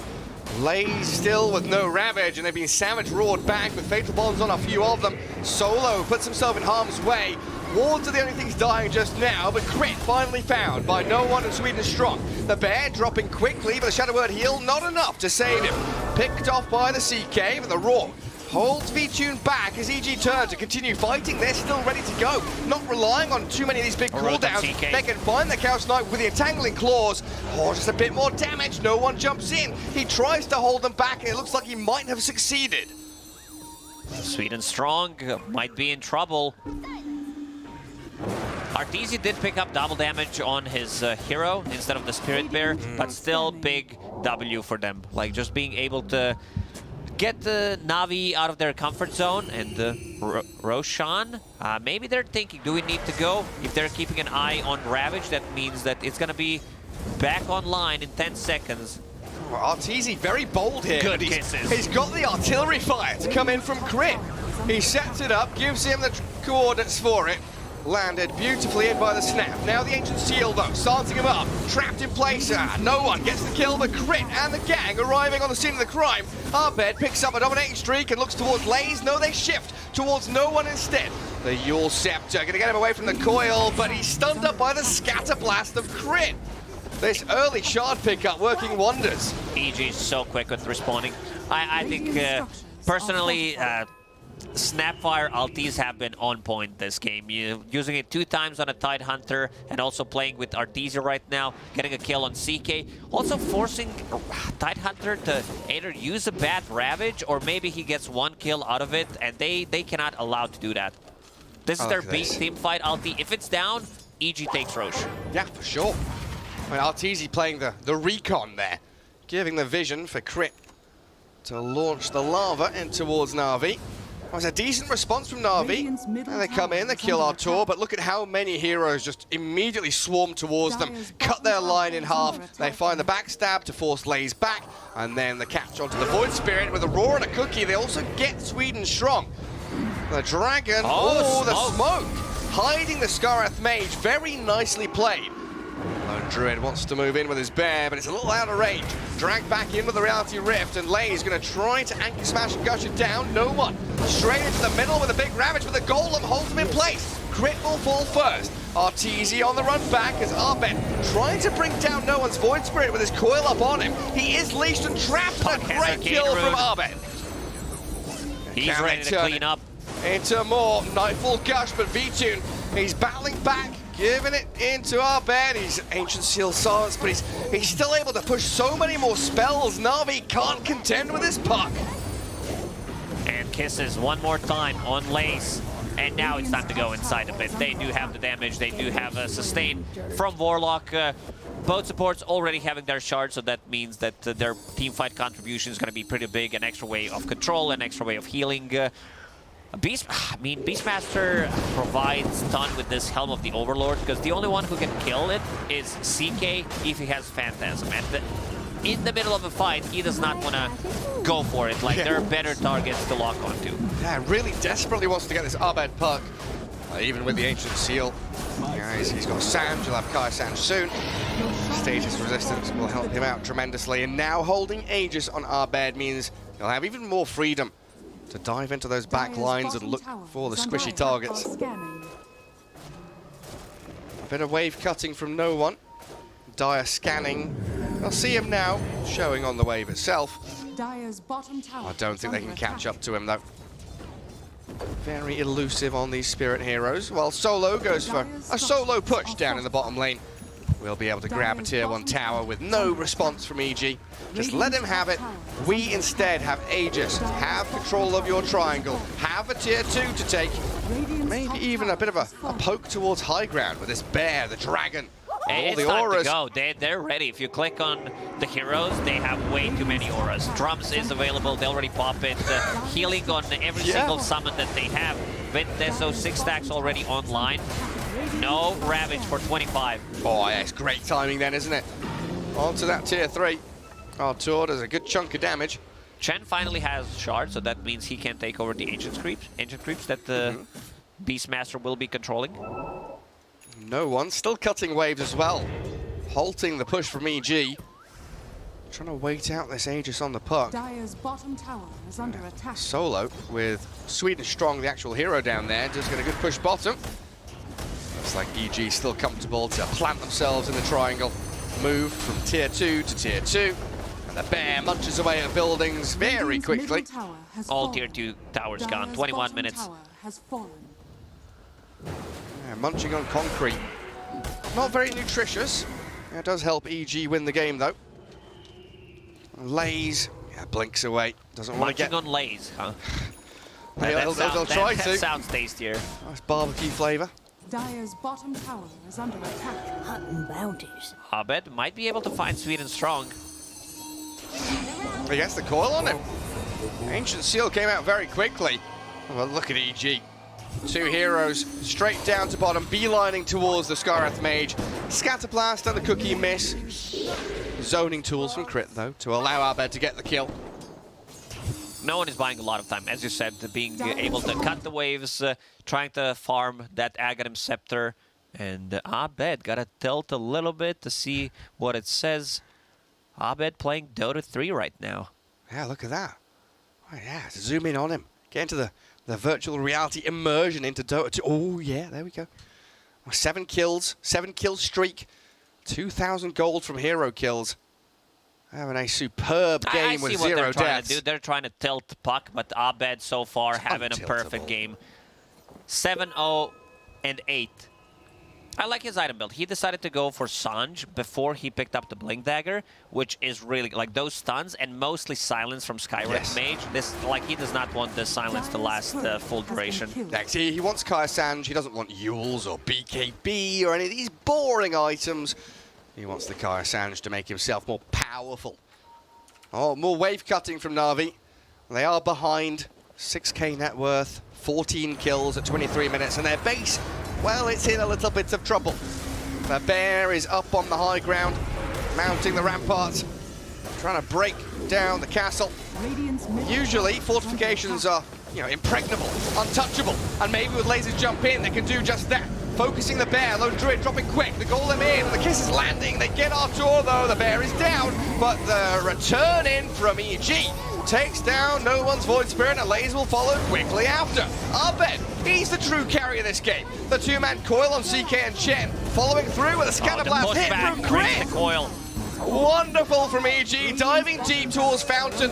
Lays has bought back, but for what? He's got no Ravage. No Ravage. Does have a right back, which did have a lot of impact in the previous one. But yeah, he just, I don't think he's going to die here, but they will be able to clear the barracks. They decided to go on Arteezy, who did have a true form already. So it took them a lot of time. Every single time there is no Ravage, EG just goes around the map and do whatever they want. Who needs the bear? You've got the Golem, you've got this Ice Shaman that we were making fun of earlier this morning. He's got the best looking creep. Look at that beauty. Beautiful face with a wonderful underbite and a massive staff. A takedown. The bottom lane of barracks, mid-tier 3 gone. Look at that. Gorgeous beast he is. One of the reasons why Solo decided to steal it. It's mine now. Well, it does building damage with his ice bomb, doesn't it? Absolutely, 100 damage.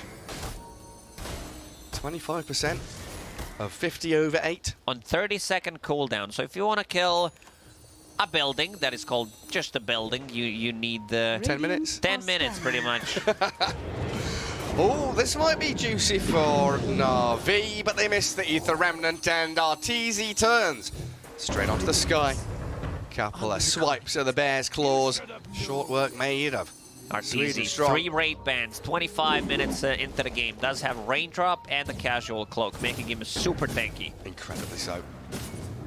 What have we got now? The Ancient Granite Golem for Nightfall, so bonus HP for EG's push.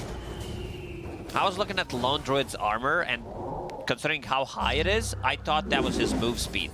Oh, look at that. It's like 14 plus 30, and he's not even in true form. That's insane. He's in true form now. He's got plenty of armor. A backup of his squad is here. All 3 lanes look at pushing that physical in. Resistance. Quick, quick. What's it at? That's very nice. Oh, yeah. Unkillable. That's a funny number. No one thought that was hilarious as well. He's cracking himself up, but EG, if they want to play it safe, they should wait for next Roshan to respawn, or maybe try to paint another Rabbit. Like, one way to come back and to just close out the game is if you have buybacks on like 2 supports that could potentially die, you buy back, force a Ravage, and close it out. Yeah, put Lays into an awkward spot.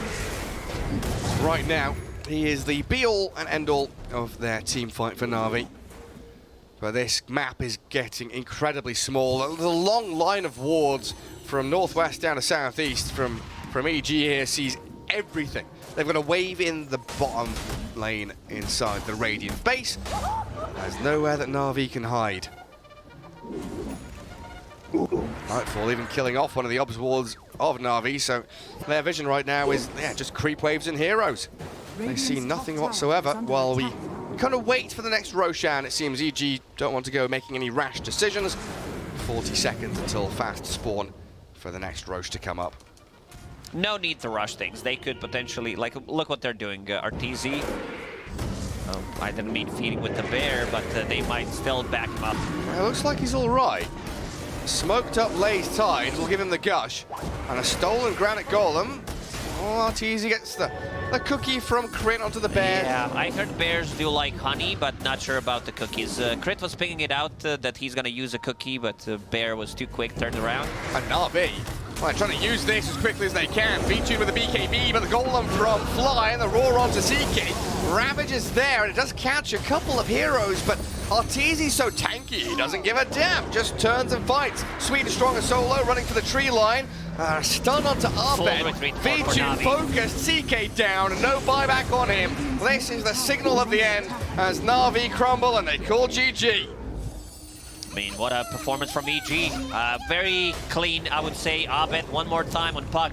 During the previous DPC tours, during the Stockholm Major, we saw Storm Spirit multiple times, but we saw Puck also popping off so far in this tournament, and Arteezy Laundry, this seems to be the working formula for them. Yeah, it absolutely does. Again, with the team fight backing they've got, the pushing power from Arteezy, and it didn't fully rely on him. It worked out beautifully, but I think you're right. With Arbed on one of these Puck elusive team fight catching heroes, it makes it work.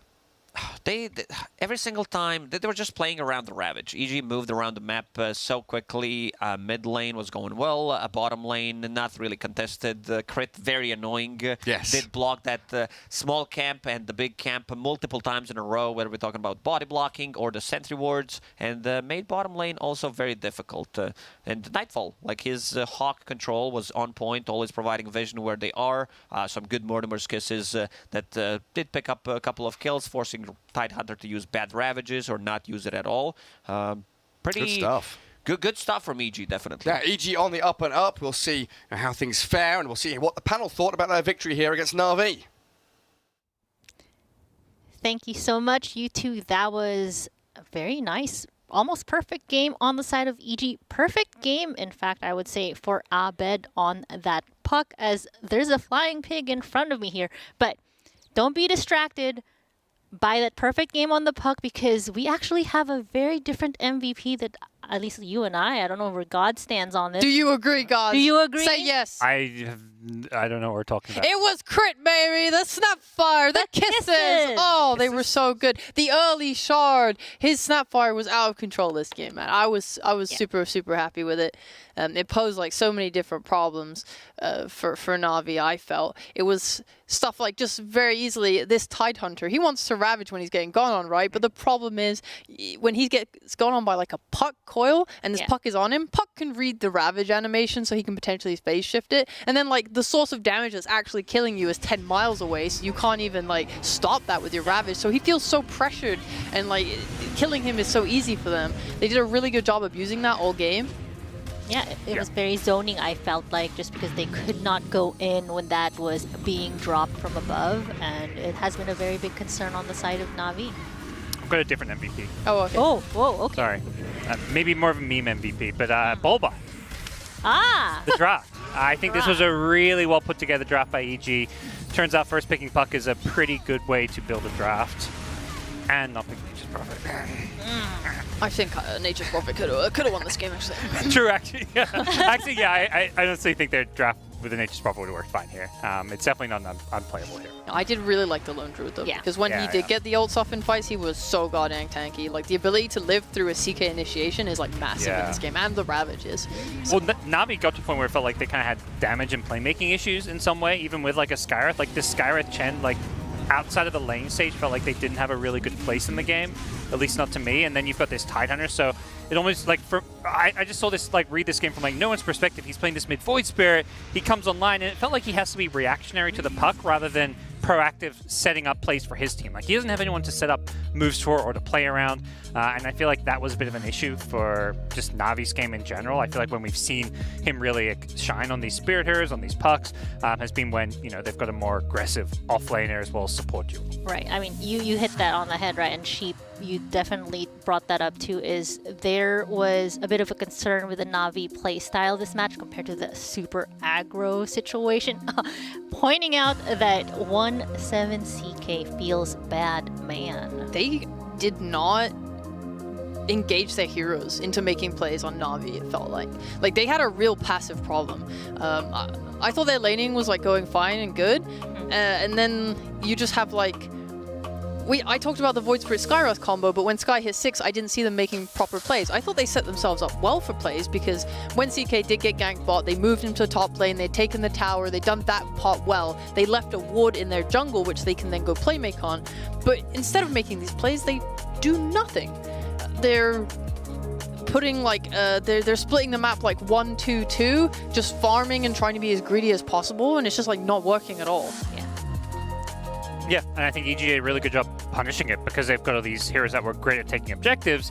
They're like, okay, you guys are split up. Well, we'll go from this tower to the next, and we'll take pickoffs here and there. It felt like they just kept killing no one. Like, of course, Void Spirit picked against the puck because you've got the catch and ways to kill puck, but it does go both ways. Playing puck into Void Spirit, like, it's okay. There's a reason people first pick puck, and I'm worried about that matchup as like it's on a counter. Let's put it that way.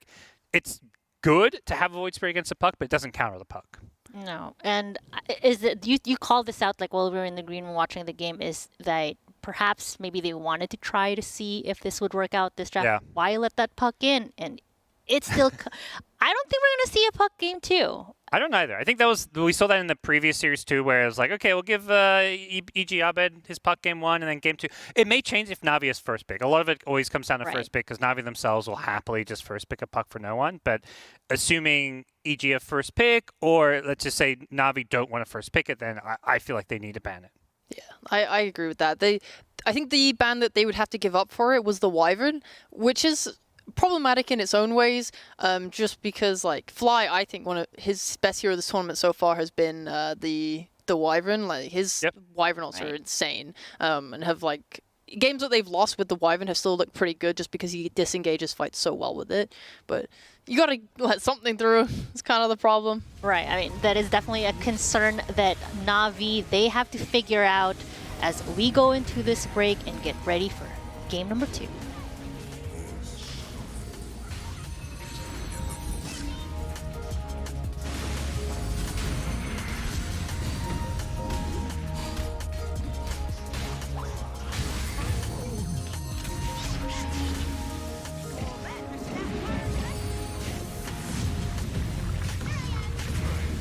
Radiant's top tower is under attack.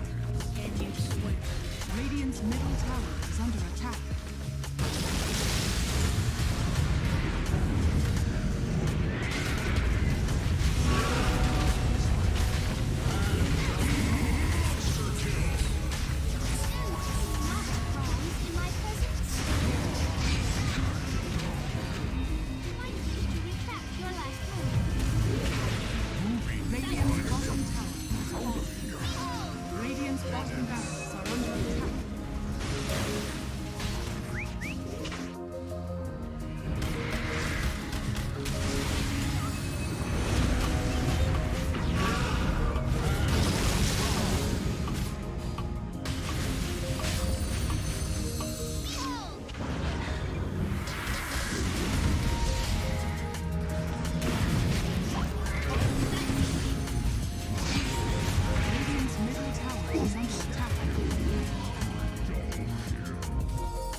This town is not big enough for the both of us.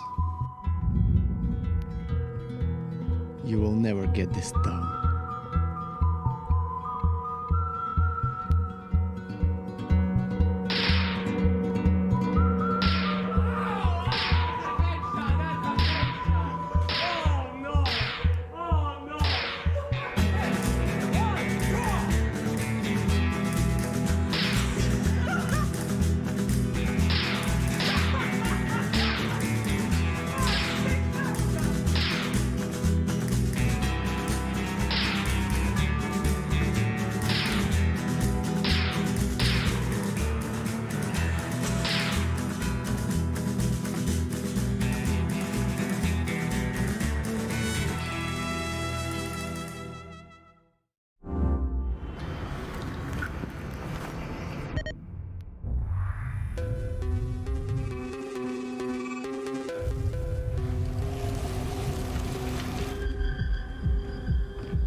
Power can be found in any number of places.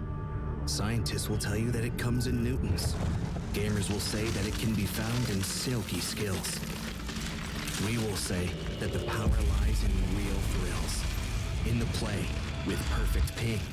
In the runes and crystals. In every frag and gank. In your personal winnings. Lock and load for PGL Arlington.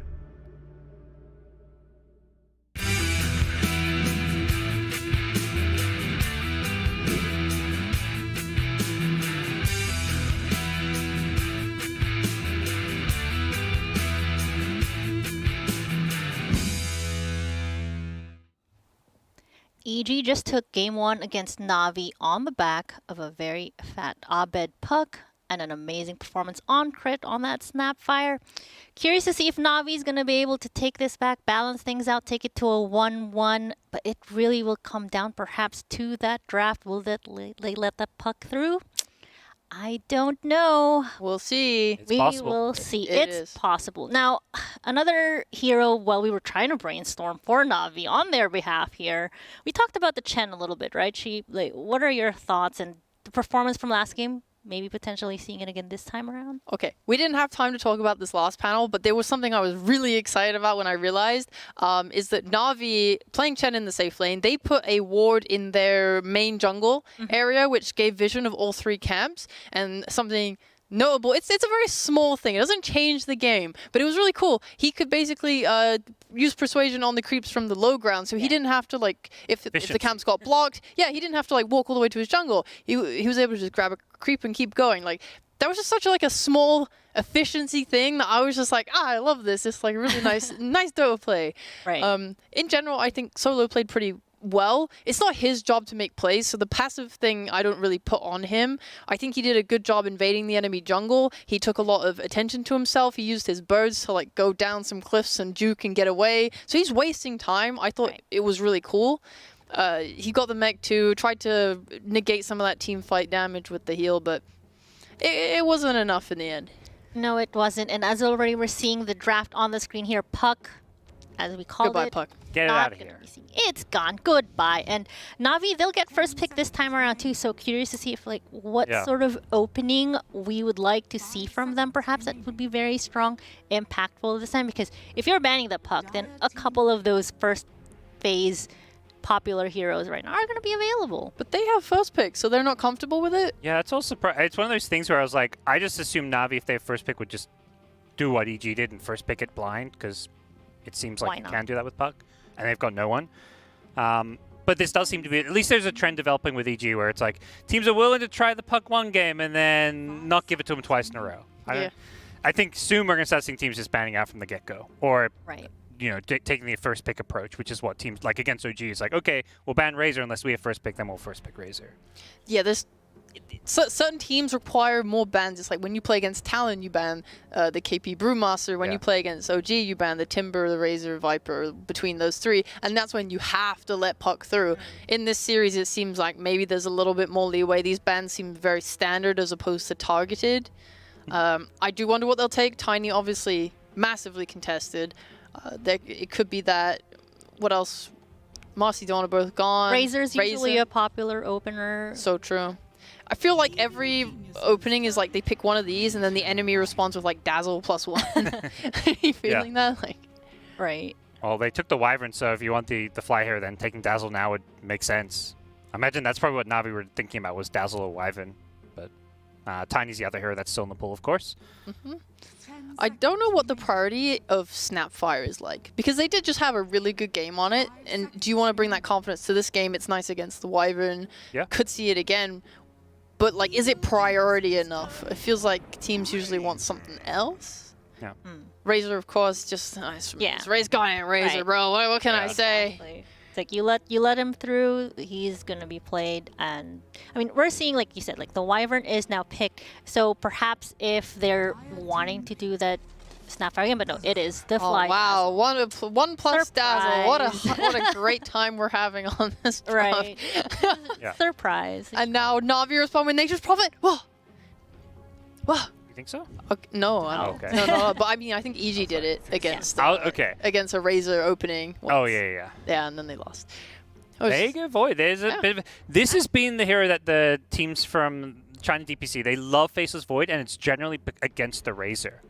It's been getting banned a lot of the time when teams pick Razor, and then they'll ban it Void second phase. I think Na'Vi maybe knowing if they want this Void, they're going to pick it now, and they get the opportunity to kind of, you know, protect it. You're playing with first pick. This is the one, like, big pick of your draft, is what you get after your first pick. Yeah, I for one really love Faceless Void. I think against Razor as well, they usually get the shot at 15 minutes, so sometimes you can leave it for later, but in this matchup, you kind of snag it early. What damage they're going to get with it is in the air. EG's bans will probably be tailored towards that. You might see an Invoker ban, you might see a Snapfire ban, Coddle even, maybe. Like a no-one Coddle could be pretty devastating if they were to get it. Just something that, even though Faceless Void wants to hit the things inside the chrono, if you can do an E-Blade burst or anything like that, it's pretty big. Yeah, well, he sounds very highly valued so far in this tournament, having been banned out 30-something times so far throughout the event, only going through at least like 5 times.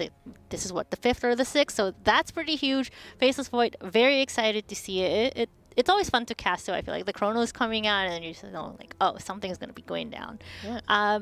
But curious to see, I suppose, like, as far as what sort of, like you said that it's very popular in China. Where do they typically, is it just like the standard like carry lane, or you can't really flex? There's not much flex, like except for some of the crazy teams, like who do like a support Void. Right.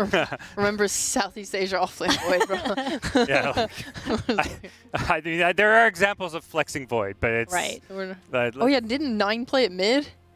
Maybe. I feel like he lost horribly, but I definitely feel like that's a memory in my brain. There were some C teams who did 5-position Void too. What the hell? Who was that? I think it's Div 2. Oh, okay. Did they just like hear that, you know what, all of these heroes are so flex right now, let's see who else is flexible. Like, why not? Just why not? Why not? Yeah, like a Fada 5 Sven. But thinking back to Na'Vi as a team, I know Lays he's gotten some really nice. Oh no, my Timber's ban. Well, I was gonna say his Timbers were pretty great as well, so that could be a potential ban. But yeah, that's gone. They're ahead of me. EG's so smart. Yeah. I'm just trying to think like what damage. We saw Skyroth last game. Wasn't utilized very well by Na'Vi. However, it does work with the Faceless Void. it really comes down to where they want their other cores to go to. Like, I think they can pick Skywrath, but then you're going to need specific heroes to play with the offlane with Skywrath as well as your mid. You've suddenly got no playmakers again, like Skywrath plus Wyvern support you. Like, there's a lot of weaknesses there. For sure. So you can fit it in, but it does force you down a certain pathway with the rest of your picks. Yeah. How do we feel about like a Death Prophet with that Void, with or against? Seems good to me. Yeah.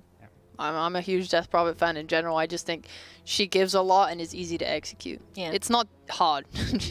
Yes. The Silence, I think, is super underrated. It's a crazy good spell. I think particularly for the EG side, it could be a good offlane here if they want to do Carry Razor, but I think the SEA teams haven't done very well here, but the one thing they were right about is this offlane Death Prophet, because that's like the meta in SEA is offlane Death Prophet. Yeah, and it's been doing pretty... I think it's been doing pretty nicely in this tournament as well. So far. Yeah, which have like a 30% win rate. Yeah, I mean, but I agree. C'est la vie. I mean, they keep picking Earthshaker, and that still has like a 10% win rate. So. It's on the up and up. The stocks are up. That's true. Yeah. So... Obviously, we talked a lot about what synergizes with Faceless. At the same time, EG need to address it. Lockdown for it, stuff that can keep it down. Talking again about Skywrath, you can use stuff with silences to kill him. Earth Spirit, fantastic. Something that can... Because he'll just jump away and backtrack your damage if you don't have enough lockdown. And Razor and Dazzle have none already, so your chain stunning is going to be like lacking. Dude, Crit's so happy right now. He's like, I get to play Earth Spirit. Hype it, bro. Yeah. Dude, every time I watch his stream, he's just complaining. He's like, dude, I wish Earth Spirit was better. Why is this hero so bad on this patch now? And yeah, you got to get the right dream game for it, because he is one of the best Earth Spirits in the world. Like, he is a specialist on this hero in so many different ways. I think he is up there, like, almost on that Jerax tier of Earth Spirit players. Like, he is so good on this hero. I feel like I remember reading an interview with one of the Chinese players. I cannot tell you the name of them right now, but they said that they think Earth Spirit's underestimated in the meta right now, and they think it's good. So obviously EG think it's good too, because they're picking him right now, but I would love to see the hero rise more in prominence, because he's like on the same level as Earthshaker. It's so fun to watch these heroes make plays. And I think the cool thing with Earth Spirit is some of you mentioned the Chinese teams, it's actually kind of a flex. Some teams are playing at mid. The mid Earth Spirits are not losing. That's the thing. Like, when it's flex mid, it's won more than it's lost, as far as I've seen. So I think it's a cool hero. Yeah, like Ori's mid Earth Spirit. That's right. Yeah. So I think Na'Vi has been listening in, because it looks like they do want to take these fights a lot earlier. They have now the Clockwork and the Coddle coming into this. There you are. There's some damage for Chrono. My no one Coddle. Oh, yeah. That's a huge one. Yeah. So...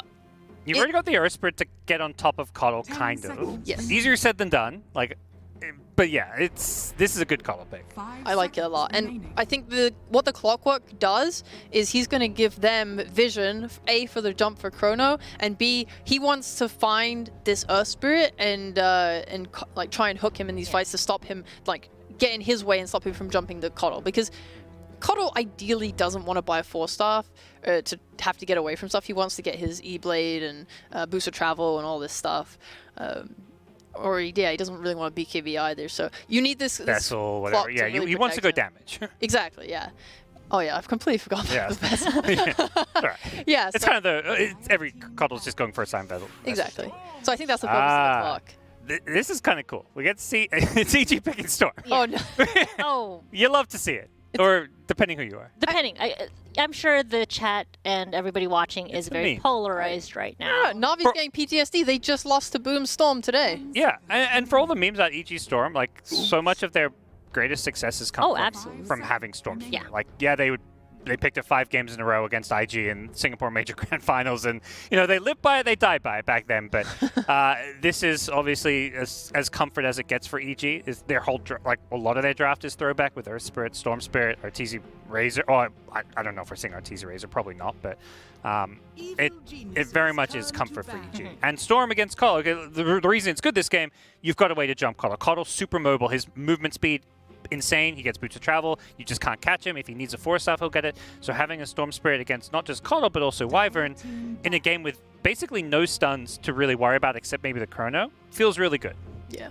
So the things I look at when I see this draft now is how these teams are going to play around runes. I think for Storm, it's very important to get that. I think we'll see a lot of rotations if possible. Earth Spirit and Storm together will be able to kill this Coddle very easily. So they want to set up wards around mid in that case. I think the Clock and the Wyvern together might not be able to save his life. So these like counter rotations might not be as strong on Navi's side. I also really worry about their early game damage right now until Coddle gets more items. If they come and use a Chrono, who's killing these heroes when there's a Grave potentially? Right. They need this Clock to not only disrupt like, well, there's a Storm in the play. What I said was before Storm, right? But he wants to disrupt the Earth Spirit. He wants to stop the Dazzle from getting Grave. It feels like there's a lot of things needed from each hero on Na'Vi right now that I'm a little bit worried about. I want something with more jump, like another jump hero on this last pick to just help alleviate some of the stress. So is it feeling like a little bit similar still to the first game as far as the potential issues that Na'Vi could be running into with what feels like a very aggressive EG lineup again, honestly? Yeah, I'm worried they're going to be passive again. Yeah, I see that for sure, and it's going to come down to like the team will look around like, oh, who's going to make some plays for us, and they don't have a clear, obvious answer for it outside of like Clockwork right now. Void, if he's your carry, he's looking to farm. Maybe he'll show up to a fight with Chronosphere, but he doesn't want to be the one leading the charge. The EG bans are more about maybe some of the Death Ball heroes they worry about. I think that's the other way where you don't have the best playmaking is you just look to group up and force objectives. Oh god, wait, it's an offlane Void? Offlane AM maybe. Oh jeez, we don't know. Oh no, I don't like it. I like it. I mean, I like it more if it's AM offlane. That hero actually RNG played it offlane today. Yes. Absolutely dominated. Okay. It's very playable as an offlaner, I think. Okay. You're an offlane player. You don't believe it. I'm sorry. I'm sorry. I'm just like, this doesn't fix any of the problems I see with their job. I'm not a pro player. They know better than me. So I will respect that their idea is probably they feel like they can get away with this greed. They can defend towers with Coddle. They can defend towers with Wyvern. They think they'll be able to get to a space where either this Anti-Mage or Void as a carry can get items and they can take the fights that they want. It's very greedy. It's very greedy.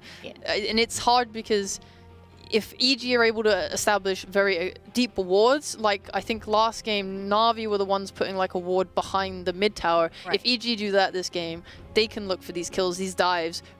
I don't see who's punishing them. Yeah. So I know like Na'Vi has played the Anti-Mage earlier and against Beast Coast and won, but this is EG and that was Beast Coast. What are you saying about Beast Coast? I'm just saying Beast Coast has their own meta. They have their own meta, and so it's a little bit different. So I feel like I don't know if I really feel it's going to be a carry AM, so it's off. Okay. Yeah, this Ursa I love. It just ramps up the speed now. EG are not only going to be trying to gank a lot, but now they have something that threatens Roshan. And Na'Vi have Clock, which is nice. You use the Rocket Flare to give vision, but you can see them roshing. Right. Yeah. What can you do? Can you stop them roshing? Yeah. They do have ways to contest it at least, but if EG just get it under their nose, it's very hard because Aegis is like a massive counter to like the Chrono and so on. Yeah. And I mean, Storm with Aegis, like the best Aegis carrying the game. Right. So it just sounds like, what, does Na'Vi need to stall for? They need to stall for their life. Yes, sir. Until that AM says, I have finished jungling. Or I finished farming. I finished farming. I am ready to go. Well, with that, we'll find out, I suppose, because our casters, I'm sure, are ready to go as well. We got Gareth and Lacoste. Yeah, EG on the up and up with a lot of tempo in their draft. Na'Vi, they're going to draw the game out, delay things, raising the stakes with an AM last pick. It's a lot of greed. We're talking about Anti-Mage, Faceless Void, the Wyvern as your position 5.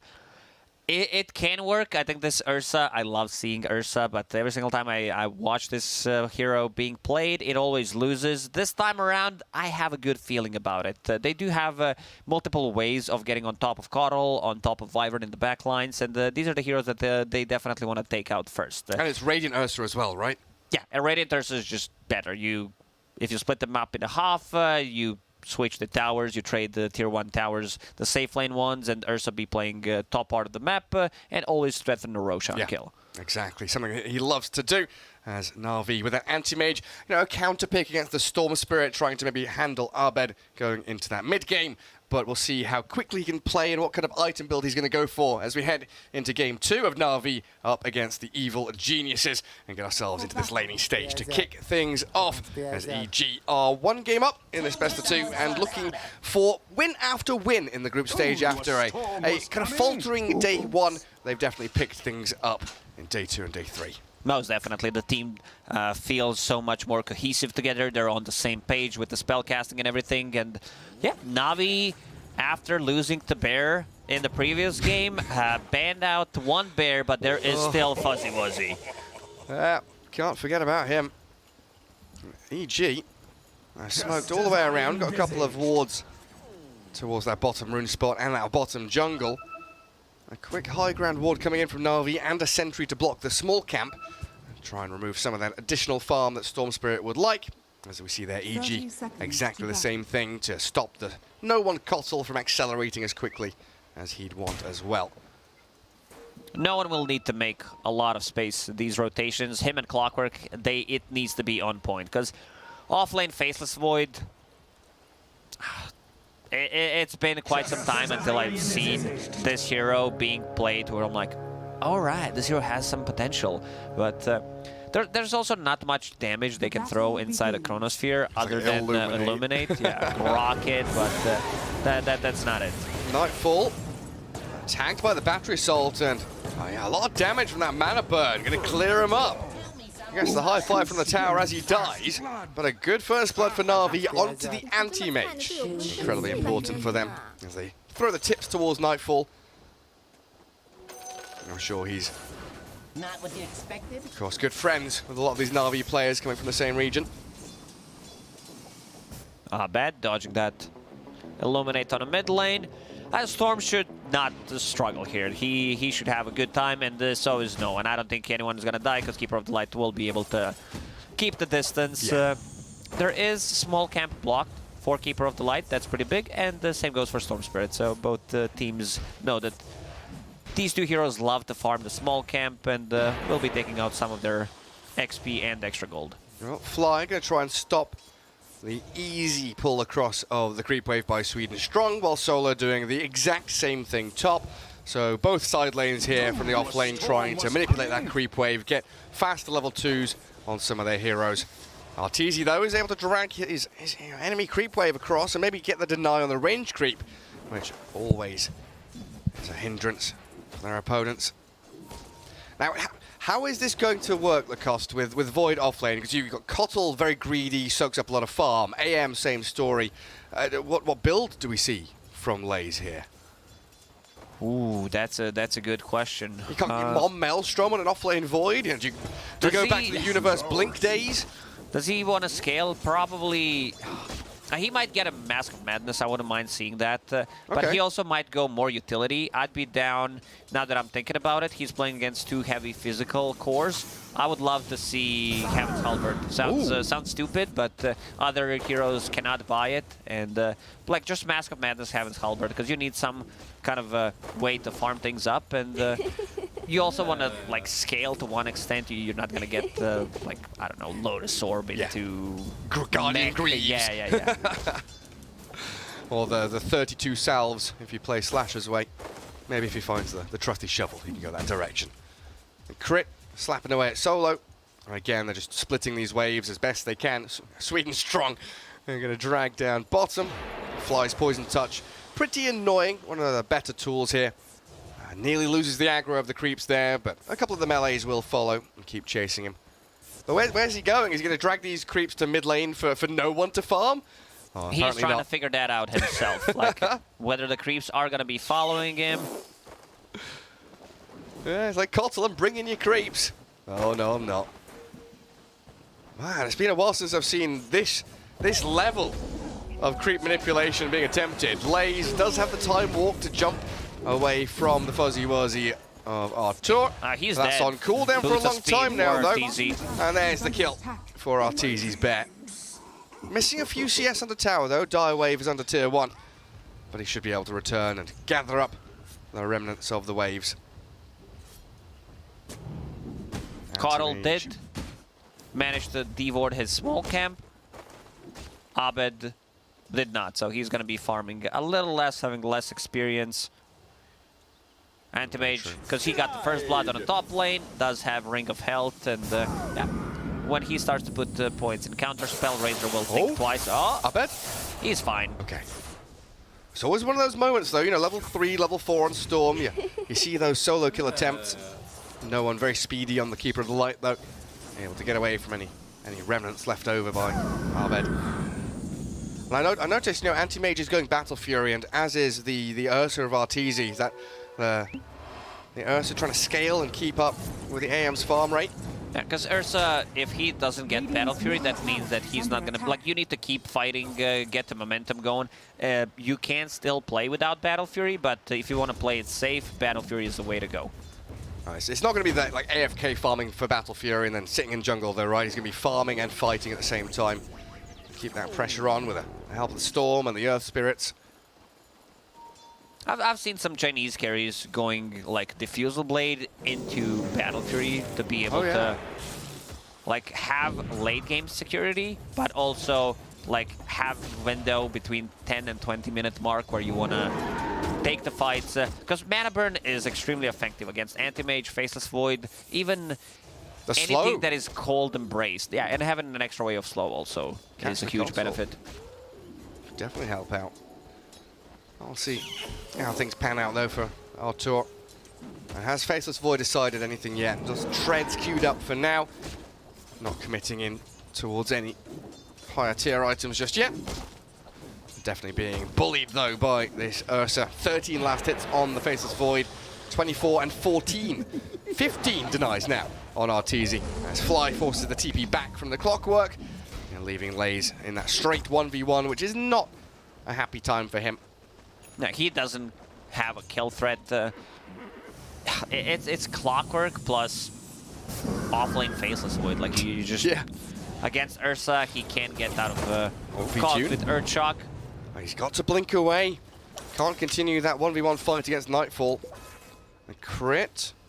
And he might be looking for the backstab. I don't think we've got any salves there. It is just the Ring of Health and that tower protection regen. Keeping the AM in lane. Oh, Region Rune for Abed. He's going to get the Vortex on the clock that illuminates some big damage and blown back. When I said Region Rune, I meant the Fountain Regeneration. Yeah. Because they blasted him. He was not expecting that. Nightfall's going to go for solo now. Walks the Wyvern with the leash up on him. A little bit of damage, but not too much kill threat there. So far, Arteezy's dead. Arteezy, yeah. Sweden strong in lanes. The time walk forward is going to keep the Void alive. And he was left all alone down bottom. No Dazzle to be seen. Played way too aggressively, but Storm. Abed will come in and clean things up. Because there's a huge wave approaching, and Abed will definitely farm that up. Meanwhile, on a mid lane, Fly collecting some experience. Abed will go back to mid lane. Arteezy back to the bottom. Do you think Na'Vi feel pretty good about the way things are going? Like, the net worth lead is minimal. It's been a pretty slow laning stage, right? They love that, because, I mean, you have Anti-Mage and off-lane Faceless Void, plus Keeper of the Light from mid lane, which means that he's going to be farming. Boots of Travel already done, 7 minutes in. So when does EG want to pick up the tempo? Is it around a Storm Spirit timing, or like Earth Spirit level 6? They have Earth Spirit plus Storm, so they can always go for these pickoffs. So once Earth Spirit starts getting levels, ooh. Yeah, interesting interaction there. Pushed and push pulled. And pull. And then rolling away. Do you remember that push me, pull you animal from Dr. Doolittle? I do not. I remember Dr. Doolittle, but I can't remember any... It's from the book. I see. Hey, it's a weird looking animal. Let me Google that for you. Yeah, you bring up the picture for me, thank you.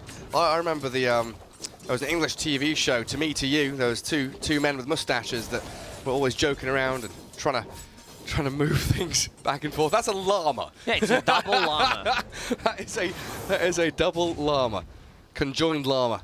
Very funny. I'm glad Twitch chat can't see what you're showing me on your screen. They can Google it. It's safe for work. You can Google it. Don't worry about it. I'm not going to get you banned, chat.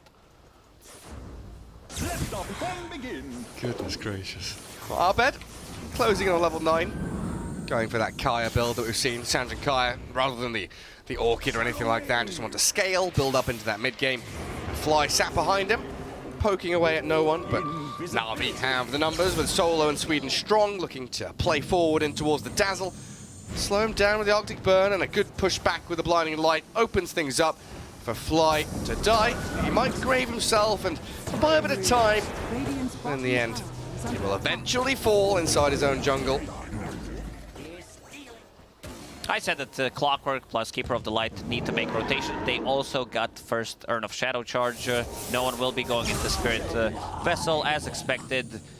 This is Storm Spirit after the nerfs to Null Talismans, which means that his mana, like, it's not going to be 4 or 5 Nullies and unlimited mana. So he's trying to make an adjustment, going for the Soul Ring and going for Kaya next. Yeah. And trying to keep that mana pool up. Well, it's very difficult for EG so far to really contend with the AM or bully him. Razor hasn't been able to do too much, but now they bring in Artor with that silence from crit. They finally land the initiation that they've been desperate for these first 10 minutes to kill the anti-mage. And the plan was simple, kill the AM. Finally, we see Earth Spirit in action. This is his first real rotation. As I said, he needed a little bit more levels, put that point in silence, and with the roll, there is enough to be able to kill him. Now, onto the tower. They're using a scan to check if anyone is there. In terms of tower damage, they don't really have that much. Abed really wanted that rune. And grabs the DD, bottles it up while V-Tune gonna chip away at Fly. Dire's top tower is under attack. Abed back to his fountain. Scared of what the Kotl was bringing. But now with this move up top, sure, they kill the AM, but Laze is getting quite a lot of time down bottom. And it looks like he decided what he's going to build. Right back, Faceless Void. You a fan? Radiant's bottom tower Will is buff under up, attack. like, it will give them some extra damage, opens up the Roche as well, even though they have, like, Cold Embrace, but... Nice roll in from Crit. Silence and the damage from Nightfall, 2 in a row. Quick succession of kills on the AM there. Huge boost for EG's morale. But Sweet and Strong and Laze aiming for Nightfall. Crit gonna roll away, he's out of danger. Nightfall fighting back, gets a double kill as he picks off the Clockwork. He will die in return in a 2 for 2 because Earth Spirit also dropped to the urn, I believe, of the Keeper of the Light. By Keeper of the Light, yeah. Abed not involved in this fight, and Fly moving around the map, trying to collect some XP. Rest of the team playing aggressively. But the good thing for EG is they did manage to kill Anti-Mage second time, delaying his Battle Fury timing. It's still going to be decent timing on the Battle Fury, considering how all things went in the laning stage and these 2 kills. Do you know what this Void build reminds me of, Lacoste? If you think back 6 years ago... I don't know. Well, it was a meme, yeah. It's no longer in the game, but there used to be a time, and I think it was Bulba that made this popular, Manta-style Necronomicon Faceless Void, because you can move the units around inside the Chrono. So you can have Wraith Pact running around in Chrono. Do you need it? Do you need Wraith Pact to move? I mean, it still deals damage if you summon it, but... Move it forward, send it deeper. Solo gonna get picked up here by EG. Caught out and killed. He does get a curse onto the Storm. What's the follow-through like, though? It's a 2-man Chrono. Laze doesn't really have the backup damage. On cooldown. Oh, yeah, Rocket Flare comes in, does very little now, and Laze has spent his Chrono. Hook shot off the mark as well. As EG just waved goodbye. Sweet and Strong, but USA stronger in this one. Misses a hook shot, and there was supposed to be a blast from Keeper of the Light, but unfortunately it was on cooldown. And now... Nightfall, he's going for pretty standard stuff on his Razor, getting the BKB first to be able to just lock onto a target and be very annoying, even though it's like 2... I mean, I'm not sure who's going to be linking, because he needs either Storm Spirit or Earth Spirit to also provide some kind of a lockdown. Both Anti-Mage and Faceless Void can link away. How many raindrops does one man need? Nightfall, picking up a couple of pairs of them. Still a very slow, steady game. As Na'Vi continue to try and delay things out until they get these big items up, especially on their AM. And Fly, he's got an Observer Ward, not quite sure where he wants to place it yet. Na'Vi have done a very good job at sentrying, dewarding, controlling that top jungle, and even placing some deep vision down bottom to pivot towards this tier 1. Arteezy will match. Almost timing from Anti-Mage for that Battle Fury. But they also do open up Roshan potentially, because Fury swipes are maxed out. That means that, as we said, the first tier 1 tower falls, and Ursa will be playing top part of the map. Does have enough sustain with that possessed mask. Now we'll be getting that Ring of Health and also Void Stone. So in terms of farming, both of these heroes are going to have pretty much the same amount of farm. Yeah, gets those Battle Furies right on time. Kotl aiming BKB next. As he's finished off his travels in his Spirit Vessel. Taking over that bottom jungle. Mirror movements from EG going up north, and they did get their Observer Ward down at long last. Trying to scout out any movements from Na'Vi. No one really yet making a move on these tier 1s though. Everyone able to hold out. Of course, Keeper of the Light very adept at just shoving waves. There's not enough tower damage. Both teams like literally have nothing. They need to play with catapults, or they need to win a big team fight and start hitting the towers. So Faceless Void does have 2,000 gold, still thinking about his itemization. If he wanted to commit for this one, he would definitely bought it, but, you know, might be thinking of something different. I said... Radiance. Vanguard Radiance, Faceless Void, bring it back. If they want to play a farm game, I also wouldn't mind... I'm going to say it, Gary. I wouldn't mind seeing Hand of Midas if he wants to play the farm game. The Midas. I mean, yeah, it's not bad, is it? Faceless Void likes the attack speed. If they are doing this long, drawn-out game, get the experience as well. He's got decent talents. You won't be able to close out the game because you have no tower damage. We're talking about sieging tier 3 tower, and that's very difficult. Never mind. A bit disappointed. He's bought it. Well, 60% Dota Plus win probability, slightly climbing. 1% every few seconds there for EG. See if that means anything whatsoever, though. As Na'Vi bring 3 heroes top. AM constantly under this Radiant Ward, but still no opportunity for EG to get in on top of him. Maybe we would like to see Earth Spirit and Storm play a little more aggressively as the Battle Fury done on both of the Position 1 heroes. They will always have kill threat on Anti-Mage. Pre-Manta style, they will be able to lock onto him and kill him. No one making an adjustment, going for second item. I mean second item. If Boots Travel is first item, Spirit Vessel second, then BKB third item. He needs to be able to protect himself against Storm Spirit and Earth Spirit. So good choice, very defensive, and here they come. Yeah, straight onto the Kotl. Lays looking to swing back. Time dilation slows them down, and Arteezy hook-shotted, trapped in the cogs, but he'll Earthshock over the trap. They do have this Chrono, though, onto the edge. Ursa and the Dazzle, so no grave, no heal.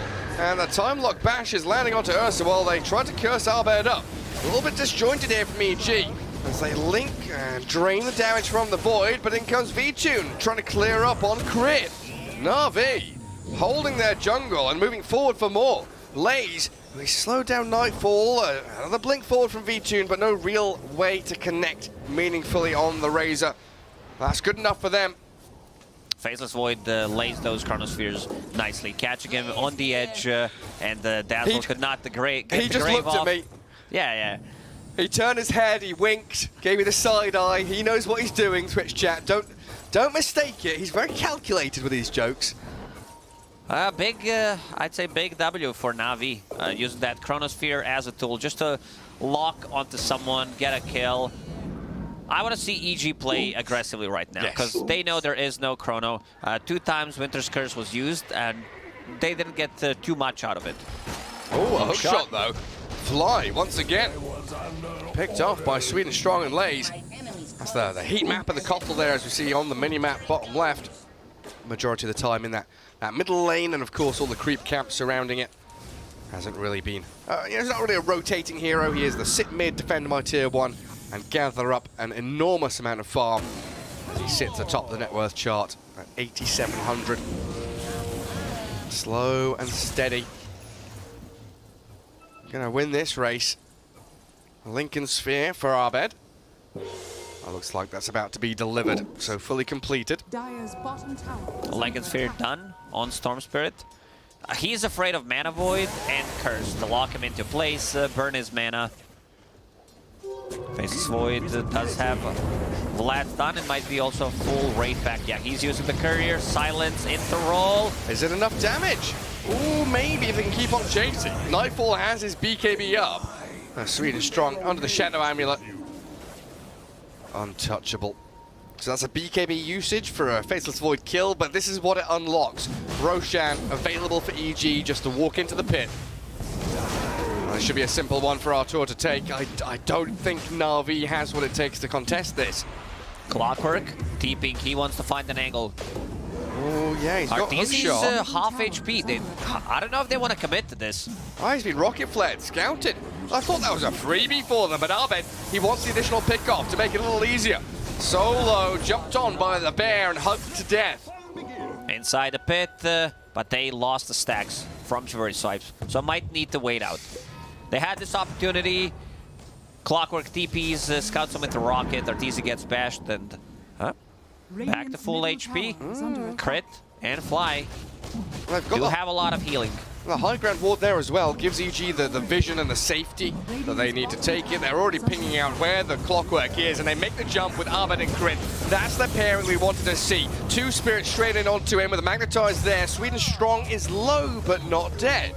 Gets the vision with the rocket flare again, and with Solo's D-Ward and a Chrono going straight through onto Nightfall, no one's Illuminate is going to blast him down. Gray from Fly, though, buys time for Arteezy to arrive. Sweden Strong in with a hookshot code for the push back. No one's griefed his mates. They get the Razor. The V-Tune. He's going to try and get away from this. The Storm Vortex is in back as they did curse Arteezy, but no damage to come his way. Good spellcasting there from EG, being able to save Razor for extended period of time, and that blinding light, as you said, pushed him away. So potentially he could have lived, but Anti-Mage needed to go in.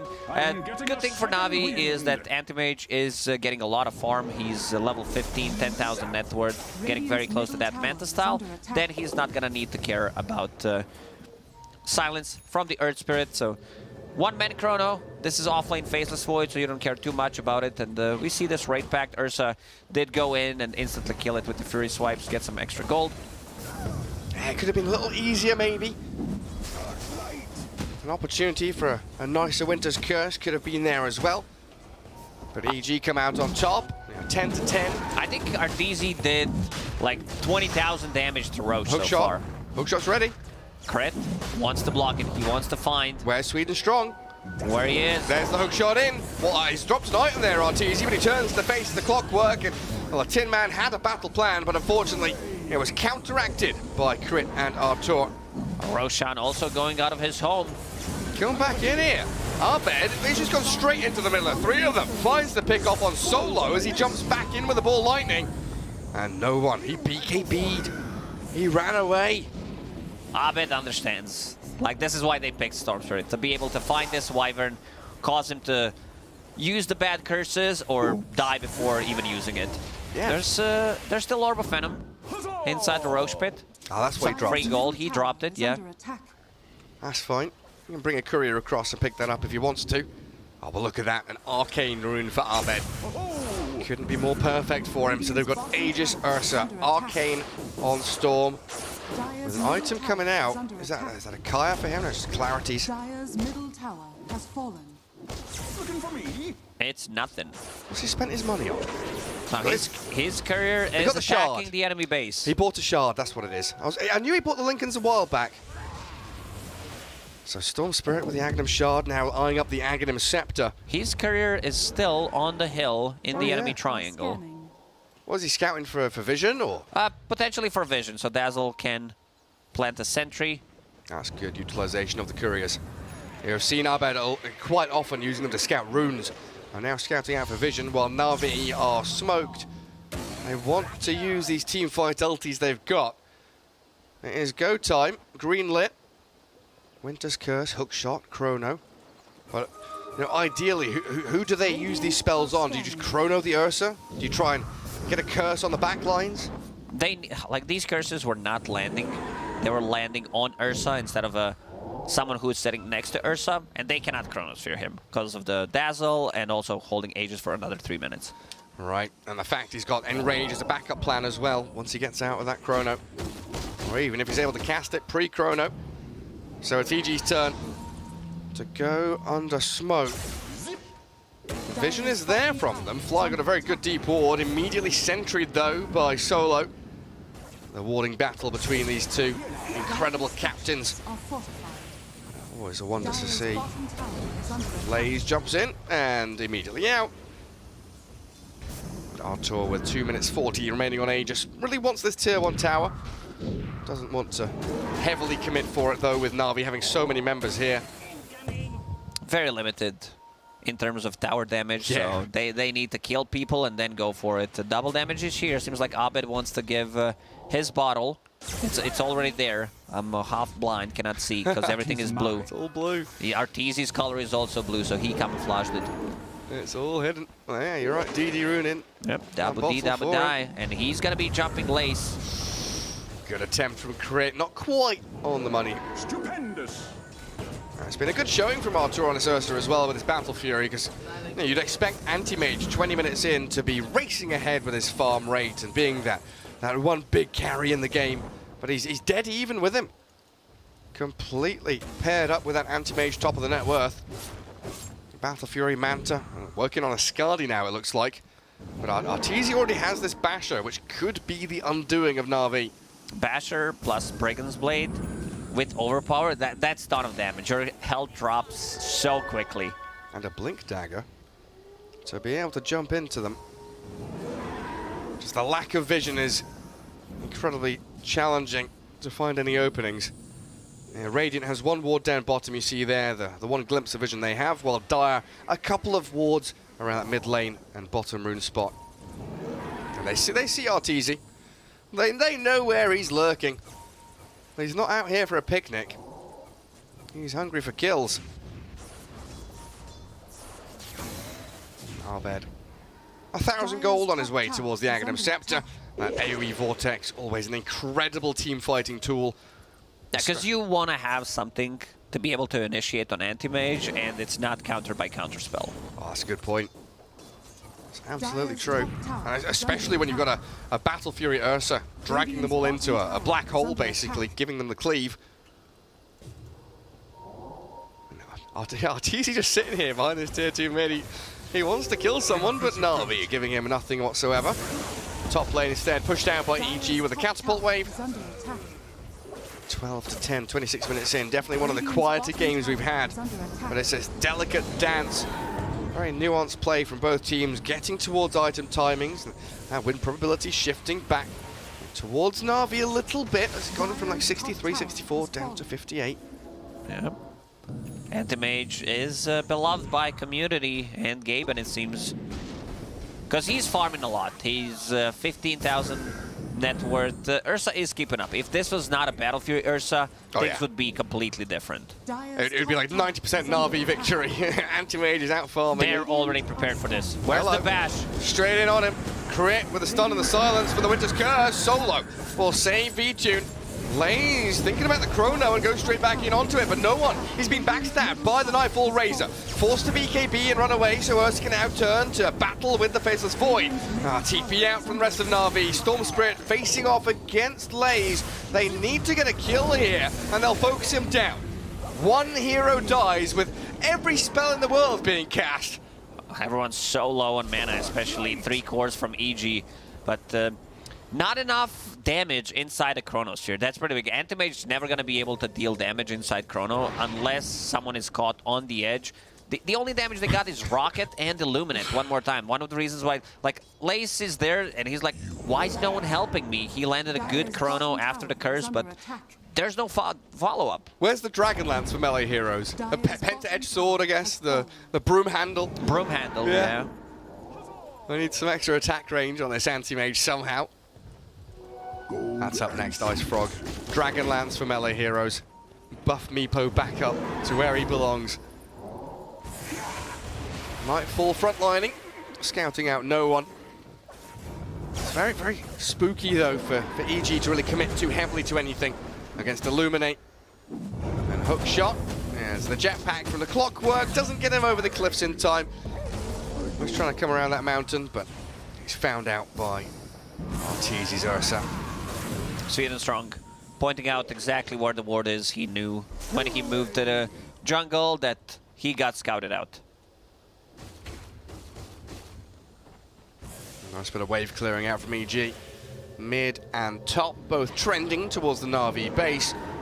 But now they've done that, they are quickly moving down bottom. Artur, he doesn't have Aegis anymore, so maybe they could use him as a little bit of bait. Na'Vi are not falling for any of this, though. They are immediately retreating back to their side of the map. And it's this game of tug of war. The pull and push again. EG pushes top, Na'Vi pull back. Then they go push top, and EG pulls back. So very soothing. Push me, pull you. Again, we're back at it. We are back at it again. Very soothing, calming. Like the ebb and flow of the ocean. The waves just moving back and forth. Oh, I can smell the ocean right now. That's a bit worrying, honestly. Is that a medical reason for that? No, maybe I need a vacation.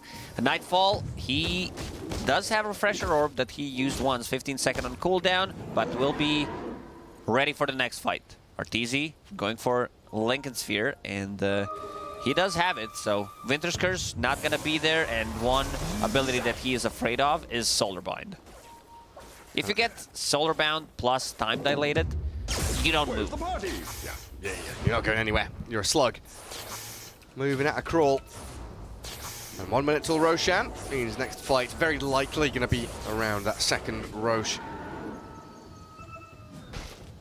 Lays. Yeah, he finished off that Wraith Pact. Lotus Orb queued up next. Spider Legs delivered for him now, so a little bit of extra in and out capabilities with his shard and his move speed.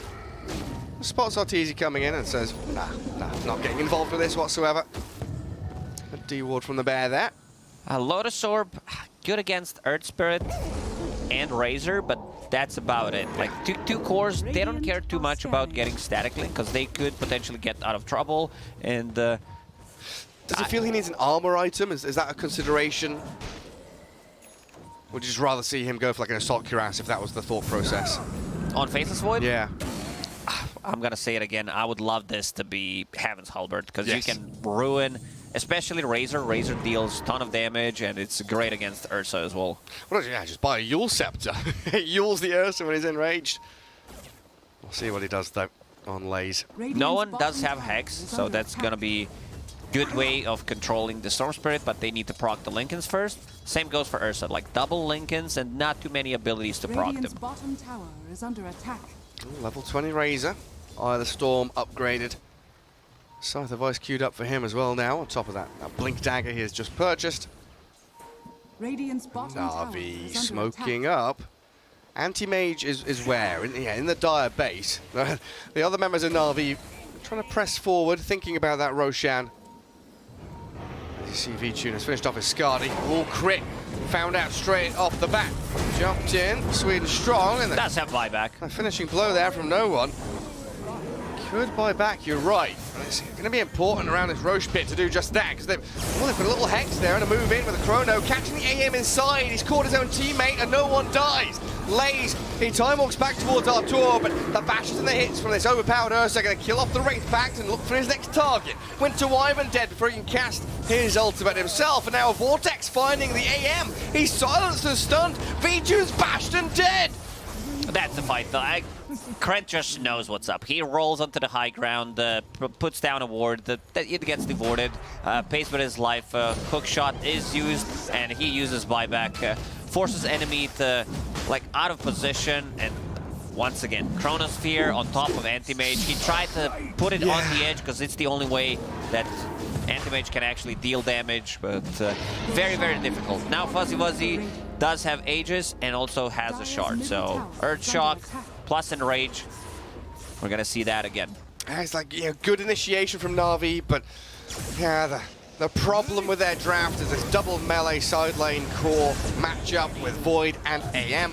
And Sweden Strong dies with buyback available, but EG are pressing towards their objectives. The tier 3 tower glyphed for now, but won't be standing strong for long. He's just... wow. Yeah, impact. Dire's top tower. Lincoln's have put on to Arteezy. The Hex was already spent. Just making sure he's not going to get cursed, though. Yeah, Lincoln's popped. Oh, he's got his own Lincolns. Got one from Storm. Double-layered Lincolns for EG. Good vortex there from Arbed, but the stacking up. Cold Embrace keeps him healed. Winter's Curse there too. Arteezy gonna turn and he's so hit slow, into not the gonna even hit Storm. A time dilation working against the Winter's Curse, so he doesn't do any damage to Arbed. Dota 2 is a beautiful game. Like, one hero is slow, and you're trying to kill your own teammates, but because the enemy slowed you, anti-synergy, you're not able to do it. He even gets the bash. Like this, it's something else. Now with the Abyssal Blade about to be finished on Arteezy, oh, double damage is bottom. That means extra lockdown. Keeper of the Light, he's not having a good time. There is not a single saving item other than Glimmer Cape on Clockwork, and they are holding onto Gem. Storm Spirit does have it. And one more time, also Anti-Mage, like we did say it once, but I'm gonna say it again. Aghanim Scepter against Anti-Mage Counterspell, you don't care about it, and that's a big upgrade. So incredibly good. AM now behind the Ursa in net worth. Arteezy definitely showing off his brawn in this game, and the jump from Arbed Storm, finding the Keeper of the Light. They do have Chrono coming soon, but Lay's holding on to it as they blow up Crit. No one dared to Arteezy's Ursa, but the rest of Na'Vi, they are bailing. No longer wanting to fight as they've lost 2 heroes, and Ursa still with Aegis, meaning that EG have the upper hand continually through that battle. They're gonna have a really hard time killing Ursa. Like, even if he does not have Aegis, there's gonna be another Linken's, potentially a kickback from Earth Spirit, and also Crave Force Staff from Dazzle. So he can overextend. He can just jump in blindly, potentially, and try to find the target inside the base.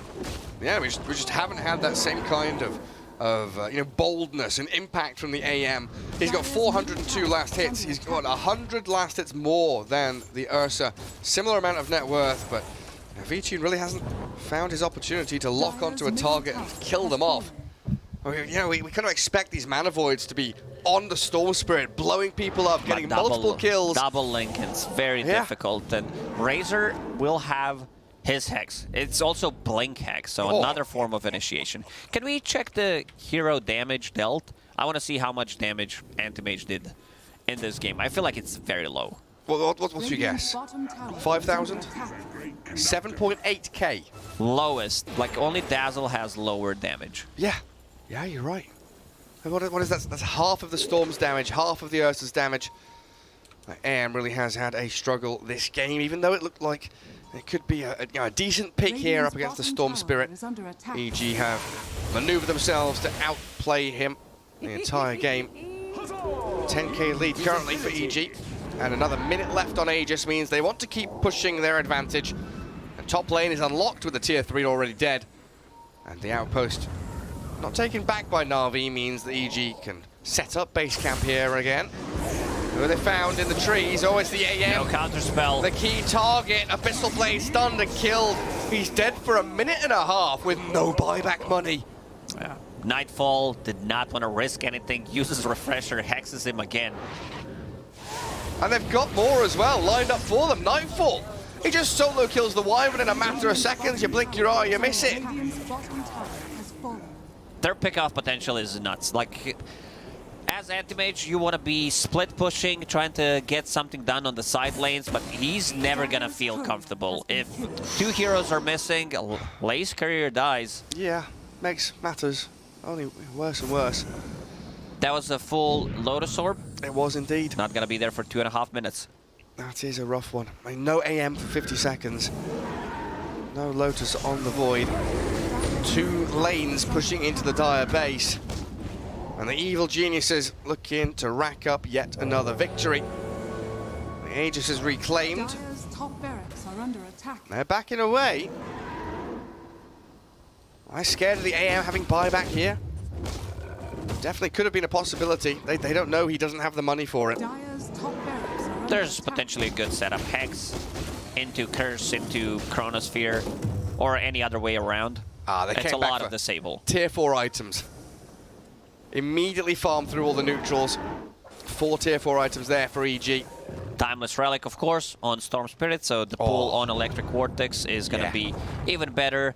We're sitting at 3 seconds right now, plus a 20% debuff duration, that's 3.6.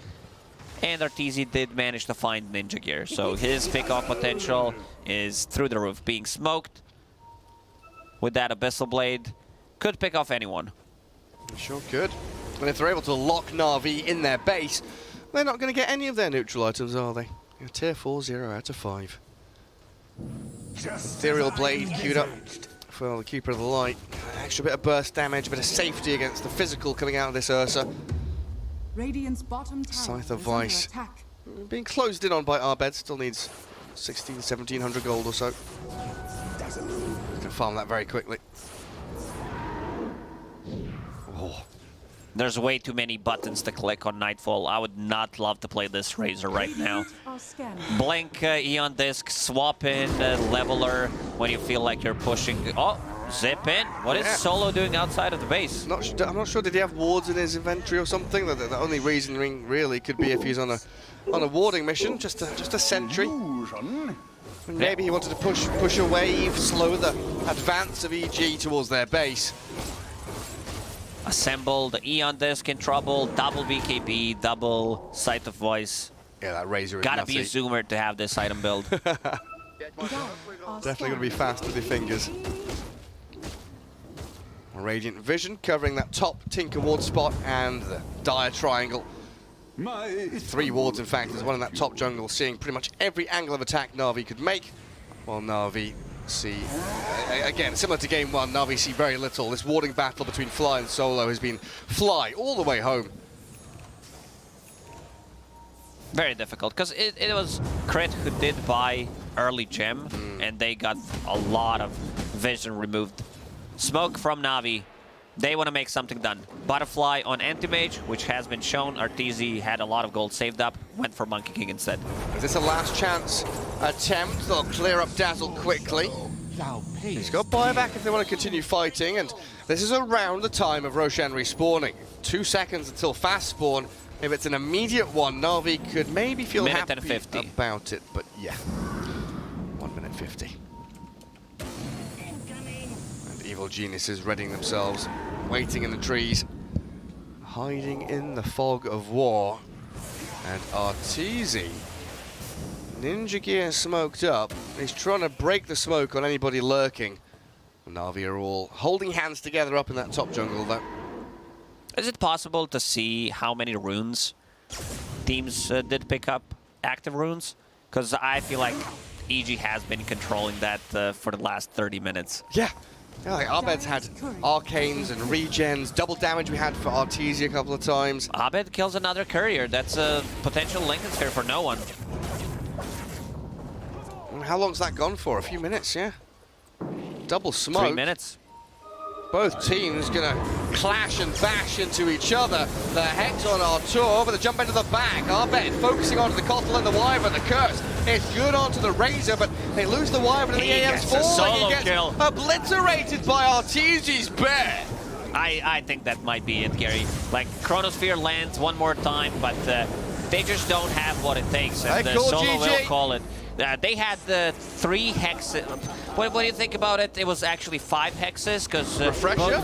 6 hexes. 7 hexes? No, because Dazzle did land a 3-man Poison Touch and hexed the 3 of those heroes, and the Razor used it twice, plus the Storm Spirit once. Na'Vi tried to experiment a little too much for my taste with this offline Faceless Void, no real impact, and... maybe if they had different heroes, something that can deal damage inside a Chronosphere, maybe the outcome would be a little bit different. But like the itemization from EG, like getting these earlier hexes, Aghanim something that we mentioned, yeah, and the double Lincoln Sphere. It was the first item Lincoln's pretty much on the Storm Spirit to be able to, because he understood where the real threat is coming from. He does not want to kill his own team. Anti-Mage with 1 mana void could vibe him and the rest of the team, and also against the curse. So Abed had a pretty good game. Yeah, made sure none of that happened. EG with a 2-0 victory as we head back to the panel one last time. What a beautiful game, once again, played by Evil Geniuses, taking this series 2-0. Na'Vi, offlane Void, I don't know. Yeah, that's an understatement. The first thing I see, so, you know, game ends and there's the scoreboard that pops up in front of us. I look down and I'm like, oh, they give him the AM because he's a level 25 Dota plus AM. And I'm like, what about this Void player, Lace? level 2 on Dota Plus. Okay. This guy has not played much Faceless Void. I am an offlane Void connoisseur. If you don't know, I beat solo. It was a solo in the TI10 All Stars matches offlane Faceless Void. So I know a thing or two about picking this here hero. And yeah, this one, I think there was a lot of communication issues and like lack of familiarity that we just mentioned. It was stuff like EG group up in their jungle, right? Just above the tier 1 tower mid. The Coddle does not have his blast ready. They have no damage, and Anti-Mage can't do anything. This right? is a great fight. And then Faceless Void Chronos. This is another exact example. Yeah. Your Anti-Mage blinks out. You do not have Coddle there ready with any type of spell. Not, you know, there's no blast charging up, and he Chronos. This has happened twice. That is inexcusable because Chronos is like a 2-minute long cooldown. And when you're an offlane Void, you're being picked for your Chronosphere more so than I mean, Carry Void is your pick for Chronosphere, but it's more important to get good Chronos when you're playing offlane. Yeah, it's hard. It's very difficult to have a lot of impact with an offlane Faceless Void because you have to play around the time dilation and you want to fight a lot. And it's because he does have decent stats. I think he's quite a tanky hero. But your Coddle is just like hardcore farming the mid lane. You saw his like heat map. He's not moving really across the map. Anti-Mage isn't taking part in the game. It's hard to find your space. I don't particularly blame him that hard, but yeah. Oh, no. Oh, yeah. I mean, there was definitely some unfamiliar in the hero, but it was the team just completely out of sync. Like, he was getting 2 or 3 heroes in most Chronos, and none of them were dying in most Chronos. So, definitely not, it was not Navi's plan going into the draft. It felt like they were just like, man, this Storm, I don't think we've got enough. It felt like it probably, usually that's the carry player's like, man, this would be a sick AM game. Like, I think I can win this game in AM. And then suddenly it's like, you've got an offlane Void. And things go south. Yeah, and I mean, looking even at the scoreboard here, I mean, great performance as well on Artur, RTT on the Bear. I mean, everybody honestly performed well, but there is a standout here where if you're looking at the kills, might not be so noticeable as far as like your personal MVP here, She. Yeah, like 0 kills, he kind of sucks, man. Right. But back-to-back MVPs. My man, oh my god, crit Dota. He was, so we talked about the silence and how good it was against Anti-Mage. And that's what he does. He gets an early point in silence on the Earth Spirit. He is rotating on him, getting kills. They even rotate RTZ up on his Ursa too. They gank him from the trees, the jump in. They continue to put deep wards in the jungle to follow Anti-Mage around. More kills, finds more just throughout the whole game. Crit was really setting the pace and finding everyone. It felt like EG's draft just kind of came together. They played it a bit slower than maybe I expected, but it's almost because they could. They had 3 really great scaling cores. Like Nightfall on Razor ends the game with BKB, Refresher, Hex.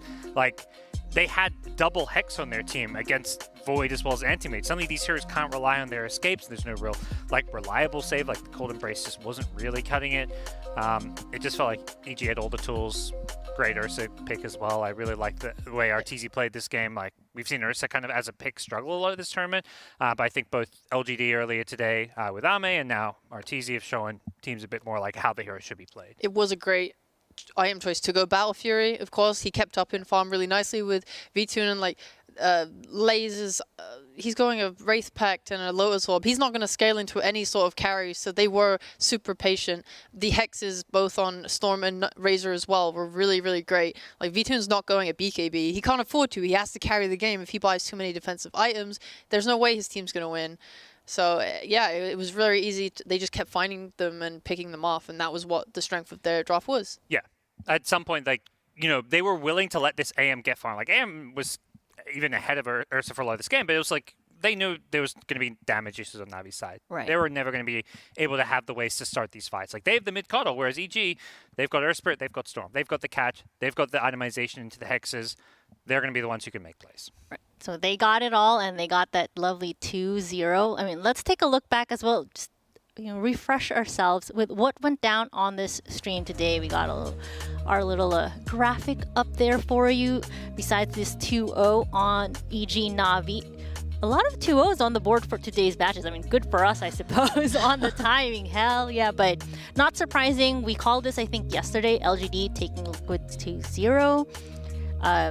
And OG, RNG, we saw that as well, 2-0. But it's the EG Tundra 1-1 matchup. That one, Tundra, they're not doing so hot.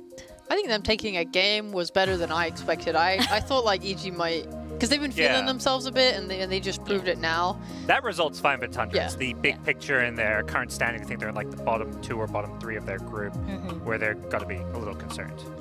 For sure. Now, Stream B kind of starting their streak off similar to yesterday with a lot of 1-1s here, but looking at this, they got to win. Yeah, They're on top, but they're in a great position. Yeah, but on the opposite side, Liquid got another own too. Like, Yeah, there's 0-4 today. Yeah, Not great. Liquid's not doing so hot either, and I mean, Fnatic, like right here, yeah, 1 win against Thunder, 2-0 on the Liquid. I mean, you're seeing Boom versus Spirit still going on, but Boom taking that first game. So I know we got some big fans over here. I'm a big fan. That's me.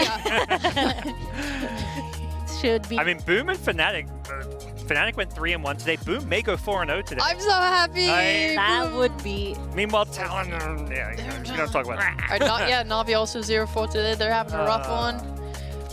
That is true. And beastcoast, they were similar to EG. Like, they haven't played on the mainstream, so we've not really talked about them in the same way. But they bounced back because they started 0-4. Since then, they've won 2 Boom. They've had some wins. They've had some draws. beastcoast has kind of cemented themselves more in the middle of the pack, which, given their start, is a great result. Like, you just got to survive the groups. Like, when you start 0-4, I mean, there is obviously still a slim chance you could make up a bracket, but they've had a great bounce back. Yeah, and like Sonics too, just very quickly. Maybe like bringing themselves to tiebreakers with that 1 win over LGD. I don't know. Yeah, they're definitely and a win over going back. Yeah, I mean, it's draws, speaking of some witches here, like if we're still on that Beast Coast train, remember they took a game off of Aster today in a very Beast Coast fashion.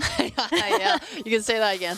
Right? And I know everybody was so hyped up, or messages were blowing up. Sonics winning a game against OG. So that one was another hype one. I mean, a lot of hype matches coming in today as the Tundra Aster game still going on. So we will find out soon enough how that is going to play out. But as that is still panning, we do have some more Dota coming at you tomorrow. It's still going to be some pretty crazy stuff as we pull up the group standings here. Like we said, LGD still looking pretty on top.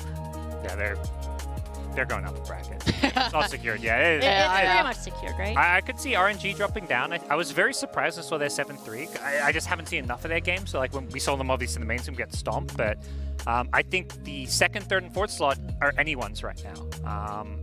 This group is just wide open, and same for the bottom 3. No one's like everyone's got 3 wins. There's so much parity at this event. It honestly feels like there's no team here that doesn't belong. Sometimes you get to like majors or TIs, and there's like 1 or 2 teams who are like, they're kind of the punching bag. That team doesn't exist at this event. Yeah. Tomorrow is going to be very interesting as far as like determining perhaps like the tiebreaker situation as we look at the Group B standings here. Yeah, Aster is still looking pretty up top as well, but it's pretty close, I feel like, for that upper bracket group right now. I mean, EG with such a dominating performance like the last couple of days, they've clawed their way literally from the bottom. And East Coast just won game 1 against NT, maybe 2, so there could be some shakeups. Yeah, they're definitely making it close, because I was worried about them initially. Like them and Sonics, especially like in the different groups, I was like quite worried about, but everyone's improving. Like EG, we just keep talking about it. Everyone's just improving, and games are getting super close, and you can't predict who's gonna just win these. The brutal thing is, like, often there's teams that get eliminated that just win like 1, maybe 2 games. The teams that are getting eliminated are gonna be teams that win like maybe 5 games. Like winning 5 or 6 games may still see you in the bottom or in tiebreak. Right? That's just that's where it feels brutal and heartbreaking. Because it's like, did this team really deserve to get eliminated? They weren't that much worse. They were winning games, beating probably some teams that even go upper bracket. But obviously, you got to win as much as possible. Yeah, and as we take a look at tomorrow's schedule, so that you all can find out like where these important matches are going to be playing out. We're looking at Stream A to start here. Opening match of the day is going to be OG versus Thunder. So that should be fun. I mean, I personally, I'm going to want to lean towards OG still. I feel like they found their momentum here, but if there's any... I agree. Yeah. There we go. I'm just looking at the second game. That's all I'm looking at. Tunnel vision. I'm tunnel visioning. That's right. I believe. Are you going to be on this? Yes. Yes. I will be on the Boom series. Spoiler. Like, I refuse to work this event unless I panel Boom at least once. Yep, you should have seen the group chat. It was just me going at PGL. Boom when? Boom A-stream when, please? Me, thank you. And with the way Aster has been performing, like maybe teams have finally gotten a read on them. I believe on the Boom, and you got me on. I mean, Aster's terrifying, so it should hopefully be a good match. Anybody can beat anybody, though. Exactly. Yes, It's how it feels at this event. Exactly. And I mean, we got a bit of a Eastern Europe matchup over on the stream B here with Spirit Navi. Well, I mean, sure we can talk about LGD Outsiders. Is that going to change at all? Are we still expecting LGD to 2-0, or can Outsider tie it up? Any series you'd expect it, but then, you know, it can get shaken up, as we saw look at today with today. Sonics, you know. So I don't think LG are getting cocky. I think they're occasionally experimenting with some of their drafts, but definitely, you know, no win is free. Yeah. Yeah, absolutely. I mean, I think Chinese teams, for the most part, are so disciplined, and I do expect them to definitely still carry that on. Now, as we take a look at Stream C here, we do have, I mean, I know Liquid is a team that we're going to be keeping an eye on just because of their performance today.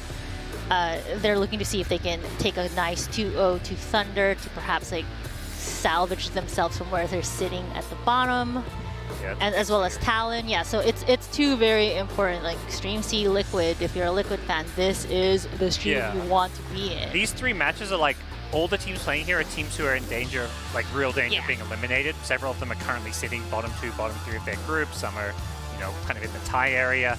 And the fact they're playing each other means like a win there could keep them alive. Exactly. And last but not least is Stream D for day number 4. And, you know, this is a matchup we're all excited about. It's Sonics versus Fnatic / TSM. No, I haven't looked into this properly yet, but I'm curious to see the win percentage of the teams with stand-ins from the start of the group stage to the end. Because, like, is a team like Entity and Fnatic, are they getting figured out a little bit more? Like, is there holes that other people are picking up on? Like, is it getting worse for them as time goes on? Or does it get better? Like, because at least the way Fnatic talked about it when they had their interview, they felt like it was going to get better because, like, they played their matches on day 1 having done 1 total scrim. Right. They had 1 game. So theoretically, teams with stand-ins should improve, but I think the issue is that other teams are improving and they improve in like a more constructive way, maybe because they've been playing as a team and they have, you know, I mean, these teams still have coaches, but they, you know, they've just been playing together longer as a team and they can make adaptations that a team with stand-ins maybe can't make. Yeah, for sure. Well, I suppose we will find out after we get a good night's rest here. I believe a lot of our talent group is going to be watching Shrek after, but y'all are going to be watching. The rest of everybody else should probably be playing and watching some good Dota as we prepare for tomorrow. Want to give much love to our partners here, BitGet, InZone, GGBet, and Secret Labs. Thank you so much, and obviously everybody in the audience and chat. Well, not audience here yet, but, you know, audience online. My beautiful panel over here, Sheepstick Gods, and obviously our lovely casters up above. Thank you, everybody, and have a good night. Bye-bye.